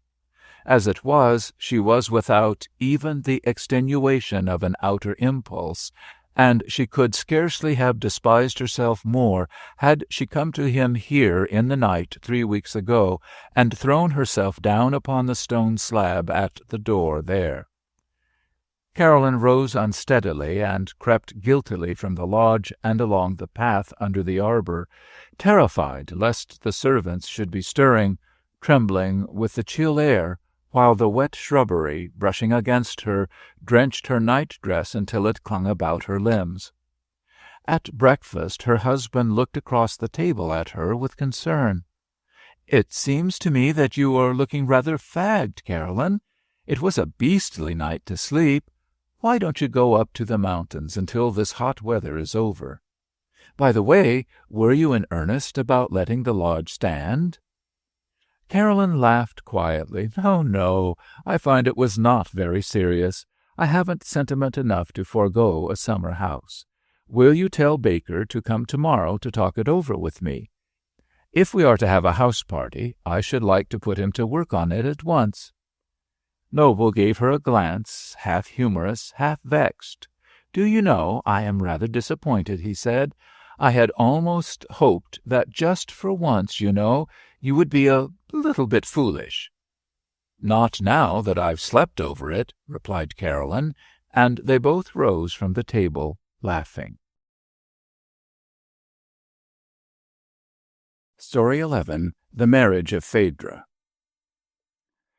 The sequence of events was such that McMaster did not make his pilgrimage to Hugh Treffinger's studio until 3 years after that painter's death. McMaster was himself a painter, an American of the Gallicized type, who spent his winters in New York, his summers in Paris, and no inconsiderable amount of time on the broad waters between. He had often contemplated stopping in London on one of his return trips in the late autumn, but he had always deferred leaving Paris until the prick of necessity drove him home by the quickest and shortest route. Treffinger was a comparatively young man at the time of his death, and there had seemed no occasion for haste until haste was of no avail. Then possibly, though there had been some correspondence between them, McMaster felt certain qualms about meeting in the flesh a man who in the flesh was so diversely reported. His intercourse with Treffinger's work had been so deep and satisfying, so apart from other applications, that he rather dreaded a critical juncture of any sort.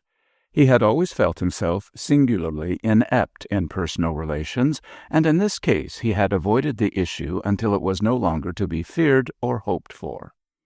There still remained, however, Treffinger's great unfinished picture, The Marriage of Phaedra, which had never left his studio, and of which McMaster's friends had now and again brought report that it was the painter's most characteristic production. The young man arrived in London in the evening, and the next morning went out to Kensington to find Treffinger's studio. It lay in one of the perplexing by-streets off Holland Road, and the number he found on a door set in a high garden wall, the top of which was covered with broken green glass, and over which a budding lilac bush nodded. Treffinger's plate was still there, and a card requesting visitors to ring for the attendant. In response to McMaster's ring, the door was opened by a cleanly built little man, clad in a shooting jacket and trousers that had been made for an ampler figure. He had a fresh complexion, eyes of that common uncertain shade of grey, and was closely shaven except for the incipient mutton chops on his ruddy cheeks. He bore himself in a manner strikingly capable, and there was a sort of trimness and alertness about him, despite the too generous shoulders of his coat. In one hand he held a bulldog pipe, and in the other a copy of Sporting Life. While McMaster was explaining the purpose of his call, he noticed that the man surveyed him critically, though not impertinently. He was admitted into a little tank of a lodge made of whitewashed stone, the back door and windows opening upon a garden. A visitor's book and a pile of catalogues lay on a deal table, together with a bottle of ink and some rusty pens. The wall was ornamented with photographs and colored prints of racing favorites. "The studio is only open to the public on Saturdays and Sundays," explained the man. He referred to himself as James, "but of course we make exceptions in the case of painters. Lady Ellen Treffinger herself is on the continent, but Sir Hugh's orders was that painters was to have the run of the place." He selected a key from his pocket and threw open the door into the studio, which, like the lodge, was built against the wall of the garden. McMaster entered a long, narrow room built of smoothed planks, painted a light green, cold and damp even on that fine May morning. The room was utterly bare of furniture, unless a step-ladder, a model throne, and a rack laden with large leather portfolios could be accounted such, and was windowless, without other openings than the door and the skylight, under which hung the unfinished picture itself. McMaster had never seen so many of Treffinger's paintings together. He knew the painter had married a woman with money, and had been able to keep such of his pictures as he wished. These, with all of 182 his replicas and studies, he had left as a sort of common legacy to the younger men of the schools he had originated. As soon as he was left alone, McMaster sat down on the edge of the model throne before the unfinished picture. Here indeed was what he had come for. It rather paralyzed his receptivity for the moment, but gradually the thing found its way to him. At 1 o'clock he was standing before the collection of studies done for Boccaccio's garden when he heard a voice at his elbow. "Pardon, sir, but I was about to lock up and go to lunch. Are you looking for the figure study of Boccaccio himself?" James queried respectfully. "Lady Ellen Treffinger give it to Mr. Rossiter to take down to Oxford for some lectures he's been a-giving there." "Did he never paint out his studies, then?" asked McMaster with perplexity. "Here are 2 completed ones for this picture. Why did he keep them?" "I don't know as I could say as to that, sir," replied James, smiling indulgently, "but that was his way. That is to say, he painted out very frequent, but he always made 2 studies to stand, one in watercolors and one in oils, before he went at the final picture, to say nothing of all the post-studies he made in pencil before he begun on the composition proper at all. He was that particular. You see, he wasn't so keen for the final effect as for the proper painting of his pictures. He used to say they ought to be well made, the same as any other article of trade. I can lay my hand on the Poe studies for you, sir." He rummaged in one of the portfolios and produced half a dozen drawings. "These 3," he continued, "was discarded. These 2 was the Poes he finally accepted. This one without alteration, as it were. That's in Paris, as I remember," James continued reflectively. "It went with a St. Cecilia into the Baron H's collection. Could you tell me, sir, as it still? I don't like to lose account of 'em, but some has changed hands since Sir Hugh's death." "H's collection is still intact, I believe," replied McMaster. "You were with Treffinger long?" "From my boyhood, sir," replied James with gravity. "I was a stable boy when he took me." "You were his man, then?" "That's it, sir. Nobody else ever done anything around the studio. I always mixed his colours, and he taught me to do a share of the varnishing. He said as how there wasn't a house in England as could do it proper. You ain't looked at the marriage yet, sir?" he asked abruptly, glancing doubtfully at McMaster, and indicating with his thumb the picture under the north light. "Not very closely. I prefer to begin with something simpler. That's rather appalling at first glance," replied McMaster. "Well may you say that, sir," said James warmly. "That one regular killed Sir Hugh. It regular broke him up, and nothink will ever convince me as how it didn't bring on his second stroke." When McMaster walked back to High Street to take his bus, his mind was divided between 2 exultant convictions. He felt that he had not only found Treffinger's greatest picture, but that in James he had discovered a kind of cryptic index to the painter's personality, a clue which, if tactfully followed, might lead to much. Several days after his first visit to the studio, McMaster wrote to Lady Mary Percy, telling her that he would be in London for some time, and asking her if he might call. Lady Mary was an only sister of Lady Ellen Treffinger, the painter's widow, and McMaster had known her during one winter he spent at Nice.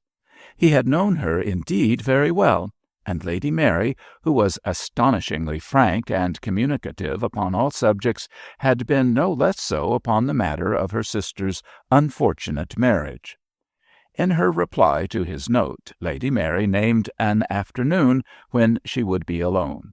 She was as good as her word, and when McMaster arrived, he found the drawing-room empty. Lady Mary entered shortly after he was announced. She was a tall woman, thin and stiffly jointed, and her body stood out under the folds of her gown with the rigour of cast iron.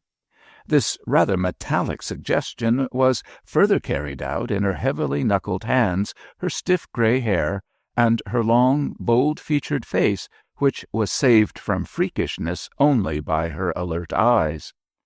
"Really," said Lady Mary, taking a seat beside him and giving him a sort of military inspection through her nose-glasses, "really, I had begun to fear that I had lost you altogether. It's 4 years since I saw you at Nice, isn't it? I was in Paris last winter, but I heard nothing from you." "I was in New York then." "It occurred to me that you might be. And why are you in London?" "Can you ask?" replied McMaster gallantly. Lady Mary smiled ironically. "But for what else, incidentally?" "Well, incidentally, I came to see Treffinger's studio and his unfinished picture. Since I've been here, I've decided to stay the summer. I'm even thinking of attempting to do a biography of him." "So that is what brought you to London?" "Not exactly. I had really no intention of anything so serious when I came. It's his last picture, I fancy, that has rather thrust it upon me. The notion has settled down on me like a thing destined." "You'll not be offended if I question the clemency of such a destiny," remarked Lady Mary dryly. "Isn't there rather a surplus of books on that subject already?" "Such as they are. Oh, I've read them all." Here McMaster faced Lady Mary triumphantly. "He has quite escaped your amiable critics," he added, smiling. "I know well enough what you think, and I dare say we are not much on art," said Lady Mary with tolerant good humour. "We leave that to peoples who have no physique. Treffinger made a stir for a time, but it seems that we are not capable of a sustained appreciation of such extraordinary methods. In the end, we go back to the pictures we find agreeable and unperplexing. He was regarded as an experiment, I fancy, and now it seems that he was rather an unsuccessful one. If you've come to us in a missionary spirit, we'll tolerate you politely, but we'll laugh in our sleeve, I warn you." "That really doesn't daunt me, Lady Mary," declared McMaster blandly. "As I told you, I'm a man with a mission." Lady Mary laughed her hoarse baritone laugh. "Bravo! And you've come to me for inspiration for your panegyric." McMaster smiled with some embarrassment. "Not altogether for that purpose, but I want to consult you, Lady Mary, about the advisability of troubling Lady Ellen Treffinger in the matter. It seems scarcely legitimate to go on without asking her to give some sort of grace to my proceedings, yet I feared the whole subject might be painful to her. I shall rely wholly upon your discretion." "I think she would prefer to be consulted," replied Lady Mary judicially. "I can't understand how she endures to have the wretched affair continually raked up, but she does. She seems to feel a sort of moral responsibility. Ellen has always been singularly conscientious about this matter in so far as her light goes, which rather puzzles me, as hers is not exactly a magnanimous nature. She is certainly trying to do what she believes to be the right thing. I shall write to her, and you can see her when she returns from Italy." "I want very much to meet her. She is, I suppose, quite recovered in every way?" queried McMaster hesitatingly. "No, I can't say that she is. She has remained in much the same condition she sank to before his death. He trampled over pretty much whatever there was in her, I fancy. Women don't recover from wounds of that sort, at least not women of Ellen's grain. They go on bleeding inwardly." "You, at any rate, have not grown more reconciled," McMaster ventured. "Oh, I give him his dues. He was a colorist, I grant you, but that is a vague and unsatisfactory quality to marry to. Lady Ellen Treffinger found it so." "But, my dear Lady Mary," expostulated McMaster, "and just repress me if I'm becoming too personal, but it must in the first place have been a marriage of choice, on her part as well as on his." Lady Mary poised her glasses on her large forefinger and assumed an attitude suggestive of the clinical lecture-room as she replied, "Ellen, my dear boy, is an essentially romantic person. She is quiet about it, but she runs deep. I never knew how deep until I came against her on the issue of that marriage. She was always discontented as a girl. She found things dull and prosaic, and the ardor of his courtship was agreeable to her. He met her during her first season in town. She is handsome, and there were plenty of other men, but I grant you your scowling brigand was the most picturesque of the lot. In his courtship, as in everything else, he was theatrical to the point of being ridiculous, but Ellen's sense of humor is not her strongest quality. He had the charm of celebrity, the air of a man who could storm his way through anything to get what he wanted.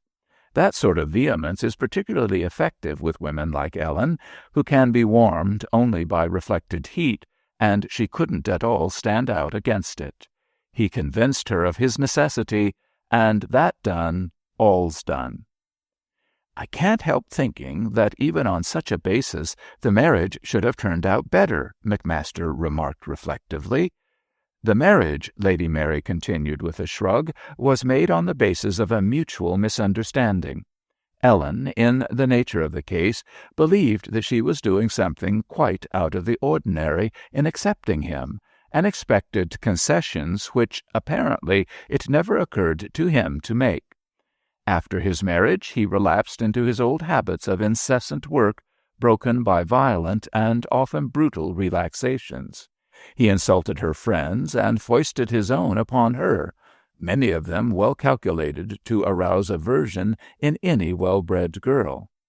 He had Gillini constantly at the house, a homeless vagabond, whose conversation was impossible. I don't say, mind you, that he had not grievances on his side. He had probably overrated the girl's possibilities, and he let her see that he was disappointed in her. Only a large and generous nature could have borne with him, and Ellen's is not that.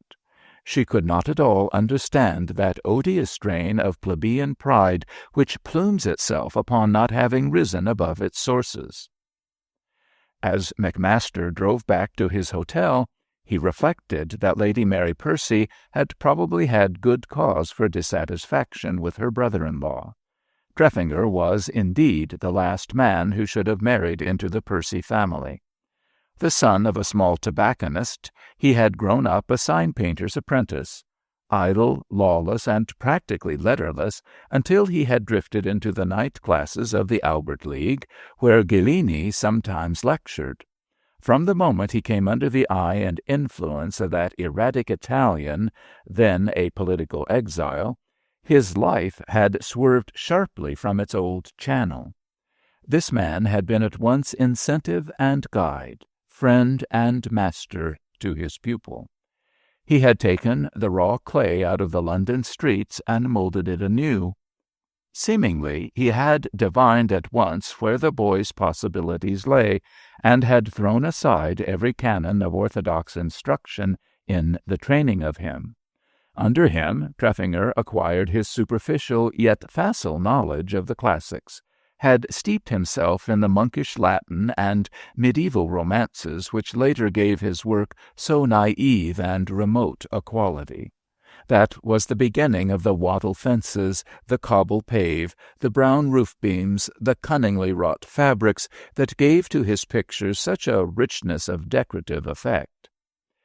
As he had told Lady Mary Percy, McMaster had found the imperative inspiration of his purpose in Treffinger's unfinished picture, The Marriage of Phaedra. He had always believed that the key to Treffinger's individuality lay in his singular education. In the Roman de la Rose, in Boccaccio and Amadis, those works which had literally transcribed themselves upon the blank soul of the London street boy, and through which he had been born into the world of spiritual things. Treffinger had been a man who lived after his imagination, and his mind, his ideals, and, as McMaster believed, even his personal ethics had to the last been colored by the trend of his early training. There was in him alike the freshness and spontaneity, the frank brutality, and the religious mysticism which lay well back of the 15th century. In The Marriage of Phaedra, McMaster found the ultimate expression of this spirit, the final word as to Treffinger's point of view.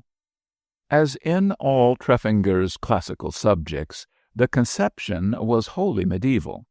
This Phaedra, just turning from her husband and maidened to greet her husband's son, giving him her first fearsome glance from under her half-lifted veil, was no daughter of Minos.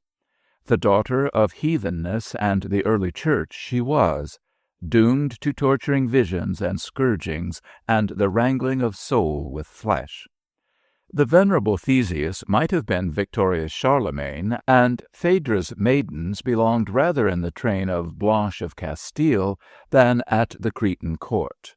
In the earlier studies, Hippolytus had been done with a more pagan suggestion, but in each successive drawing the glorious figure had been deflowered of something of its serene unconsciousness, until in The Canvas Under the Skylight he appeared a very Christian knight. This male figure and the face of Phaedra, painted with such magical preservation of tone under the heavy shadow of the veil, were plainly Treffinger's highest achievement of craftsmanship. By what labor he had reached the seemingly inevitable composition of the picture, with its 20 figures, its plenitude of light and air, its restful distances seen through white porticos, countless studies bore witness. From James's attitude toward the picture, McMaster could well conjecture what the painter's had been. This picture was always uppermost in James's mind. Its custodianship formed, in his eyes, his occupation. He was manifestly apprehensive when visitors—not many came nowadays—lingered near it. "It was the marriage as killed him," he would often say, "and for the matter of that, it did like to have been the death of all of us." By the end of his second week in London, McMaster had begun the notes for his study of Hugh Treffinger and his work. When his researches led him occasionally to visit the studios of Treffinger's friends and erstwhile disciples, he found their Treffinger manner fading as the ring of Treffinger's personality died out in them. One by one they were stealing back into the fold of national British art. The hand that had wound them up was still.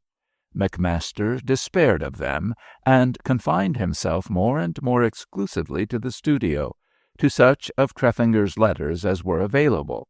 They were for the most part singularly negative and colourless, and to his interrogation of Treffinger's man.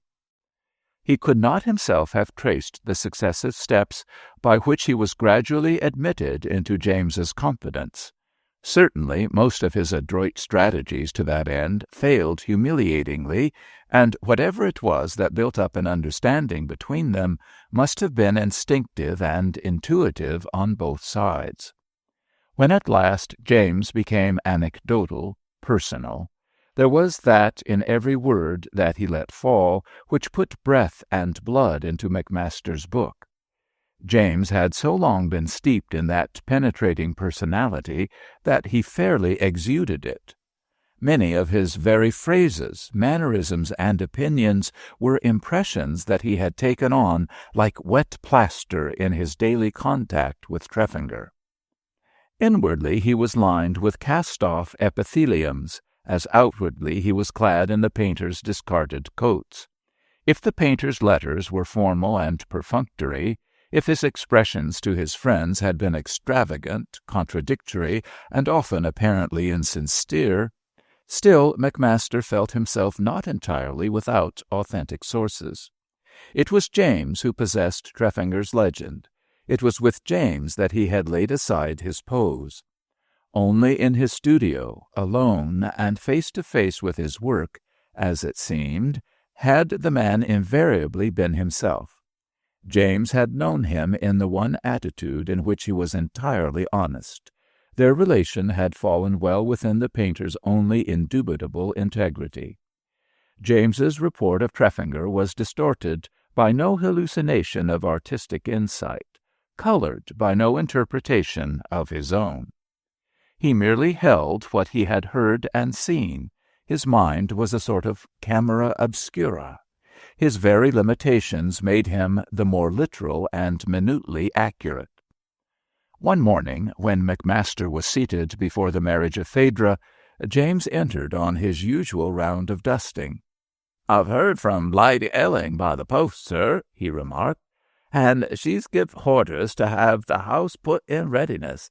I doubt she'll be here by Thursday or Friday next." "She spends most of her time abroad?" queried McMaster. On the subject of Lady Treffinger, James consistently maintained a very delicate reserve. "Well, you could hardly say she was that, sir. She finds the house a bit dull, I dare say, so during the season she stops mostly with Lady Mary Percy at Grosvenor Square. Lady Mary's a honly sister." After a few moments he continued, speaking in jerks governed by the rigor of his dusting. "Only this morning I come upon this scarf-pin," exhibiting a very striking instance of that article, "and I recalled as how Sir Hugh gave it me when he was a-courting a Lady Elling.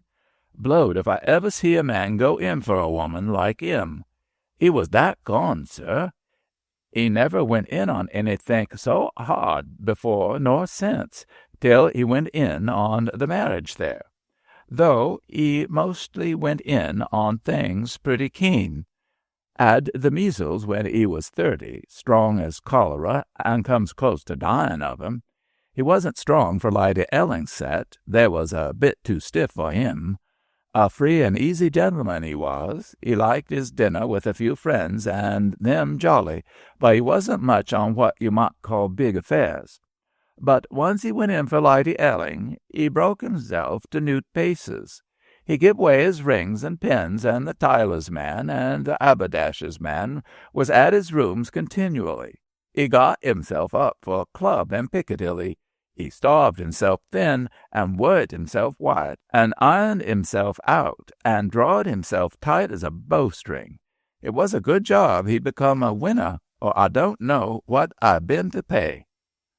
The next week, in consequence of an invitation from Lady Ellen Treffinger, McMaster went one afternoon to take tea with her. He was shown into the garden that lay between the residence and the studio, where the tea-table was set under a gnarled pear-tree. Lady Ellen rose as he approached. He was astonished to note how tall she was, and greeted him graciously, saying that she already knew him through her sister.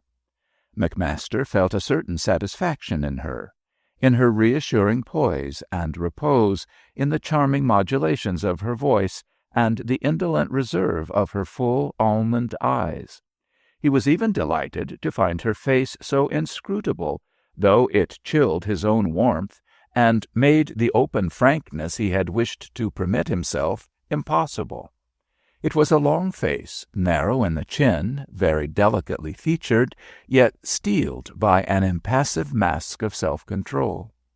It was behind just such finely cut, close-sealed faces, McMaster reflected, that nature sometimes hid astonishing secrets. But in spite of this suggestion of hardness, he felt that the unerring taste that Treffinger had always shown in larger matters had not deserted him when he came to the choosing of a wife, and he admitted that he could not himself have selected a woman who looked more as Treffinger's wife should look. While he was explaining the purpose of his frequent visits to the studio, she heard him with courteous interest. "I have read, I think, everything that has been published on Sir Hugh Treffinger's work, and it seems to me that there is much left to be said," he concluded. "I believe they are rather inadequate," she remarked vaguely. She hesitated a moment, absently fingering the ribbons of her gown, then continued without raising her eyes. "I hope you will not think me too exacting if I ask to see the proofs of such chapters of your work as have to do with Sir Hugh's personal life. I have always asked that privilege." McMaster hastily assured her as to this, adding, "I mean to touch only on such facts in his personal life as have to do directly with his work, such as his monkish education under Gillini." "I see your meaning, I think," said Lady Ellen, looking at him with wide, uncomprehending eyes. When McMaster stopped at the studio on leaving the house, he stood for some time before Treffinger's one portrait of himself, that brigand of a picture, with its full throat and square head, the short upper lip blackened by the close-clipped moustache, the wiry hair tossed down over the forehead, the strong white teeth set hard on a short pipe-stem. He could well understand what manifold tortures the mere grain of the man's strong red and brown flesh might have inflicted upon a woman like Lady Ellen. He could conjecture, too, Treffinger's impotent revolt against that very repose which had so dazzled him when it first defied his daring, and how once possessed of it, his first instinct had been to crush it, since he could not melt it. Toward the close of the season, Lady Ellen Treffinger left town. McMaster's work was progressing rapidly, and he and James wore away the days in their peculiar relation, which by this time had much of friendliness. Excepting for the regular visits of a Jewish picture dealer, there were few intrusions upon their solitude. Occasionally a party of Americans rang at the little door in the garden wall, but usually they departed speedily for the Moorish hall and tinkling fountain of the great show studio of London, not far away. This Jew, an Austrian by birth, who had a large business in Melbourne, Australia, was a man of considerable discrimination, and at once selected the marriage of Phaedra as the object of his especial interest. When, upon his first visit, Liechtenstein had declared the picture one of the things done for time, McMaster had rather warmed toward him, and had talked to him very freely. Later, however, the man's repulsive personality and innate vulgarity so wore upon him that the more genuine the Jew's appreciation, the more he resented it, and the more base he somehow felt it to be. It annoyed him to see Liechtenstein walking up and down before the picture, shaking his head and blinking his watery eyes over his nose-glasses, ejaculating, "Dort is a Kim, a Kim. It is worth to gome dem 1,000 miles for such a painting, eh? To make you appreciate such a work of art, it is necessary to take it away while she is napping. She has never appreciated until she has lost, but knowingly she will buy back." James had, from the first, felt such a distrust of the man that he would never leave him alone in the studio for a moment. When Liechtenstein insisted upon having Lady Ellen Treffinger's address, James rose to the point of insolence. "It ain't no use to give it no way. Lady Treffinger never has nothing to do with dealers." McMaster quietly repented his rash confidences, fearing that he might indirectly cause Lady Ellen annoyance from this merciless speculator, and he recalled with chagrin that Liechtenstein had extorted from him, little by little, pretty much the entire plan of his book, and especially the place in it which the marriage of Phaedra was to occupy. By this time the first chapters of McMaster's book were in the hands of his publisher, and his visits to the studio were necessarily less frequent. The greater part of his time was now employed with the engravers who were to reproduce such of Treffinger's pictures as he intended to use as illustrations. He returned to his hotel late one evening, after a long and vexing day at the engraver's, to find James in his room, seated on his steamer trunk by the window, with the outline of a great square draped in sheets resting against his knee. "Why, James, what's up?" he cried in astonishment, glancing inquiringly at the sheeted object. "Ain't you seen the papers, sir?" jerked out the man. "No, now I think of it, I haven't even looked at a paper. I've been at the engraver's plant all day. I haven't seen anything." James drew a copy of the Times from his pocket and handed it to him, pointing with a tragic finger to a paragraph in the social column. It was merely the announcement of Lady Ellen Treffinger's engagement to Captain Alexander Gresham. "Well, what of it, my man? That surely is her privilege." James took the paper, turned to another page, and silently pointed to a paragraph in the art notes which stated that Lady Treffinger had presented to the X-Gallery the entire collection of paintings and sketches now in her late husband's studio, with the exception of his unfinished picture, The Marriage of Phaedra, which she had sold for a large sum to an Australian dealer who had come to London purposely to secure some of Treffinger's paintings.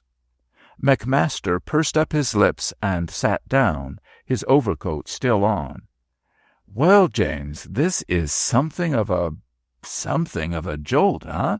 It never occurred to me she'd really do it."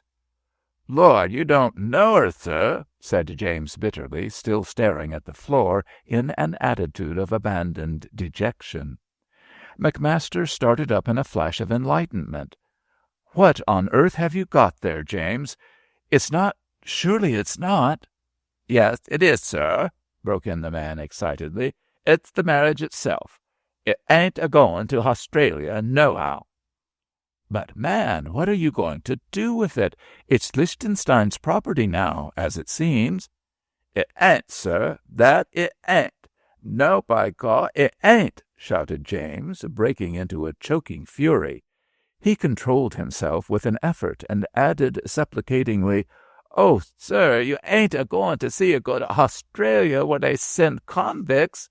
He unpinned and flung aside the sheets as though to let Phaedra plead for herself. McMaster sat down again and looked sadly at the doomed masterpiece. The notion of James having carried it across London that night rather appealed to his fancy. There was certainly a flavor about such a high-handed proceeding. "However did you get it here?" he queried. I got a four-wheeler and come over direct, sir. Good job I happened to have the change about me." "You came up High Street, up Piccadilly, through the Haymarket and Trafalgar Square, and into the Strand?" queried McMaster with relish. "Yes, sir, of course, sir," assented James with surprise. McMaster laughed delightedly. "It was a beautiful idea, James, but I'm afraid we can't carry it any further." "I was thinking as how it would be a rare chance to get you to take the marriage over to Paris for a year or two, sir, until the thing blows over," suggested James blandly. "I'm afraid that's out of the question, James. I haven't the right stuff in me for a pirate, or even a vulgar smuggler, I'm afraid." McMaster found it surprisingly difficult to say this, and he busied himself with the lamp as he said it. He heard James' hand fall heavily on the trunk top, and he discovered that he very much disliked sinking in the man's estimation. "Well, sir," remarked James in a more formal tone, after a protracted silence, "then there's nothing for it but as how I'll have to make away with it myself." "And how about your character, James? The evidence will be heavy against you, and even if Lady Treffinger didn't prosecute, you'd be done for."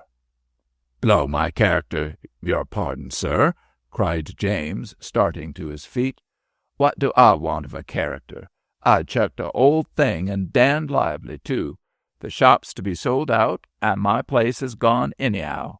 I'm a-going to enlist, or try the gold fields. I've lived too long with hartists. I'd never give satisfaction in livery now. You know how it is yourself, sir.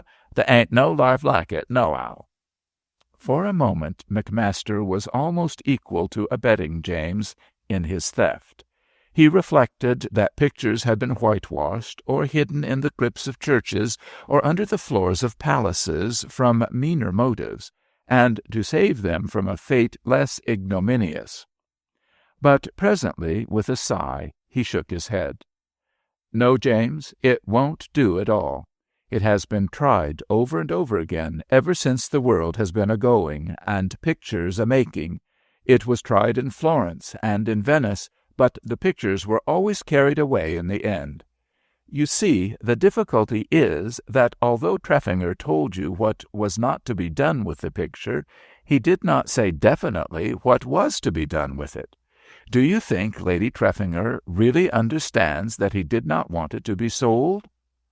"Well, sir, it was like this, sir," said James, resuming his seat on the trunk, and again resting the picture against his knee. "My memory is clear as glass about it.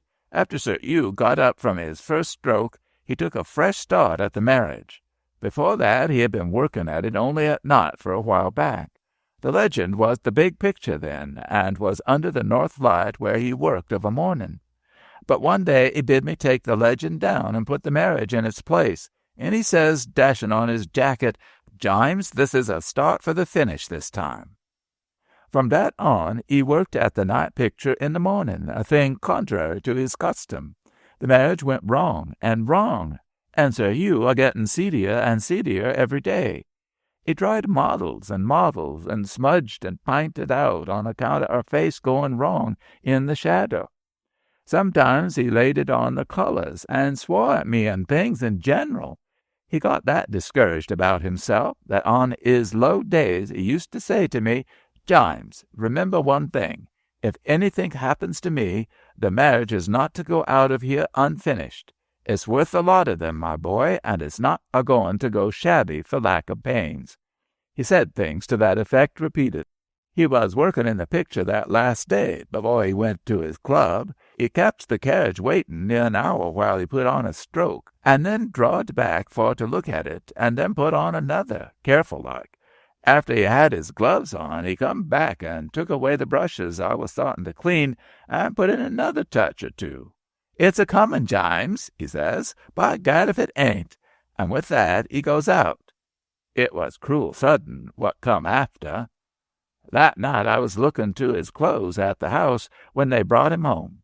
He was conscious, but when I ran downstairs for to help lift him up, I knowed he was a finished man.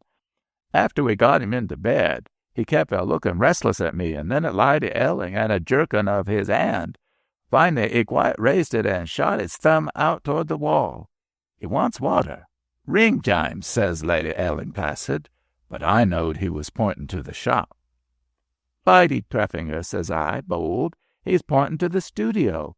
He means about the marriage. He told me today as how he never wanted it sold unfinished. Is that it, Sir Hugh? He smiled and nodded slight and closed his eyes. Thank you, James, says Lady Ellen placid. Then he opened his eyes and looked long and hard at Lady Ellen.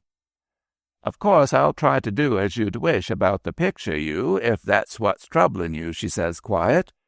With that he closed his eyes and he never opened them. He died unconscious at 4 that morning. You see, sir, Lady Ellen was always cruel hard on the marriage. From the first it went wrong, and Sir Hugh was out of temper pretty constant. She came into the studio one day and looked at the picture and asked him why he didn't throw it up and quit a-worrying himself. He answered sharp, and with that she said as how she didn't see what there was to make such a row about nohow.